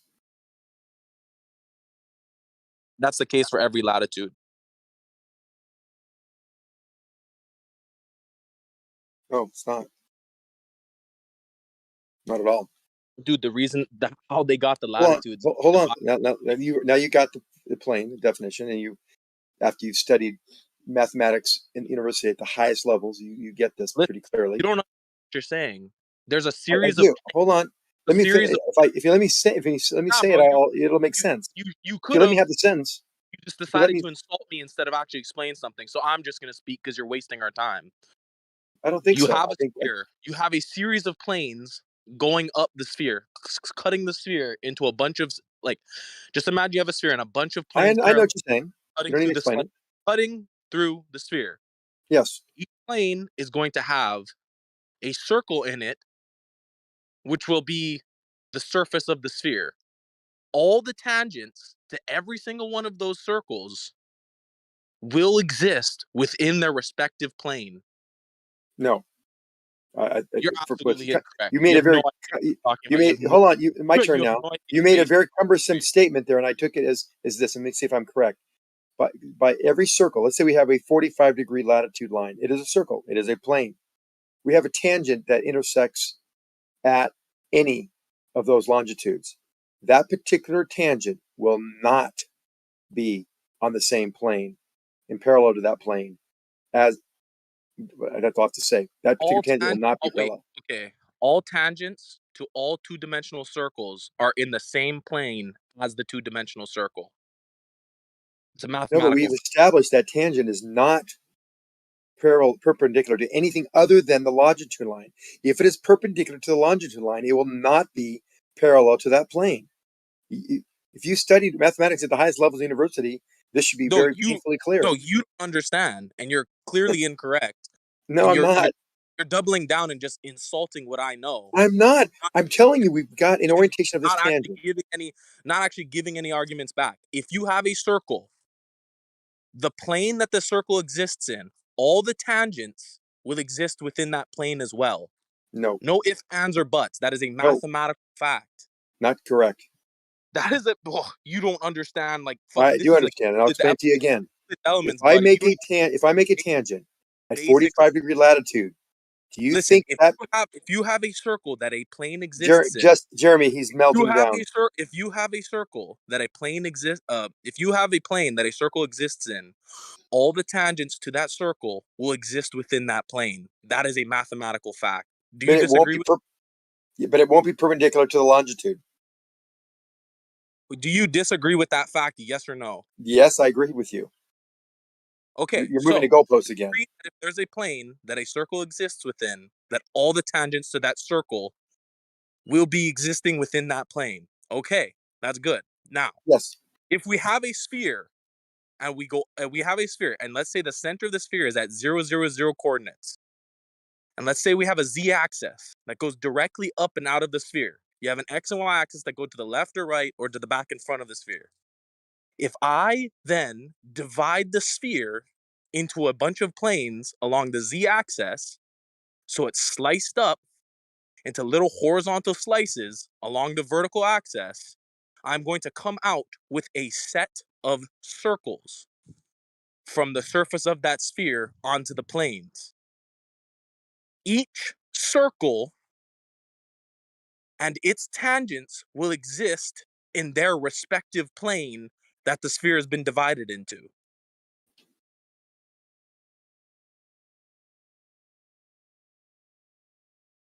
Okay, I agree.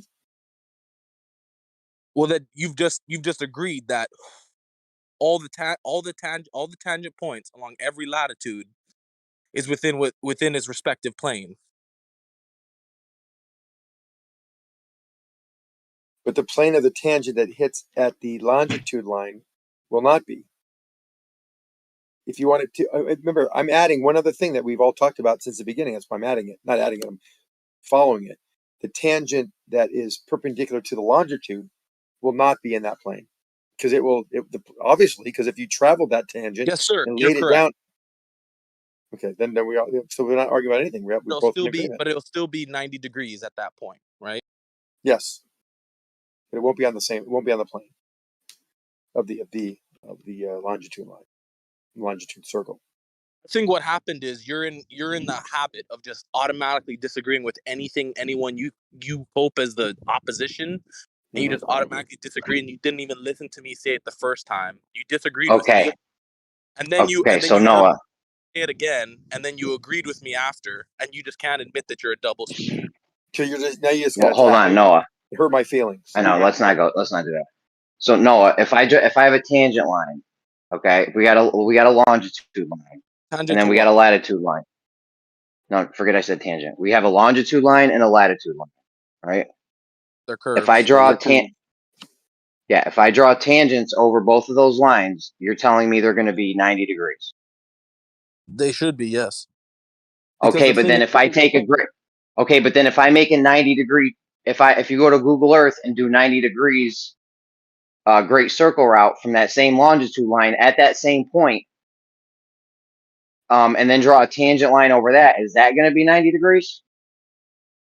No, because that great circle route is a different circle. It's based off of the tangent, but it's projected in a different way back onto the sphere. So it's a different curve. You've basically taken the latitude and you've taken that latitude and longitude that was projected onto the sphere, unprojected it from the sphere, and then projected it a different way back onto the sphere. I don't know, man. I still I'm with Zanuck. I don't think you can draw a tangent line over this latitude line. It's curving to the left or the right. Like you have to actually curve. The tangent line's not curving. You have two curves going on. One is the curve of Earth. That's where your tangent is. But then your that straight line won't stay with the latitude line because the latitude line's curving in another axis. I think I came up with a Like good I don't know what this analogy. I don't know what this tangent line is going to look like. I'd love to see it. I think I came up with a good analogy. The analogy is there's a basketball, which is the globe Earth. Okay? So we have a basketball. All right? You can imagine a basketball. Then the second object we have, let's just say it's like a cross. Like if you've ever seen a Christian cross, like literally a 90-degree fucking thing. You take the center of that cross or whatever, and you put it up at any point along the ball, like flush with the ball, but the four sides are gonna stick out. Those four sides being the two tangent lines crossing right there. X marks the spot. You always keep the bottom of the cross down because all the latitudes are based off of a z-axis, right? They go along up and down the fucking thing. It's all based off of this one axis that they say is two poles rotating. And along any point you can move and the cross's angle will change, but the tangents will always be perpendicular to each other.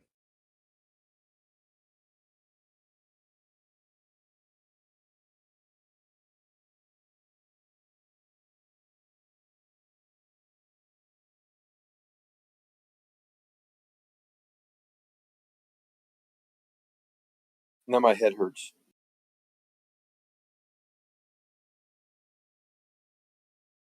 Well, when your headache subsides, I've got another argument for you globos. I feel bad that I chased Jesse away. Was this something I said? No, you didn't. He You had to go to work. He had been avoiding my questions and just choosing to fucking do the rigmarole with Jeremy. Which, by the way, Jeremy, he was just absolutely super disingenuous there. I kind of He'd be lost like, my cool on dude, no, But, I don't blame you. I would have been screaming at this dude. That was pissing me off. So Zanuck, hold on. Before we go into your thing, Platypus, I wasn't mad at you earlier. No, you're good. You're good, bro. Zanuck, before we move on, so you can or can't make a tangent line over a latitude.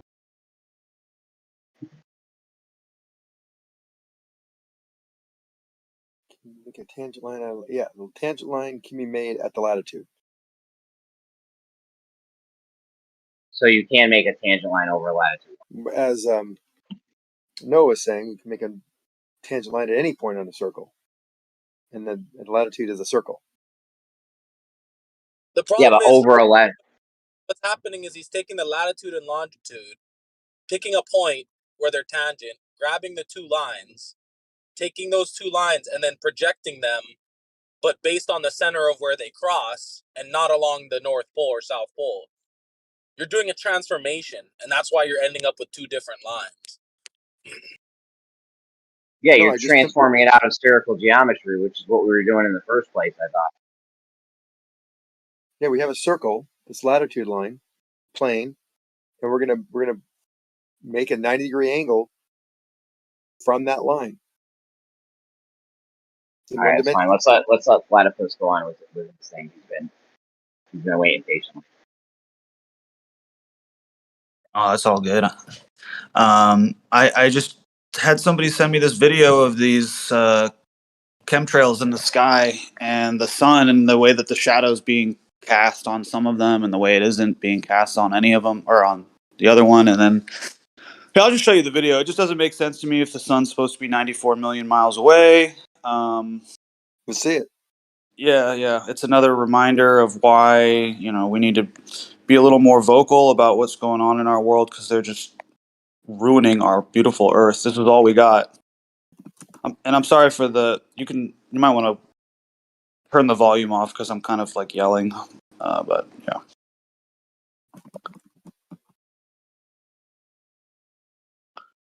Whoops. So is Zanuck still here? Yeah, Zanuck, I just added you in the chat. It's not a long video. It's like 30 seconds.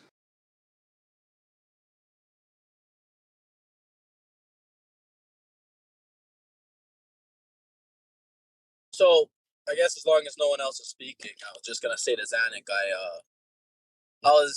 I talked to Witsit like a couple months ago. We had like a kind of in-depth conversation on the whole Aether thing or whatever, and he sent me this set of books and like links and videos and stuff, and it was called The Mother Lode. It's supposed to be like the mother lode on Aether physics. So this is just the backstory, but I'm checking out one of these videos, and one of the major claims, and that's the reason I'm telling you, because I think you'd find this interesting, is that the claim is that the electromagnetic wave, which is supposedly the photon or light, is not it's not a longitudinal wave. It's a latitudinal wave. So it's like a compression in the aether or something like that. I thought you might find that interesting. So they believe it's not a transversing like a sine wave. It's more like a sound wave through the aether.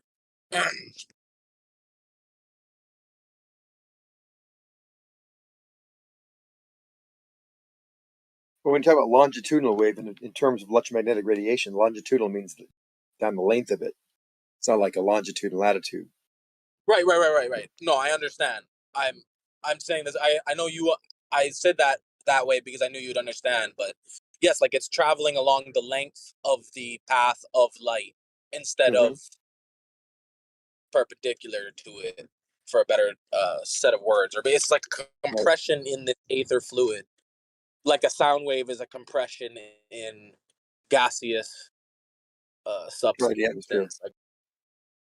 So yeah, I don't know. I just found that the video was pretty crazy. There's all kinds of shit, but that kind of stuck out to me because we've just been speaking about this other dumb shit for like half an hour. Yeah, I got it.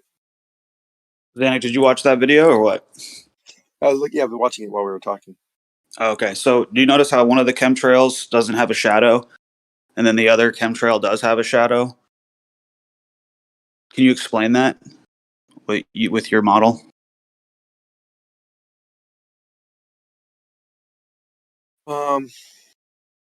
And maybe just explain to the audience why you think shadows are being cast in the sky, like how that works. Well, obviously, it's light being obscured in its path, so it creates a different. But the light's going in one direction. The light's coming from the sun, from behind the clouds. But behind the clouds, we have shadows for one of them. And logic would tell us that both of these should have a shadow. So I just, I'm not thinking this is like a gotcha for the globe. This might be a gotcha for me. This might be where I go, oh yeah, space is real and we went to the moon and all that stuff. This could be a breaking point for me. So you're looking at the sun right in the middle of that one contrail, and there's a contrail above it, both angled at like 45 degrees angle. Then there's a contrail coming down through them both. I guess is there 3 contrails we're looking at when it's kind of been dispersed? I think there is one that's kind of been dispersed, so you can see that regardless of their concentration, meaning like how defined the line is created by the chemtrail, it doesn't matter. A shadow is going to be cast. So you can see that one on the right is a little bit dissipated, but has no shadow. And then the one dead in the middle, which has been extensively dissipated, you can tell it's probably been there for a while. It still has a shadow. So it's just something. The shadow is because it's somewhat in line with us and the sun. So the sun is behind it, and we're seeing the darker side of. If you're on top of it, you'd see a lighter contrail, but because you're below it, you see a shadow. That makes sense. Okay. It's blocking the light. So you think those are shadows being caused by the chemtrail? Of course. Okay, so now I'm going to show you a video of the exact same thing where there is an extremely short contrail. And I would say it is a contrail, not a chemtrail, just because of how short it is. And it extends, the quote-unquote shadow extends far in front of and behind the airplane. And if what you just said is what you think is going on, this is gonna kind of blow that out of the water because yeah, this is the gotcha. This makes absolutely no freaking sense at all. And I've got plenty of these examples where it's like, okay, if you say they're shadows, that's fine, but none of this makes any sense. I've got another one at night where I'll just post that one too. Frick it.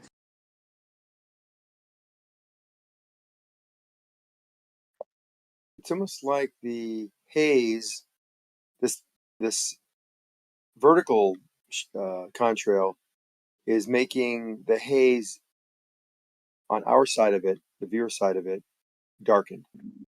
That's not how shadows work, dude. That's how shadows work. Yes, you can see this everywhere. You see this type of phenomenon. It's a very interesting picture, but I'm almost positive that the white vertical contrail is casting the shadow on the haze in the atmosphere that's between you and the white vertical contrail. So is there just no haze in the atmosphere for the contrail on the right or the chemtrail on the right, and that's why there's no shadow behind it? And how come you don't see shadows underneath? Oh, are you talking about the second video or the first video? Let me get the second. I don't know. I'm looking at the first one still. Is there two videos? I see one.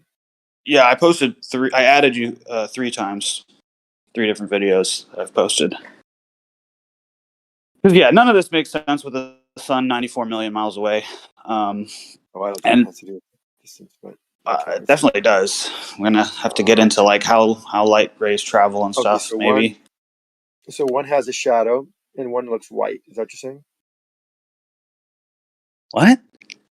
The last one you posted, one contrail is white and the other one is black. They're both at angles to each other, like a 45 Oh, degree that's angle. those aren't the black isn't a contrail. Why not? When have you seen black smoke just coming out of the back of a plane? That just doesn't make sense. When it's making a shadow, and so between you and the light source. Right, let me look at the one that I just sent you here, because okay, so she zooms in. You've got the contrail going at diagonally from left to or from right to left, and then you've got the one just going diagonally, pretty much straight up to the top of the screen. And so you see one of these has a shadow underneath it, and that's moonlight, by the way. One of these has a shadow beneath it, and the other one doesn't have a shadow beneath it. So what's going on there? It just has well, you're seeing the reflection of the moonlight off the bottom contrail, which makes it look white, and the one that is vertical at a 45 degree angle. The one that's vertical is white too. It just has a shadow underneath it. Yeah, but it's closer in your field of view, and who knows how far it is away from you. It wouldn't matter. It does. A shadow it's closer. Is going to be if a shadow's being cast on particulates in the sky. I'm giving you my answer, and you're going to argue with me the entire way. That's not very cool. I'm telling you what I'm seeing here. It's possible to have. They're not in the exact same position. They're not in exact different. If you had one that was exact, there were 2 jets flying, and one was black and one was white, then you might have an argument. But because these are completely different directions, or completely different distances from you, and different angles, that my understanding of this picture is one is reflecting the moonlight off the contrail to you, no shadow. The other one is actually in a position where it is blocking some of the light between you and the moon, and that's why there's a shadow behind it. I guess what I would just have to ask you to do is just like make a model or something to like replicate what we're seeing, where you have an object that's like the equivalent of 94 million miles away, and then you've got like you know what I mean? This whole your whole model breaks, in my opinion, from my very humble opinion, just as like a layman. I don't really get the math all the time. I don't really get all the arguments, but when I see this, my gut is just like, oh yeah, there's no freaking way the sun is 94 million miles away. That's not how shadows work at all. Well, you're making that statement, but you're not really looking at a lot of people agree with me. You're not looking at all. So you need me to draw you a model. I agree that might be helpful, but this is not unusual to me, and I understand it doesn't really have to do that much about how far the sun is away. I mean, it does in some respect, but whether it's 3,000 or 9 million, that's not going to make much difference in these two. In the idea what's happening with these 2 contrails and the shadows. Okay. One last video. You get one more, because this is, I don't know what to say, dude. Like, this is not how shadows work. You're saying that, but you're not really thinking it Well, through, or you're not just really gonna help. not really thinking I'm about all gonna the possibilities. You know, some please. you're thinking Yeah, about it. I'm not this is saying that. this is You're, what I want you to okay, so see. maybe This I'm getting it last wrong. one is the most important one in my opinion. If I could have showed you this one first, I would have. That is where the contrail is super super short, and you have this quote unquote shadow extending in front of and behind of the object. That is not how shadows work. You keep on saying that's not how they work, but Then you're just not really watch the looking at dang all the. video. It's like 12 seconds long. I'm asking you I to spend will. 12 I'm seconds. just. I'm also trying to post you a picture that might make has some interesting aspects that you can kind of look at, which is puzzling at first, but when you look at because you can say, oh, that's not how shadows work, and you start understanding where the light's coming from, what's obstructing it, then it starts making more sense. That's all I'm saying. You're definitely thinking about it. You should make the statement. That's not how they work. Sure. Just let me know when you've watched it so we can continue Okay. the conversation. Yeah, that's fair enough. Let me just I can find this in here. This might be one of them.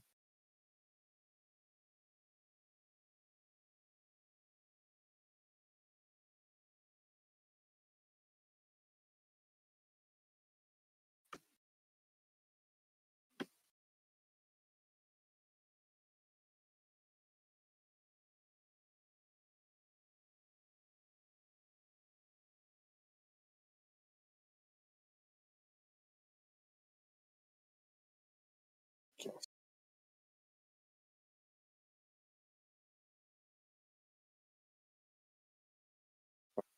I can't find the one I wanted to show you. Go to yours.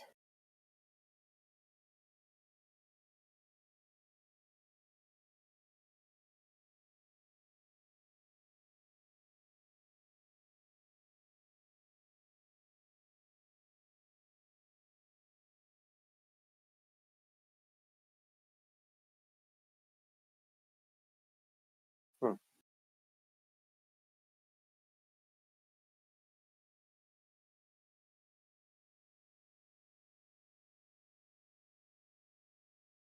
That's interesting. I think it's possible, and this is the guess, that the light is behind, almost directly behind that airplane, and that shadow is caused by the contrail in the distance, ahead of it. So if you were on that airplane, that sun would be right like on your six, like it's a fighter jet attacking you, right behind you, directly behind you. So the airplane and the shadow the airplane and the contrail is making a shadow in front of the plane. Do you hear that? Hello? Sorry, dude, I'm muted. Oh, you I'm heard me though, over right? I'm over here trying to respond to you, and I'm muted. But you heard So me though, right? I heard every word. Okay, good. So you think That's that my the guess. shadow? Yeah, no, and honestly, I appreciate you telling me that's a guess because you have no idea. I mean, you could read the comments on those videos, like thousands of freaking people geeking out at me, But they're not telling me, me it's a right? shadow. I'm No, the no, no, citation. I know, but I want you can empathize with me for a little bit. I'm like, dude, you guys, this is not a shadow. This doesn't make sense, you know. And people are just like, you're retarded, kill yourself, and you were at least kind enough to just be like, look, this is my guess, but Zanuck, Yeah. at least admit it's a little weird. Like I would totally understand if the shadow was going from the very back of the contrail towards the back of the plane all the way to the nose and then extending out in front of the plane. That makes total sense to me. But the fact that that shadow is so long behind the plane going towards the light source, not to mention the shadow's being cast on the sky, which is Yes. I get there's particulates and haze and whatnot that light and like ice crystals that can catch light or whatever. That's fine. All the above, But yes. yeah, but if we're calling it a shadow, that isn't how shadows work. There is no shadow extending behind the object I towards love the all light your source. curiosity. I love everything you say except for that last sentence. That's not how Well, just show me. shadows Then work. show it to me. Take a light, and take an object, and show me a shadow being cast directly behind it and directly in front of it from that one light source, and explain how that's supposed to make sense to me. Isn't it funny when you know you have, because I stared at this particular one. I'm going to eventually show you. I'm sure I'll find it eventually, but I stared at this thing for an hour, looking at every aspect of it. How does that work? in my mind, I'm thinking like you. That's not fucking shadows work. That's not possible. And finally, it started making sense after looking at it for a long time. So I don't. It's not a matter of how they work. It's a matter of like understanding what you're actually seeing. Yeah, maybe Shadow. shadows We do all know work in a how different shadows way. work. You and I both know how they work. There's no confusion. Maybe I do. Maybe I don't. Yeah, you do. You fucking block the light, it makes a shadow in stuff that's either solid Exactly, or exactly. So like, what the hell is blocking? So first of all, how is the light hitting the front of the plane and causing a shadow behind it? But there's only one light source. Okay, there's not two suns. No, you're You right. know, No. it's just very, very bizarre. And then when you just look at all three of those videos together, side by side, you're like, okay, well, I don't think these are. I don't think that those are all shadows at this point. Or if they are shadows, there is some answer that involves the sun being way closer, or maybe the sun is inside the firmament and the light is reflect. I have no idea, dude. Honestly, I have no Really weird. freaking Yeah, it's idea. pretty weird. I mean, it could be. Sometimes your camera can make weird.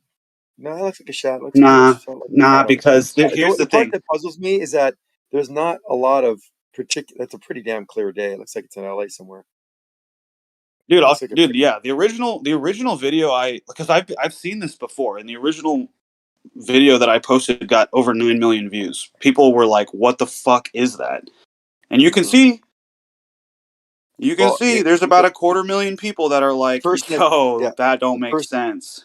The person that posted it or took it should have followed it back to the sun. And Yeah, I I can't really agree. tell where the sun is. No, the sun is to the left. You can look at the pans. shadows. Look at the shadows of I'm trying to. the He street pans. I was signs just and gonna stuff. say he pans out of the shadows way too fast. I can't find some there. The shadows to the left, or the sun is to the left, 100%. I know to that. the left. I want to know like where it is. If I had a tree or a post or something that was in front of us or a car, but so quick I can't. That's why I hate these Instagram videos. You never can stop them. You got to keep on watching them over and over. Well, if you have the app, you just hold your thumb down on the screen and it'll pause it where you want it, and then you can like scroll to the part you want. Oh, there we go. It does work. See, I learned something new every day. There you go, dude. I had this girl ask me to ask if she could take a video of me at the skate park, and I was like, "Oh yeah, sure." And then I was like, "Hey, can you send me that video?" And I wasn't trying to be sly and get her number. I literally was in my head thinking like she can just airdrop it to me. But I'm like, my age started to show because she's like, "Oh yeah, I'll airdrop it to you," and I was like, "Oh yeah, how do you do that?" And she had to like show me how to airdrop on my phone. It was so embarrassing. Yeah, I know. Same way. We're getting older, and I'm not even that old. I feel, but maybe just at heart. I don't know. Yeah, if you could be 10 years older than some of these people and be completely clueless as to the technology. I know, dude, and they're like zipping around on their doodads and their zigabazoos, and pretty soon they're gonna have their freaking hoverboards. I mean, I'm gonna get a hoverboard. My son gets on that freaking dual motor 700 800 watt scooter with suspension, takes off like he's on the Flintstones. I'm almost hearing that burbling high pitched noise. Yeah. He just takes off. It's magic. Dude, I saw this kid at the skate park with a little like BMX bike, but it had a power drill battery attached to it and a little motor, and he was just like, whoa, just like zipping around. It was so. I was like, man, if I had one of those when I was a kid, I would have run away so many times. I would have just packed my little bag up and like grab the charger and just go from Starbucks to Starbucks charging my little bike. They never have found you. I would have into the sunset, dude. I probably would be, halfway to Russia by now, at least. That video is pretty. So I'm wondering if the shadow's so large because it's obviously been going for a long time at a high altitude, and the dispersion of the contrail as it dissipates get larger and larger, and that casts the shadow in front of. That's my final answer. $500. Like I said, dude. Like I said, this isn't a gotcha. This is just a like, dude, what is this? Does this all make sense to me? And that's all it is. Just for people's enjoyment. I see stuff in the sky. Sometimes I yell about it, but most of the times I videotape it. Very cool picture. But the other one, equal. I think the most. That's probably one of the more puzzling pictures I've seen of shadows, and the one I'm going to find is the most puzzling. Well, what's really going to bake your noodle is Oh, here it is. Found it. Yeah, post it up. There's a bunch of people that say they're not shadows, and they're claiming that it's pollution, pollutants from the jet fuel being burned. Well, it's the contrail. I mean, contrail. That's the ice. No, the dark stuff, not the white stuff. They say the contrails. First of all, they deny that there are even such a thing as geoengineering. So when you say the word chemtrail, they totally get triggered. They say, no, it's not a chemtrail, it's a contrail. And the dark line is like soot from the engines, which is... So why is it in front of it? Exactly. That's what I've been screaming about for months, dude. And I've literally had thousands of people try to tell me that. It's crazy. It's crazy out there. Okay, so here we go. This is the answer. These two pictures will probably give you an idea about how this stuff works. Shadows. Anyway. This I looked at this for a long time because there's a lot of things going on in that first one, big time. In fact, there's so much going on that because I haven't looked at it in a long time, I've probably forgotten most of it. Yeah, okay, I didn't remember now. Okay, sorry, I have my mic muted. Okay, so is that the moon? That's the moon. Got it. Okay, then that makes sense. That totally makes sense to me. But why would the moon? Because you got the. I think that might be a coincidental alignment. It's a coincidental alignment because look at the shadow beneath the moon. The shadow extends beneath the moon. See that?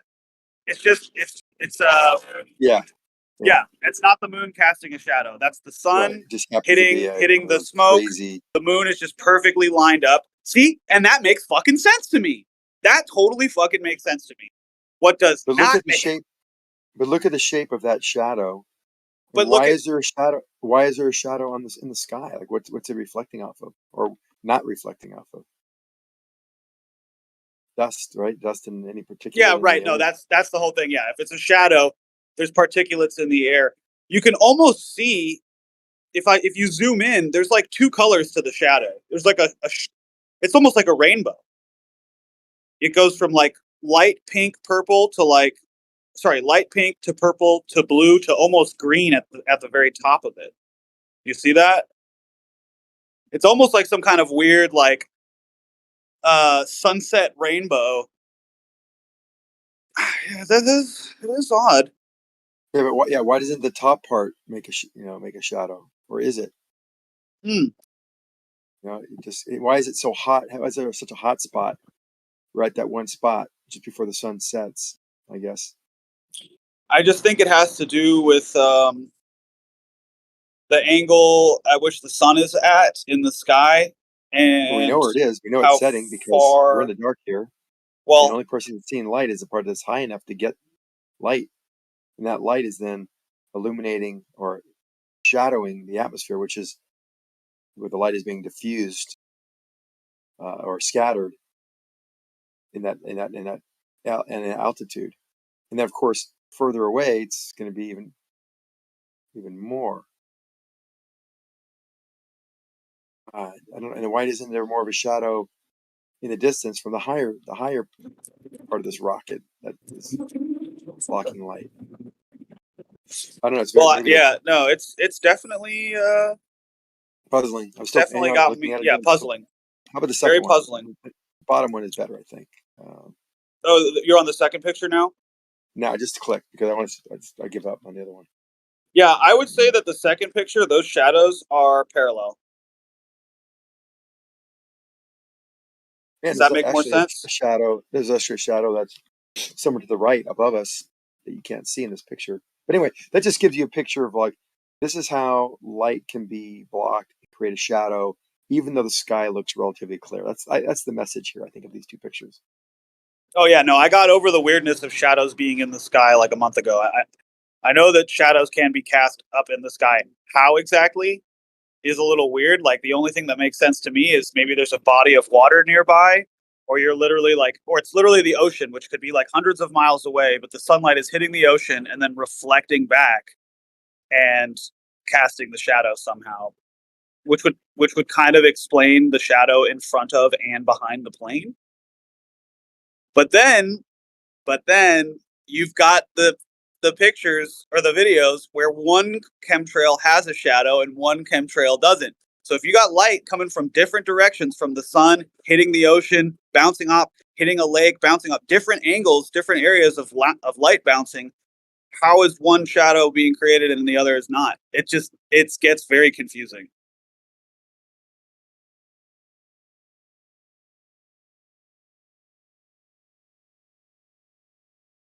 That's another thing. Yeah, think about where the shadow ends up, the vanishing point.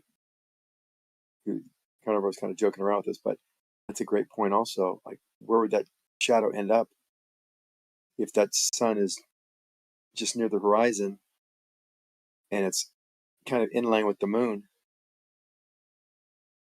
How did they get that picture? They must have had like a video, and then they got a screen grab as it just happened to perfectly cross the path of the moon. No. That was plain to see in the sky for minutes at least, dude. Because I've watched these things and just seen the shadow be there for a long time. Watched the chemtrail dissipate. Yeah, it wouldn't change much. Yeah, you're right. No, it wouldn't.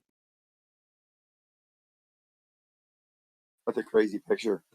Because that's what screwed me up. I was like, when I first saw it, why pointing at the moon? So the moon has to have something. Is that even the moon? Like, what is that thing? Is that the sun? I couldn't tell what it was. No, it's definitely the moon because the sun is behind it.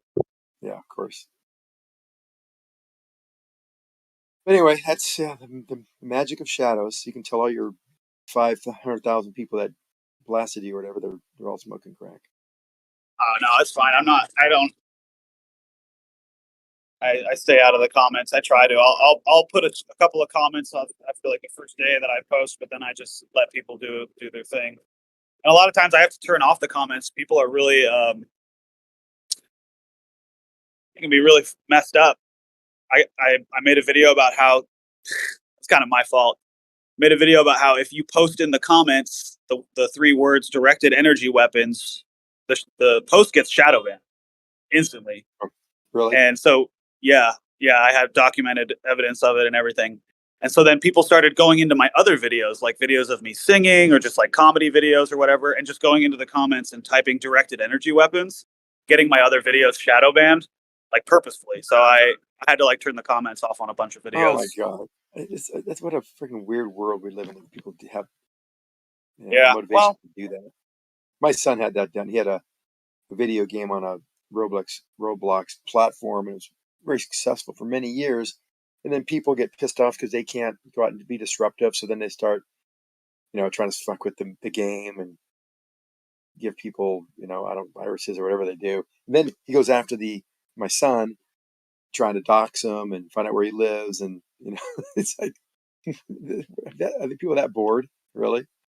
Yeah, no, it's definitely a spirit of like malevolence. It's not a good. If I'm sorry your kid's being bullied online, you should, obviously you know how to handle that. No, it's hard. It's hard. And then of course Roblox doesn't, or Discord doesn't. Is it Discord server? I can't remember where it was played on.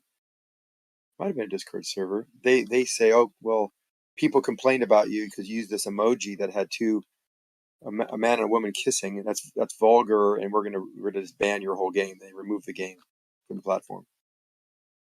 Like what?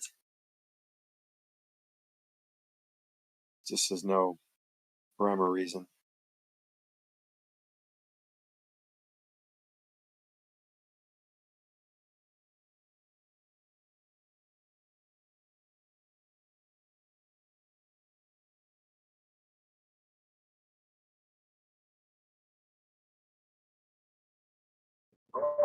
Do you think this is a slippery slope effect from trying to start to label speech? I think so. Right, like starting to have what people may subjectively call hate speech or things like that, right? As opposed to There has just to be someone. speech. There has to be some type of panel, or I don't know what the term is, a rule where people can actually decide whether these words or symbols are truly offensive, rather than just subjectively to one to one viewer or participant. Right. So I don't necessarily disagree with that. The only thing I find a problem with is in our current environment, is it even possible to have a completely objective panel to be able to determine these things? Because even the determinations of this objective panel Yeah, can be harassed. they could be You a know what I'm saying? like thinking mob that is also incorrect and not really looking at what is Right. So true could their subjective judgments and democracy. determinations be, could their judgments and determinations be swayed by the mob mentality or the fear of ridicule? Right. Or losing their jobs or whatever, or maybe looking like a good guy. I mean, a lot of these people that bash people or squelch speech, they're actually praised by their bosses or their employers, panels, whatever, committees, as the good. Oh, he's a good doer, squishing people that is trying to hurt society or Yeah, program our children. because I've noticed it's like hate speech is only specific hate speech towards specific groups, right? You can be as hateful as you want towards some groups, but what determines hate? Does there have to be some sort of, subjectivity or objectivity to what determines what is hateful? Maybe they need And to. can somebody be on the wrong end of what would be considered hate speech if they don't fall into specific categories? Right? So this is where it becomes, very. I think people got to stop getting so Backwards. upset with the words. That everything, even something that seems objectively hateful, I think people should let it, unless it's. I mean, I don't know. I guess everyone has their level of what's truly offensive. But the fact that we're monitoring, maybe we should just use Chat GTP to make all the decisions. No, definitely not, dude. Definitely not. They have like a community guidelines council that it won't even talk about anymore. But like in the early days of ChatGPT, I was getting it to admit all these ridiculous things about the world.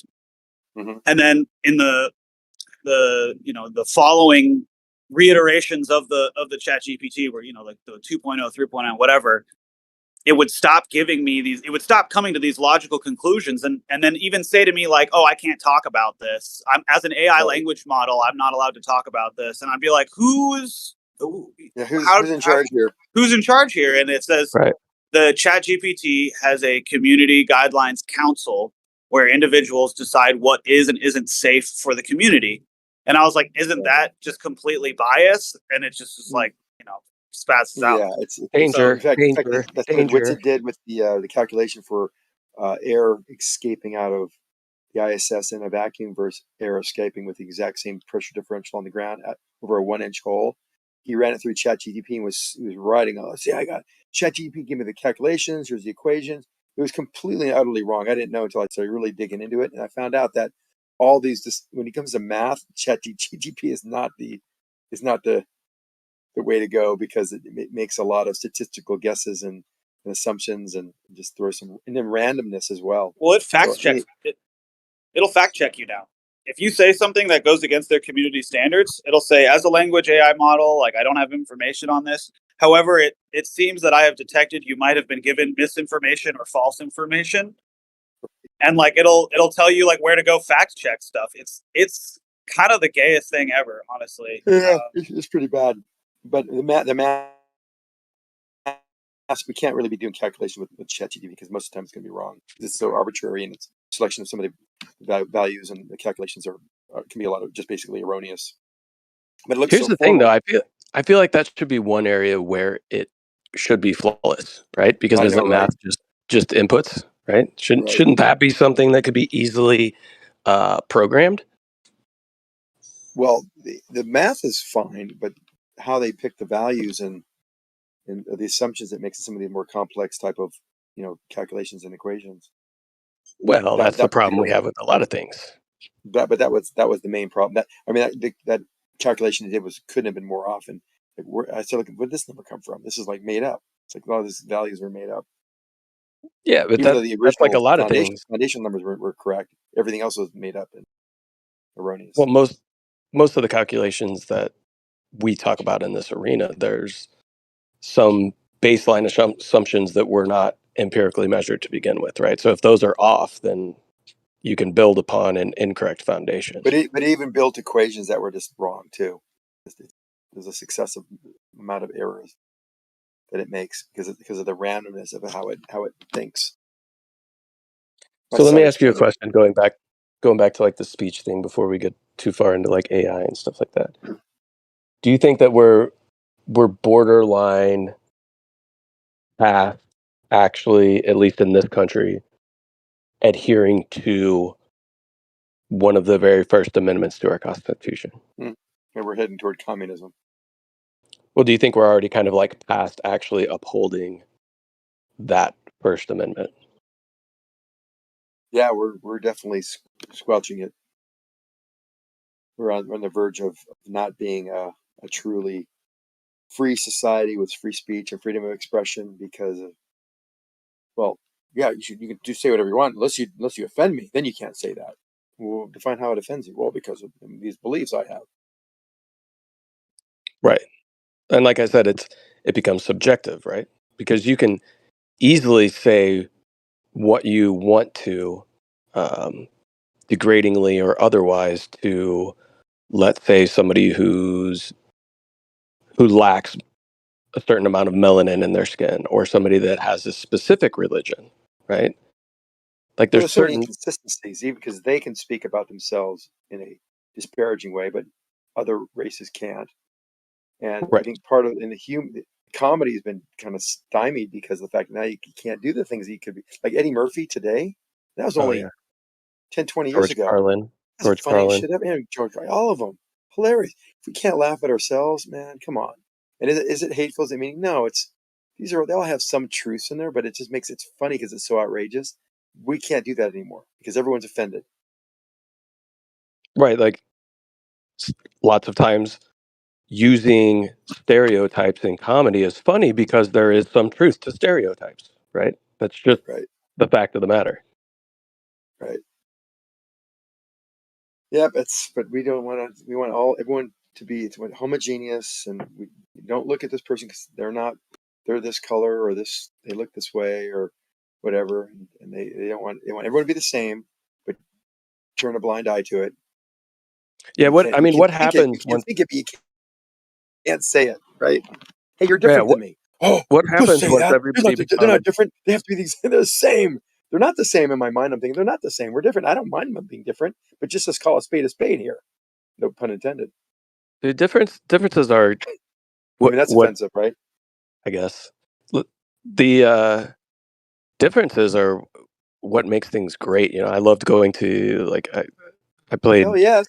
college soccer with, I was one of 5 Americans on my team, right? So we had people from all over the world that I played with, and that was one of the best aspects of being in that situation was talking to people from Nigeria and asking They about their talk different. They day-to-day look different. situations, Everything. Yeah. like talking to people from Mexico, Peru, Ecuador, Germany, Ireland, like all these different countries, and Japan. just yeah, just well, I didn't play with anybody from Japan, but you know what I'm saying? Just how Well, the all point of is, these it's so cultures. different, and you can make fun and go, "Oh, what does that mean? What are you saying?" That's not what we're doing. They have a different language. It's interesting because it's so different. It's like bizarre almost to Right. us. Well, How do well, you communicate? But it doesn't one of mean the we're most insulting them. one of the most interesting things I found in that situation was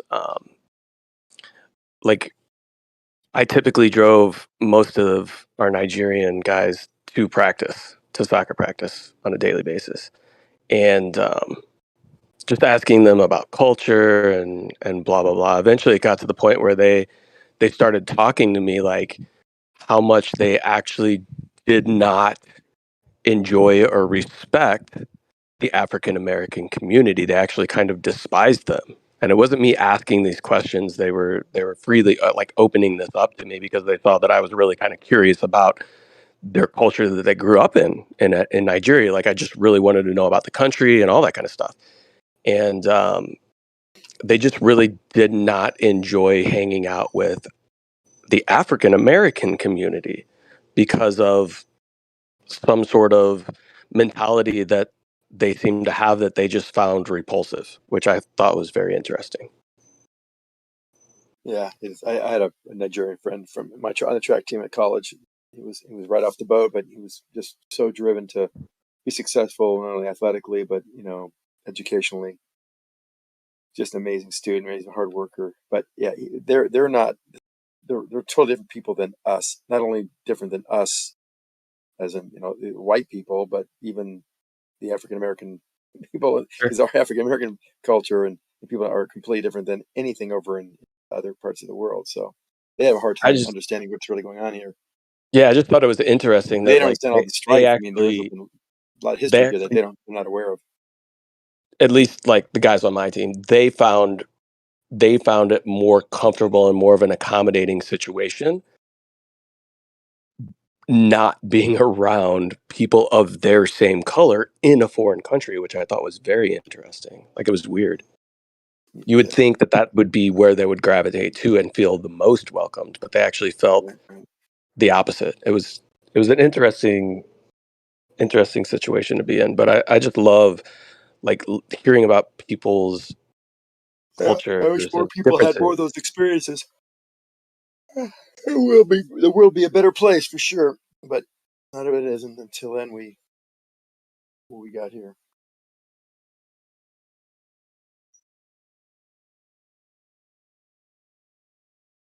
It'd be interesting to see Yeah, I where this think flat Earth stuff goes because it's getting so much, it's getting more popular. People are talking about it, and of course, other people trying to squelch it rather than just trying to talk through it and use it for a platform like we do here. Everybody's become more educated by these discussions. I never knew half the shit we've talked about in the detail we've talked about here on these discussions because there's no I reason to. Once you get out of can school, you 100. just walk away and you don't visit it ever again unless let's use it in your line of profession. And some of the things I did, but most of the stuff I didn't. So we start talking about stuff we talk about here. Everybody wins because we're opening the discussion rather than just saying you're an idiot, you're a loser, go away. Like, okay, why do you think that? Like that gal, what's her name?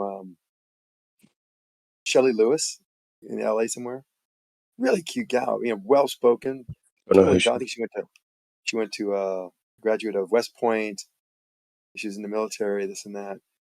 But if I was just gonna be knee jerk reaction as a common man here, common educated man, I'd say you're an idiot, Shelley. The world's not flat. No, I want to hear her perspective. Like she has. How do you isolate gravity? What's the scientific method? She's got all the buzzes, phrases, and terms that you guys we've developed here in these forums. But I would love to talk with them. I wouldn't want to just bash her until she's an idiot. But most people in the world would. They just kind of, she's just an idiot. Cute face, idiot person, move on.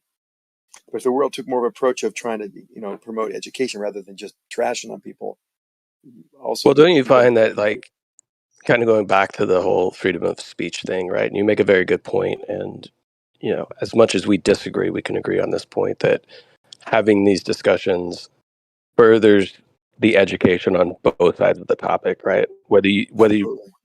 both sides want to admit that or not, it's 100% the case.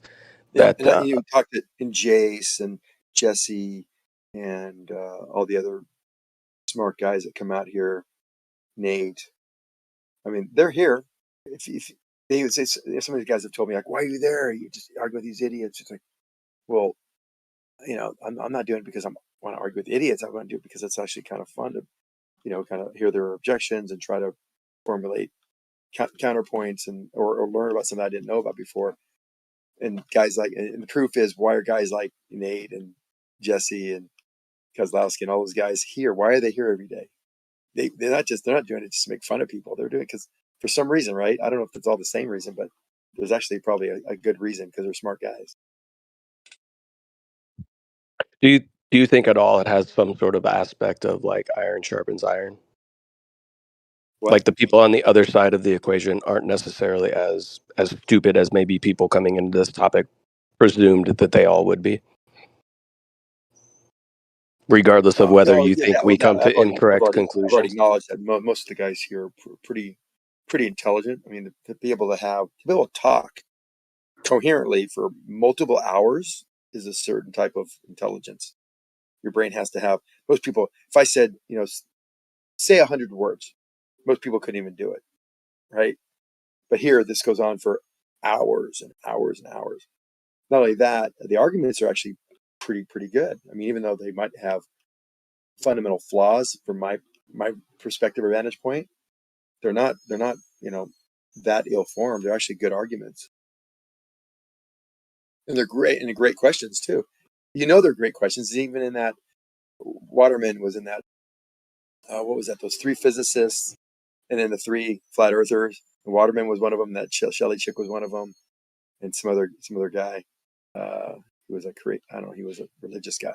Anyway, they had like a panel, and when they asked the hard questions to the physicists really couldn't answer it, rather than saying, consensus, all the physicists agree, all the scientists agree. It wasn't really addressing the actual question. So I think most people have to understand that these questions are not ill formed, and you better have your ducks in a row to be able to answer them. And you just can't fall back to the fallacious Sure. argument Yeah. of consensus.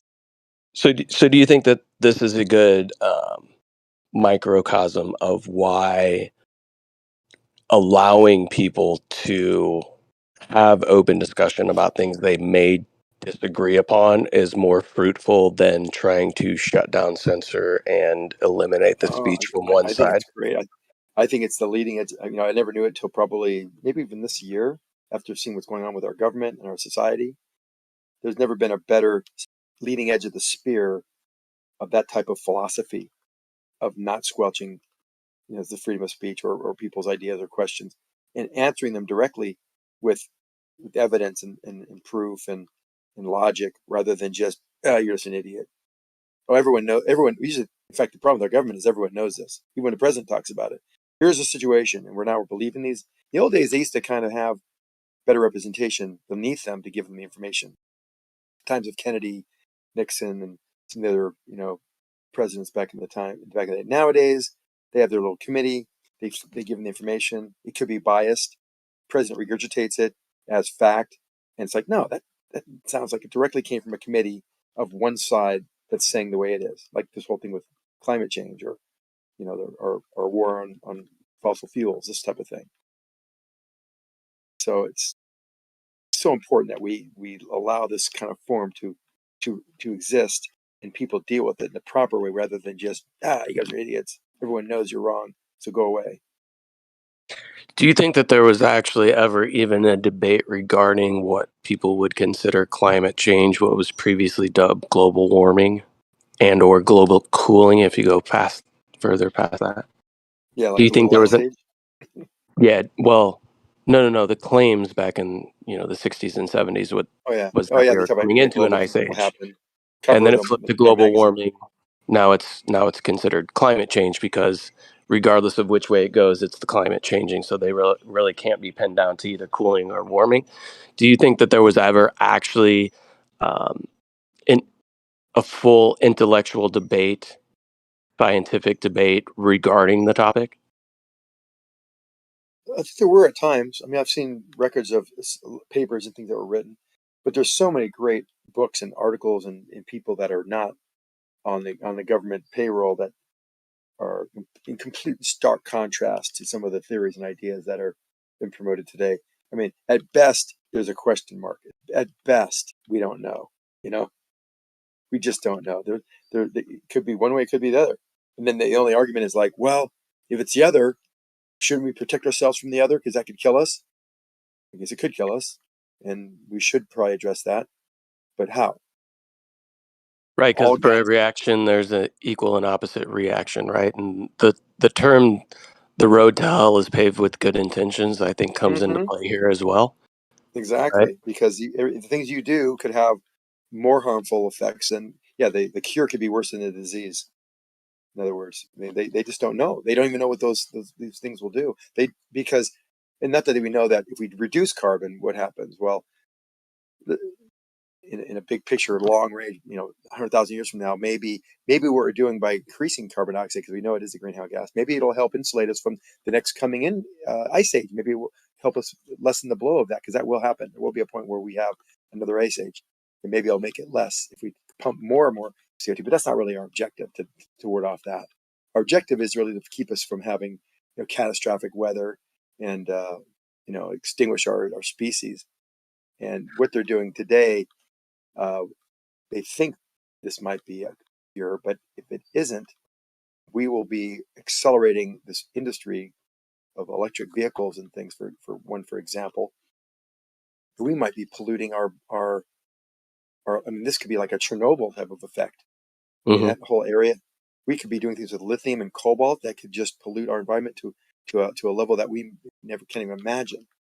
Because if you think about it, we're like, the penetration of electric vehicles is only what, 1.5%, 2%, something, and they want to change that to 100% in 10, 15 years. And where do all the old cars go? Where are all these batteries going to go? I mean, we're going to see fires and explosions and pollution that we've never seen before. Sure. Yeah, and then what does that do to the amount of electrical power that we're going to need to generate to be able to sustain all the vehicles? Well, my assumption is that they're going to try to reduce the amount of vehicles drastically to begin with. I think that's part of the plan, period. But either way, it's not like they're going to all be eliminated, right? So you have this problem with the batteries, and you're talking about power generation. What are we doing? The state I live in, lots of our power is now starting to come from huge solar farms. So when you institute huge solar farms, you reduce the amount of plant growth that can be in those areas. So if you're reducing the amount of plants, you're increasing the amount of carbon. So it's almost like, what is the environmental impact of taking hundreds and hundreds of acres and converting it to a solar farm that has no ability to sequester, that has no ability to actually sequester carbon, because that's what plants do. Carbon is plant food, right? So, what are all greening? The world is greening due to the extra. I mean, we're close to 400 parts per million. Back before the industrial age, we're 250 parts per million. So, not maybe 50% higher at this point. But the other thing that a lot of people don't really understand is that for every incremental increase, there's less of an effect, a negative effect as you go higher. So they know, they've already acknowledged that they can't reduce the amount of carbon in the air at this point in time. We can't go back to 260 parts per million. It's not going to ever happen for a multitude of reasons. But by trying to stop and try to attempt to do that, we could do much more harm than good. And we might not make any, in fact, we won't make it. We already know we won't make any difference at all. We know it's common sense. Because no matter what we do, even though we have to do something, that's their logic, and we're going to spend trillions because we have to do something, and that's not going to do anything. Why is it not going to do anything? It's not going to do anything because India and China are not going to change in the foreseeable 10 to 15 years. They are not going to change one bit. And they're continuing to increase far more than we can even decrease as we go forward. So why are we spending trillions of dollars accelerating it? If people want an electric vehicle, they should pay for it. They take their money, instead of going their trip to Europe with their kids, instead of sending their kid to MIT and Harvard, they can spend it on a freaking EV. That's their choice. I don't want to have to fund it for a reason that's suspect and probably wrong. That's my logic and philosophy. Yeah, I agree. Accelerating it. I think we're taking a step towards a large shift in a aspect of the economy solely based off of an emotional response that we don't necessarily know the consequences of these actions. And I don't think people are actually I don't think they have the ability to fully flesh out what the consequences of these actions would be, because of the propaganda, or what most people are being fed via the media, as far as what this change is actually doing, or alleged to be doing, right? So they're making this great leap, thinking they're saving the world, when in fact there's no real actual good data on whether or not that's taking place at all, at least in my there's opinion. not. And the other thing, I always like the analogy of, like, it's pouring rain out. You want your car to be clean. It starts to rain. It's raining on your car. You want it to be nice and clean and shiny. So you go out to start drying it off with a towel while it's raining. I can't just sit here and watch it rain on my car. I got to do something. So I'm going to go out there and dry it off with towels. Now, it's a futile attempt. It makes no sense at all. But that's how people's brains are working like this. They just have to do something. You can't just sit here and watch that happen. Yeah, I think our brains actually, whether intentional or unintentional, through the increase in this instantaneous feedback through technology have become so short-sighted. Our brains have become so short-term that we don't know how to fully flesh out like the larger picture of the actions that we're taking right now. Yep. It's sad, and that's why I think we need. I just wish. I don't know if it's our two-party system that's the problem. It never used to be a problem. I mean, it used to be like there was healthy debate between Republican and Democrats. Now it's Republicans are bad, Democrats are good, and then there needs to almost like be a third party, or they got to change the system to where all this open dialogue actually has main stage rather than just the side stage.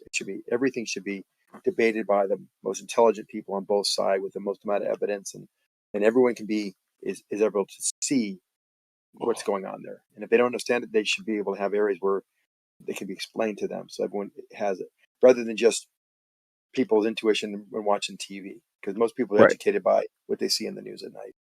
Right. And who Yeah, knows no, what I think, in my opinion, at least in this country, our government has not necessarily been one of healthy debate to move in an actual positive direction for the average citizen in the better part of 2 centuries, to be honest with you.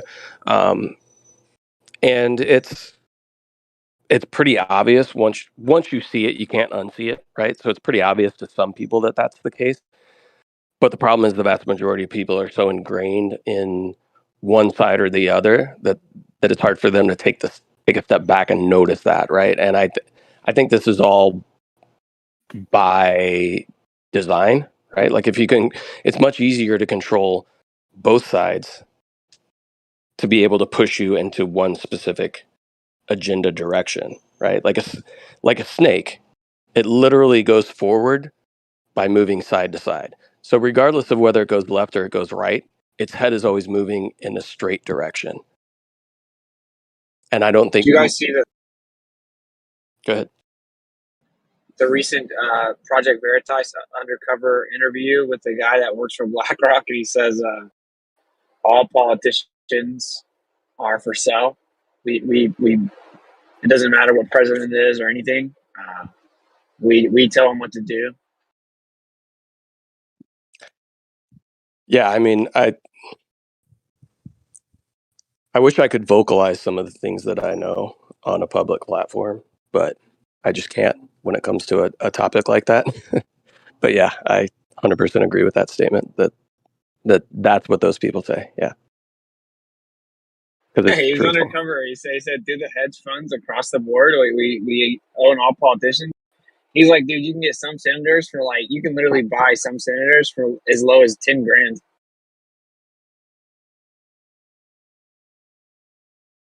Yeah, I think most people are still under this delusion that the person that you see in Washington is the person who is actually there to represent you and is there for your best interest. Like, people still have the delusion that that's the case when those are just people. You might as well have them mapped directly to the organizational charts of some of these hedge funds, quite literally. Yeah, man, that's the only way the left-right binary can work, is for people to believe that it's that individual that you see or that you vote for or whatever. If you realize that, across the board, they're all owned, then the whole entire power of the binary spell goes away.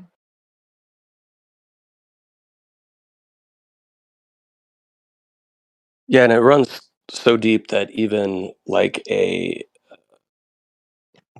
subreddit that is following all of the financial decisions that the Pelosi family is making as an investment group can be completely deleted and removed from a platform like Reddit, right? Because it's so obvious what's taking place. Yeah, what's weird is Yo, Platypus, I think I'm supposed to be talking to them. Zerka, said one of the Dude, best. that's okay. I posted that because that video came out yesterday. This dude has 500,000 followers on Instagram. Everybody needs to watch this video, clip the best parts, and start posting it to their social media. Hashtag Sneeko. I don't care about this dude's political views. I don't care that he's kind of annoying. In my opinion, this is way more important. And I've seen this happen in the past. Memulus, this guy made a video about flat Earth, and all these people flooded over to 24/7, and I don't think it was handled in the best way. This is way bigger than that. This guy Sneeko reaches millions and millions of people. So, yeah, get on it. I think I'm gonna try to, like literally, like I'm gonna jump on their show. I think I'm just gonna ask Zerka to start going around talking about flat Earth. But I didn't want to completely change them. I'm trying to think. Well, dude, yeah, get on their show, dude. Let us know when it's happening. I'm rooting for you, dude. This is huge. This is huge.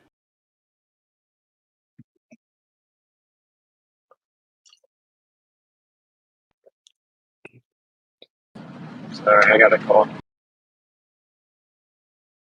Yeah, like what's funny though is with like this whole like Nancy Pelosi's investments thing. It's like right now everyone is focusing on like look how corrupt the left is. They have all these investments with China and with all these companies, and they're literally passing legislation and fulfilling positions based on their investments, and clearly they're getting cutbacks based on the decisions they make in politically. And It's dude, the both right sides. does that too. I know. Yeah, That's it's both what's so sides. funny, bro. It's everyone's talking about the left, like, oh, the Bidens are caught, the Pelosi's are caught, but It's both the sides. right does it just as much. Yeah. I mean, I can't Not say. saying you're doing that, obviously. I'm just saying that isn't it interesting that in this, like, from the mainstream perspective, only one side's being talked about. It's like, bro, just watch the. It's not called. Is it called the APL? The Zionist organization, ADL. Just watch the ADL commercial, and it literally brags about how it's nonpartisan support across the board. It shows every politician. Yeah, I mean, anybody would be fooling themselves if they thought that it was just one side that was politically um, controlling their own personal investments and things along those lines. Like, all I can say is I know for a 100% fact that it is on both sides, and I will just leave it at that. Yeah, the right's the people on the right are probably a little smarter about it, but It's not even that. It's not even that. It's just when the media wants somebody to be demonized, right? For certain things. And they know that the left can be demonized for like these investments and blah, blah, blah, because they know that people on the right typically, for the most part, are a little bit more financially and fiscally savvy, right? So that's what they're going to feed the people on the right so that they don't realize that the people on the right are doing it as well. People on the left are going to turn a blind eye regardless. And if you come out talking about investments that the right is doing, blah, blah, blah, that's only going to come out if there is a president that is on the right side of politics that is in office and typically have a majority within in the House and the Senate. That's when they'll start ripping on the right's investments and how they're influenced. Flashback to the Bush and Cheney eras and Halliburton and this and that. That all gets exposed when the right's in power, and then when the left is in power, their investments get exposed. It's kind of funny. Yeah. Clearly the plan is to guide the pendulum back to the right, but I think it always boils down to the classic logic versus emotion thing. So I think that generally speaking, the right is more logical. But so what they've done is hyper focus on emotional aspects for the right, meaning both sides suck, right? Like, I don't know if you've ever voted. I've never voted. I've always known this, but I was, that's why it's crazy thinking about Generation Alpha, because like I'm a millennial and I discovered that the whole political system was a joke and rigged and fake, like 13, 14. So I never even considered voting. By the time that I was old enough to, I had already figured out that it was so laughable to do so. But all this to say that it does seem like the right's generally more logical, right? Like certainly fiscally, that fiscally alone, they're more logical. Like I'm talking, yeah, they maybe, like you say, are individually more fiscally savvy and stuff like that. But I'm saying like either the way that the country should be run, they're fiscally more logical. And like that's even kind of goes with the name, like they're fiscally conservative as well. They're not just conserving moral principles, they're fiscally conservative. And that is obviously the most efficient way to run any finances, including a country. So I'm saying that the right seemingly is more logical as a base axiom of people. And so what they've done now is get the right super emotional, right? Because they need you to not use logic. So it's like, and it's stuff that's even justified at this point, like what they're doing to children, like that. It's illegal to politically indoctrinate or influence children. So they just hire leftists, so that way that happens anyway, because they can't make official curriculum decisions based on politics. So they have like leftist people, and then their children come home, and their parents are like, their children tell their parents like, "Oh, well, I used they, them, or they told us to pick pronouns, but not to tell you guys." And they have to like unbrainwash their children every night, and they're getting like super pissed off. They're getting like emotional, and so I think that's what we're experiencing right now. Is it's just time to attack the right, because fundamentally they're more dangerous. The left made their political decisions purely based on emotion for the most part. When you say that, oh, sorry, I thought you were done. I was going to ask about the teachers. When you're saying how the kids are being taught they, them, and then told not to tell the parents, I guess I've not, heard about this. So there's actually teachers teaching curriculum and then teaching the children to not tell the parents about it. Yeah, like James O'Keefe just went undercover and talked to a guy who runs a really big private school in New York City, for example. And he said, "We know it's illegal to teach the children politics, so I just vet all teachers I employ, and they have to have leftist ideology or I won't hire them. So that way we're able to do it, and we tell them not to tell their parents about the pronouns and etc." That's obviously just an anecdotal individual example, but yeah, that's right. There are many schools that are saying, and the idea is, it's like, well, it protects the children, ironically, to have them hide it from their parents, because certain parents are basically bigots and won't let them choose their sexual identity and stuff. So Interesting, because when I think private schooling, I usually think more Republican or conservative settings. Like those ideas are usually taught in them versus like leftist ideas. yeah, typically, baby, but because again, right, the right is more fiscally logical. But right. now, New York City, man. New York City's a different breed, bro. You should watch it. Project Veritas talks to the guy that runs a private school in New York, and he just admits all of it. He says, "Yeah, well, we can't politically indoctrinate them legally, so because you know what, I mean, everyone knows what Project Veritas does, right? He goes to like dinner with people. He has someone go to dinner, and then they drink a little bit, and then they just open up and start talking crazy." He says, "Yeah, we just get them because I only hire leftists." So anyway, all I'm saying is, when we live in a world right now that for sure there's millions of people who are super pissed about what they're doing to the children, the indoctrination of the children. So now what you've done is create a political paradigm, even on the right, where their political decision is emotional. And as long as you can get everyone making emotional decisions, you control them. They're not even logically operating. So people basically see red and they vote out of disdain for the other side emotionally, and then they win. That keeps the binary going.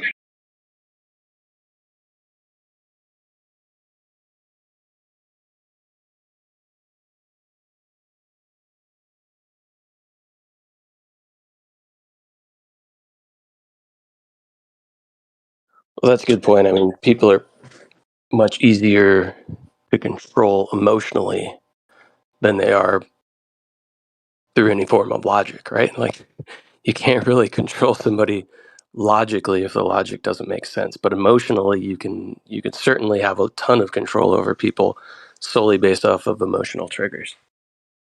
Yeah, and we live in a world now, because we had Josh City, a canceled comedian. We live in a world now where, like, you can't even tell jokes anymore.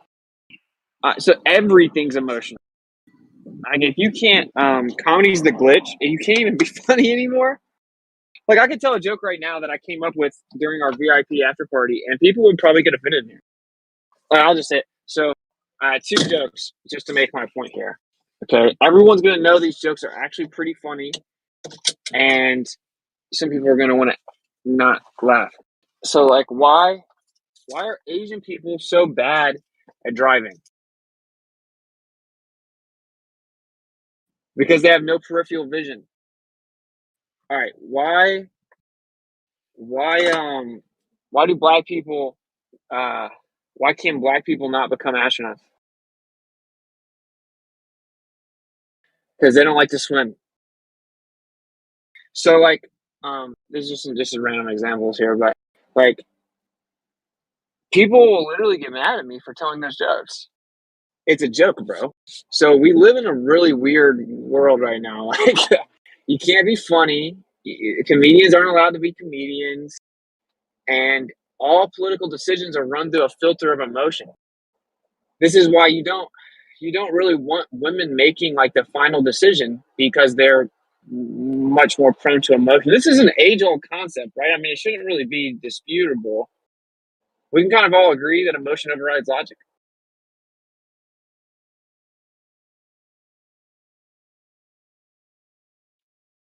Correct. Yes, this is why lots of times the person in a relationship that can be easily, like, persuaded emotionally to do an impulsive buy can like destroy a family's financial situation. Yeah, the woman. Sometimes, yeah. Most. Yeah. But yeah, like, I think it's so obvious, right? Because, like, let's say, so this even happens to flat earthers, because flat earthers are, like, passionate about flat earth. They're like, dude, we live in a world where it's abundantly clear that the model of the earth and the universe is not correct. And then we have a group of people that deny even the possibility of electric universe or a geocentric universe, much less a stationary topographical plane. They can't even get their mind to accept that that electric geocentric universe is viable. So, all that to say, so people are, like, really frustrated, and they think it's a really big deal because this has drastic implications philosophically and spiritually, and for our children. Our children are being taught, like, atheistic philosophy as if it were fact, and so, like, we're passionate about it. So sometimes, and this is what most of the trolls do, they poke at that, and if they can pop that emotion, then they can, like, derail any logical exchange. So even with flat earthers, it happens where one side here is just kind of trolling, and the other side's, like, super passionate about it. They can use your emotion against you, and then it turns into a shit show. There's no real logical conclusions or arguments being made. Yeah, it's just an age-old principle. I think that this is clearly what's happening right now, and that's why, in the current political paradigm, the left has made their decision based on emotion, typically virtue signaling. So it's actually illusory emotion. Most of them don't even truly believe the emotion they portray, but it doesn't matter. So they're not really a target as much right now. Like, the right wing needs to really be guided, because in the current political paradigm on the surface, it's more of a logical decision for the right. So they switched it, and now they flipped it for the right alone, not as much flipping it right or left. So, long story short, now the right makes decisions on emotions. Go ask anyone that believes in the binary of politics. Go ask them what they think about the left, and they're going to start just spewing emotion. So that's how I know that they got us right where they want it, and they're guiding the pendulum, and they have a plan. They have some type of overall like meta plan of where they're going to guide the right. They're going to absorb and guide the right emotionally. So yeah, I think the worst thing you could ever do is like feed into that.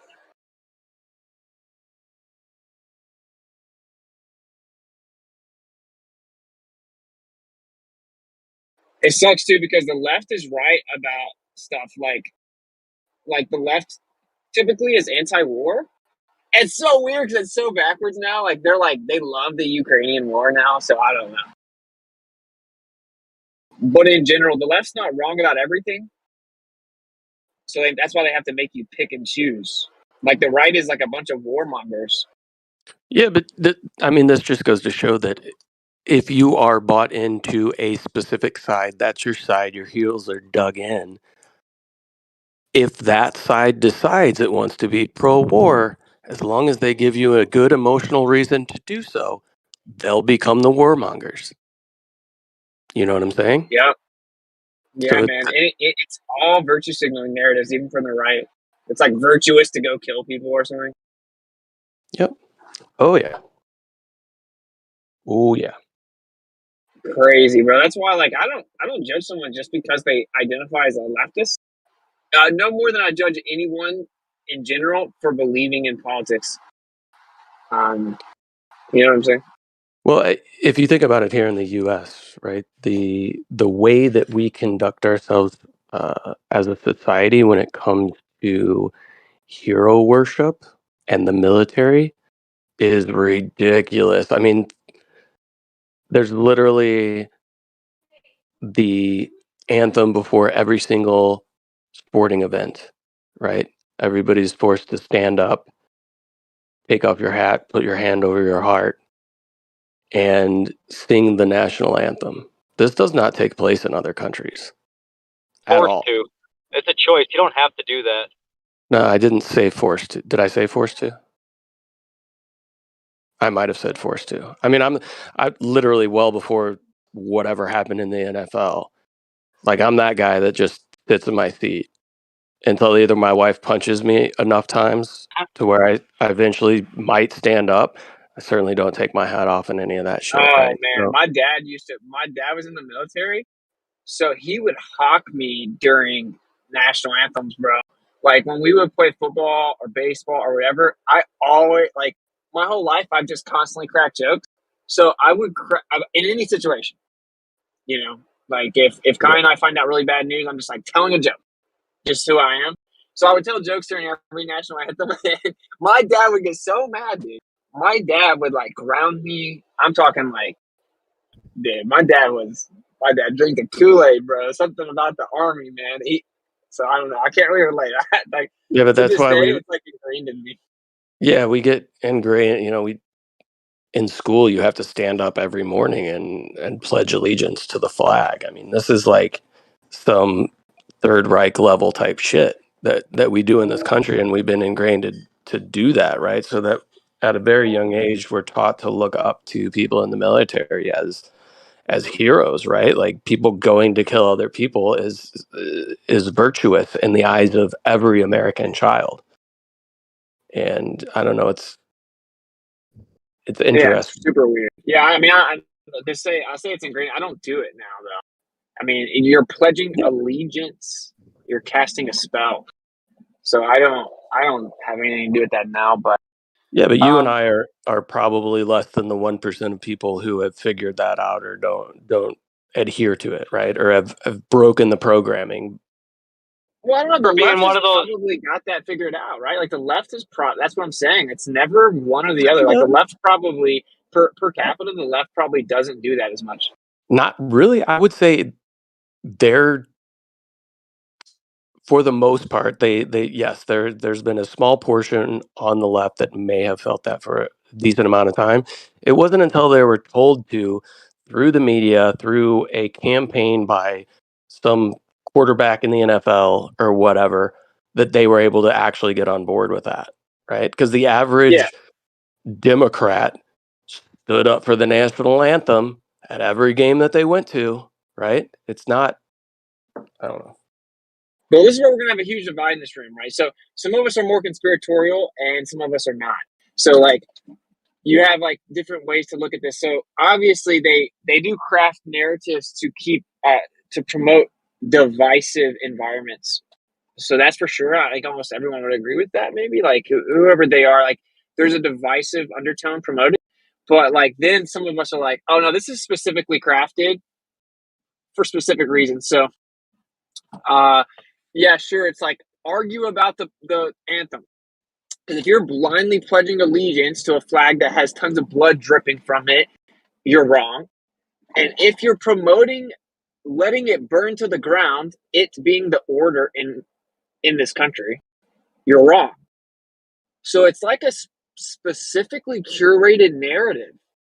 And some people can't even grasp that. They can't even grasp the potential magnitude that political scripts are specifically curated, right? Like, because that's just insane to them. And I think it for sure is the case. I think that all of these disputes we have, it's just because the the powers that be told us to argue about it, and not just because they want us arguing.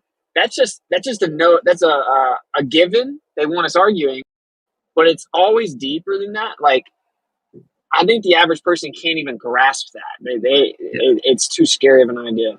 Yeah, they think that what's taking place, right? If we want to talk about the national anthem or whatever, like I get it. I'm a person who never really stood up for that crap at sporting events, right? Like I saw the ridiculousness of pledging your allegiance to a flag at a very young age, right? Like you and I are on that same page, right? So let me give you a very recent example. So I was watching a MLS game, and I had family members and friends that were actually at the game. I was watching it on television, and they started with the Black national anthem, which I didn't even know was a thing. I guess it's a thing, whatever.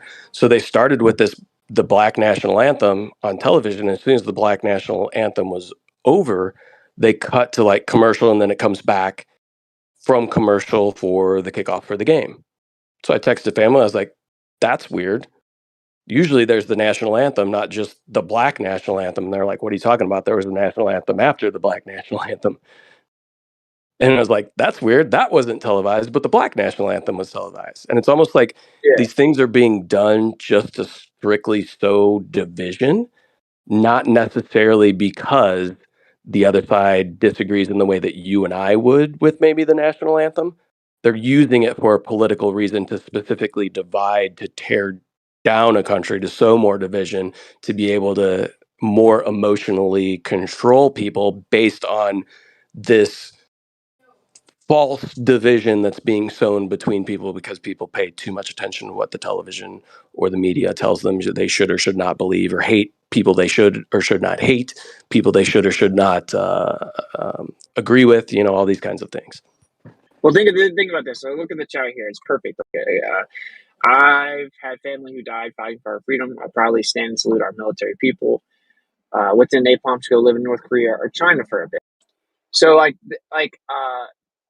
but if you ask Napalm and I, we would both agree, because we agree on most things, that America is a great country, certainly comparatively, that we are super pro-freedom, and that our beef doesn't lie with the people that went and fought for the freedom in their mind.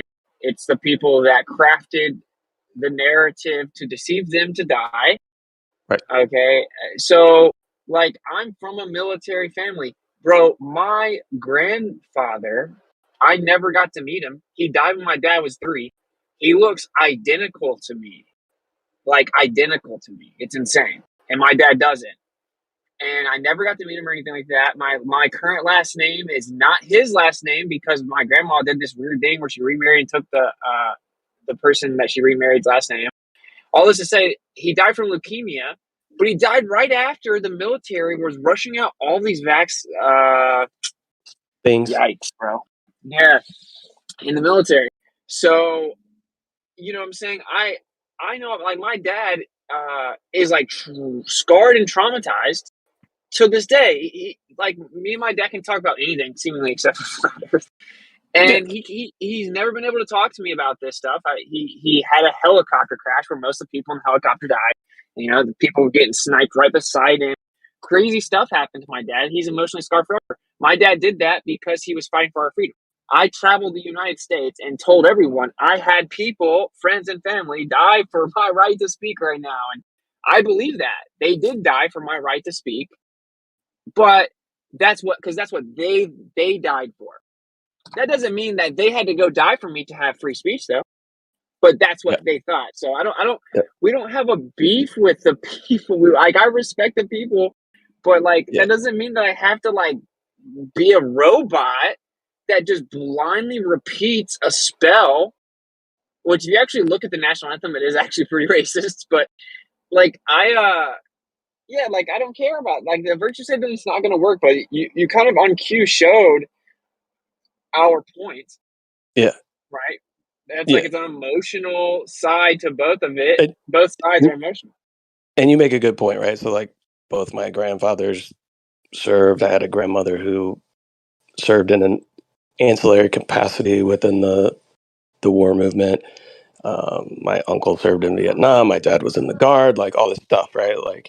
Certainly not far removed from people who fought for my right to say what I'm saying right now. And I'm using air quotes as I'm saying that, right? Because that is legitimately what they did in their mind. Is that's why they chose or actually went out to the battlefield. But the thing that I don't think people understand is that the reason why these wars were going on to begin with? No. Exactly. Were those wars started? Did we have to get into these wars in order to literally protect our homeland and our freedom of speech and all of these things that we are told from a very young age that these people are fighting for? No, they are literally basically the mercenary arms of bankers. Period. If you haven't figured that out by now, I don't know what to tell you. Maybe you need to go on a journey. This is what's funny. It's as if it's a true binary that either I robotically repeat this. And I hate to even use the word now because it's so gay, but this racist weird spell that people call the national anthem. It is really weird. Almost no one knows that it literally has racist stuff in the words. But anyway, as in saying that people with certain skin tone are literally less subhuman in the freaking national anthem, my God. So I don't know why people don't see it, but that's you're basically promoting this false binary that I must robotically and soullessly repeat these words with my hand on my chest and pledge an allegiance. My belief system tells me not to do that, by the way. Or I need 100%. to go live in China. What the? That is just a talking point that people say. If America's so bad, why don't you leave? No, maybe we should change America since that's where my family lives. That's where I live, right? Maybe we should change it.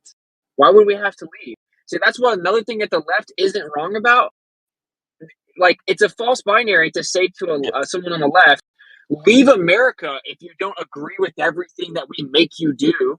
What the? That doesn't make any. It's illogical. That's an emotional argument. Here's the thing with it: both sides play that game too, right? How many people on the right were telling, well, if you want to live in a socialist communist country, then go live in Canada, go move to Europe, whatever. I mean, both sides use that game. Both sides do. Yeah, and there's some truth to it, right? If you truly do think that free capitalism and stuff is so bad, if it's as bad as you portray, logically speaking, you would leave. So it's all of these, but then at the same time you wouldn't, right? You have family here, blah blah blah. I don't know. It's just always a nuanced. There's some truth in all of it, and the conclusions are always emotionally driven. And then you have a robotic script that's been written for you to repeat and repeat. And then what happens is in a social gathering, it's like a talking point. So if I'm at a family gathering, I'll get caught up in being just talking about some of the baseline stupid stuff that leftists do with my family, yeah. And then someone will say that, and I'm right in the middle of it all of a sudden. So it's just it's just a curated script. I don't know. I think it's weird. Thank you, bro. I think it's weird that people don't really see that you're being guided. I guess to me that's mind blowing, but to teach that. I'm actually trying to change the future for the better, so no one can virtue signal to me. I'm like, okay, Generation Alpha, we need to keep them organic, where they're not being flooded with bioweapons.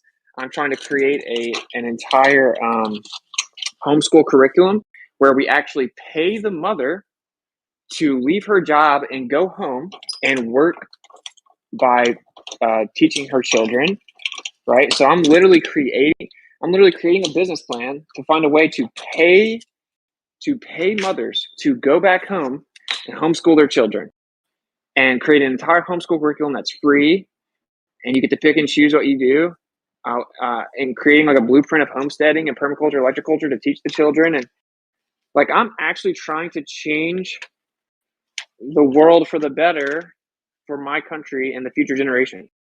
So like, to me, I'm like actually doing something. So I don't really know. I like virtue signaling is pretty empty here. It's not going to really work on me.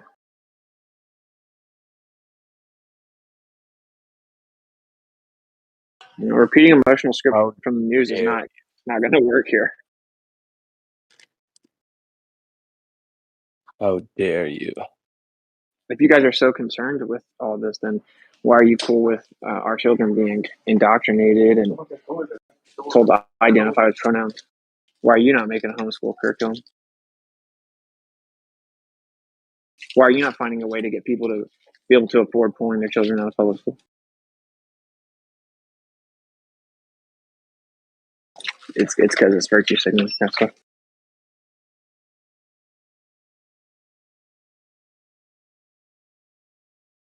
Virtue signaling is gay. Virtue doesn't have to be signaled.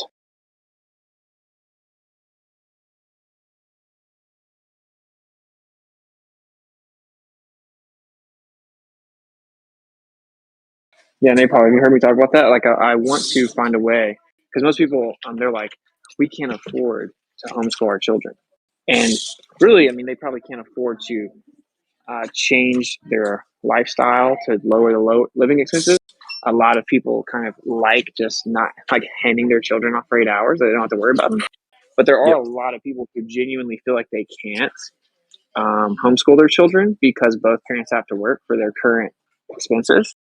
And so, Yeah. I'm Thank trying you, to figure out a way. feminism. Thanks, feminism. Get all the women into the workforce so that every household needs 2 people employed to be able to afford everything. Yeah, I'm trying to figure out a way to like literally pay women to homeschool their children. That'd be fire, huh?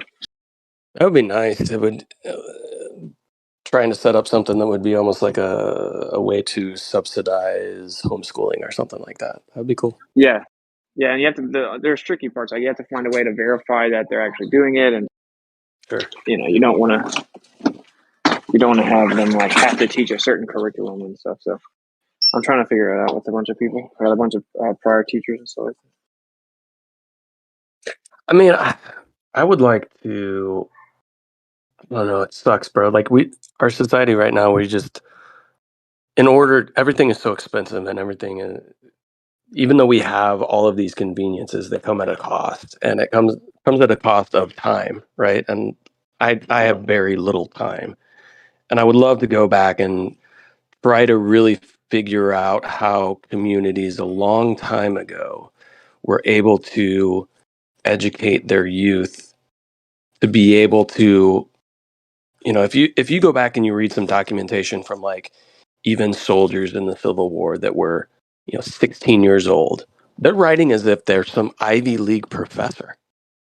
Just their speech and the way that they have the ability to properly articulate things, and the vocabulary of these people and the stuff that they knew, like, it's off the charts compared to nowadays. And I feel like if our history is somewhat correct, these are kids of probably modest upbringing, probably grew up on a farm, probably worked their butt off as a child and started to learn like trades and things like that at a very young age, but somehow got this education that made them what appears to be, at least on paper, vastly more educated than our current system. And I would love to go back and figure out what was actually taking place within those times.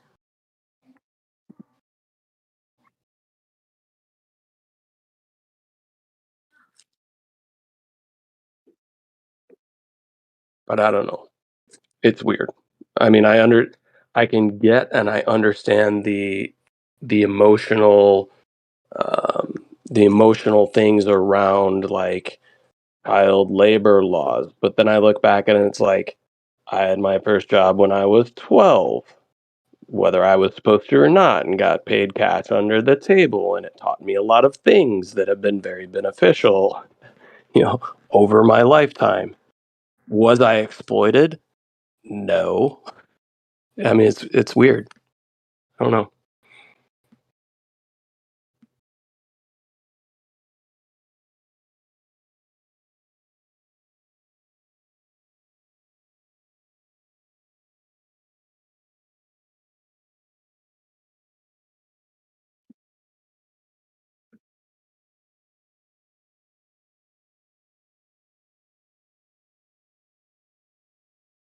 But I definitely think the way that we're currently educating children is not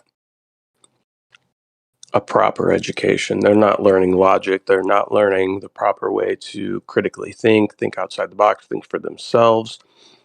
In a multitude of situations, the average kid nowadays couldn't logically think their way into being able to change a tire on a car. Like they couldn't. Go ahead. Like I have some really good ideas. I think so I'm gonna make tons of curriculum where you get to pick and choose what you want to teach them, and then you print it off because you don't want them. You can't afford textbooks. I've already spoken with an investor and looked into the prices of that. It's absolutely insane. So you can just print off. You can just print off the curriculum you want to show them, right? And so you get to pick and choose. And then what I really want to do is like, okay, what do children really need to know? Like they need to know exactly what you said, logic, for teaching them how to think. So like a requirement would be like teach them logic. And then it's like, oh, well, maybe they need to understand that food is medicine. They need to learn all the different vegetables and the different fruits. Imagine children like being able to go out in the woods and they know all the mushrooms. They know what the mushrooms do. They know all the herbs. They know what they do to heal you, right? And then they do a gardening thing. So what I want to do is maybe I'm going to coordinate with Dave Weiss. We're going to use this app for local people. So you can we may create a separate app because it doesn't have to just be flat earthers, obviously. But where say, okay, I live in Tampa, Florida. I have 50 people within a 20-mile radius and that are homeschooling, right? And so once a week we meet at some community garden, whether it be at someone's house or whatever. And the children learn about all the plants and they learn how to do permaculture and electroculture.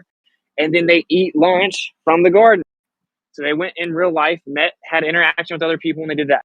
And then you pay the mother, so it's like they take turns. If they're getting paid, there's a few things they have to do. They take turns, like they take the children to the garden. They chaperone this field trip where they go learn about food statics at the ocean. Like they go into the real world and they learn. I think that there's so many things that you could do that would change. I don't want to sound cliche, but like change the world.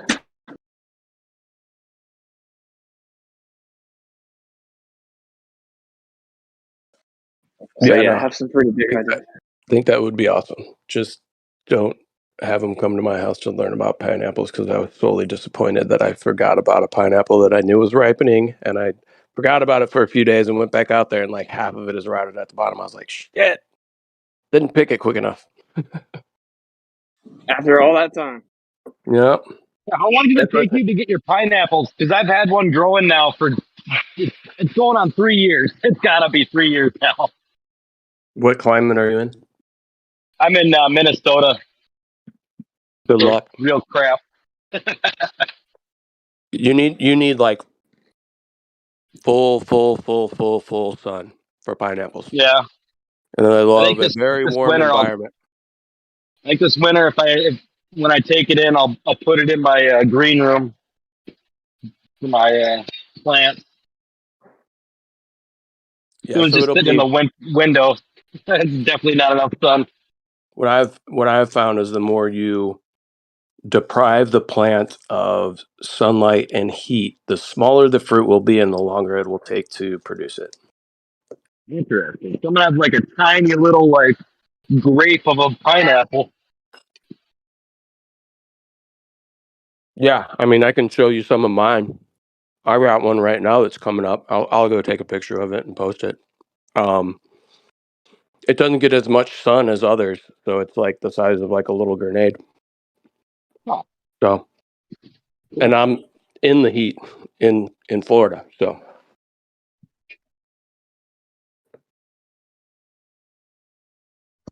Yeah, they can be very sensitive to the amount of sunlight that they receive and how big the fruit's going to grow. I'm sure there's other components that go into it as well. Yeah, I guess I didn't even think about the size of the fruit. I just, heard it was gonna take a while for it to come up. And I just kind of assumed it was gonna be, pineapple size. Never done a pineapple before. I mean, I've had pineapples from planting the top of a previous pineapple into the ground. I've had them produce fruit as quick as a year, as long as 3 to 4 years, depending, and it seems to be based solely off of the amount of light that they're receiving on a daily basis. So, Crazy. yeah. Yeah, when I heard you could clone essentially by just cutting the top off and putting it down, like I know that worked for a lot of plants. I had no idea it would work for a pineapple because like the pineapple is weird. It's not like a fruiting plant where the fruit is separate from the stalk. It's like the stalk is the plant. So weird. Mm-hmm. Yeah, it's part of the bromeliad family, and bromeliads produce typically it's called an inflorescence that comes out of the middle of the plant itself. Pineapple is just in the family where that inflorescence tends to be in fruit form once it flowers. Not all of them, not all bromeliads do that though. Dude, imagine Generation Alpha is a generation being born right now. They predict that by 2025, it's like going to be 2 billion people born in Generation Alpha, more than any generation ever. Imagine, because they're going to be lost in the sauce, dude. Almost everyone here remembers when you didn't have internet. We can't even fathom the world that they're going to know. But imagine if you are able to spearhead something like what I'm talking about, where you have children, like what a lot of us, certainly truthers, we just started figuring out about the importance of fruits and vegetables, right? And we started doing our research and we found out, well, there's never going to be a true food shortage. It's just going to be a nutrition shortage. And you may have to get out ahead of it and look at all these different plants that heal you. Half of them, not half of them, but a lot of them are illegal in America. There are literally fruits that are illegal, right? There are all kinds of stuff's illegal. So imagine that generation growing up and knowing that stuff like their ABC. Like being able to go out in their yard and they know what quote unquote weeds are edible and good for you. And now this person's crazy. You know what I'm saying? I think about how much that would just shift the the world, bro. Even if it's just a portion of them, teaching them terrain theory, electroculture, permaculture, all the different herbs, teaching them law, but on a basic level, okay, well, here are what taxes are. Here's financial responsibility. Here's what a private membership association is. Here's how you can denounce contract. Here, and there's this really simple, easy to digest blueprint where if you create that next generation, obviously, dude, the Globe Zealots are not on the same page with us at all. They just lined up and got genetically modified multiple times. And we're talking about not letting our children get that at all. So, but I'm saying, imagine that generation that grows up organic and informed in stuff like gardening and herbs and law, and understanding taxes and understanding how to think in logic. Dude, it's that's how you really change the world, right? It's helping Generation Alpha out. So I'm super passionate about this. Like, that should be like a. I don't know why that isn't in school. I mean, I guess I understand why it's not because it's easier to control people if they don't have logic or understanding. But just I'm thinking like, how the hell are you going to teach? Because like, what age are you going to start teaching taxes at? 'Cause I remember being a teenager and being bored as all hell about this shit. So how do you make it fun for them? Yeah, so that's why another thing that I'm like literally talking to a bunch of investors and stuff about all this. We're also gonna make children's books and children cartoons because there's like no real wholesome cartoons for them to watch. I mean, anyway, so like you can teach logical fallacies in like an easy to digest and fun way. So I think the form of stories is maybe the best way when they're really young. But you think about how easy it is to teach a child like an appeal to majority, right? Appeal to consensus. You just come up with a little story and like a scenario where someone thinks they're right because most of the people in the room agree with them. And they say, well, everyone in here thinks this. But that doesn't mean they're right. You just tell them a scenario where they're still wrong. The fact that everyone in the room agreed on it didn't mean anything. So if you say, I must be right because everyone agrees with it, that's illogical.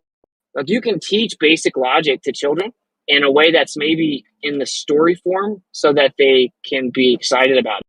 That's why I think this is going to be such a success because like you said, for one, clearly school is engineered to make you a slave. So it's like sit in your children like to move around, make them be still. Children like to think for themselves and ask questions and be critical. Like basically ostracize them for asking a bunch of critical questions and not blindly believing it. Children need to learn how to think and figure things out themselves. Teach them to regurgitate and remember things. Like tell them to sit down, have a bell ring, they get up, they walk single file, they go stand in line to get their food, and everything's like a gel. And that they work 8 hours a day, basically, so they can be good slaves when they get older. Now imagine a school where it's homeschooled, you're with your parents, and you guys like have hands-on learning all the time. Like children would be like, it's Thursdays, we get to go to the community garden today. Like they would be excited about learning stuff because it would be like out in the world, it would be hands-on, it would be different. That's what I think. I think that the reason people hate school is because the environment sucks. Oh, I 100% agree. I remember I wrote, like, I was at school, I was writing schools of prison over and over on a piece of paper, and my mom found it. And she was like upset with me. She's like, is this what you really think it is? And I was like, no. But deep down, like, yeah, man, I'm fucking trapped there. And I'm not learning in this system. I learned best on my own. Like, most of the shit I know now is I learned after school, Yeah, exactly, dude. All of us in here, and I'm just being honest, like flat earthers more so. Like we had to actually learn logic in our adult life. We literally had to like discover this conversation and then start learning logic, and that's insane, bro. That should be like the first thing we're taught. Less than 10 years ago, I'd known, logical, like a fallacy, but I never looked into it until like just 10 years ago. It's crazy. It's insane that isn't taught like 8th grade, like fucking should have just been taught. I don't know. Yeah, bro. And like even like kind of guiding them into it at a young age. And like what's really making me realize how important this is having my daughter. So she's 6 months old, and everywhere she goes, people are like amazed. It's really weird. They're like, how is she so well behaved? How is she so attentive? How can she stay up this long and be cool around like 30 people she doesn't know? And blah, blah, blah. And I honestly believe the answer is we didn't give her bioweapons. So if you can start off that way and keep the children organic and then teach them like basic understanding how to think, and then this is maybe the more crucial part of all of it, is you actually set them up to succeed. Like you help them flourish, meaning if a kid is like naturally inclined musically, you allow them to focus most of their energy on that, and you integrate learning within that, right? Or if they're really good at art, like you don't like stifle that. If they're really like electricity and they're like obsessed with it and they have like an aptitude to understand it, like let them focus primarily on that. And then maybe, that's the next Nikola Tesla. That's like the biggest problem with the way we teach our children is it's like this even distribution. It's this even pace across the board where you have to learn at the pace of the dumbest kid, and you have to learn like an even distribution of all these subjects, all these ideas, and we don't we don't focus on the aptitudes of the children individually.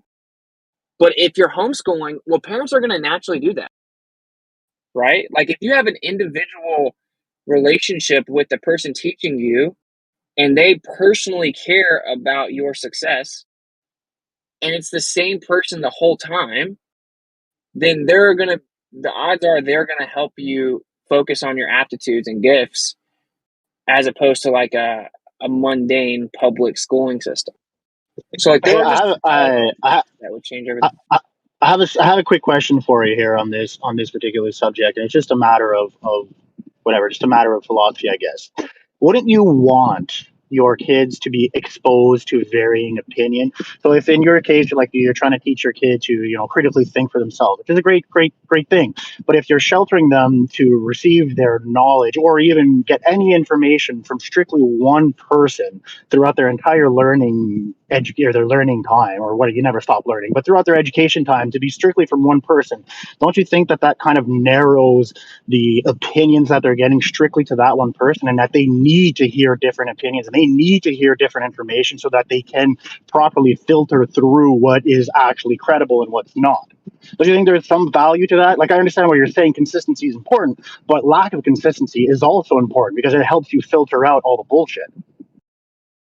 I specifically said that I wanted it to be a community thing where, like I specifically said that. And I'll add to Witsit there too, because right now, I don't know if anybody knows about the current homeschooling system, but my cousins were brought up homeschooled by my aunt.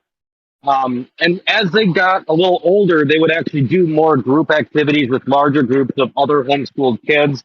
It wasn't always just her doing the teaching. So there were, like when there was like a higher, higher math and higher sciences, there was actual group settings they'd go to. So, I just want to follow up on that. So in a homeschooling environment where it's done by the community, is there somebody that appoints somebody to a position of, we'll call it knowledge, that says, here, this is a general idea of what we should be learning and how we should, be learning these things? Is there somebody that is sort of, not, I don't want to say in charge, but that sort of navigates that, like, hey, listen, like there's some information that is worth teaching and some that's not. So who kind of filters that in a community style homeschooling? In my opinion, it should be the parent. That's right. The parents do it. Like, that's why I'm saying you have a whole bunch of curriculum that you have access to. The parents get to pick and choose. This idea that they need to have different teachers, no. They need to see different ideas. Well, they need to have different opinions. They need to have different opinions. You'll only get that through different teachers. Different teachers have different, what if you live in ways Tennessee and all the teachers have the same opinion about a certain subject? That doesn't even make sense. You're acting like you just learn the same subject every year and you just have to get to the next teacher who has a different opinion on that subject. That's not how it works. No, it's a different way of it being spoken. So not everybody speaks the same. So you have to learn to interpret things based off what people tell you, and people will tell you things differently. Nobody's going to say the same thing exactly. Nobody's going to teach the same thing exactly the same way. They don't even teach the same thing, though. I've already rebutted your point. Like, you're acting like, okay, we're going to teach the American Revolution every single year, your whole life, and each teacher's going to teach it different. That's not what happens. You don't learn the American Revolution every year. Oh, it's not. Yeah, exactly. No, we're not talking about the American Revolution. I mean, that's history, where we can talk about more complex subjects. I mean, like literature. I mean, you learn different levels of literature as you mature into your schooling, because complex literature is not for toddlers. You don't teach toddlers that; it's too complicated.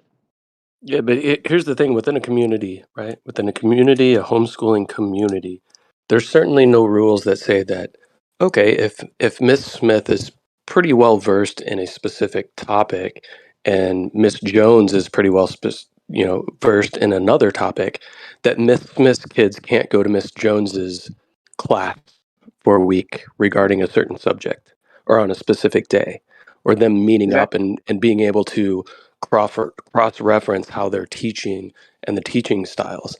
if anything, it opens up the doors to find the best, most efficient way to teach the kids and find out what is the easiest way to get them to actually learn and comprehend the subjects and the topics that you're trying to teach them. Basically, what your Okay, argument's going to devolve into the idea that, like, if the parents get to pick and choose who's teaching them, then it's going to create an echo chamber or something. And like, no, parents are supposed to decide how their children are raised. That's how the world works. The idea that I have to just hand them over to some monolithic system and let's just roll the dice. I hope it works out. Oh well, that teacher sucked, but it's just 1 year of your life. I mean, that's like that. That's the alternative. The alternative is either the children choose who teaches them, or you just let the schools choose who teach them. Well, you can do placement too individually, which is nice, you know. So like if you have somebody of like really high aptitude, they can kind of excel faster. If somebody needs more time with the subject, you can kind of like, you know, pace them. And also, I fully agree with that. I fully agree that the school systems, the way it's laid out, doesn't allow for it doesn't allow for how do you call it, students who are, you know, further ahead than others to excel. I fully agree with that. It's I call it education by union. You keep the dumbest you placate to the dumbest person, and it's one of the biggest problems with education. I fully agree.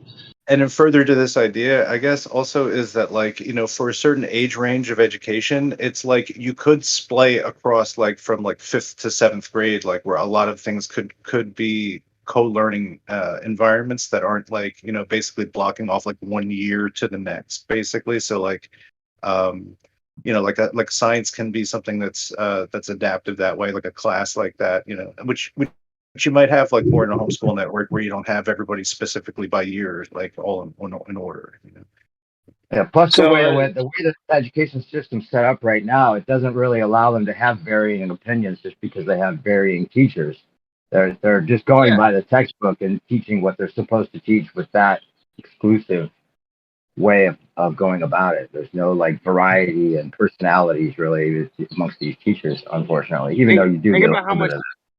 Think about how much better it is to say you have like an app and it shows you all the local people within your curriculum, and then you have like parent chats going back and forth, and then the parents are able to decide who they're comfortable letting interact with their children or teach their children. That's so much better than like, oh, you have Miss Smith this year, turns out. You know, like there's really no argument to be had here. Like obviously it's better. Now I guess you could say it's always an argument because it's subjective. I use the word better, but like the point is that it's always better that the parent has a say in what's going on. So And be sure, Johnny, not to call her Miss Smith, and don't call her her because they go by they them. Okay. I think where the system falls apart is just when you start adding numbers. Like when it works in small numbers of population. Once you start increasing the numbers of population, this homeschooling concept will basically turn into a public schooling concept as it pretty much is now. So at a certain point, you have to say like, yes, this is feasible on a small scale, but on a bigger scale, all of the things that you're fighting against will naturally happen based off of the volume of people. Which is why small scale is the way to go. That's not even true either, though. But here's the thing. This is why small scale is the way to go. Well, that's not true because if you apply the community model, it doesn't matter how. Hey, bro, he was in the middle of talking, bro. You rolled right over me, Elisha. Anyways, if you think about it, each homeschooling pod or community that people are in, as long as you keep it fairly small and local, it's not going to grow and expand into the public school system, right? That's where the problems came into play, and hopefully the parents who are smart enough to utilize this within their community would recognize why they wouldn't want it to expand to that, right? And I think this is the way everything has gone, and the reason why we're in a lot of the issues that we're in now. If you want to talk about like the United States, we don't even deal with most stuff at a state level at all anymore, right? Let alone a local level. Everything seems to be federal, like millions and millions and millions and millions and millions of people across the country somehow need to agree or abide to what the majority of people want. And that's where I think we went wrong, is that we've turned over the efficiencies that can happen in very small groups. I'm not efficiencies, but the outcomes that can be more beneficial at very small levels to the people that directly are involved in the the consequences of the decisions that are made, and we've scaled that up to such a level to where people feel that the only thing that they actually pay attention to and vote for is typically on a national level. Most people don't understand what's going on in their state, certainly don't understand what's going on in their county, let alone their city or township. So we've been so far disconnected from where we can actually most effectively affect change within our life. And I think that's deliberate. But can I add something? Unless Elijah wants to say something. Yeah, if I'm not lagging too much, I'd like to say a thing. Sure. Well, the idea that this could be problematic or turn into what we have now, just because you scale it up, doesn't really make sense. Because if you're keeping the local model, the community model, then all it will mean if you achieve, let's say, that system across the whole country, is that wherever you go in the country, you will have that kind of community model. The same way if you had like a township. So, let's say you cap it out at 10K population. Just because now that population increases and they go and build another township doesn't mean the system now becomes like dysfunctional or changing into a super federal system. It doesn't need to do that. Also, it's just going to remain local. Yeah, but again, locally could be 100,000 people. Like it could be 1,000 people. No, like it's local not, is fairly vague. No, it's not, though. Well, yeah, it is. It is. No, it's not. No, I'm the one that's doing. It would be like a network. I told you with what nodes. I was doing. You don't get to come in and say, "Well, it's not going to work if you don't do it the way Well, you I'm said." just saying. I don't care about how you do it. I'm just saying the word local the word local is very vague because it can have 1,000 people, like it could have 100,000 people. The word local isn't specific to a small portion of people. That's just more what I'm saying. I was specific to a small portion of people, though. This is a strange argument. But also, I was something very that specific. Napalm I said. said you could just have 20, 50 people. Okay, even if it ends up growing and there's tons of people in one area, you can still just break off into groups of 50. So it's like you get to pick and choose based on who you resonate with, who you want your children to grow up around, interact with, what parents you trust, what others, homeschooling mothers you want to help teach certain things. Like as if it somehow is going to evolve into a monolithic public school system doesn't even coherently make any sense. It's right, specifically different. Especially when you have just sensible structural breakdown. Like you can look at the army, for instance. Each squad functions. Yes, you have an overall narrative given or direction given by the general, but on a day-to-day, the squaddy leads his squad, and that's it. And it's not like it's a comparison completely 100% accurate. But if you think of it like that, you just have a bunch of squads, and they're all working to the same goal. The only difference is there's no warfare here. So that doesn't seem like an issue. But something that Napalm said I think is pretty cool is if you look at what you have now, if there arose a systemic issue in the education system, first of all, that was probably their aim anyway. But first of all, they wouldn't realize it until a lot later because of how large the system is and how retarded it's being run. And then if they then wanted to fix it, it will take forever. But if you have what Whitsit and Napalm were discussing, you would notice errors or issues or anomalies like that and be able to adapt to it like that because you actually have the individual people taking responsibility, each for their own thing and also collectively for it. So yeah, efficiencies as well as just like qualitative improvements. If that makes You can sense. also pretty much guarantee that this is like you're always going to have an incredibly large amount of people that just want to hand their children over to the state. So like one of the main motivations for people doing that is because they like the fact that they have like childcare 8 hours a day, 5 days a week. That's the blunt hard truth of the situation. So it's not like it's gonna it would never turn into like a everyone does it situation.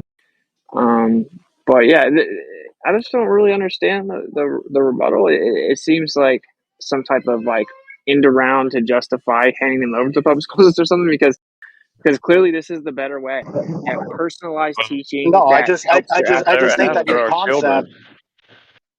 I just think that the concept in which you're laying it out on a societal level. I would just think that the concept you're laying out, while noble, I think on a societal level kind of breaks down when you start adding people. I fully agree that a proper homeschooling system is probably infinitely better than most schools. I'm not disagreeing with that. I'm just saying that from a societal level, if you want to educate your society in a worthwhile manner, once you start increasing the numbers of people you're trying to educate, complexities start to arise. And rather than having one Mrs. Smith that can take 30 students, now everybody wants Mrs. Smith because she's the best, but now she can't teach 1,000 people. So then you got to start hiring people who aren't as good as Mrs. Smith, and you kind of have to accept that reality once you start increasing, numbers on a societal level. That's just more my point of view. I think you're missing the point altogether, though. This isn't something that is meant to be on a large scale, period. That's like the opposite of the entire structure that's being proposed. If it's a different type of structure, and you do have like people of different age, or students of different age ranges, and like you can have like tutorship and things like that really don't exist sort of in like public school systems, but you could make that as part of it, that somebody in a higher grade can like help someone out in an earlier grade or something. I think that helps. That's pretty helpful. I mean, a lot of times when we learn things, they're from not somebody that's like generations removed from us. You know what I mean? It's from somebody that's close to our age. Maybe a little bit older sometimes. So that's a good thing. Let me add something. So he's talking about it being a logistical nightmare, right? It doesn't have to be a logistical nightmare. There's ways to solve these problems. Like, even if there was a lot of people being homeschooled in a town, the way that this worked traditionally is that you had family members, cousins, aunts that would take care of a certain group of children, and then you break down the children, through relatives. Like, that's what it was. It was a family thing. And then you got it doesn't have to be a logistical nightmare. Like, that's not a reason why we shouldn't homeschool our children. But anyways, what I wanted to say is I think the philosophical difference between a standardized curriculum where you go to public schools and then like homeschooling is that people think that homeschooling is like culty. Like, you're teaching your children things that doesn't appeal to authority. Like, the curriculum in schools has been handed down from above, that they put their trust in these people and these scientists that they're teaching our children what's true, right? But we all know that that's not the case. So if we all start homeschooling our children, teaching them the geocentric model, teaching them that evolution isn't real, you're going to be considered a kook. And I think that's what people are afraid to talk about, because that's the reality. That's why homeschooling is kind of frowned upon by society, because most people that are homeschooling are religious, and they're either Muslims, they're Moors, they're Hebrews, or Mormons, or whatever. Like, the idea of homeschooling is frowned upon because they think that the kids are going to grow up eccentric, socially awkward, nerds. They don't know how to handle themselves in public situations. But that's not the case at all. I know a lot of people that have been homeschooled that are very popular. They're not socially awkward. They're not eccentric. And it's just, there's a lot of misconceptions about homeschooling. And it doesn't have to be like that.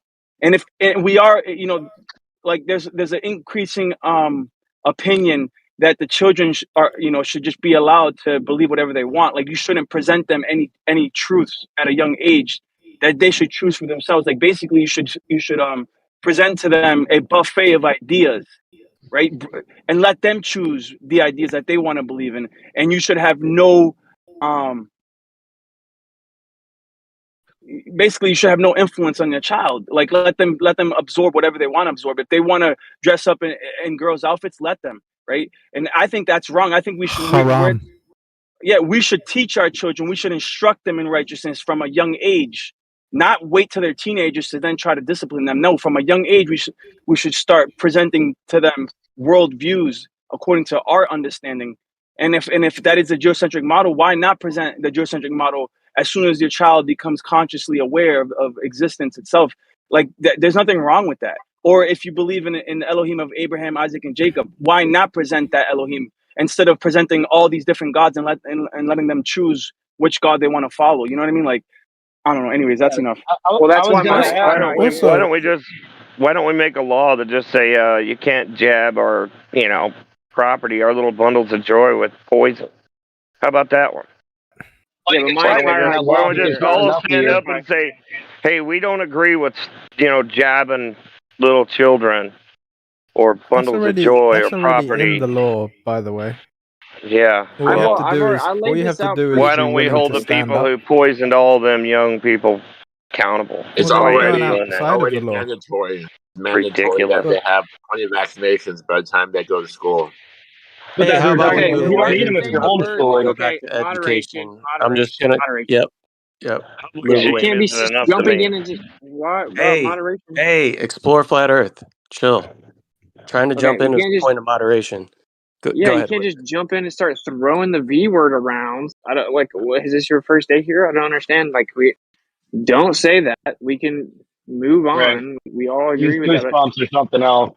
I wanted to ask, like, so if the idea is to build like a separate, like a school system, is the idea to educate the children so that they're ready for our society, or is it to educate them to make a new society? Because it feels like it's like tending towards the latter, where it's a new society, a new no, frontier.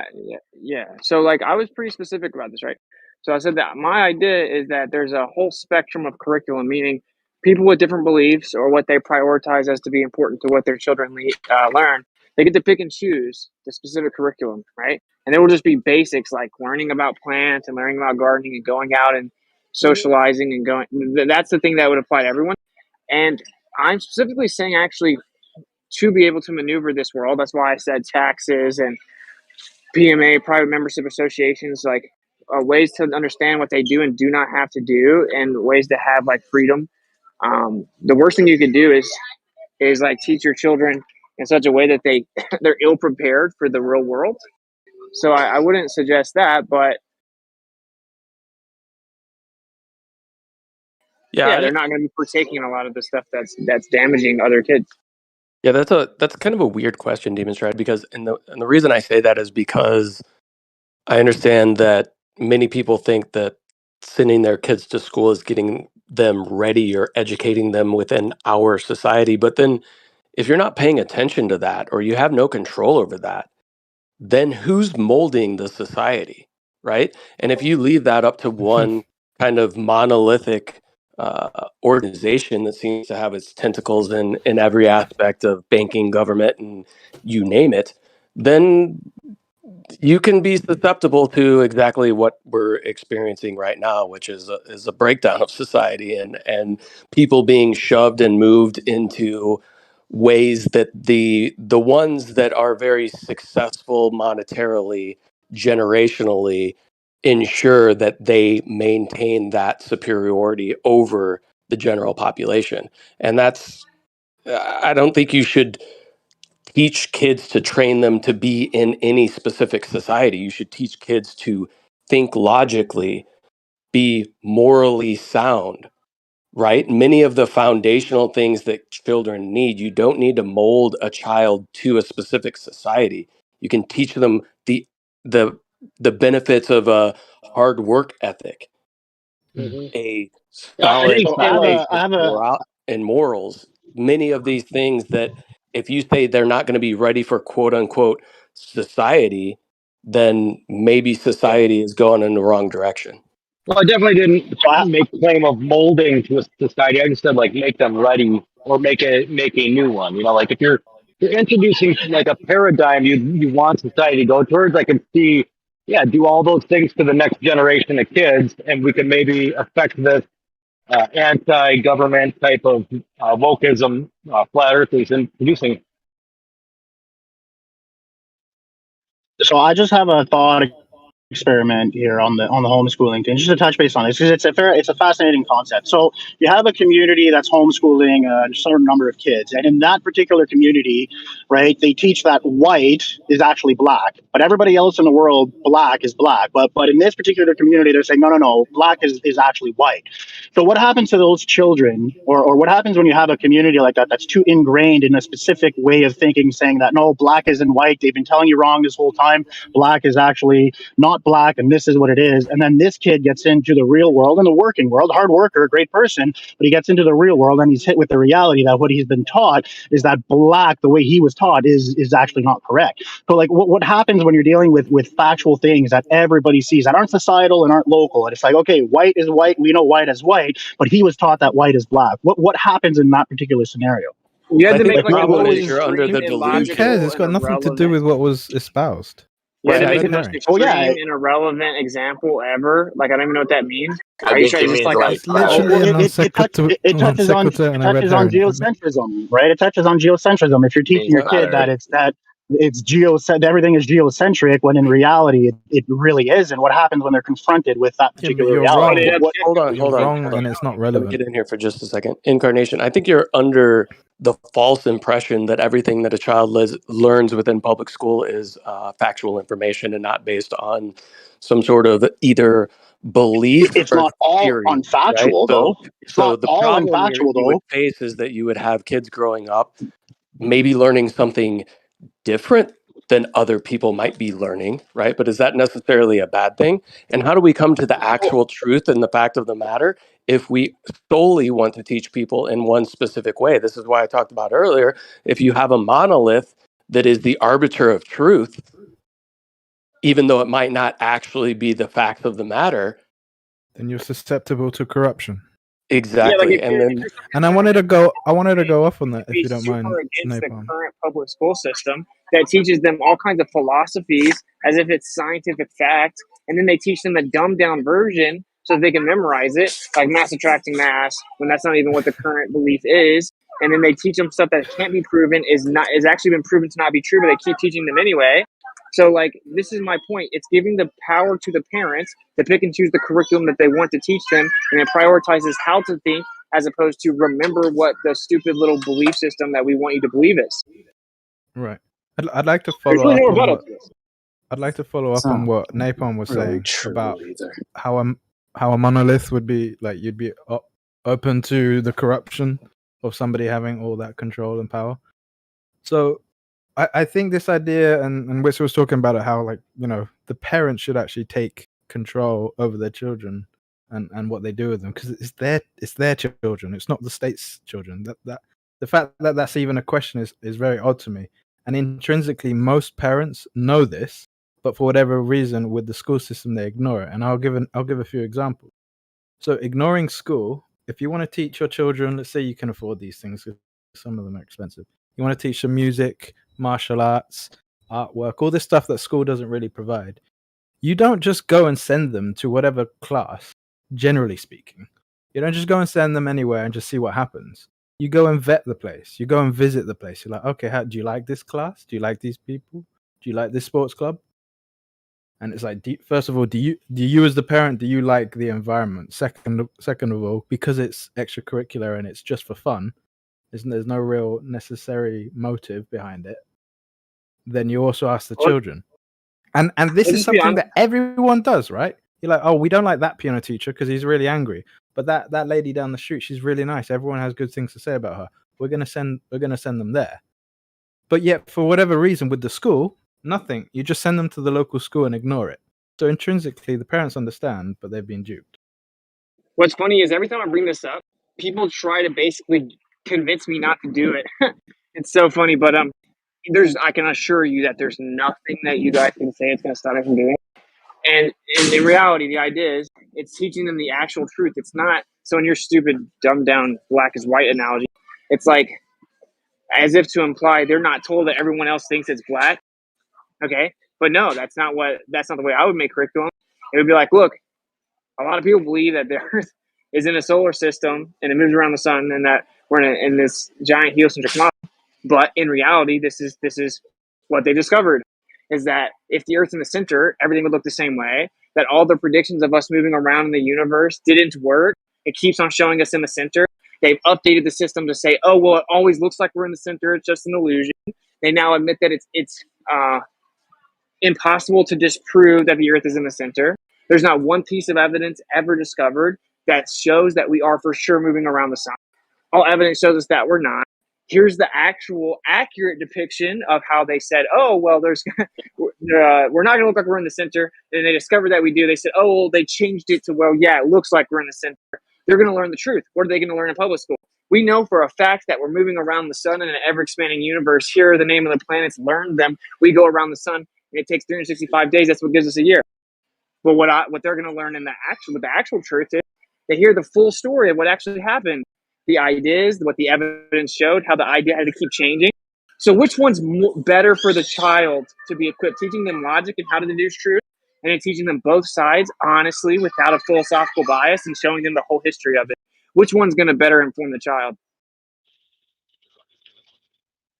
Well, I think showing your child that in science is ever evolving, and that as new data comes in, your perspective and your ideas will change to suit the data that you have is not necessarily a bad thing. If you were taught rightfully at the time that something is the way it is, and then as we move forward and the data comes to contradict that, well, it's good for your kids to see that. It's not necessarily shaping your kids or molding your kids in a particular way. It shows that through history, humans have learned and acquired more data to solidify a better understanding of the world that they live in. So no, I it's not found rightfully so. You just said rightfully so. If you taught them That one thing, you doesn't thought address rightfully anything so. you said either. Dude, I know he'll never address it. This is what's so funny, bro, right? Because you know you can't get into the specifics of the example we're talking about, geocentrism, because you just know you can't do that, right? So this is the facts of the matter, is that what they do is they have a philosophical idea. They made up an idea that they believe philosophically. Then they teach the children as if it's a fact. And the evidence consistently shows that their philosophy is not correct. They don't teach the children about all the evidence that showed it's incorrect. They just teach them that it's still correct. They teach it like it's a fact. This was discovered in 1925. Well, nobody's saying that geocentrism is correct. Nobody's spouting that. Nobody's saying that. a lot of people are. What? So I said nobody is saying that geocentrism is a fact, because it's not. So name one piece of evidence that proves that the Earth is moving around the sun. Yeah, one truth piece is of truth. many It pieces of doesn't evidence. change. I mean, there's tons of them, but you're going to deny name them. one But piece of evidence that the Earth is moving around the sun. without appeal to Well, authority. What do you mean without appeal to authority? I can Name grab a one telescope majority. piece of evidence that the Earth is I can moving grab around a, the sun. okay, I can grab a telescope and chart stars over a long enough period of time. I can put that onto a piece of paper, and I use logic, and I can deduce without bias sort of what's going on. Sort of what's going on. Okay, so Yeah, actually, sort of what's going on. Sort Yeah, of, absolutely. kind of, till somebody tells you the different. Yeah. positions of all the stars in no way show that we're moving around the sun. And the current model of heliocentrism says that it's identical to as if the Earth wasn't moving around the sun and was in the center of the universe. Try again. Okay, but that's what you say. That doesn't necessarily mean it's wrong. So what No, authority do you appeal to that gives you the right to say that as 100% fact? You're putting No, yourself in a position of authority and saying, no, it's that I actually understand it. You what don't if you, understand it. but You don't what even if know you what don't, relativity Winston? says. But what if you don't Well, I understand? do. Is there the But I possibility do. that you may not fully comprehend No. all of these No, it's complex? not. Oh, No. okay. So you are smarter than everybody else, and therefore you are the authority. No, there's a straw man. So I actually understand it. So when I asked you for evidence, you said, pull out my telescope and look at the Everyone stars. else doesn't. Because you don't actually even know what you're That's talking not about. that is. I can chart. You don't I can actually chart even know stars. what you're talking about. Yeah, that doesn't Yeah, prove I the do. Earth moves I around mean, the sun. I could say. It doesn't prove. Well, Buddy, Winston, you you have don't no even proof for understand anything it. that you're right. You have no proof at all. You just talk. That's all you Okay, well, do. here's You the proof. actually have Here's the no proof. proof. Here's the proof. Here's the proof. If the Earth is in the center, we're going to see everything move around the Earth forever, and everything's going to move in relation to the Earth, including distant galaxies and everything. Every single thing that we see is going to be moving around us and in relation to us if the Earth's in the center. Oh, guess what we see? So the heliocentric model said, oh, well, we're not in the center. We're in a tiny little corner tucked away insignificantly. Everything else is just flying in every direction. No one cares about the Earth. And then they went out with their little telescopes you talked about, and they found out that even the distant galaxies and everything else moves in relation to the Earth as if the Earth's in the center. Then they changed their theory to say, oh, well, we were wrong. Turns out it is going to always look like we're the center. We can never disprove that the Earth's in the center, but it's just a giant illusion. And actually, we're not in the center. It's just always going to look like that. And now relativity says it's kinematically, dynamically equivalent. So you are the one that doesn't know what you're talking about. That's the actual situation here. And everyone in the room knows it. No, Winston, you don't. You don't. I can say that with confidence because everything you just said is not factual. So I can say that what you said is wrong. It's not factual. Yeah, we know Just why as you're much here, as- dude. Mate, We know why you're do you here. waste so many words just to say nuh-uh? Just Well, say it and be here for done with just a it and second? then leave. Wait, let me just That's, that's, the, give me a that's couple the more first minutes. way. I'm just Name using first name one of the actions. things I said that's First factually actions. correct. Name one of the things I said that's factually incorrect. All of it. Name one.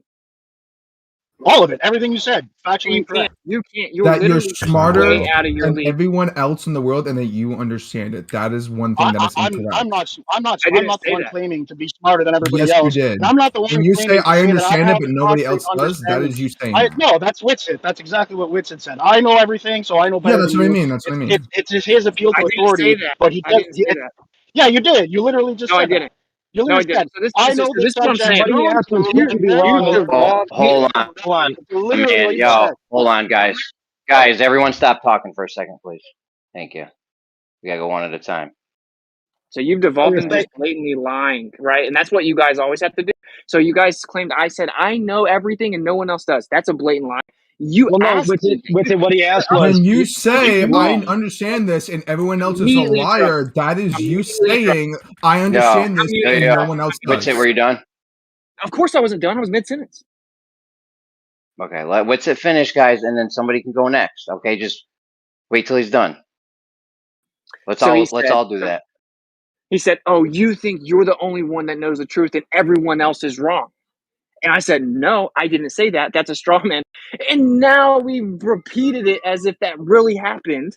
Because he said, "Is it possible that you're wrong?" And I said, "No." And the reason I said no is because objectively, the current heliocentric model, this is the claim, is that there's an equivalence of position kinematically, and that based on observations from the Earth, you cannot prove one way or the other. If you actually understood the model, you would know that. But just saying you're wrong about everything doesn't mean anything. And then lying and claiming I said I'm the only one that knows everything and everyone else is wrong doesn't somehow make you correct. You had to blatantly lie about what happened.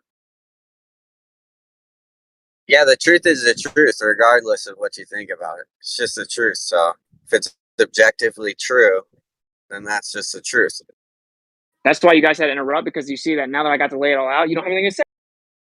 Well, It's like you get to propagate a going back to lie the, of a narrative if you don't let me respond.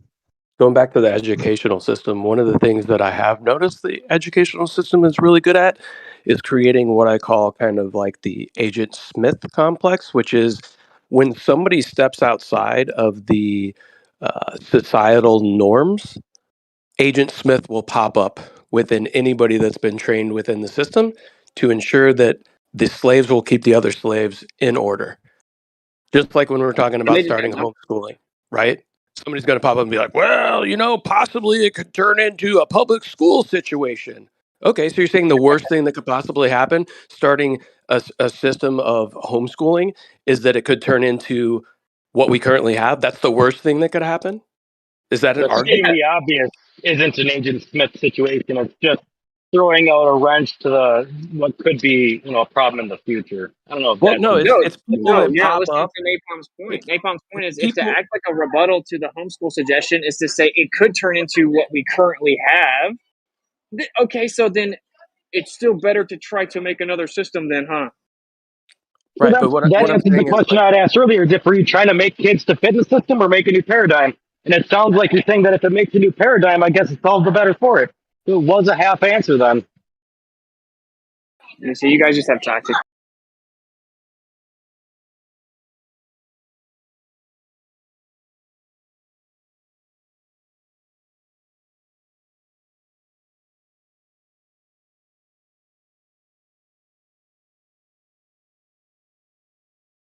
It's like funny because when you're like, well, you do teach geocentrism, but we know that's not true, and then you ask for evidence of it, they have literally nothing.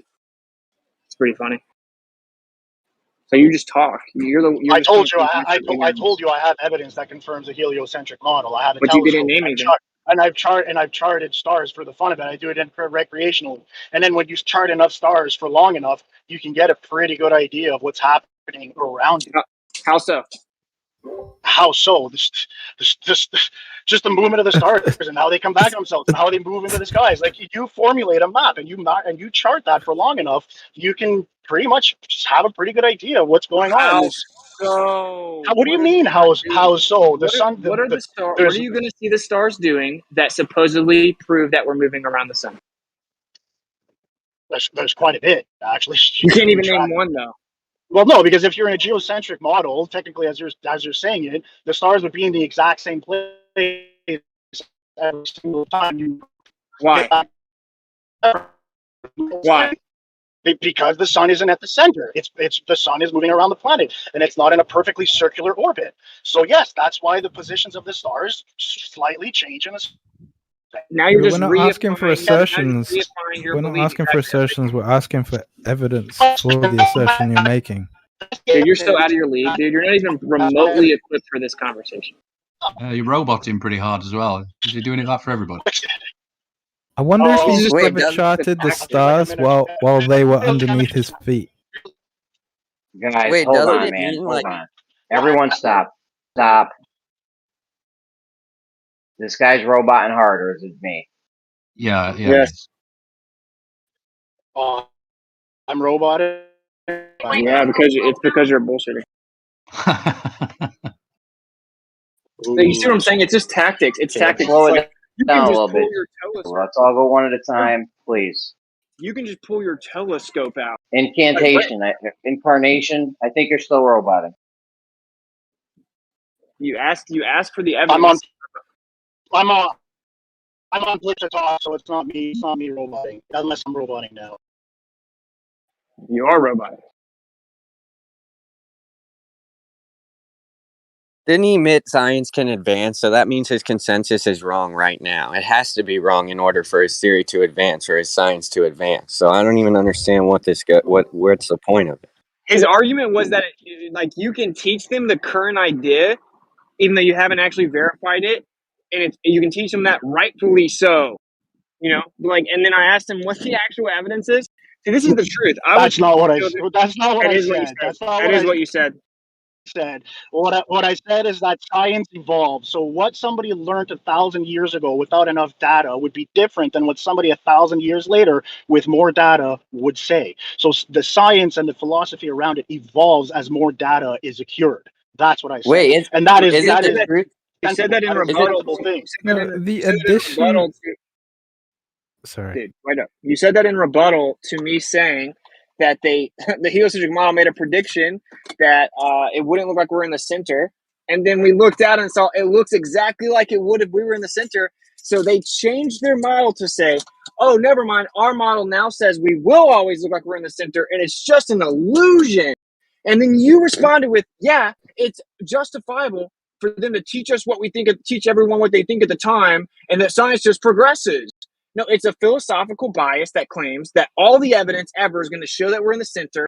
To quote Edwin Hubble, the idea of a central Earth can never be disproven, and we disregard it at all costs because we must avoid the horror of a special and unique position. Okay, that's what the truth is. But the children are not taught any of that. The children are not told that Edwin Hubble said that. They're not told that in 1925 they made the observations that show the distant galaxies move in relation to the Earth, which completely refuted the heliocentric model up to that point. They had to completely change the theory. They're not told that the cosmic microwave background showed anisotropic axis that lands on the Earth. They're not told any of the actual evidence. They're told the final product, the philosophical conclusion, as if it is scientific fact. And you're suggesting it's better for children to be left in the dark and lied to. That's ridiculous. That's laughably ignorant. That's not what I said. No. That's not what I said at all.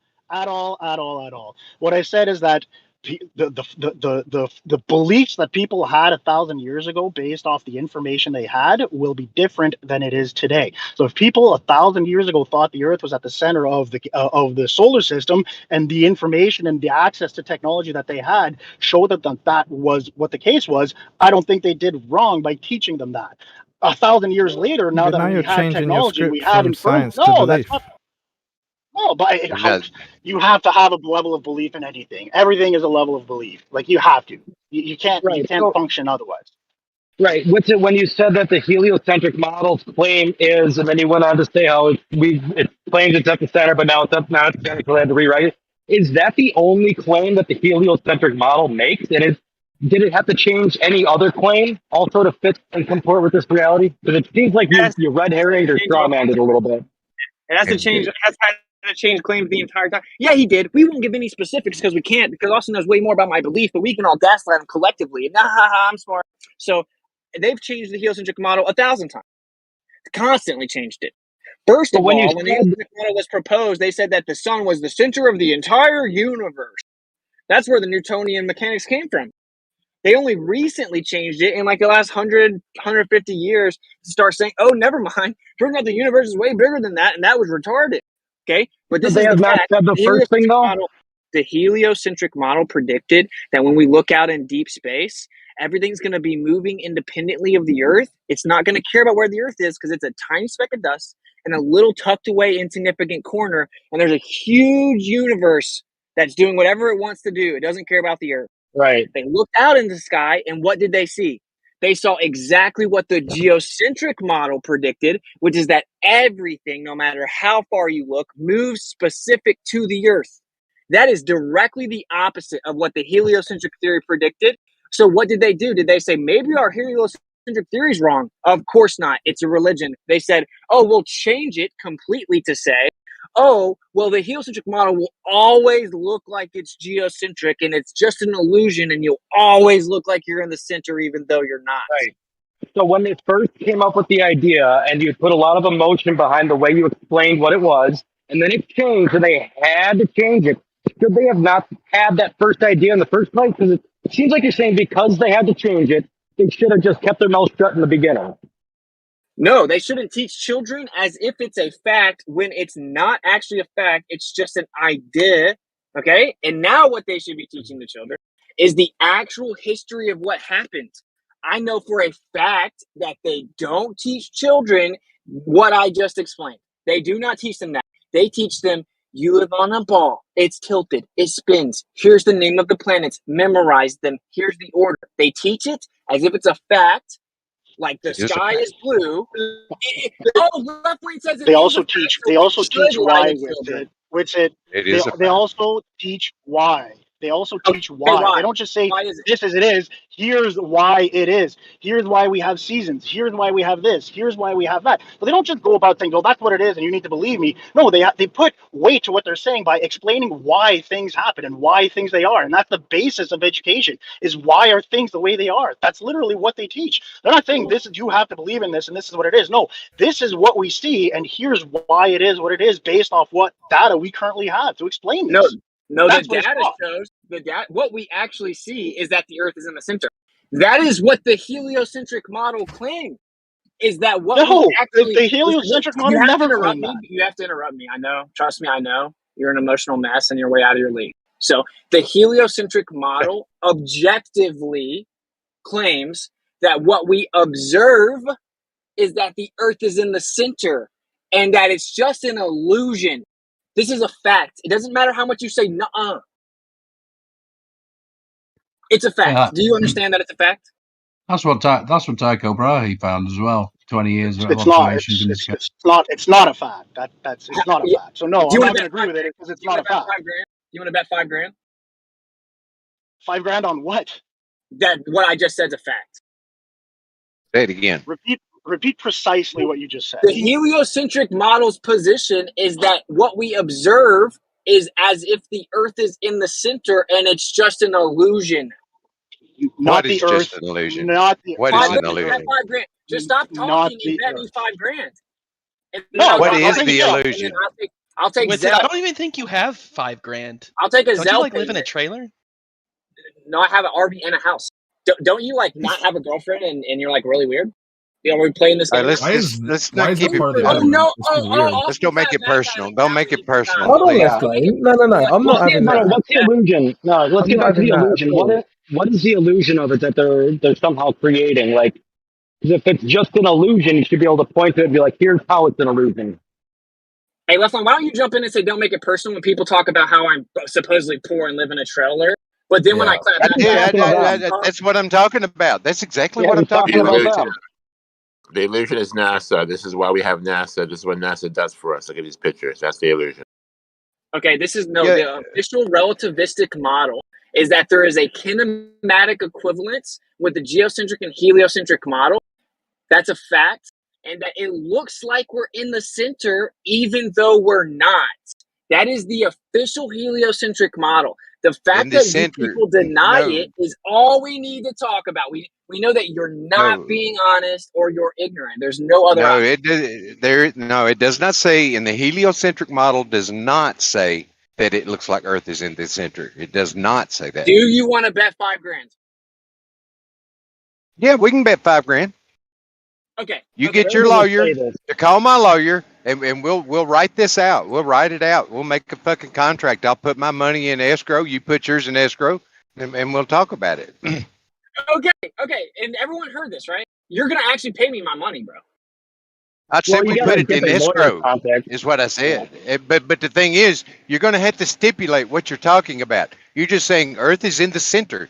It looks like Earth is in the That's not center. what I said. You're not saying of Yeah, what. there The you go. heliocentric Dude, model buddy. does not dictate that the Earth is in the center of the solar system. It does not say that. Now you had to straw man what it said, so that's why you want to actually take the Why bet. can't Because you have people to just No, I'm not listen? straw manning. I'm being specific. Yeah, no, Is what that I'm isn't being. what he No, you're said not. at all. You are specifically straw manning. So I never said Yeah. the heliocentric model says the Earth's in the center of the solar system. That's blatantly a straw man. So relativity, and to quote Einstein, he said, the struggle so violent in the day of Copernicus seems to actually be quite meaningless after all, because the statement, the Earth moves around the sun, or the sun moves around the Earth, are equally valid, and it's just That's a coordinate emotion. system preference. It's That's just a just coordinate motion. system. That's nothing. So that's called That's kinematic nothing to do equivalence. with the heliocentric model. That's called kinematic equivalence. Yeah, And nothing to do with kinematic it equivalence, heliocentric. No. it literally does. It's Look, called listen. When you kinematic say equivalence. Yeah, heliocentric model, you you're are way out of your league. limited to the sun and everything out to the Oort cloud. Let's say anything beyond that is not included in the heliocentric model. Well, you actually don't seem to know even what the words truly mean, because heliocenter would actually mean that the Earth's in the center of the universe, which is how it was first proposed, which is why it was called heliocentric. No, You no, guys always have to interrupt me. that's just So not right. heliocentric, it just I get to interrupt you because I don't think it's right. He said So nuh-uh.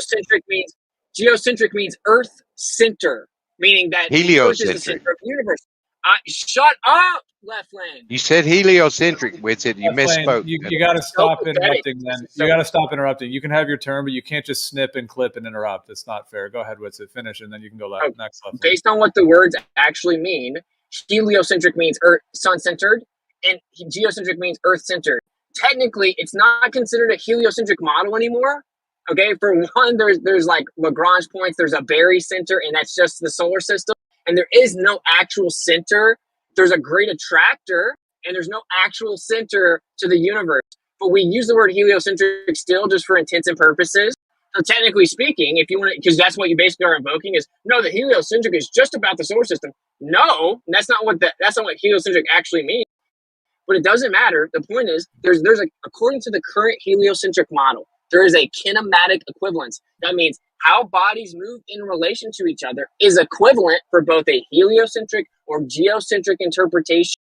Therefore, any observation you make of things moving in the sky doesn't prove we move around the sun according to the official heliocentric model. This is just a simple fact. All right. Did you want to respond, left lane? No, I was trying to tell him. He kept saying the heliocentric model means the Earth is in the middle, and he was misspeaking. No, he never. That's said what I he was didn't trying to say speak that. to. He didn't say He that did. once. No, We he can didn't. play it back. Yeah, please do, because I was listening as well. It doesn't matter. Move on. Okay, I'm wrong. Well, it does Y'all move matter on. because you're lying about what he said, and that's really Yeah, annoying. no, I'm not lying. That's what I Yeah, you understood are. it to be. That means I'm not lying. So let's move on. Let's quit calling each other liars. Well, then, if you don't understand, why are you responding? Well, let's just play it back. I do Let's just play it understand. back so I that do we can understand not, completely. sir. I understand completely. Let's just play it back. There's Why two as possible soon as we're gonna scenarios play it here, back, right? we're gonna move Either on. you haven't understood what he said, or you Yeah, have fuck it. understood what he said. I'm out. And you're, Y'all go ahead. Y'all go ahead. yeah. There's two possible scenarios here, left lane. Either you haven't understood what he said, or you have understood what he said, and you're lying about it. They're the only two possibles here. It's not the And I only two. want to He clarify. may have misheard. He may have misheard or misunderstood. Either way, That's fine. I wish you would admit that, though. I wish you would admit that was I think possible. Witsit did misspeak once within him talking, but the problem is he kept getting clipped so many times that he had to repeat himself so many different times that I think one of the times he was saying it might have been incorrect. Either way, move on. No, I don't think so. I would bet money I never said the heliocentric model says the Earth is in the center. I said that it based on observations, the Earth is in the center. And that's what the heliocentric model says, that based on what you get with observations, it looks like the Earth is in the center. That's what observations means. So yeah, the heliocentric model says that based on observations, it looks like the Earth is in the center. This is just a fact. But this is what's so funny. The whole context of this was I was talking about homeschool curriculum. And I was talking about how children should be taught how to think, not what to think. And that they should be told the entire story. Someone else, line of y'all, jumped in and promoted the idea of teaching geocentrism. But what I was saying was that you teach them the full story after you teach them how to think, and then you let them figure it out. So instead of lying to them and saying, we know that the Earth moves around the sun and that there's a solar system and that there's an ever-expanding universe going 4 times the speed of light and all this nonsense, you teach them the actual history of what happened. You don't tactically omit the mistakes so that they don't get to see what really happened.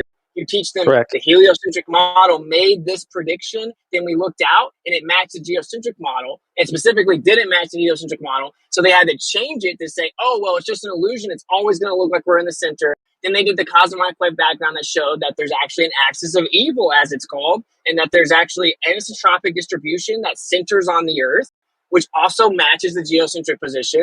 You teach them what it actually says, that as over hundreds of years, the heliocentric model evolved to where Einstein proposed a theory that said that you can't tell the difference if the Earth's in the center or not in the center, and that they're equally valid in terms of kinematics. Then you teach them what kinematics means. You teach them the whole story without omitting parts of it. That's what I'm saying. That's any that's a honest good person would point. say that's the best thing to do. Right. Well, so that's a good point, because that's exactly why we're in this argument right now, is because somebody is going solely based off of their education, probably within our public school system, certainly within the curriculum that's outlined by our government, and saying you're wrong and you're lying, this isn't the case, because they weren't taught the whole entire story. Exactly.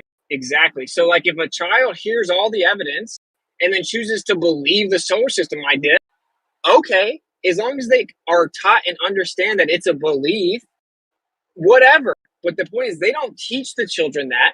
They teach them that it's science and that it's a fact, which is just like Napalm said, the reason that we're dealing with the people jumping in, telling me I can't homeschool people, it won't work, I shouldn't do it, and that I'm going to be brainwashing them, all this projection. Because what I'm suggesting is that you don't hide stuff from the children, you teach them the truth. And if something is a belief, you show them all the evidence and you teach them how to think logically and let them come to their own conclusion. Because if something's not empirically and scientifically verified and known to be the only explanation, you don't teach them as if it is the only explanation. That's called lying. They're lying to children. So how would you teach your children regarding the shape of the Earth? Would you say, well, like, how would you do it? Have you not been listening at all? What kind of stupid question is that? It's the same answer. It's like you would teach them that some people say the Earth's a ball, some people say the Earth's a plane. Here's the different sides of the ideas. Here's the evidence that they invoke, and here's how each side interprets the different evidence. And you allow them to think critically about it. And would you curate the information that is available to your child based off of your beliefs? I just said we would lay out all the positions and the evidence. How is it that Yeah, but you can still curate the information that contradicts yours, and you say you choose what information you would have that kid absorb, so that you could still curate the information, even if you're hypothetically, per you giving them all the data. But it could still be curated. It could be biased. Yeah, but this isn't a proper rebuttal. Like your school right? system curated all the nonsense that you believe, yeah? Exactly. That's why it isn't a proper rebuttal, because your information was curated by this large monolithic governmental organization, right? So why would you say that somebody whose response is, I would teach them that there's a multitude of views on this specific topic. Here's both of them. What can we do to try to figure out what the truth is and allow the child to make a decision, or at least go down the path of logical inquiry? Right. Right? Well, why would you have a resistance to that type of teaching? Well, I'm They're just saying it's very furious at the susceptible. idea It's very that they'll get susceptible. it's very susceptible to be curated towards to be biased. You would want the information provided to the kid to be completely unbiased, regardless of what you think. So, you know, what you're saying about a monolithic educational system shoving something down a kid's throat can just as much apply in a homeschooling setting. Like that, like Nobody's those are saying it separate. can't. So you agree that when they curate it with a bias in the public school system, that's bad? Yeah, I think the public Exactly. school system. I agree. I'm not saying the public school system is something to be to emulate. In no way, shape, or form do I think the public school system, as it currently is to be emulated. Not in any way, shape, or form. But here's the thing. Let's go back to the heliocentric versus geocentric argument. You realize that the only reason that the heliocentric model is taught as basically fact in school, you're not taught anything else. It's taught that way solely based off of philosophical beliefs. I disagree with that, but you know, we'll agree to That's disagree. the fact of the matter, though. And the reason you disagree with it is because you were not taught that it was a philosophical belief. You were taught that it was fact. No, Exactly. I can apply logic to the information that's provided to me, and the overwhelming amount of data that supports a particular side or another. I can form an opinion based off that, and the credibility of the information that's being handed. I can easily apply logic to information and where the information comes from, and deduce a worthwhile opinion. Whether or not right it's wrong or right or wrong, it's irrelevant. But I can still take logic, apply it to what I'm learning, where the information is coming from, and deduce not a conclusion, but deduce an idea of what's going on based on that. I don't need it to have it shoved down. Where's the my logic throat. in thinking stars are underneath your feet? Well, either Well, way, we're talking about here's you the already problem admitted that is you don't the even people that you get the information from, right? For the heliocentric model, if you actually study what they say about the observations that have been made throughout history, you'll come to the understanding that what it was talking about, where it's only heliocentric based on philosophical beliefs. And the people that give you that system blatantly admit to that. So when you say you disagree and blah, blah, blah, you're disagreeing with the people who give you the system saying, hey, it could be geocentric, it could be heliocentric. We're picking heliocentric solely based on our philosophical belief system, not because of any observational data that would empirically prove that this one is superior over the. Yeah, we're You can advocating that you teach the child that truth. It's you teach them what the Copernican principle is. It's the idea, the belief, the philosophy that the Earth does not occupy a special or unique position, that the Earth is insignificant and not special. And the reason they think that that makes sense is because they believe the universe is so big that it doesn't make sense for the Earth to be in a special position out of the whole universe. And that is a belief that they have. It's called the Copernican principle. The alternative is that the Earth's in the center, thus it does have a special or unique position. Well, if they taught the children that, almost all the children would pick the "we're special" decision. So that's why they don't teach them that. Yeah, but Okay, don't well, they? But wouldn't they even say in the mainstream model that that was sort of like the original ideas of those guys in the earlier times before they had, you know, probes and James Webb telescopes and all these other things that they're claiming they're out there probing and going to, you know, Mars and all this stuff, you know, to where now they would say it is solid or whatever, you know. No, Because not when it comes to heliocentrism or geocentrism, because like even if in the theory that you went out in space, right? Like when you're within the solar system scale, you have no access to any observations or evidence that would show you one way or the other. According to the current model, to figure out for sure if it was geocentrism or heliocentrism, you would have to get outside of the galaxy. At least you would have to get outside of our galaxy and then look around and see if it still looked like you were in the center there. So, like, according to their own position, it still isn't definitively proven, even if you grant them the idea that probes go to Mars and all this stuff. You'd have to get outside the galaxy and then see, does it still look like we're in the center, even though we're millions and millions of miles away from the Earth now? So, even in their own paradigm, they haven't proven heliocentrism yet. all right, I see what you mean. Between geocentrism and heliocentrism. Yeah, I see what you're saying. I guess I was thinking of some of the other things like the Earth going around the sun. Like they would claim that that's fact or whatever because they're out there. No, not even the Earth going around the sun, because like you're within the mechanics of the gravitational system on the local scale that you can't tell. So like, actually, you can. You can easily tell. You can easily tell whether or not we're orbiting around the sun versus the other bodies orbiting around us. We have 2 planets that are between us and the sun, You're orbiting breaking the up. sun, and we have the rest of the planets outside of our orbit. You're breaking up, but you're just wrong.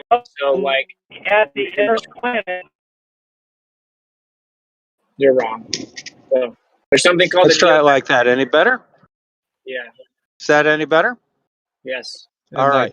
Well, you can easily tell that there are 2 planets between us and the sun, orbiting the sun, and the rest of the planets are outside of our orbit, orbiting the sun. That's easy enough to do with a telescope. No, again, there's something called the neoticonic Yeah. system. There's something called the neoticonic. Absolutely. Bob, if you're going to say your piece, you got to pass the mic and not interrupt, please. You said your thing. Let him respond, please. There's something called the neoticonic system, which it's a geocentric model that has the sun moving around the Earth and then the planets moving around the sun, which gives you that exact same kinematic effect. There's a kinematic equivalence with the neoticonic system and the heliocentric model, including the motion of the planets.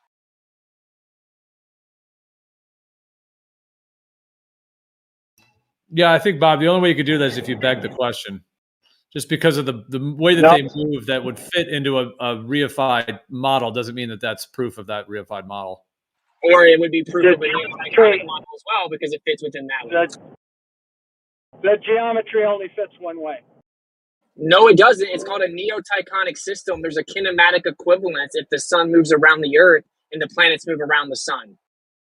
Well, you go ahead and write that up and let me review it. It's already been written up. Why is it not Then you let obvious? me. I don't understand why it's not obvious to just accept and point out the assumptions in those statements.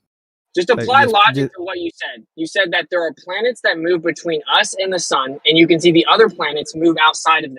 Okay, now take an Earth orbit. Take Earth in the center model. Have the sun moving around the Earth. Now have planets moving around the sun as it moves around the Earth. Now have 2 of the planets in between the sun and the Earth, and the rest of them orbiting around the Earth, wider than in between the sun and the Earth. And now you have a very specific and exact kinematic equivalence.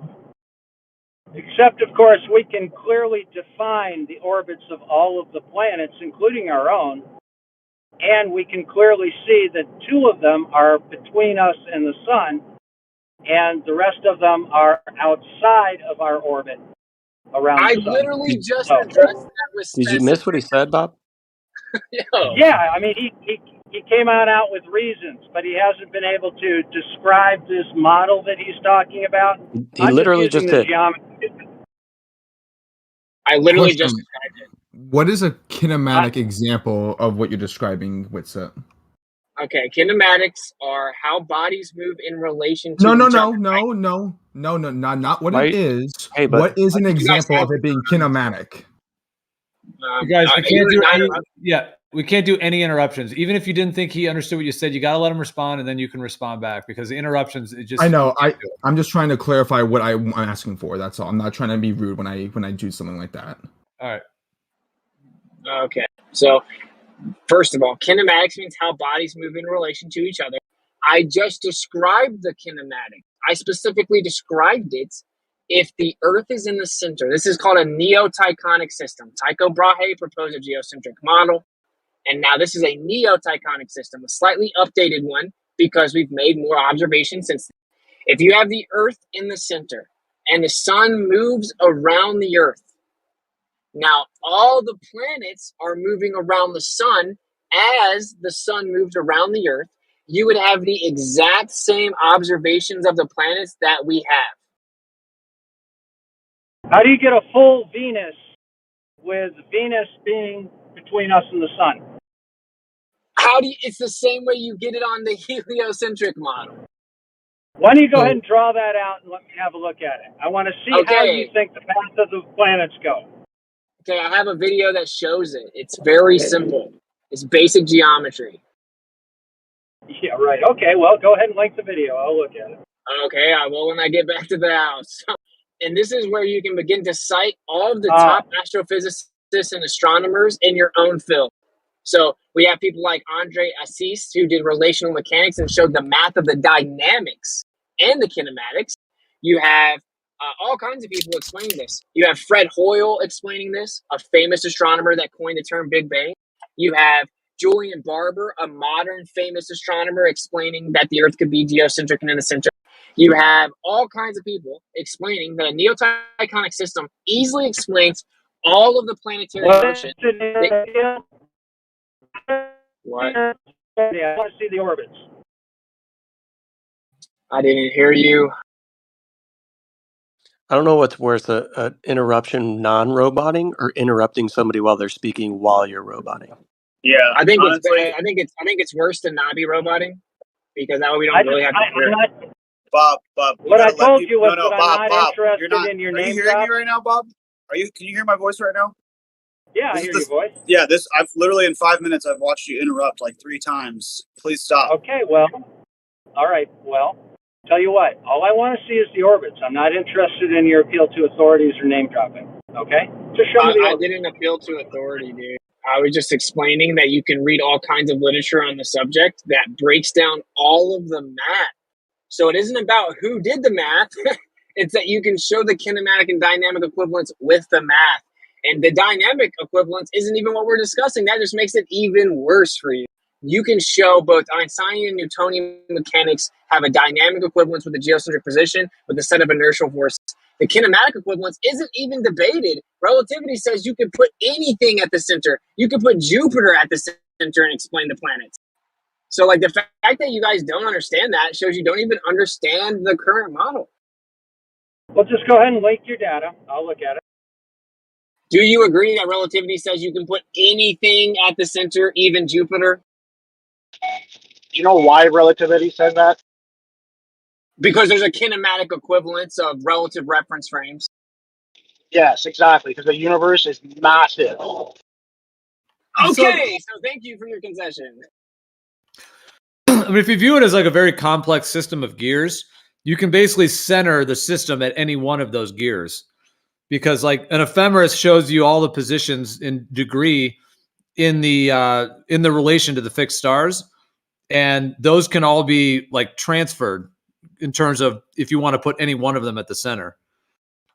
So like you can take a zodiac and you can make it Earth centered, you can make it Sun centered, you can make it Mercury centered, and you'll get the actual kinematics of all of those gear systems that will function within that system, no matter which one you put at the center. Yeah, you have the covariance principle and the equivalence principle. So you have the idea that there's an equivalence between inertial and accelerative frames. And so it's just simple. You have like he said it really simply too. I already said this. He said that if the Earth moves around the sun, or if the sun moves around the Earth, is a meaningless question. They're equally valid. Which is why during The orbital elements clearly define the path of every orbit of the planets. So you can satisfy Kepler's laws with a neotectonic system.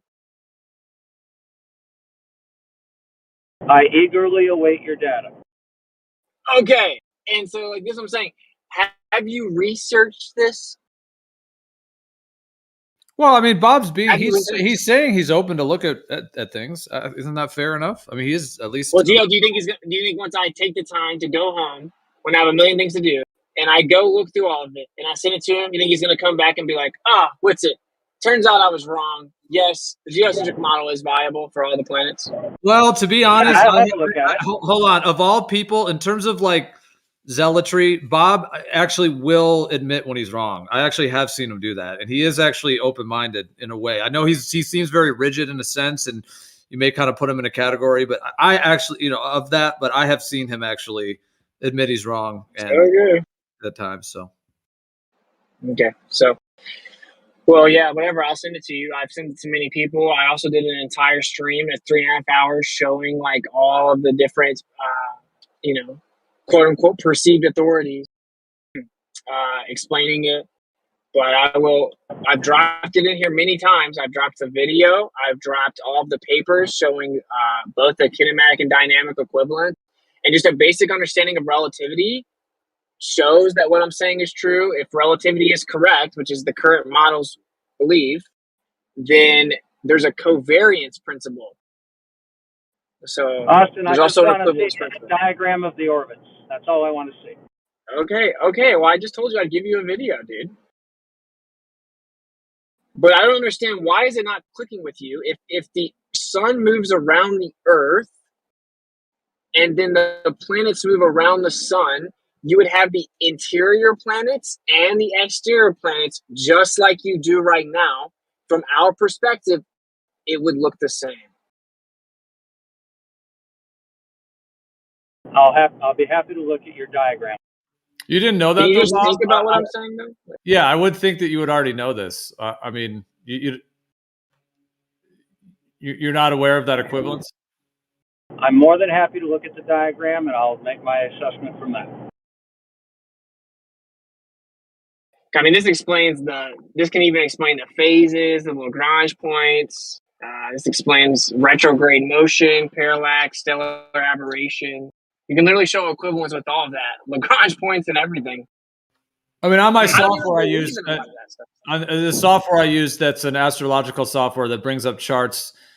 You can literally click it geocentric or heliocentric, and it shows that exact equivalence. And it shows all of and you can move it through time, like day by day, week by week, month by month, forward and backward, because it's all related to the ephemeris. And you can literally pull a geocentric chart or a heliocentric chart, and Can you like send me the name of that?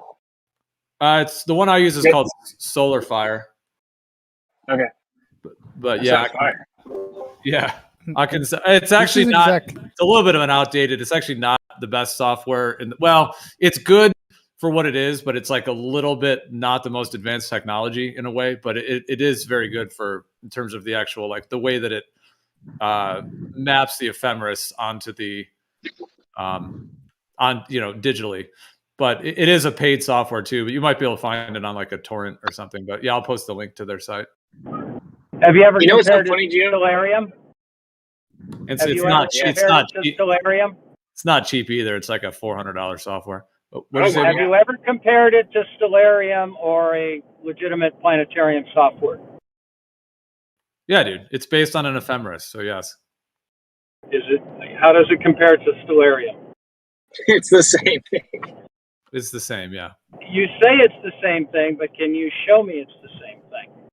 This is So, just for pointless example, interaction, dude. Can we get a demonstration of these planetary body rotations, like in these programs? Because you're claiming they would look the same. I'd like to see that myself. I just said I was going to drop you a video that like a 12-year-old could watch and understand it. I explained to you why. Shit, man. No one. You got one for a 10-year-old? No one rebutted it, right? Like, I'm like, if the sun moves around the Earth and the planets move around the sun, you would have the two planets in between the sun and the Earth, while the other ones go around the Earth, right, while it's around the sun, and then that would give you a kinematic equivalence. I actually thought I was responding, but my fucking mic was not picking me up for some reason.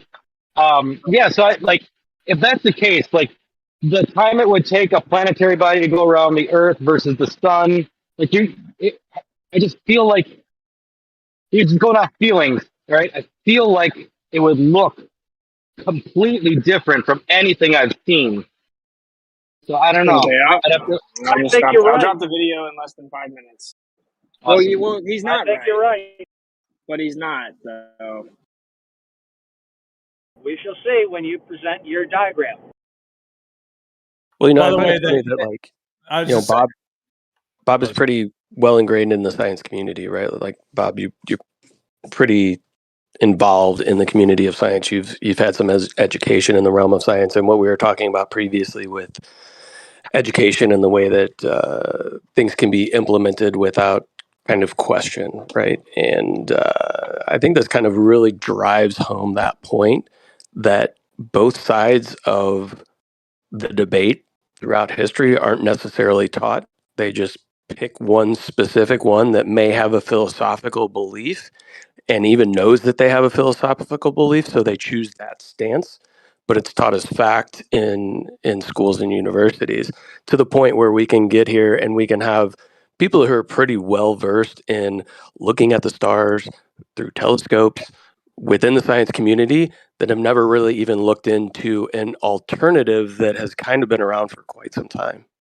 So how does new ideas come in science? Because if it's all a rigid format that you must follow, how do they get new ideas that challenge old ones? New ideas come up all the time because, your characterization of science is incorrect. And by the way, I determine orbits all the time. I'm quite familiar with the process. Right. So how have you never heard of I eagerly await your orbital diagram, my friend. Well, Bob, hold. Let me ask real quick. Are you familiar with the Swiss ephemeris? Are you familiar? Do you know what a Swiss ephemeris is? You tell me. That would be a no. I'm familiar with ephemeris, yes. Okay. I don't know if it's a Swiss or a German or a Portuguese ephemeris, though.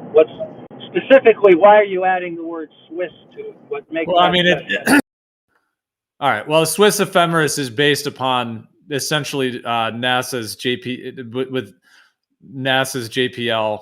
It's called the DEXXX ephemerides that are published by NASA. So I'm just saying the Swiss ephemeris is what's used in the solar fire, the software I was referring to, which shows the dynamic and the kinematic equivalence in terms of heliocentric and geocentric. So it's in line with sort of the mainstream, because they can't lie about the sky directly. Like the actual positions of things. That's one thing they can't lie about. Like they can't just, because anyone can check that on the ground. So that part, so I'm just letting you know that a Swiss ephemeris shows the degree and position of all of these planetary bodies and all of these, if you want to call them that, celestial objects. And the geocentric and heliocentric equivalence is easily transparent within the ephemeris, which is an entire a compendium which shows all of the degree positions of all of these celestial objects. And so I just thought you would have known that the geocentric and the heliocentric are equivalent, in terms of the actual positioning of them.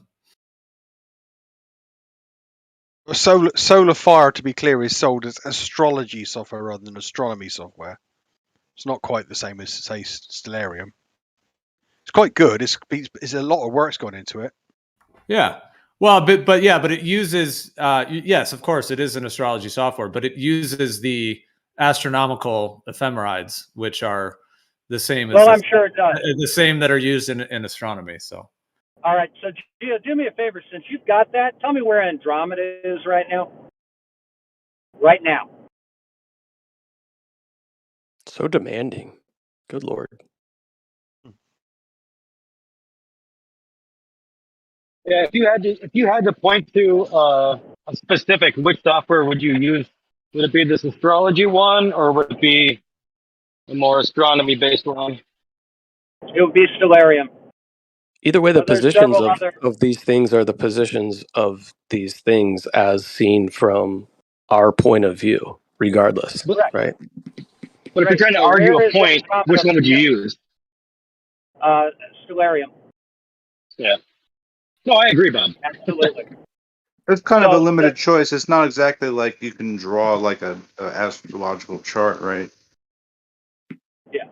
But well, you'd have to have some training to do that, right? In astrology, they need the astronomical accuracy in astrology. Astrology is a whole separate topic, and whether we want to discuss that or not is a whole separate thing. It's not really. I didn't bring it up for that. It's the astronomical equivalence. I just mean like that. Like you'd have to draw it up. I mean, or have some software to do it. Like Well, like the point is that Andromeda. Okay. The point is that Andromeda is not visible right now. I'd like to know where it is, because it will be visible tonight. But I want to know where it is right now.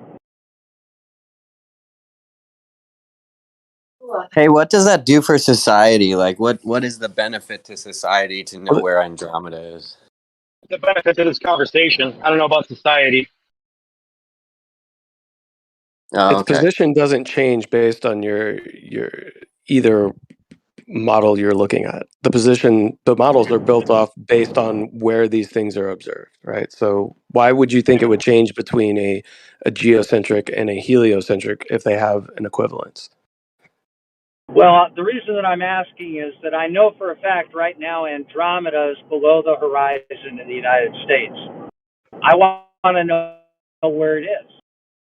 And if you verify that something is below the horizon, behind the Earth, I want to know how we know that.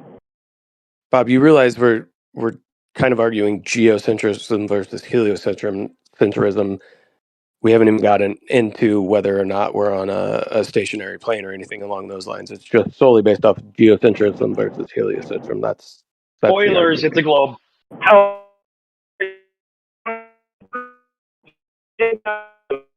You're roboting. Yeah, just listen to the robot overlord. Gotcha. Well, you did bring ephemeris into the equation here, and ephemeris says that Andromeda is below the horizon. So I would like to know where that is. Nobody's saying it's not below the horizon. Interesting. Did anybody Well, say okay, it's so not where is below it? the horizon, Bob? Okay, so where is it then? In relationship to the surface of the Earth. I don't know. I'd have to look. I'm in the middle of work right now.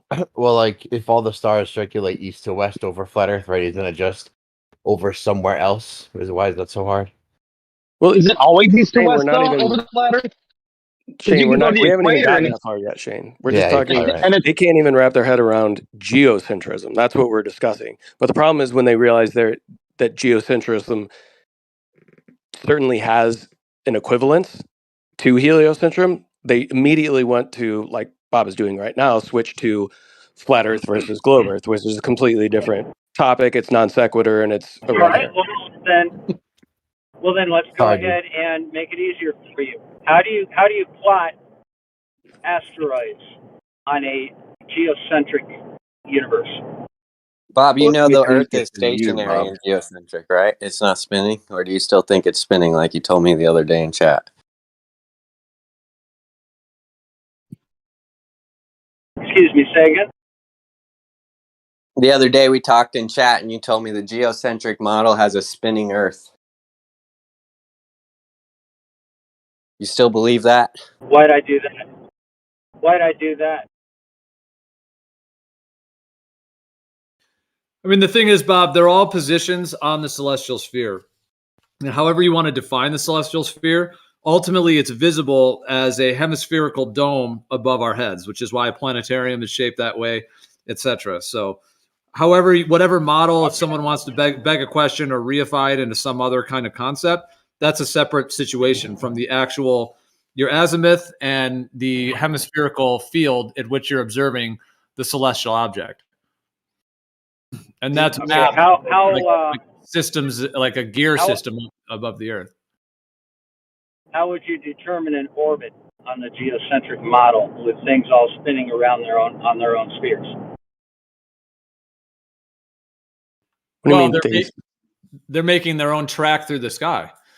Like if you have a planetarium that has like a dome shape to it, or if you walk outside and look at the sort of the dome of the ceiling, as it were, that you can see, that particular, let's say Mercury, will be moving. I mean, you can almost view it like a car on a racetrack. Like it's moving on its particular track between the tropics by degree and its speed, its cycle, etc. It's just tracking through the sky in relation to the fixed stars, relation to all the other bodies. All right, well, I'm going to wait for Whitsitt to show me the exact path that object is taking in relationship to the Earth and the Sun.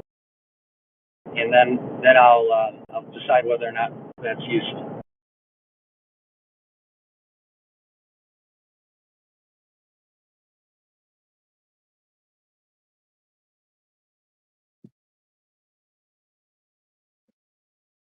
Do you have to any me, it idea makes why sense we that choose only heliocentric? things that would have an orbit between, allegedly, but between the sun and the Earth would be affected drastically by how you would plot it compared to if you put the Earth in the center and everything moving around it, planets moving around the sun and everything else just moving around the Earth. I don't think that would be a drastic change, would it? Well, we can demonstrate that Venus and Mercury both have an orbit between us and the sun. And no other Just like I planet said. has an orbit between us and the sun. Just like So I I'm said. very The curious. answer to your question would be yes. It would look extremely different if you I'm very had. curious as to how he's going to draw the orbits out. Yeah. So regardless of how the plot looks, if we plot it out solely based off of our observation and the assumption of it being in the center, why would it make any difference? Because we're doing what we observe is what we observe. Correct. And I want to see whether or not your plot matches actual observations. Why are you saying my plot? I don't have a plot, Bob. I know. I'm talking Whitson's plot. I want to see his plot and see whether or not it matches actual observations. I mean, it already is geocentric because we're on Earth and we observe everything on Earth. So it already is geocentric. Just out of curiosity, does the Earth spin in geocentric models? No. So how are if the Earth is, or if the sun is orbiting around the Earth, how do we have days and nights if the Earth is not spinning? Dude, if it was spinning, you wouldn't have day and night. I mean, I'm not saying this is what it is, but if you're talking about a globe geocentric idea, then you have a globe, and then everything is moving around it. The sun. Okay, but how do days work? How do we establish 24 hours, the 24-hour day in a geocentric model? The sun moves around it. The sun moves around it. Hold on just a second. So instead of the Earth spinning to cause the 24 hours, it's the movement of the sun around the Earth in 24 hours. That's pretty simple. Explains the year. All of the galaxies, all of the stars. You'd have to include that wobble that happens as well. So all you like to say the Earth's got this funny tilty wobble, and but like to say it's the Earth isn't moving and it's everything else. A lot more things are going to have that funny tilty wobble to them. So which is more funny, one Earth doing it or the entire universe? What do you mean? A lot of things will have a funny tilty wobble. I just want to go back though. If the sun is spinning around the Earth, we've established that we can figure out what a year is, but that doesn't tell you what a day is. How does a day happen in a geocentric model? No, that's a good point, because if you aren't spinning, you aren't getting a dark side of the Earth. And if it is the sun going around in one day, what's a year? Yeah, it's a good question. Dude, the year is based on the relationship of the background stars to the sun, the same way that it is in your model. Well, think about it. If the Earth isn't spinning and the sun is the thing that's causing night and day, okay, and it has to go around the Earth to make it night and day on the other side, that would be equivalent to the Earth going around the sun in 1 year. No. Yes. No, not if the background. It's based on relation to the. Okay, then just talk if you don't want to hear the answer. Oh yeah, I'll go on mute. It's fine. You know, the other problem that you run into, since you've absolutely locked into a non-rotating Earth on a geocentric model, if we can demonstrate rotation, that rules out the geocentric model. Thank you. Nope, because you can have an equivalence. You can have an equivalence to the sidereal rotation having effects on Earth. That's not too difficult either, Bob. So Demon Stride, are you still having a problem comprehending that if the sun moves around the Earth in 24 hours, and then if we base the year based on where the sun's plot it, dude, never mind. You obviously don't want to listen. You just want to talk. I do want to respond really quick though. So it's 24 times 365 is the amount of times the sun goes around the Earth in your model. No, 20. Or wait, let's see. You can sit there and just try to spout things out and try to figure out what I'm trying to say, or you can just let me speak without talking over me, and maybe you can understand it. Will you confirm, though, that if the Earth is rotating, the geocentric model rules out? No one has proved that, and it just goes to show you guys have not researched the geocentric model if that's your belief, that it would spin. If the Earth is spinning and it's geocentric, you would see the same things in the sky all the time. Okay, so you agree then that if the Earth is actually found to be rotating, that rules out the geocentric model? The Earth has not been found to be rotating. Napalm just told you the distant galaxies spinning, that movement can be translated to the Earth and cause what you say a pendulum processes. But All right, if so if the Earth can be demonstrated to be rotating, that would rule out the geocentric model. Yes or no? Why don't you demonstrate that and get yourself a Nobel Prize, because nobody else has actually been able to do it, Bob. Bob, it's too bad that people can't think of these hypotheticals. You know, I mean, they're so indoctrinated into flat Earth. You'd think they'd be able to, Yeah, handle a you're right. if question. Why do you think You're I locked them in? Why do you think I locked them you're into right. saying We that? all grew up being indoctrinated into the flat Earth. We have Yeah. never changed our worldview ever. You're correct. Well, if you only grew We've up a spent our couple whole years ago, entire it might be life the case. listening to what we've been told. We've never thought outside the box and tried to look at things from a different perspective. You're right, Why Demon do you Strike. think I locked them into that? Why You do you guys think are I locked literally them into the projecting. stationary Earth and geocentrism? You guys Oh, are stuck. you think that's a gotcha?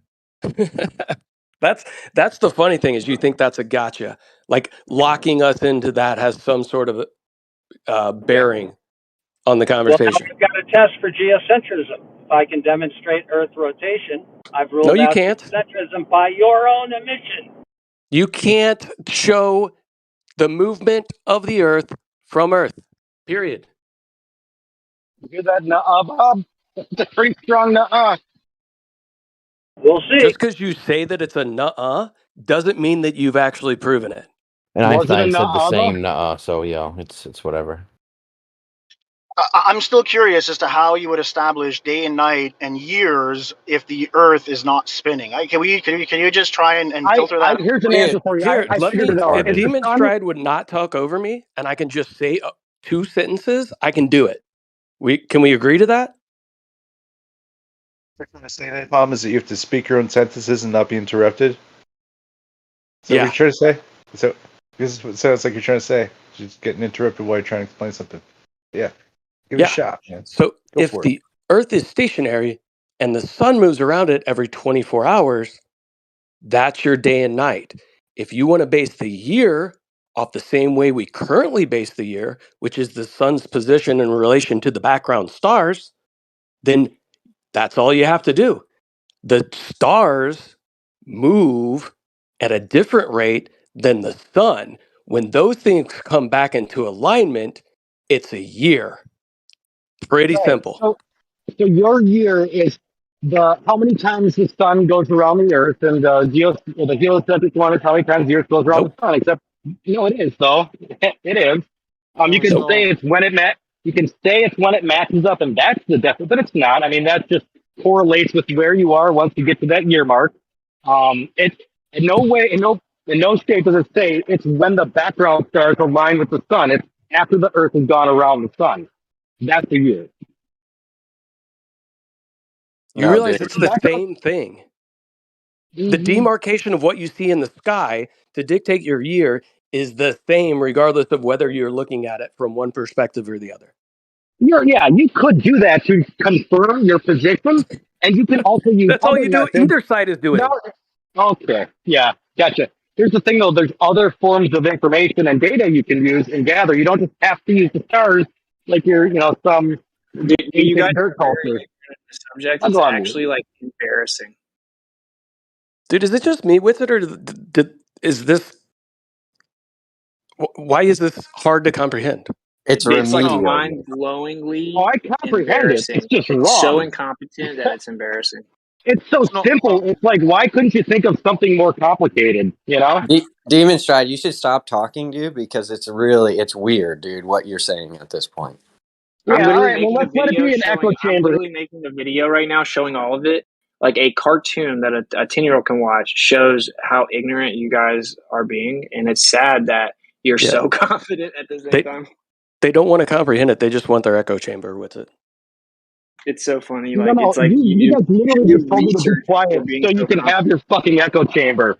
How No, is this? you want to This stay will here never and be. shout, This get will their never be a global science echo chamber ever. Demon Stride, you're just speaking out of ignorance.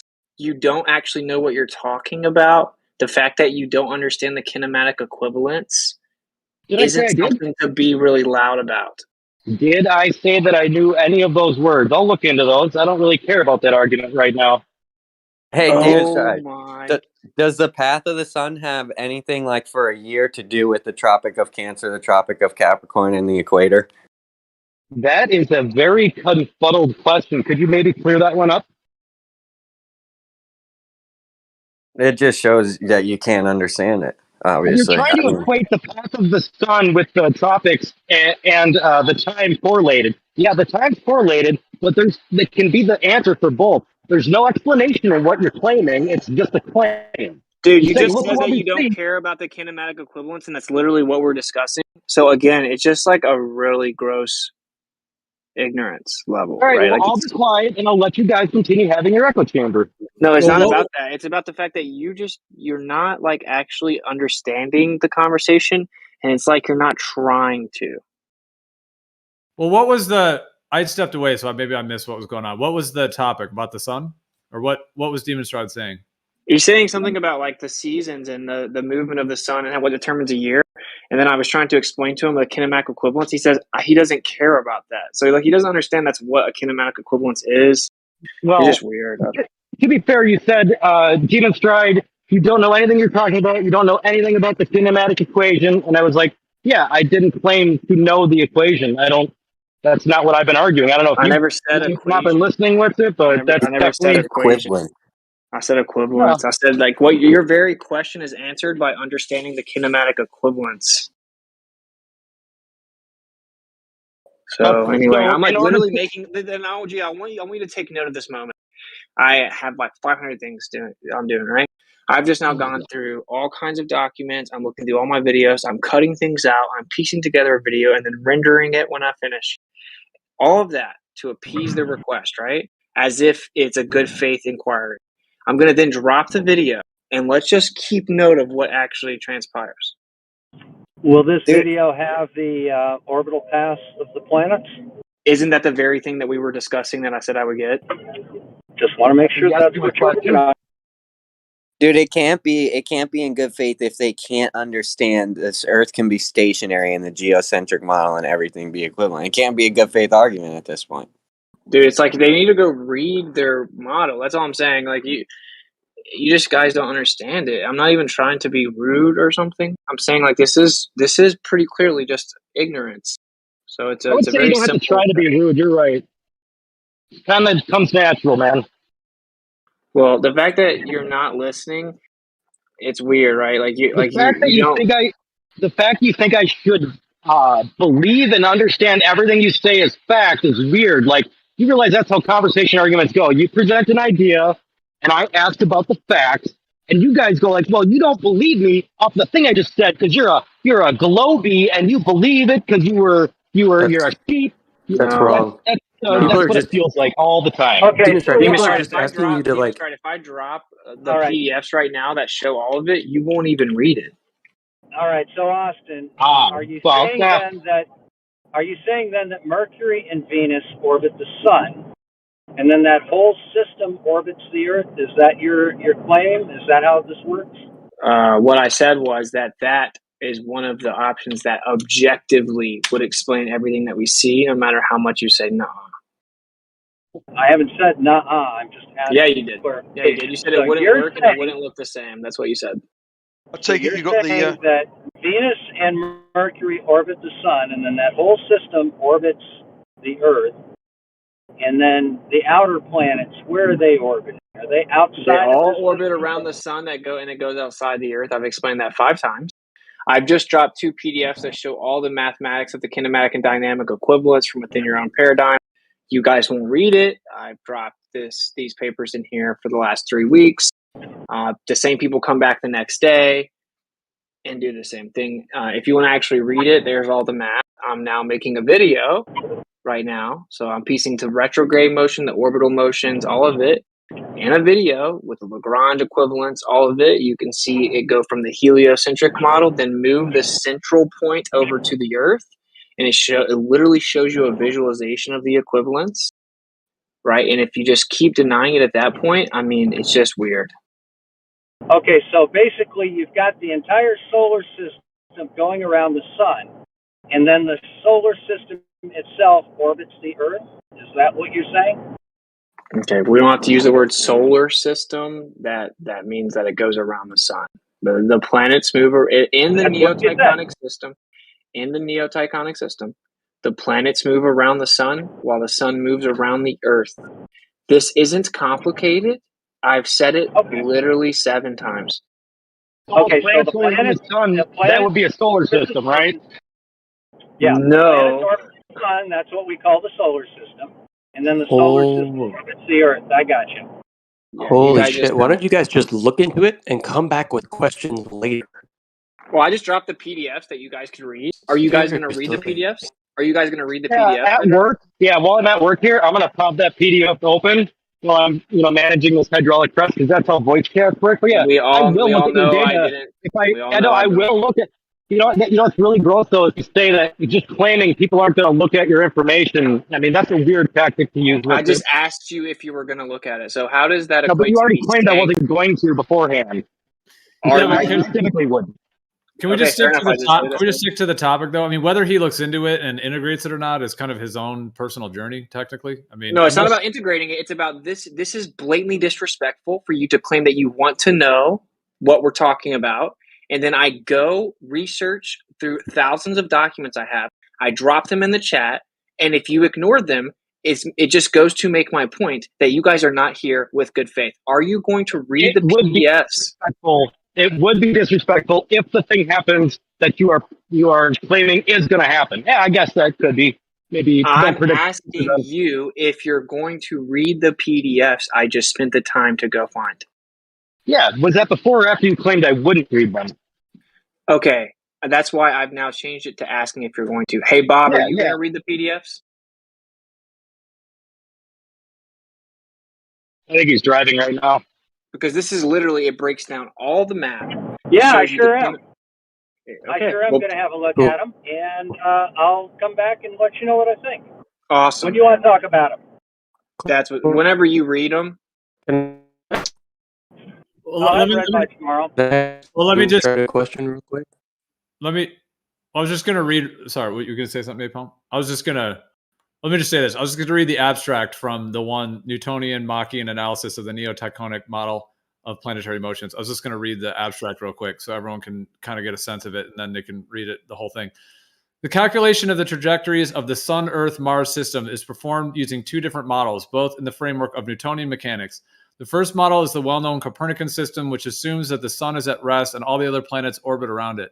The second is a less well-known, developed by Tycho Brahe, 1546 to 1601, according to which the Earth stands still, the Sun orbits around the Earth, and the other planets orbit around the Sun. The term neo-Tychonian system refers to the assumption that orbits of distant masses around the Earth are synchronized with the Sun's orbit. It is the aim of this paper to show how kinematical and dynamical equivalence of these systems under the assumption of Mach's principle. Yep, and he shows all the math, and it's irrefutable. I even sent it to PhD astronomers, and they conceded. Where does the centripetal force come from in the gravitational equations of buoyancy then, if there is no rotation? No, there's angular momentum of the cosmos around the Earth. Okay. So, another question for you. You seem really confused about the Earth being in the center and how day and night works and how years work. So, if you were tomorrow somehow